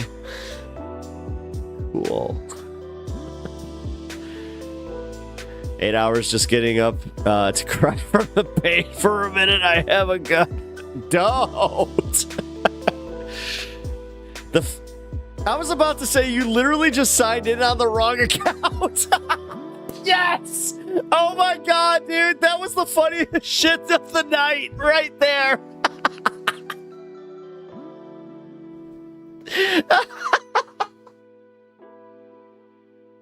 Oh, bro.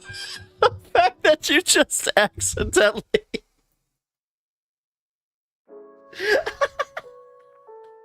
No. Thank you for that gift. Thank you. And I'm sorry that your body hurts, man. That sucks. That sucks. Dude, I hope that you get over... I hope you get over this, man. Sorry, I'm responding to some people over in YouTube chat. That's just so funny. Oh, God. But no, what I was just saying is, wait, zombie barricades, I'm out.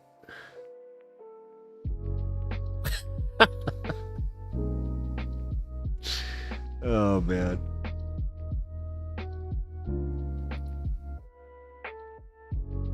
Wait. For real? Wait, what just happened? Hold on, guys. Huh. Okay.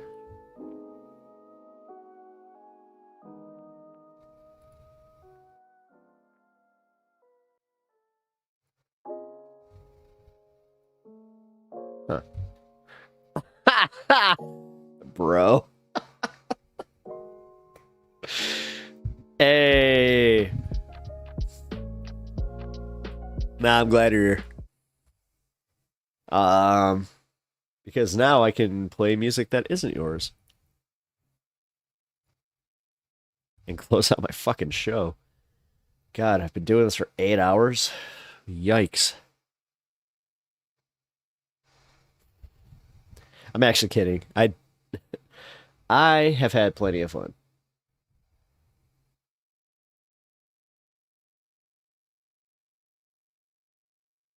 I know that I'm a sick badass. Thank you.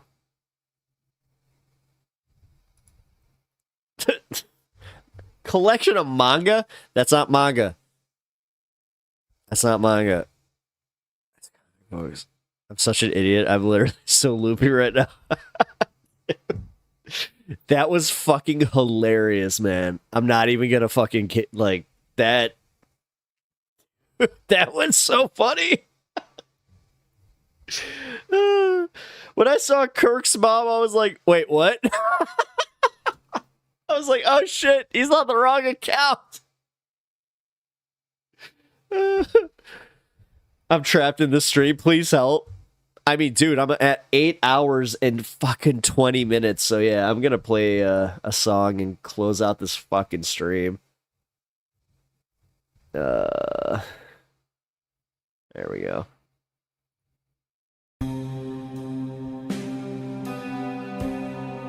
Not this one. This one's a little too much. That's funny. I'm glad you did. Dude, that one made me fucking legit just go, oh my god.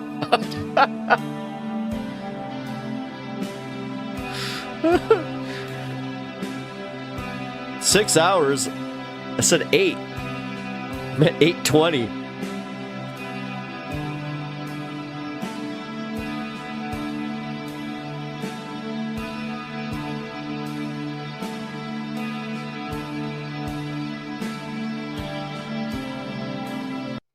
There we go.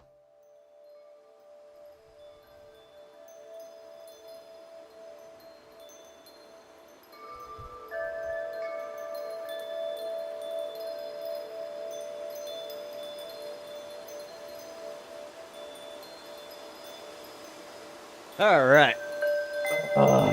Now I get to relax and kind of fade on out.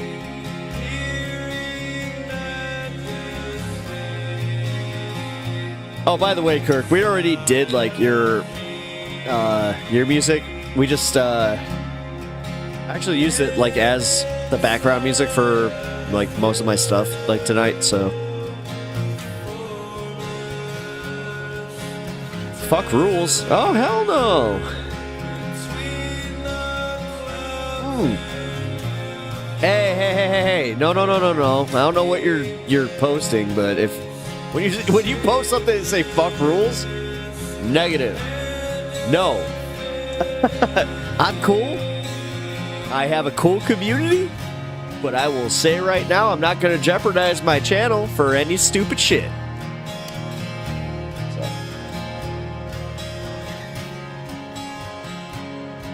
Just so you know. I also don't click links that I don't try. Like, I don't know you. Sorry. That's just how I go.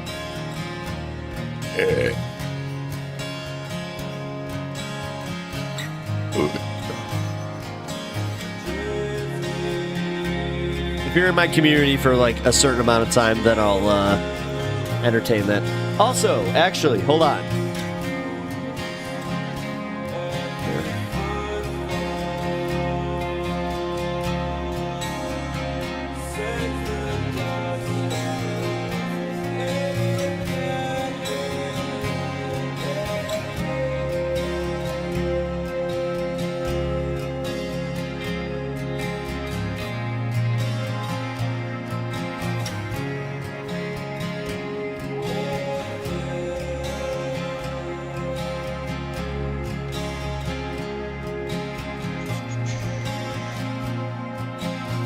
Yeah, it's my stream. I know. Thank you.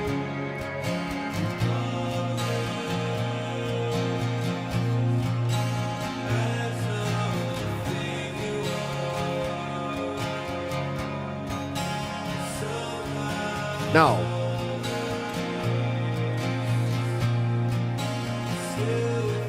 No, I won't. I know you're joking, but I'm also just like, nah, I don't play that game.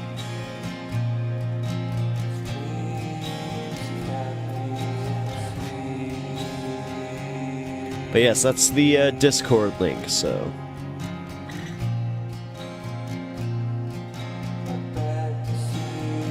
It's incredible. I appreciate you and everyone else so much. My wife does not, however. I'm sorry. Hey, maybe her and my wife can have a talk, and then, you know, then they could just mutually be like, what the fuck are they doing?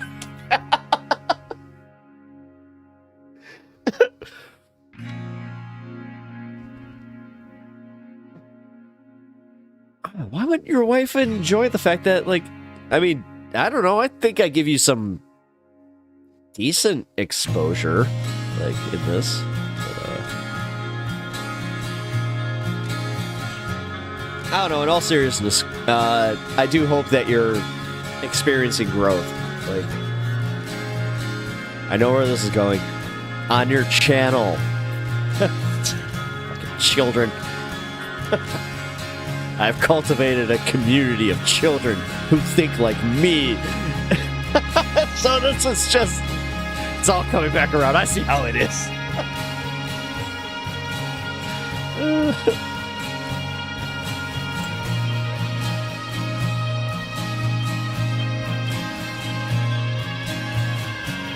What?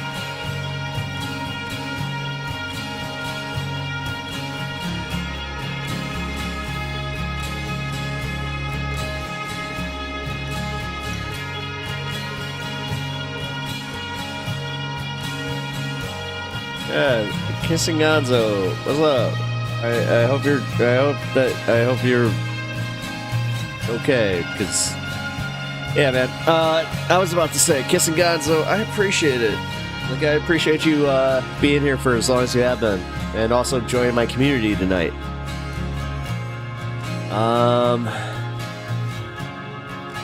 Also, let's see who else we got. Blue Idol, and then I'll say goodbye. All right, Brian. I actually really appreciate you tonight, man. You've been good. Which I hate sounding like we need to babysit you, but like, yeah.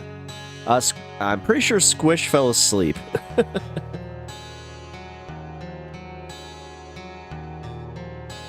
Nice condescension. Come on. Oh God. I'm about to end stream. Don't get like that. Didn't you mention you were drinking like earlier? Let's not. Although that might not have been you, so I'm not trying to assume. Cheater boy, thank you.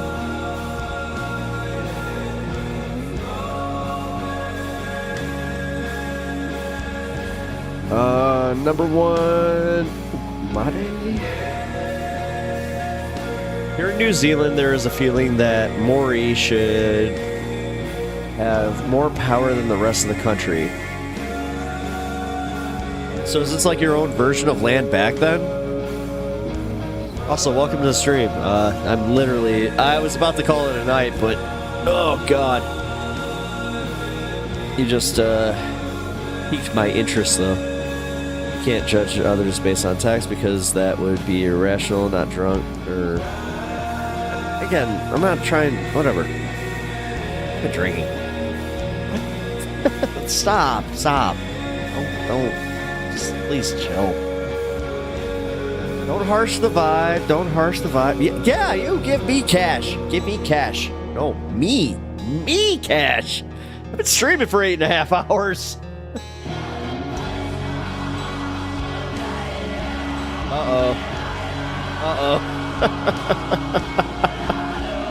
Uh-oh, Kirk's pissed.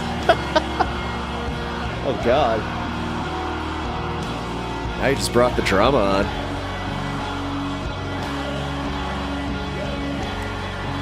Thanks for stream, man. Brian is a wild card. Give me Alaska. I will make it better. Farewell, folks. I'm having to hope to hang out again soon. Maybe not sleep. Have a good day. Wait. I'm trying to do the math right now. Hold on. So if I do a 1 o'clock stream for, I'm talking 1 o'clock Chicago, like Illinois. So that should be.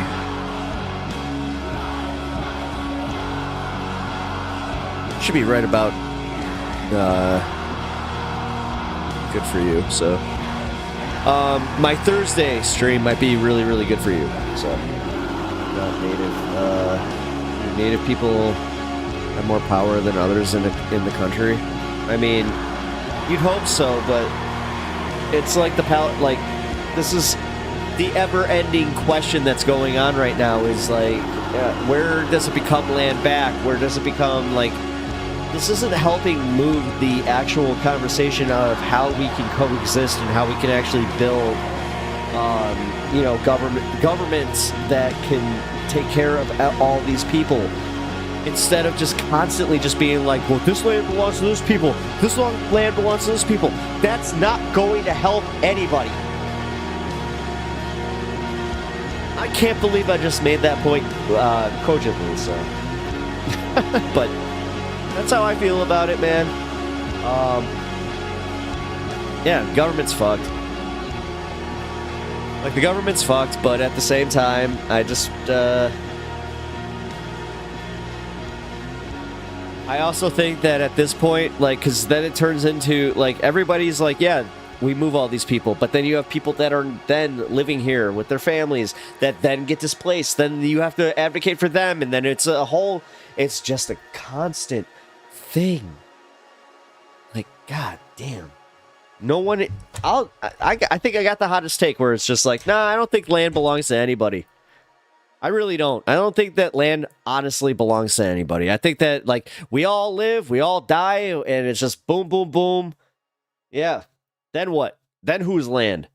Like, it's just so stupid. It's one of the dumbest fucking arguments that I think we can have.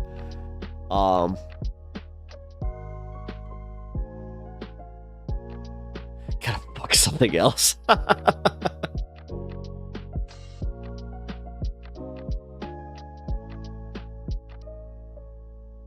You're paying him for the entertainment, like the space to be able to openly discuss topics like politics, weed, and... Oh yeah, hey, thank you for actually standing up for that, man. Like, oh,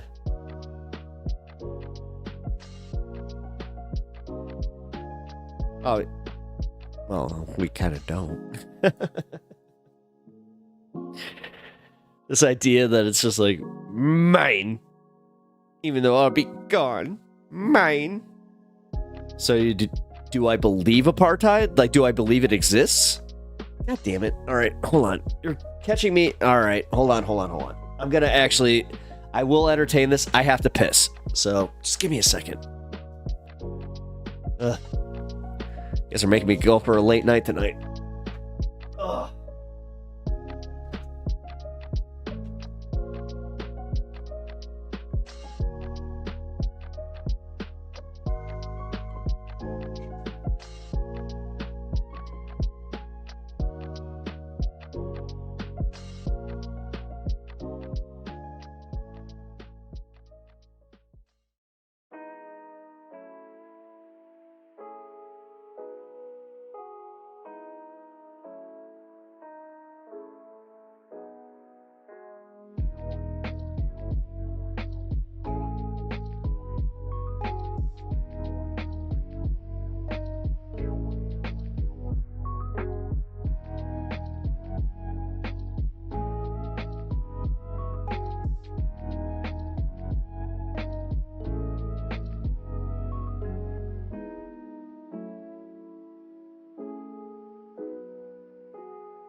All right.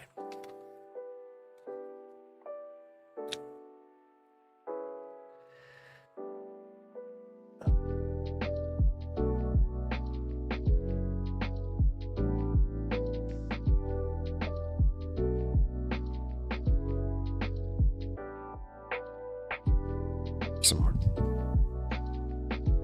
All right. So your apartheid thing.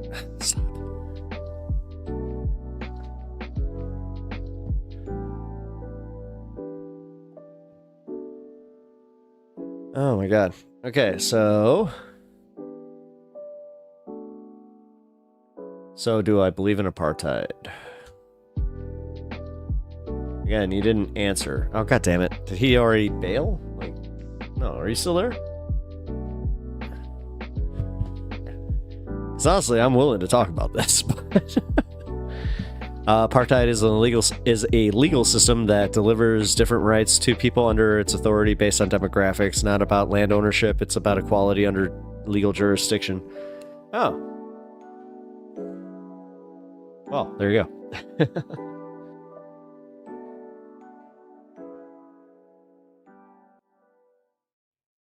Apartheid all night.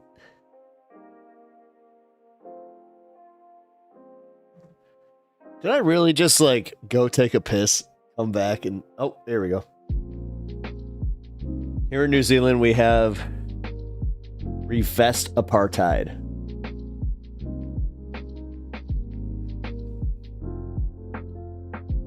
So wait.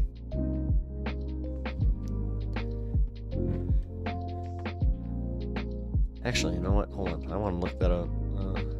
New Zealand.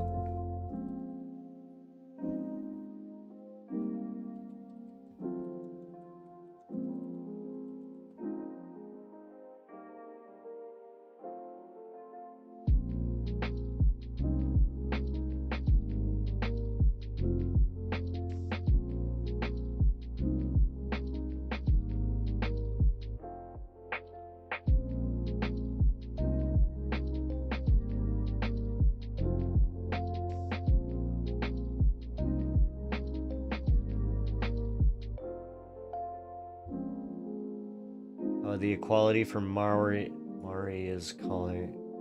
Here we go.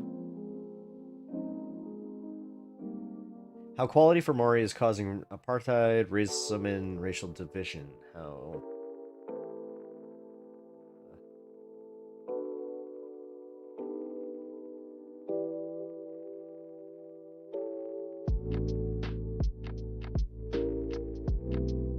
Great lie, Maori activists used to try and fool the public. It's almost like this seems like it's from a anti Maori group. Weird.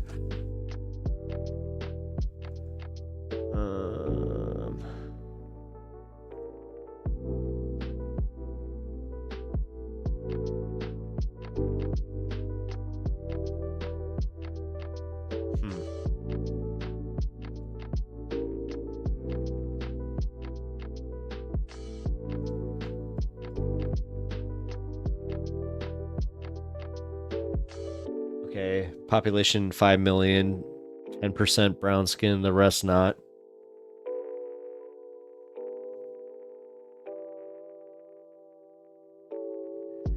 Genghis Khan, so what type of politics? Well, right now we're talking about the Mori apartheid in New Zealand. So, but we talk about all politics, but coming from a mostly leftist perspective. But I will also debate you if you're a right-winger, so. Yeah. Maui? That's what I thought, okay. Thank you. Or Maury. Shit.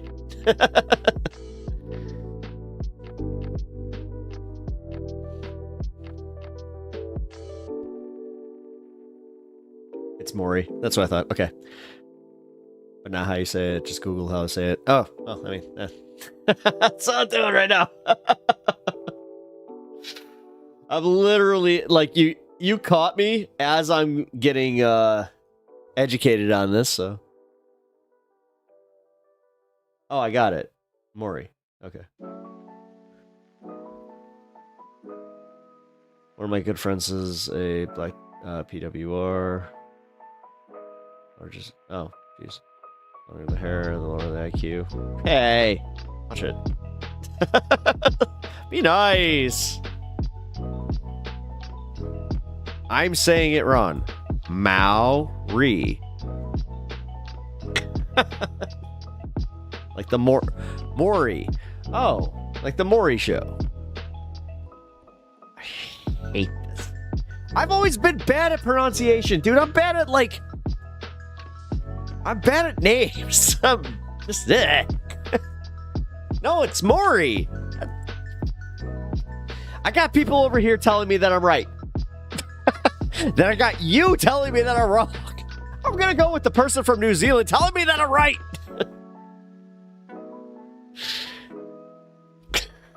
God damn.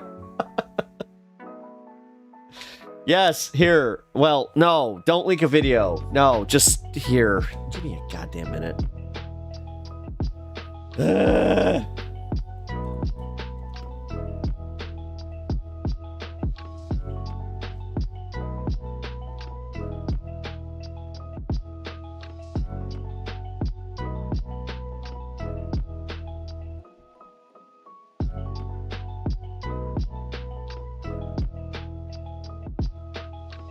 Maori. Maury. Maori. Maury. Maori. Maury. Ah! What's up, bitches? Maury. Yes, Maury. I had it right the first fucking 20 times before everybody got up my ass here. And then I had to go to Wikipedia and just go, all right, now tell me how to say this shit. God damn. What a way to come back around. Anyway, okay, it seems to be much too open conversation, sorry. Yeah, oh yeah, man. I'm like...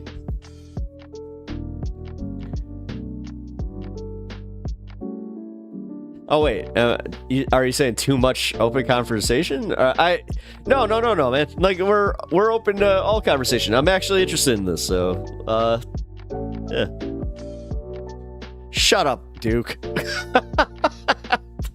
No, were you? Wait. No, it's Maury, like Maury Povich, but technically with Maury.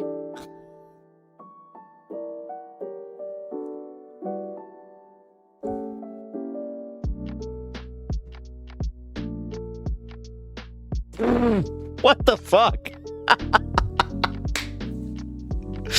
All right, I love when somebody just drops something that's just like, boom. Burning the midnight oil to light my bowl. Also, don't shave your head. Twitch chat is weird. I love how we're at that point now where we kind of have like the... All right, Twitch chat and YouTube chat. You got two different vibes for sure. Also, thank you for the gifted $5. I really appreciate it. Oh my god, and yeah, you know what? I'm taking a hit for that. Cause Jesus, this has been yeah. Burning the midnight oil. Fuck, dude, I'm almost 9 hours into this.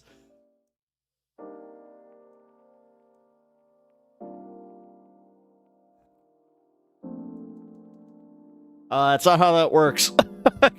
I hate to say it. It's the person that usually streams that gets the money. But, yeah. You consume nothing. Twitch is dead. This guy is a fucking tool. I'm heading back to YouTube.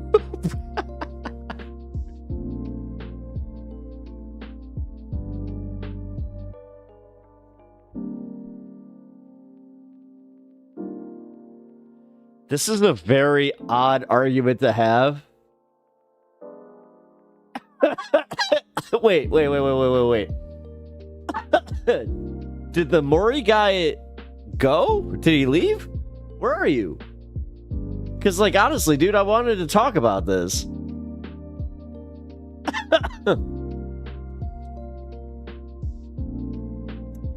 Would have been fine if he didn't start up with me. Yeah. No, still there. Cool. All right. No, cool. All right. Number one, UK made. All right.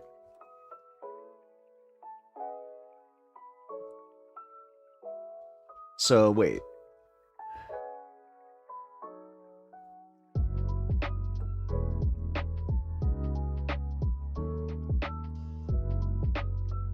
What was your original question? Damn it. Oh, because we were talking about reverse apartheid. Okay, cool. Bloodstone by Star. Eventually everybody dies, buddy. Bloodstone, you had a Twitch this whole time? You had a Twitch this whole time? You better follow me. Kirk, good night. Dude, the fact that you came back, thank you. We will collectivize Mr. Pepper's broadcasting, and the revenue will go towards revolutionary action. Me taking a vacation.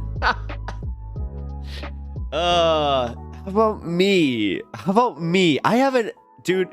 I'm not even faking. Like, I haven't been on vacation in, God.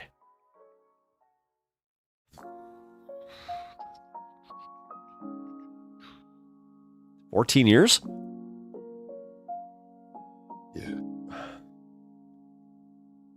Yeah.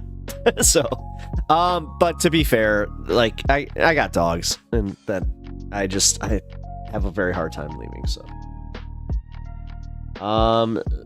Okay, so who are the native people of a country? All right. I actually do kind of have an answer for this. In the modern times right now, it's like,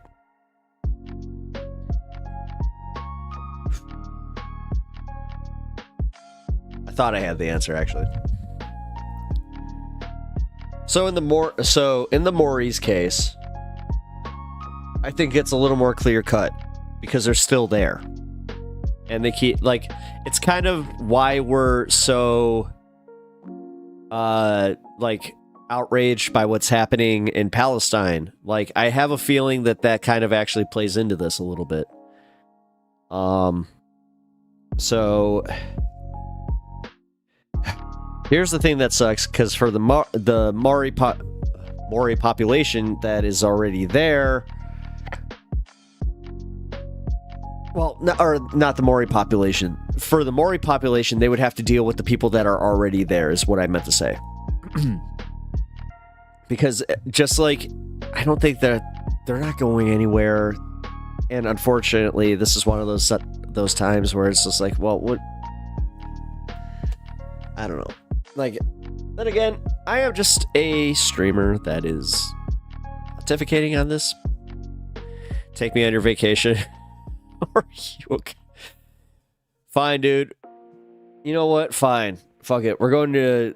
I'll find a place like that, like Tulum. We'll go to. I'll talk to my wife. We'll bring you to Tulum. You can meet some, nice Mexican woman out there. Oh God, I'd actually be jealous about that though. I'd just be like, oh. Well, I'm glad that Duke's getting it.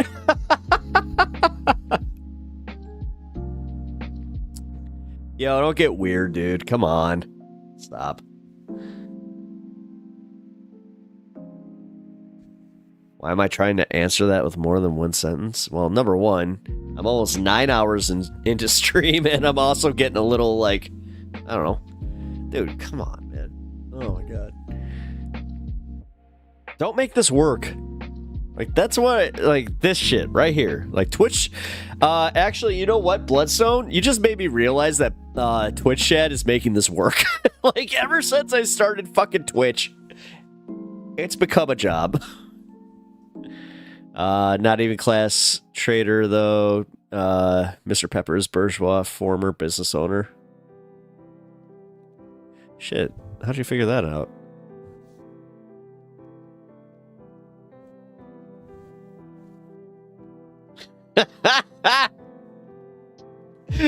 All right, full disclosure, my wife just hit me up and she's like, hey, watch yourself. I'm still in here.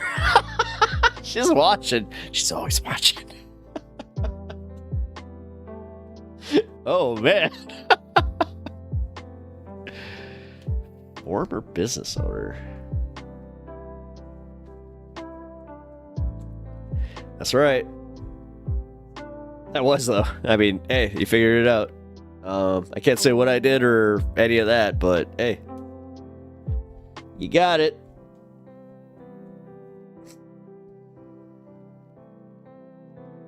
Also, I'm not even kidding, Duke. Like, I wish I could like joke about this, but you know what? I'll talk to you about this off air.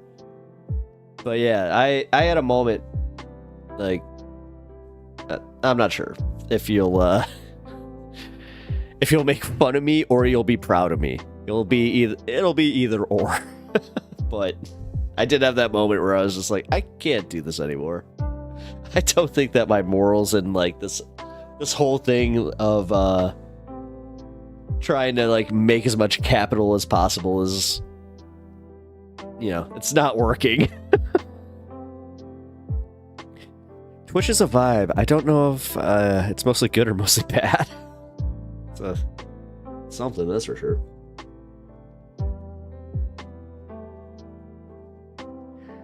I'm a man with love. Your wife is listening right now. Let's talk about abortion rights again. Why? So she could tell you that, like, why? Twitch is a necessary evil. Is it? I don't know. I started this, like, if I'm gonna be completely serious, I started this without Twitch. I started on YouTube. Like, I made videos on YouTube, and then I went started going live on YouTube. I didn't even think about Twitch until, like, my second or third week in.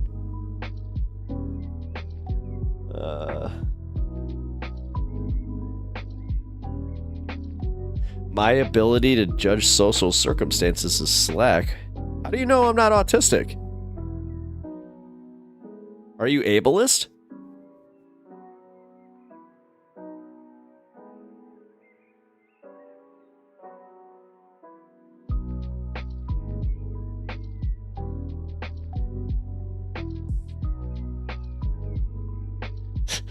Funny part is, they just went really quiet right there, and I was just like, oh, that's not the place to go quiet, because I actually kind of meant you to go like, it's like, I know what you stream. Hey! Damn! Oh! I'm too much of a boomer for Twitch. You're 30! You're 30! You're 30! No! Dude, I am... What? No, I'm like a full 8 years older than you. That, like, no, you don't get to say that. You don't get to say that.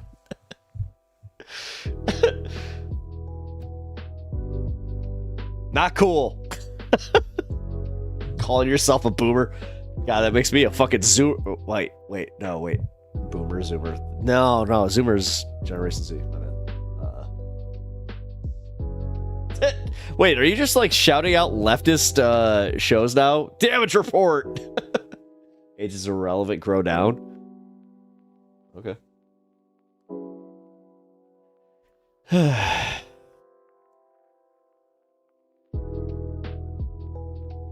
was about to say, leaking diapers, Gen X.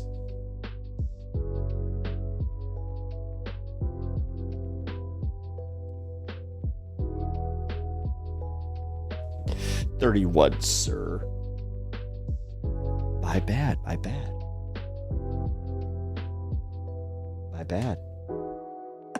Fuck it.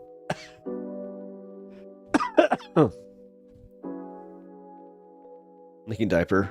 You're younger than me. I think you are.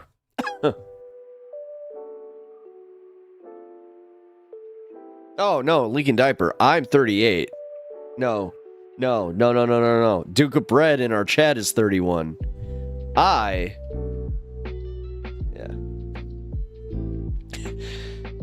Trust me, I'm not happy about it. Every time that I think about my age, I'm like, what happened in the past 6 years? What happened? I say 6 years because, like, I don't know, like 32 is the last time that I was just like, oh yeah, I feel like everything's going normal. Everything's kind of like, you know. Yeah. Well, actually, no, maybe it was 8 years ago. Bunch of grandpas. Yeah, dude. Yeah, trust me, I know. Gen X, the generation that proves that being an asshole is not okay online.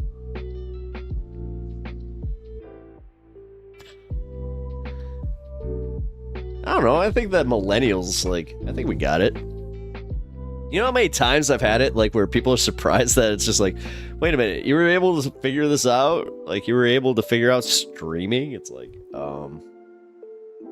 yeah. It wasn't that hard. Gen X are making boomer posts about Reddit. Or making boomer posts on Reddit. Oh, really? No shit. I thought that wait a minute. I thought that Gen X was like kind of staying out of that. That would make sense though. They're just kind of starting to figure it out. God, that's gotta suck to be Gen X because like they're the only ones that really like we talk about boomers and how much they ruin shit, right? And then we talk about like millennials and how much we're trying to bring it back, and then we got like Zennials or whatever the fuck they are, and Gen Alpha are like, but Gen X is the one that's just getting like hardcore like buried. You know what sucks being 50? What? Enlighten me. I got fucking 12 years till I'm there. Oh, that just hurt to say.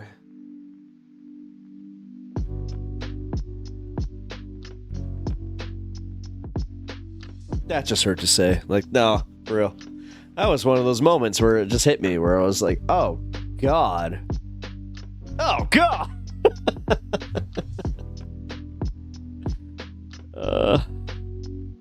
I definitely want to die at 69. You know what's funny? Both my grandparents died at 69. Like, for real. My grandpa died of lung cancer at 69, and my grandma died of breast cancer. Oh, man.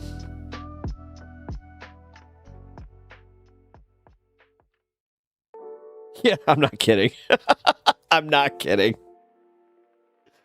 I'm not kidding at all. Boomers are 70 plus, not 50 plus. Wait. No, you're right. No, you'd be right about the... Wait, no. 60 plus. No. What do I know about death? Too much.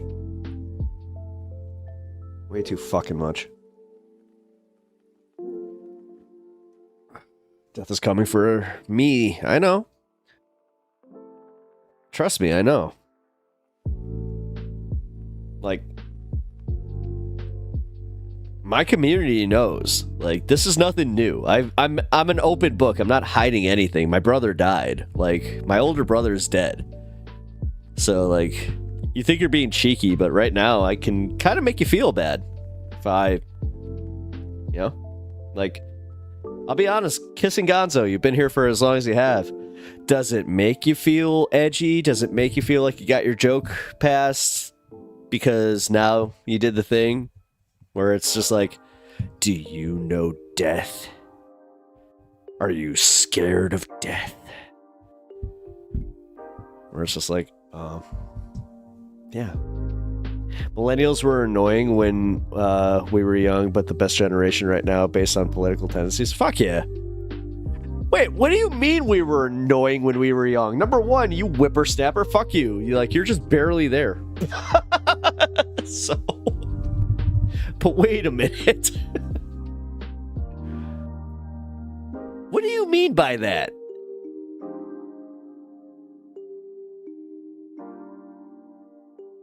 Annoying generation. Wait, are you talking about like the way we're like over nostalgic and shit? All right, wait, if you're talking about Harry Potter adults, I will give you that.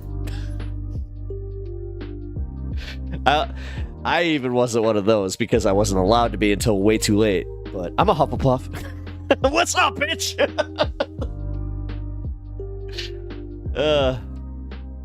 Is it like legit? I found out like my house, because my wife was into Harry Potter like growing up and shit.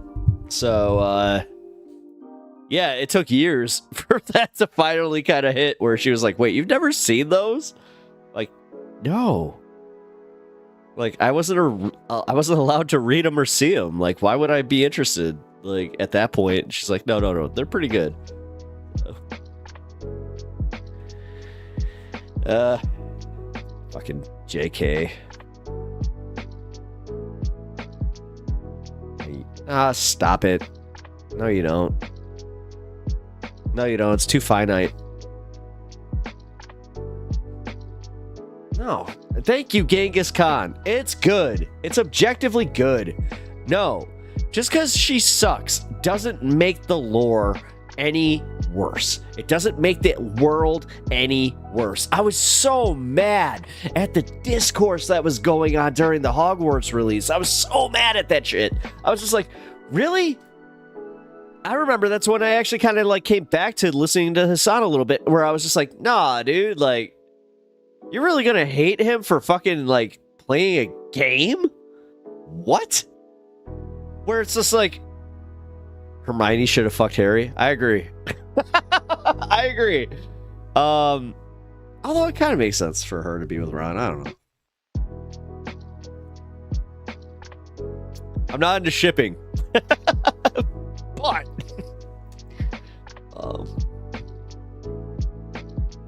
I don't know, that weird dance scene, man. Like where they're just like weirdly like doing that platonic dance with each other. Like, what was it, movie 6 or whatever? Yeah, that's a really uncomfortable scene. My best friend was killed with a screwdriver when we were in middle school, then taught me and my brother. Yeah, see, yeah, no, Kirk, like, that's why I get kind of shitty when people get like that, by the way, about like trying to use death as like edgelord shit. Like, I don't like that. Like, because I'm also not really, it doesn't affect me in this like troll way that people think either. Where it's like, if anybody, like, I can say that right now. If anybody ever tries to troll me over my dead brother, it's kind of like, all right, if you really think that that makes you look good, cool. Have fun with that one. Like, seriously.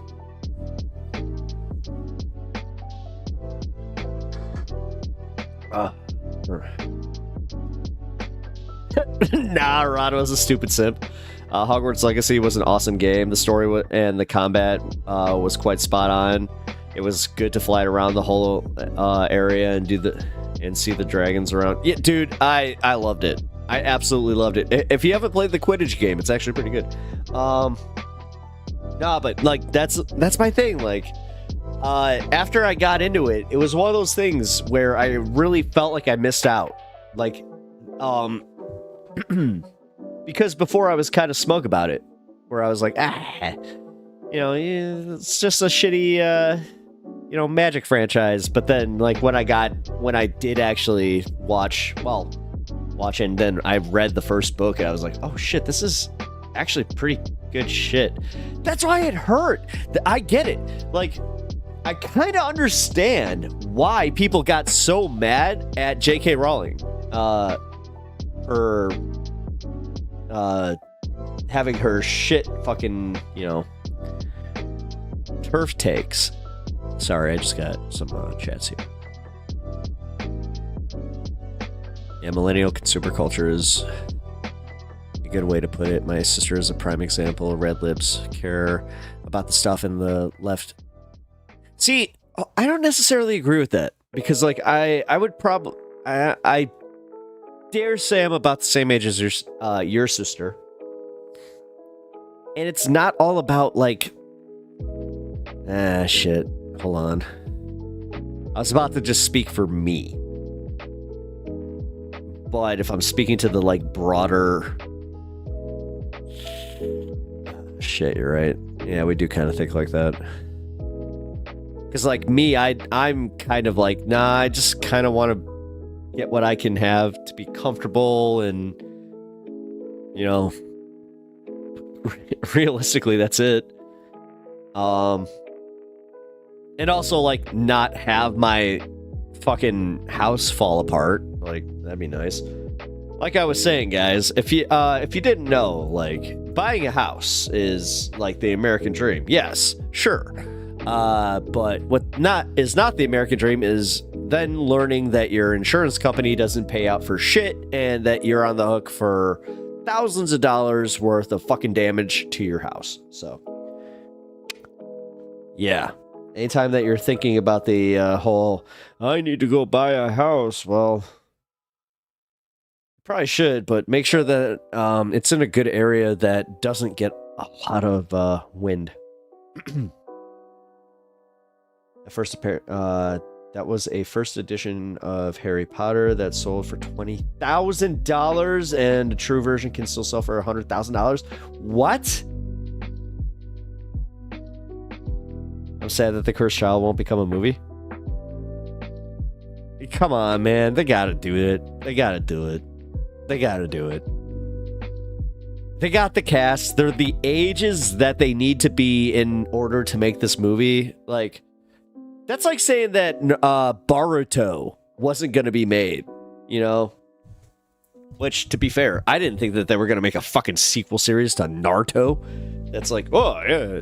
Actually, I'll be completely honest with you. When somebody told me that Boruto was coming out, I was like, you're fucking with me, right? Turns out they weren't. Shut up. No, it's not. Wait, is it? Is it actually good? Kirk, you're not fucking with me. Is Boruto actually good? Like, I stopped watching Shippuden right around the Gaara or no, it was the Toby fight. It is? Shit. All right, fine. I guess I gotta finish. Damn it. It's so much anime to watch.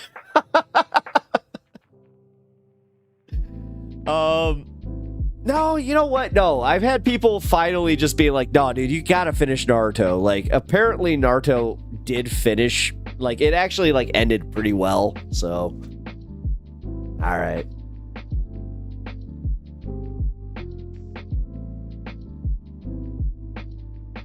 Did you just say Super Sentai? Hey, so, you know how you're into Super Sentai? I am I also am into Super Sentai. Hold on. I just watched the two newest seasons of Kamen Rider. But Super Sentai Jureja. Yes, no, Jureja. Dude. If you guys don't know what I'm talking about, like, I'm totally just super happy to make this one person in my chat super happy. Okay, so Super Sentai Jureja is how it's pronounced. Is the original series that Power Rangers was based off of. And it was actually really cool. Like, so they had like the Zords, right? And they had like, it was, again, all the fight scenes were like taken from that, even Rita. But it had a story where Rita was like this like grand witch that when she got released, the grand protectors of Earth, the Jurejas, they became the power, like the guardians.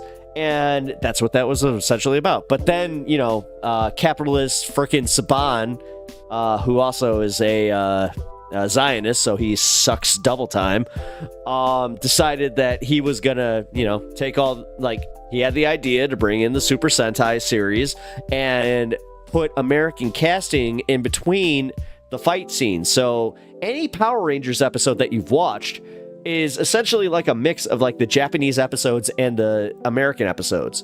So, yeah, I love that shit. I don't care. Fuck you. It's awesome. Oh, I'm down with that. I love the Power Rangers. Yeah. Manga. Yeah. Oh, dude, in Ultraman? Oh, hell yeah. Again, oh, dude, have you watched Shin Ultraman? And like, dude, Shin Ultraman is fucking fire. Also, Shin Kamen Rider, fucking fire. And it's done by the guy that did Shin Godzilla, who in turn did Evangelion. Sorry. Oh, I just got... love nerding out with you guys. I'm just saying, like, I love this shit. Like, unabashedly love this shit. Oh, I was all about Voltron. Nothing wrong with that. There's nothing wrong with that. I love Voltron. Like, realistically, I'm about dude, kaijus, giant robots. Like, do you understand when like Pacific Rim came out? Like, it had no property ties, but the second I saw that trailer, I will never forget that day. I looked at my roommate at the time and I was like, bro, we are going to see that. He's like, yeah, we are. Oh my god. But that's the thing, man. Like, whatever. Like, I hate when people get like really, really down on like how they're just like, oh, you realize that this is just a property that's been used by a corporation to sell toys and blah blah blah blah blah blah blah blah blah blah. I'm like, yeah, whatever. I find a lot of joy in the property and like the story, you know. Like, nothing will give you more faith in like the actual like comic book like genre than talking to a creator in the comic book genre. That will make you just go, oh, they love this shit. They absolutely love this shit. You know, so giant robot UFO Grandizer. Okay, one of my favorite toys as far as like the giant robots was Grandizer. However, I have to say that the Megazord is still peak because Megazord was better than Voltron. I know, hot take, but it is. It just is. Okay, I'm sorry. It is. I tried to be an earthbender when I was like 10. All right, so you're gonna be mad. I haven't actually watched all of Avatar: Last Airbender. Gotta watch Boruto now. I watched the first few episodes and kind of got lost. Yeah, see, this is the... Damn it! Like... Man, now I actually gotta watch Boruto. This sucks! Damn! Green Ranger fucked the world? Yeah, I know, right? Yeah, I've never seen Avatar. Okay, actually, I can't... Alright, hold on. I've seen it. I have seen the first 2 episodes. I can't get past the second episode. I don't know why. It's boring. But everybody tells me that I need to just give it a chance, that you just need to get past that 3rd episode and just like, gotta get there. You just gotta get there. But then I'm Kirk. Okay, fine. It's absolutely incredible. Come on. All right, fine. All right. No, for you guys, you know what? I'll do it. Now that I'm in this content game, now that I actually have like a bunch of people that are like, no, it's really, really good, even though my friends are going to kick me in the nuts for saying that. I got one specific friend that if he gets that clip, he's just going to be like, what did you say, motherfucker? Fine. Yeah, no, I was about to say, Patreon Avatar watching, it's short. It's short in comparison to Dragon Ball, Naruto, and One Piece. How dare I know? Okay. Wow, you guys are getting mad at me. Damn. All right, I didn't understand that you guys, like, this was going to be it. Like, this was going to bring everybody against me. It's like, no, I didn't watch Avatar. It's like, you didn't what? No, you will watch Aang and the fucking... No! Oh, what's gonna suck too is, because I get, like, super into things, I'm gonna get super into it. 25-minute episodes? Ooh, I could do that. Okay. No, that works. This is why I love anime. Like, like Dan to Dan. Like I shotgun Dan to Dan like in a day. So like, yeah. All right. Which, by the way, if you haven't watched Dan to Dan, please do. It's really good. Okay. So original Avatar is good. Avatar Netflix, and the live action is one big cringe fest. Wait, I thought Netflix was okay. Oh, Korra. No. Korra's great. I was able to watch Korra with my roommate who he explained the lore to me as it went, so it seemed like it made sense. I don't know. That's the weird part. I don't have like the ties to it that a lot of like I know who Uncle Iroh is, like, and like yeah. I also know Cabbage Guy and all that. Cabbage Guy. But you know what I mean. It's not if you're a real fan. Well, again, I'm like, maybe see, this is why I always have to stipulate. Yeah, it doesn't seem like I'm that much older than you, but it like in terms of like high school kind of shit, yeah, like it is. Because like, what am I, 8 years older? Like, all right, at least you, Duke. I'm 7 years older than you, man. Like, so, and you're 20. All right, Kirk, you're 29. Yeah, so you get it. Yeah. I'm 7 and 9 years older than both of you, so I'm just at that age where I missed out on that stuff. Where, like, I was still into Naruto, but because, I'll actually say this. The reason I was able to stay into Naruto is because it kept going. And it did that thing where it was just like, oh, it became a new show. It's not about age comparisons.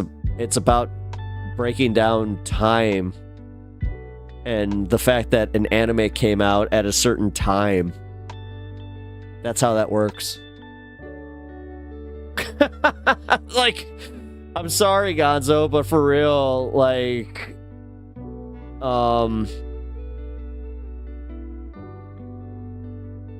I'm just trying to say, like, nobody cares about the age. Like, I'm using this as a, like, I don't know why I'm explaining myself to you. Like, I do this a little too much, but I feel like this just needs to happen where it's like, no, dude. Like, you need to calm down, but also at the same time, like, yeah. LOK is too lived up, but still good. LOK.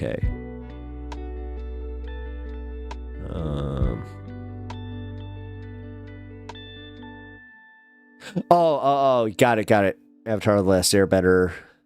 Got it. Legend of Korra. Did a cool thing with different ideologies each season. And the authors are liberal as fuck. Yeah. No. Like, that's like, I heard about, like, trust me, I'm all about that. It's not even like the politics about it. There's so much about it that I enjoyed, as far as like seeing the aesthetics of it, seeing like the character designs, seeing how much my friends love it. Like, all of my friends absolutely love The Legend of Korra. Wait a minute, I'm gonna ask something for all the nerds in this audience. What do you guys think of the author Brandon Sanderson?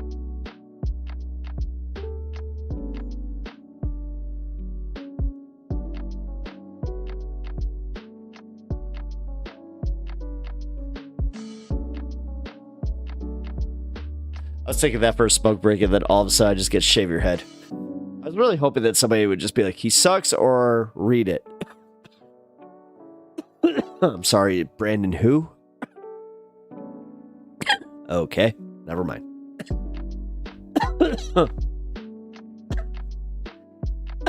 Never read any. Bro's relentless. Yeah, no shit.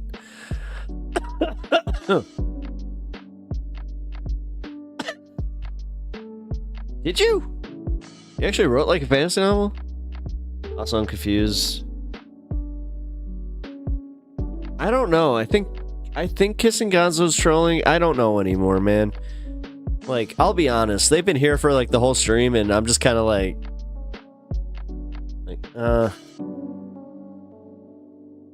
it's on Amazon. Okay, cool.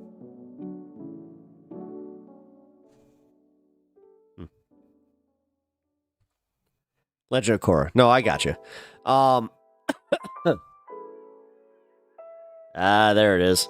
Sunborn. Shit. I fell asleep. Don't worry about it, man. Yeah, the fact that I'm even here is kind of crazy. Like, every time I went to leave, somebody was just like, they would pop up, say something interesting, and then here I am. Woohoo! Yeah, Squish, don't. Kissing Gonzo, you gotta start behaving yourself, otherwise you are gonna get dropped. And I don't want that to happen, because I enjoy you. Like, I enjoy you, like, I enjoy you in my chat, I enjoy you here, but, like, you're making some of my, like, other chatters, like, uncomfortable, and you're, like, can we not? I don't think Kissing Gonzo's AI. No, stop it. Stop it. God, why are people like this? Like, dude, what the fuck? I was putting up with I'm not threatening you. I'm not. And if you see this as a threat, then okay, then... God damn. I heard he's really good on my reading list, but I haven't read him yet. Yeah, shit. Alright, well then, Bloodstone, it looks like we might have to get into him at the same time. At least I'll have somebody to get into Brandon Sanderson with, because all of my friends are into him. And, like, have already read all his books, so I'm just like, I don't know where to go with this. He has, like, 1,000 books. You tell me that I need to read Sunborn. I'm like, but okay. All right.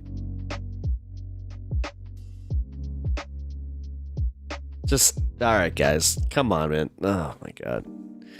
Why is YouTube chat, like, way more chill? Like, my YouTube chat, you guys are, like, the best. You really are. Like, God damn. I got so lucky with you guys. But my Twitch chat is fucking off the rails. Jesus Christ. Ugh. Which is made for chaos. Okay. You know what? I'm starting to see it now. Lovers of stupid. Oh, man.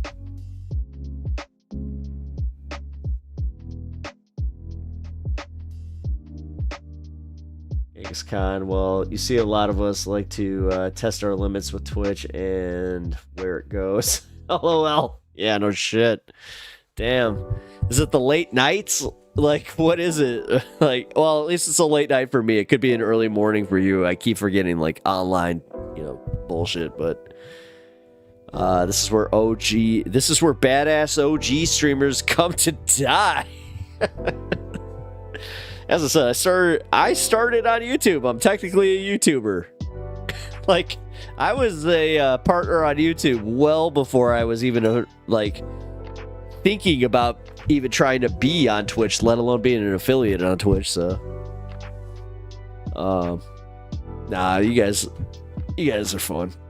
God damn it, though. It has been a stream where I was like, what the hell is going on today?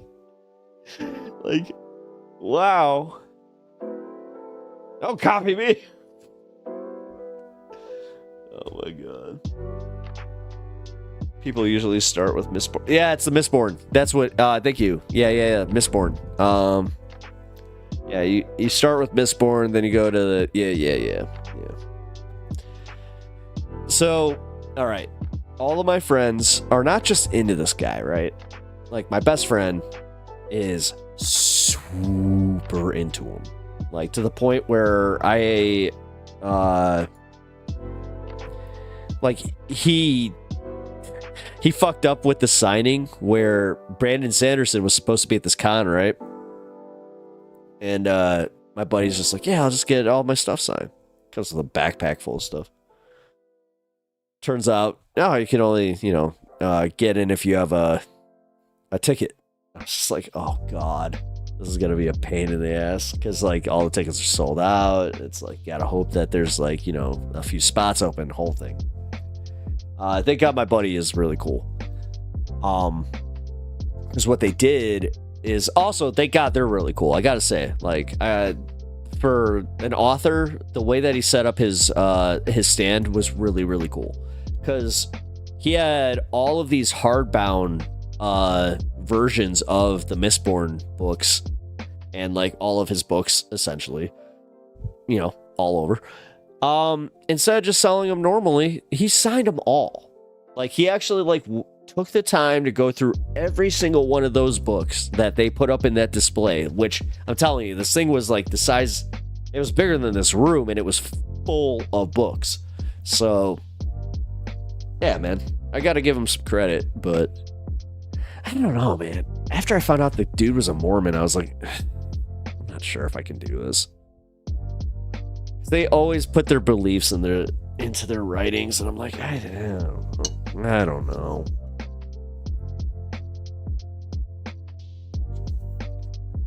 Oh, God.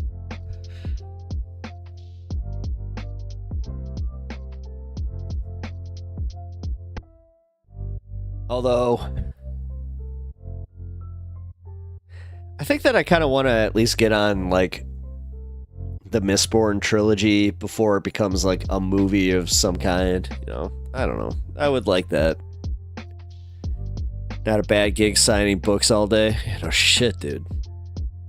Not a bad gig. Although, dude, fucking Brandon Sanderson, I'm not sure if you know, like, the guy writes, like, he doesn't just write, like, those, like, thin teen novels. He writes, like, fucking Bibles. It's insane. Genghis Khan, Mormon dudes are secretly in the closet, ha ha ha. I remember I spoke to a Mormon missionary one time and he loved the ballet and musicals. Although, come on, that's a little reductive to just say, like, liking ballet and musicals is, you know, the reason he was gay. It's definitely a hint. But, yeah.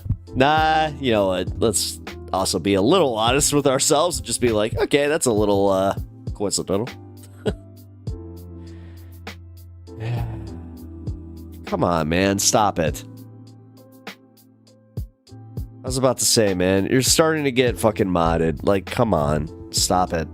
I don't want you getting banned. Like, dude, why are people like this? Why are they just like, I'm gonna test the limits, I'm gonna test the limits. I have to test the limits. I have to test the limits. Like, come on, man. I saw John Green's video recently where he has to stop signing books per doctor's orders. Like, he can't do it anymore. Oh, man, that sucks.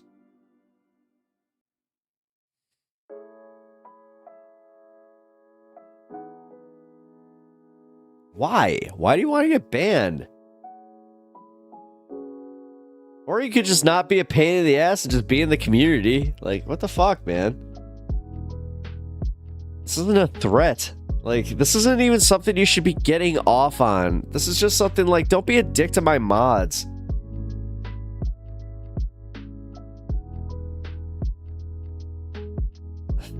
Oh, knock it off. Genghis Khan, you're not the one. You're not the one. Oh my god. I am honestly trying to fucking have a good rest of stream here, but I hate when people get like this. I hate when people get like, they just go fucking full Joker mode and they're like, nah, I'm just gonna be like, fuck it. Yeah, I am too nice. No, trust me. Trust me. This is why I was a fucking goalie. Which then turned into its own thing. Like, no. Here's the thing about being too nice, guys. Once you push me to my fucking limit, that's where we're gonna have problems. Because I have patience up until a degree. And then I gotta say, man, yeah, Hulk mode. Yeah, please don't. Because guys, I don't want to be like that. I don't want to be angry on the internet. I don't want to be angry at people. I don't want to fucking do this. But fucking stop. Damn. Brian, you're fine. Like, Gonzo, like, come on, dude. Like, you've been cool honestly, you've been a goof, like, and I've been accepting it. But now you're you're literally testing my mods. Not cool. Don't.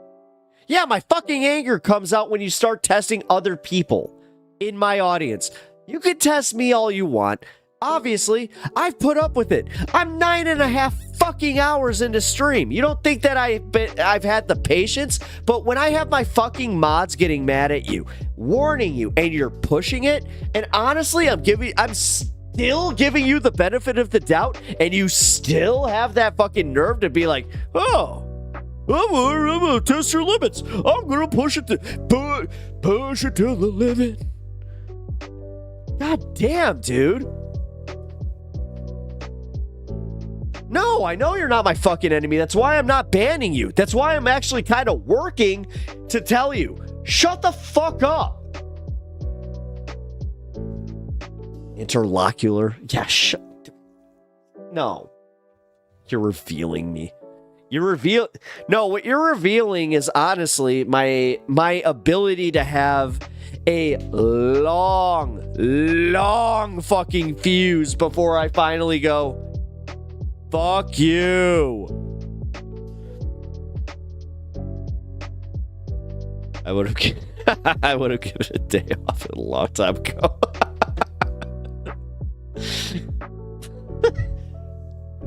This is why I'm probably just gonna take my weekend, guys.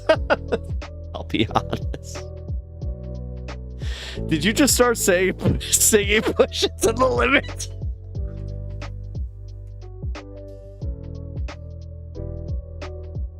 Yes. Yes, I did.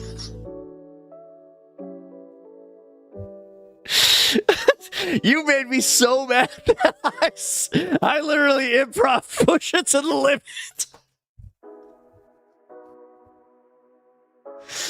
You made me have a fucking 80s montage.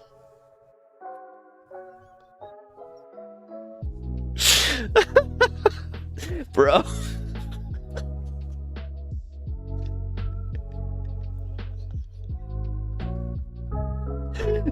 Bro, it's so bad at being mean. He did a song and dance. Let's rant. I'm fucking crying.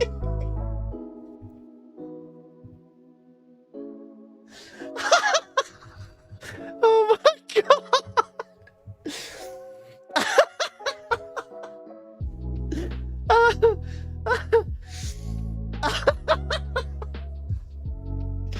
Yes. Oh, that's my blue boys. that's my. Oh my god. Yes, that's oh. I've got a Necron army back there and an Ultramarine army. Oh my god. You're right. I just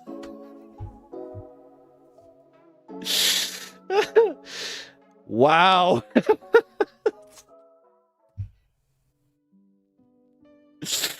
Oh my god. Yes, Necrons. Yes, I'm a Necrons guy. I know, I'm one of those. I mean, dude, they fucking destroy, so for the Empire. Jesus Christ. Kirk, do me a favor, man. You got my permission for this one. Definitely clip that. Like, do something with that. Push it to the limits. I can't believe I just did that. Oh, fuck. All right. I am fucking crying at that. Oh. Like, legit. Oh, my.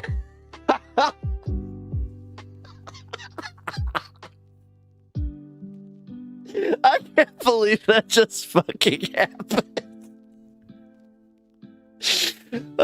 I just got so mad you made me fucking sing. Yes, that's what just happened. I essentially just got myself high off my own laughter where I was like, oh, well, that was from an hour ago. Okay. Holy shit. And I love my chat. Bro is so bad at being mean.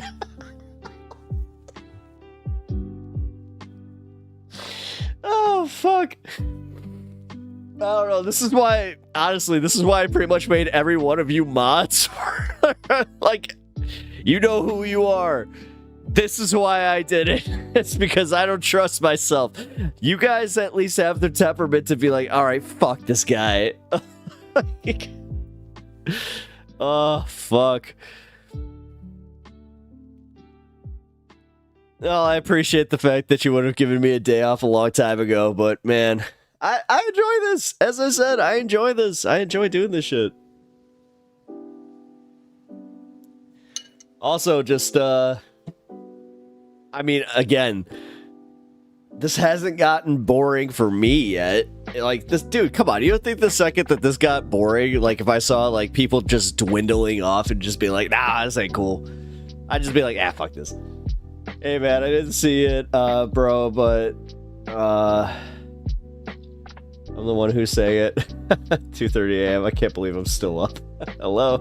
Hey, Bisky. You are Bisky. Nice to meet you, Bisky. I am Pep from Pep Talks. It is nice to meet you. Would you say that the chat is greater than the background art?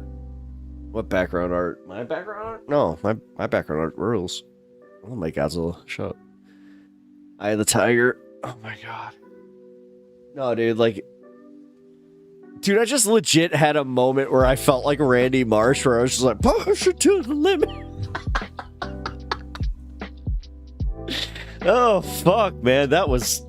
What is with you? Bisky is now our top member. First impression are everything, and he won. Bisky, how long you been here? Because honestly, I'm not sure if you missed it. If you missed that, what just happened in the last fucking 5 minutes, you have to rewind stream. It was... That was wild. That was wild. I got such a headache.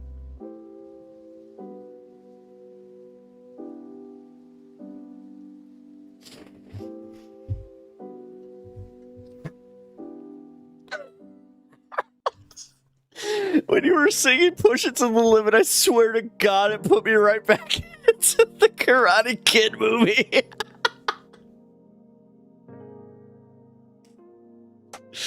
Oh, shit. Oh my God, I'm gonna choke on my water. This is fucking...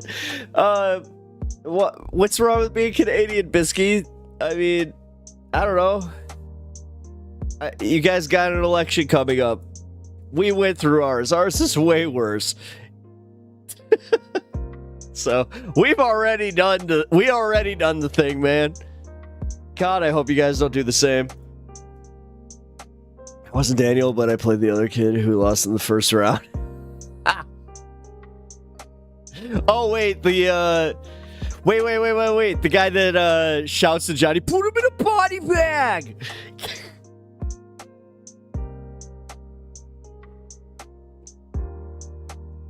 No offense, but Pierre's gonna win, and at least with Trump, he has a hot son. We got nothing. He doesn't have a hot wait, what? Who? Trump? Wait, Trump has a hot son? Wait a minute. No. I mean, if you're gonna talk about hot sons, you're not gonna talk about, Hunter Biden and that piece he's rocking?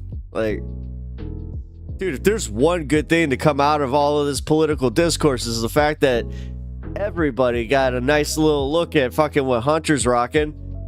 I mean, listen, I'm a straight man, but even I went.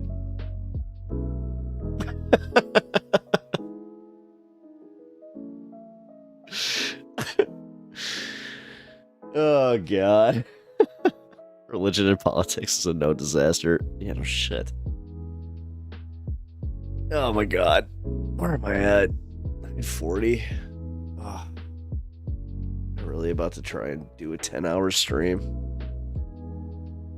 Hey, stop it. Kissing Gonzo, you gotta stop using the C word. It's not TOS on Twitch. Just please stop. Thank you, Squish. As I said, 10 hours into streaming, I'm just like, come on. This is not something that I want to be fucking dealing with. I really do have to go, guys, but I want to leave with one final question. What's that? What's your final question? I have one question. Oh, God. Oh my God, I almost did something that I just realized was a total bit with something. It was somebody else, and yeah. Push it to the limit, new lore just dropped.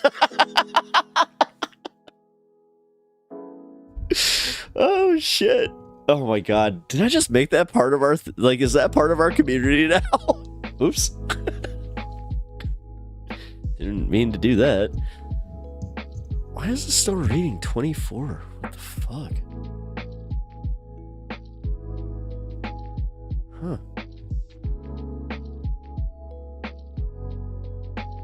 We need emotes now. Yeah.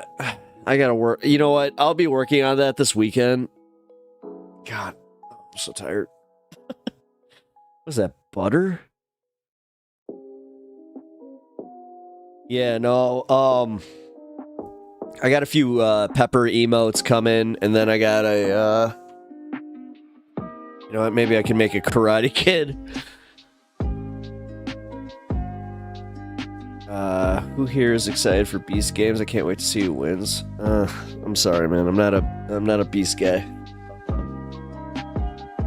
Glad you're excited though. That's cool. Like dude, I love when people get excited about things. Like here, for instance, in this community, like I'm a wrestling fan, right? I don't expect any of you to actually be wrestling fans. But you know what? I get excited over wrestling. Whatever. Yes, WWE like bullshit too. Like, God, I hate the fact that I even have to say that. Professional wrestling. Oh, that is okay. I don't like him either. Oh, okay. You like boxing? I mean, I like classic boxing, not this bullshit that's been fucking coming out for the last, like, what, 5-10 years. Ever since the Pauls got into boxing, it's not boxing. It's just fucking, no, KSI boxing? No, fuck that shit. No, I like boxing. Like, I liked UFC too before it started becoming, I don't know, man. Like, combat sports are becoming less and less of a thing for me because, after I've had my own bouts with CTE. Like, I was a goalie. You can see my helmet back there. That's my actual mask. And yeah, man, like after going through like my own bouts with that and finding out how much damage that does, it's insane. On top of the fact that like KSI and all these guys coming in, it's not boxing. They're not boxers. They think they're boxers. They train and like they're entertainers who want to be seen as boxers. It's the same way that like rock stars want to be actors and then actors want to be rock stars. Everybody wants to be something they're not. You know, without just being like, "Oh, I'm good at this." Like, that's the one thing I'll give comedians. Most comedians know how to stay in their lane until like they get sold on like maybe a sitcom like from the 90s, but modern comedians are getting a little bit better about that. But that Joe Rogan comes or Bert Kreischer comes and they're just like, "Hey, we're gonna take you on tour. I'm gonna tell the machine story for the 1500th time. Look, I take my shirt off. Ha ha ha."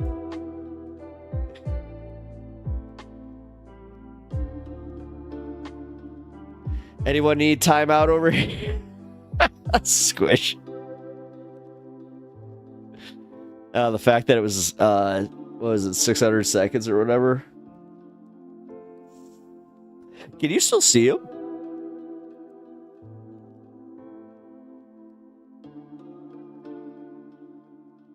I don't know how that works. Ugh. Probably had to ban a few people.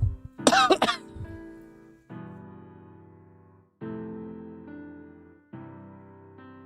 my god.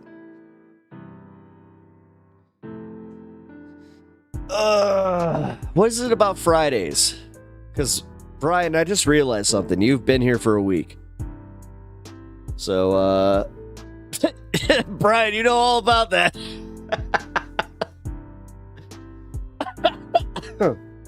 So calm now in chat. Yeah, I know, dude. Ugh. Yeah, dude. Like, for real. Can I just be honest with you guys? Like, this is the shit that makes me go, oh, this makes it feel like work. Like, come on, man. At least I got a $5 super chat. No, I do appreciate it. Thank you so much. Oh my god. No, and thank you for dealing with the ads, because that helps. That helps a lot. Fuck. Yeah, doing a 10-hour stream is, it's been something.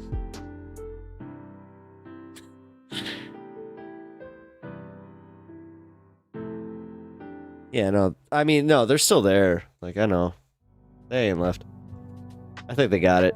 Like, again, dude, the fact that, like, I hate people that are like that, where it's like, oh, like, I'm gonna push this, like, I just want to make sure that I can test him and be like, oh, are you sure? Are you sure? Like, when they were like, ban me. It's just like, dude, oh my god.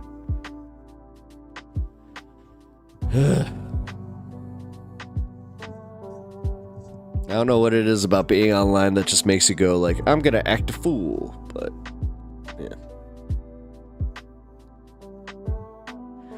You're on the edge?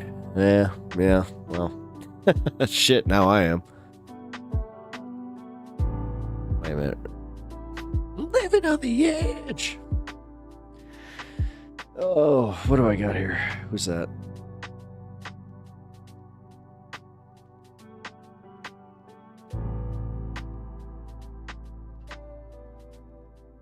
My watch telling me that it's probably time.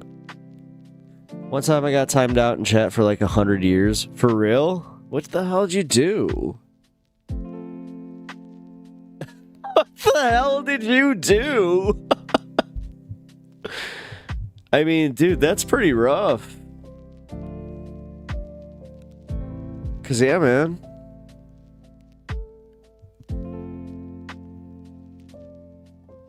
Well, alright, don't say that. Well, don't say what you said. Just say, like, I insinuated blah, blah, blah.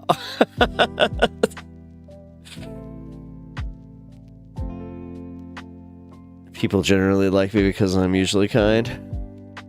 That's what I was kind of saying. I was kind of warning them, where I was like, dude, listen.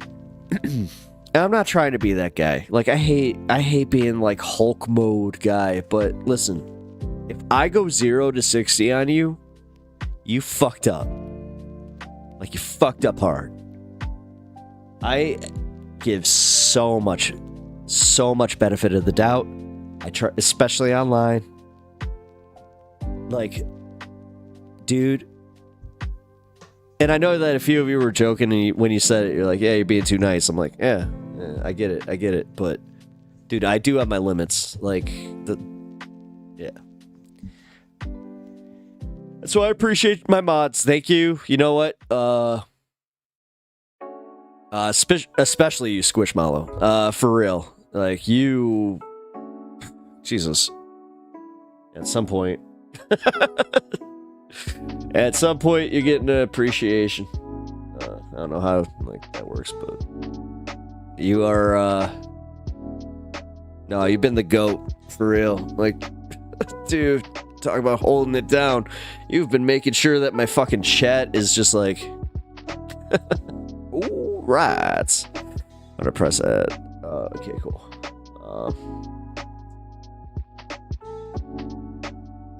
Yeah, it still shows that he's still there. Cool.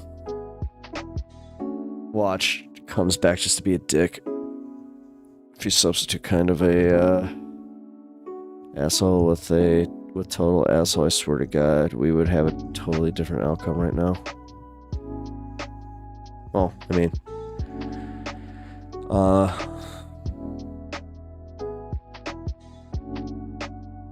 I think my mods kind of like at this point are starting to get to know that, you know, I'm very lenient.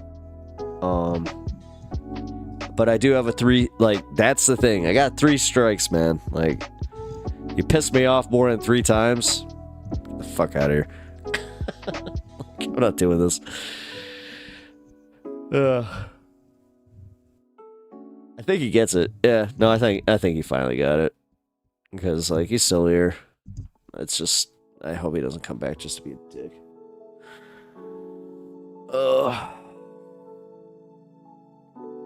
But no, man, you guys have been awesome.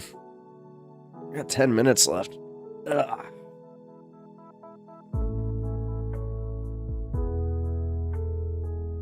All right, Brian.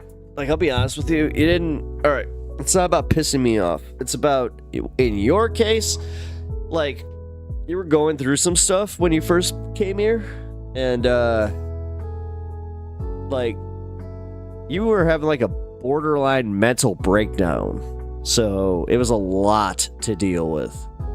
So between my mods and me, that was definitely one of the days where I was like, But honestly, no, it's been a week. Actually, yeah, it's been a week. It was last, trust me, I know, it was last Friday. No, you were, yeah. It was a lot, but at the same time, you're a good dude, and we knew that. That's the thing.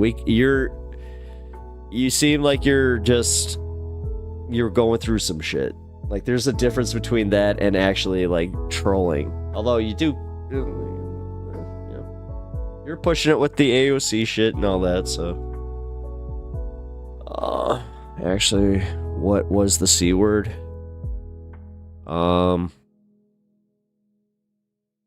Hey, I'll see you on that hunt. That was, yeah.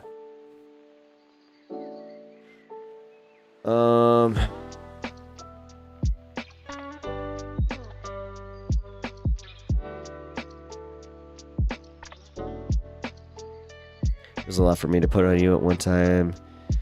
And I get it, but I didn't really care at the time because I just needed to say it.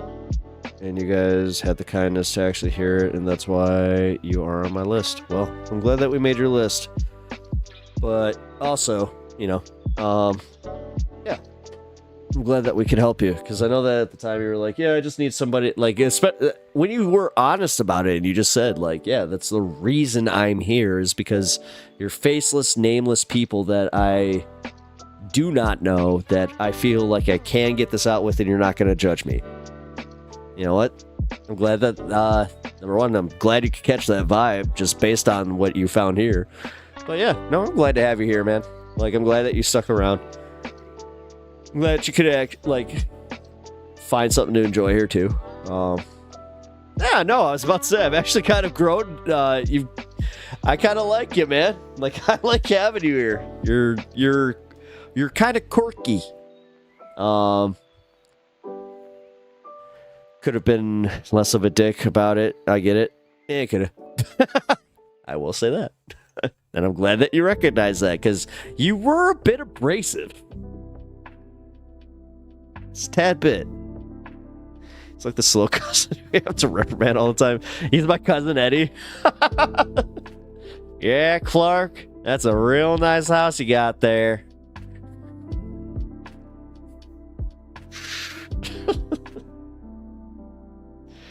Like if you came to Australia, you'd hear the C word all the time. Ah, you fucking cunts.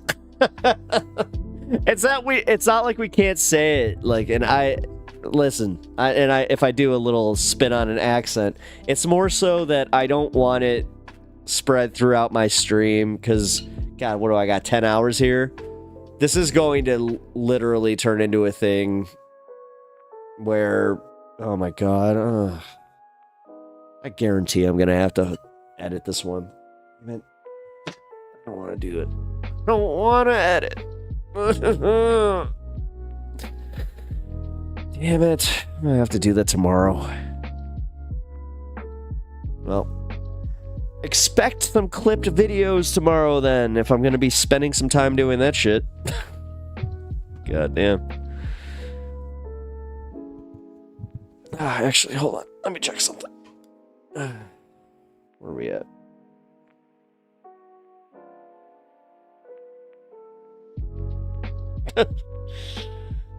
Yay. Oh, thanks, YouTube. Cool. That's not bad. We gained 4 subs. Not bad. 6 hours of this crap?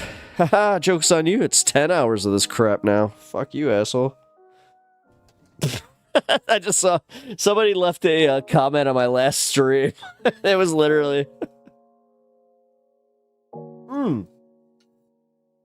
Squishmallow, here. I'll do this one for you.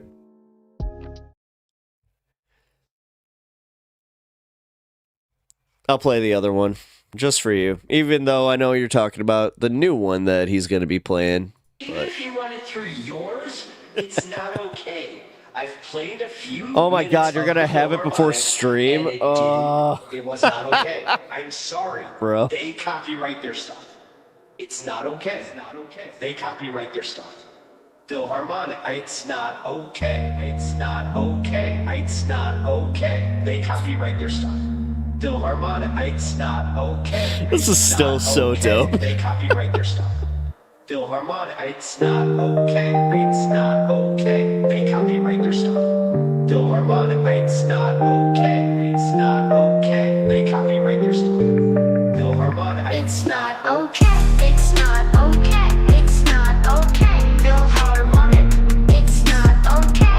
It's not okay. It's not okay. Even if you run it, it's not okay. It's not okay. Okay. Even if you run it through yours, it's not. It scares me what people can do. I'm just like, oh no. It's not okay. Yeah, this is the good. Let's wait for the bad. It's not okay. It's not okay. It's not okay. Even if you run it, it's not okay. It's not okay. Okay. Even if you run it through yours, it's not okay. Hearing my own dumbass voice, just going, okay. Oh, fuck, man.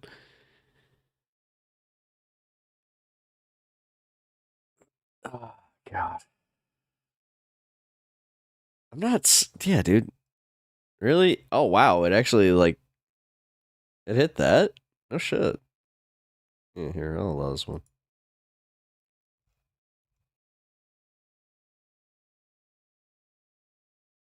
Yeah, I mean, FUK? Come on, man. Like, at what point? At what point are we just being a little too reductionist? Or it's just like, okay. Even if you want it. Dude, yeah, right. It's the fun... Like, the weird part is how much, like, disconnection I have from saying the shit, then going back to it. And I'm like, oh, yeah. I did say that. Oh, God. Hours of content, my friends. Hours. I mean, Jesus, just this one alone was 10 hours worth of content. So. But I had fun. Excuse me. I can't. God damn it. Somebody actually pointed that out. They're like, why do you constantly say excuse me after you burp? You know, like, people don't do that. I'm like, yeah, I do. Ugh. That's what I thought. Oh, is it? Oh, no. The high throat vocals are actually my voice. I hate it. I hate it so much.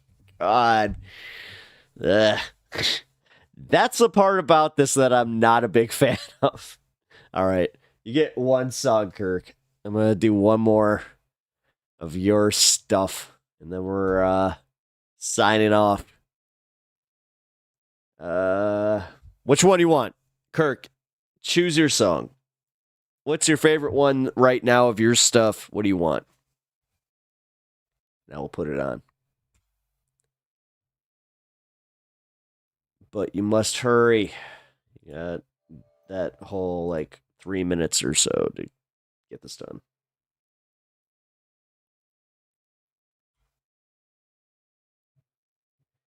Yeah. One more from the post. Yeah. That's what I'm trying to do.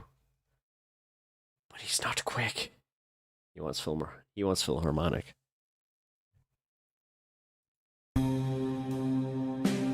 No, that's not Philharmonic. That's Somnium. I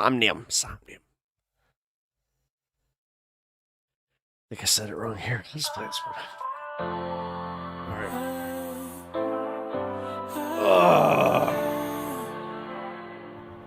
Alright. I'm a top-notch boy with them top-notch bitches. Come and rock that boy. If he coming for my profits, got to walk that poise. Nothing gonna That's why I call you a gentleman stoner. Oh, thank you. I appreciate that. Whatever. Wait a minute. This is the one that you sent me Maverick, didn't you? Yeah, you sent me Maverick. Oh wait, you sent me Brando though.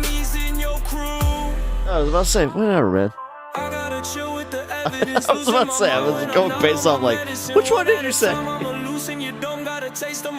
like this one.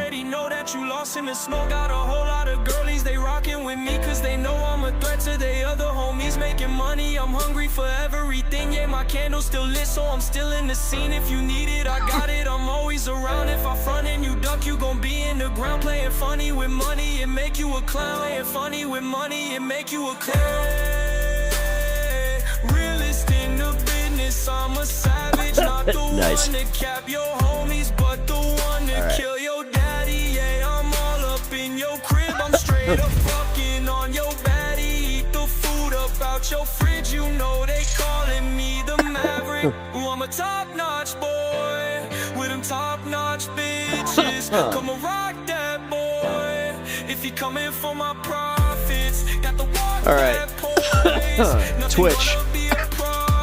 I'm gonna send you guys off to somebody. I don't know who's on. Let's see. Mad Max World. Tell me what you wanna do. Down my S-class goon. Fuck your mama, what it do? Roger test 1, 2. Black ops sneaking in your room. Cut you up and make examples for the homies. Debate me on anything. Discord open mic.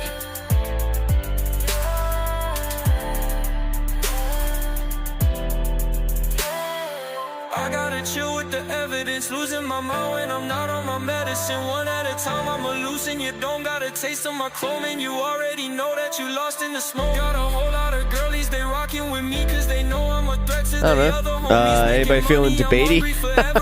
Yeah, my candle's still lit, so I'm still in the scene. If you need it, I got it. I'm always around. If I front and you duck, you gon' be in the ground. Playing funny with money, it make you a clown. Playing funny with money, it make you a clown.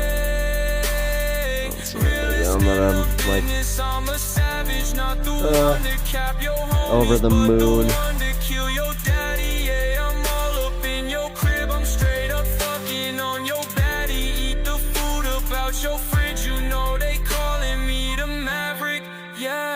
Alrighty. Well, that ended a little too soon, so fuck it. I'll play the one he likes. Honestly, this one is really, really good. Wearing off. Alright. Go curl up, fall asleep. I'm gonna go and do the same. I've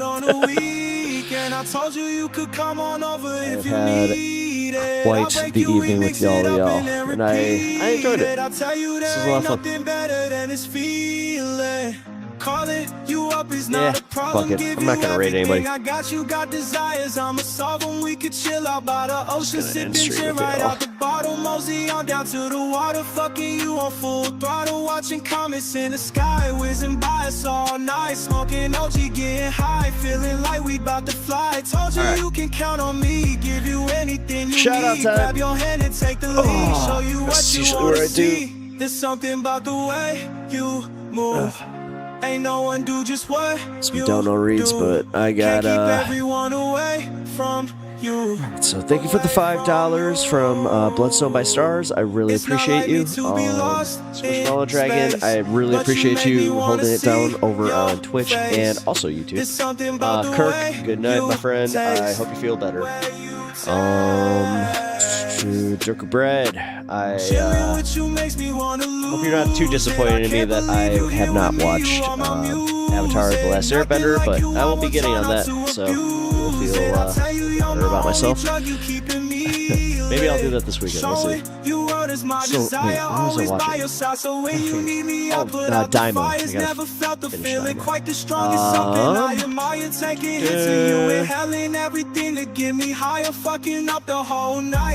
Genie Bottle, I really appreciate you stopping in and subbing to the channel. Hope that you join us for the stream later on, and I think we're good there. Brian, I really appreciate you being awesome in Twitch chat today. Yeah, as I said, Squish, you've been awesome, and shout out to Kissing Gonzo, even though you had to get silenced. I feel bad, but you did it to yourself.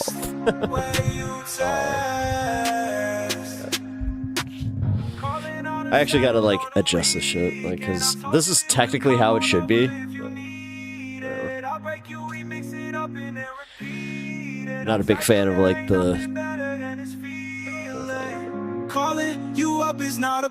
Yes, and Brian, thank you for the entertainment. You've been fun. Honestly, you have actually been pretty cool, man. Who else we got? Genghis Khan. Thank you for hopping in from Australia.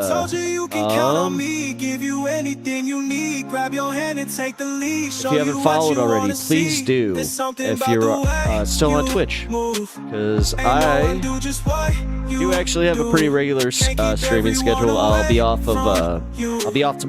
I'll be off Sunday. Back Monday, 4 p.m. through Friday. And then I do members only streams on Saturday, where if you're a member on YouTube, and then I try to get you in if you are also a paying sub on Twitch. So that is that is what's happening. So I really appreciate you guys, and I will catch y'all on Monday. Thank you so much.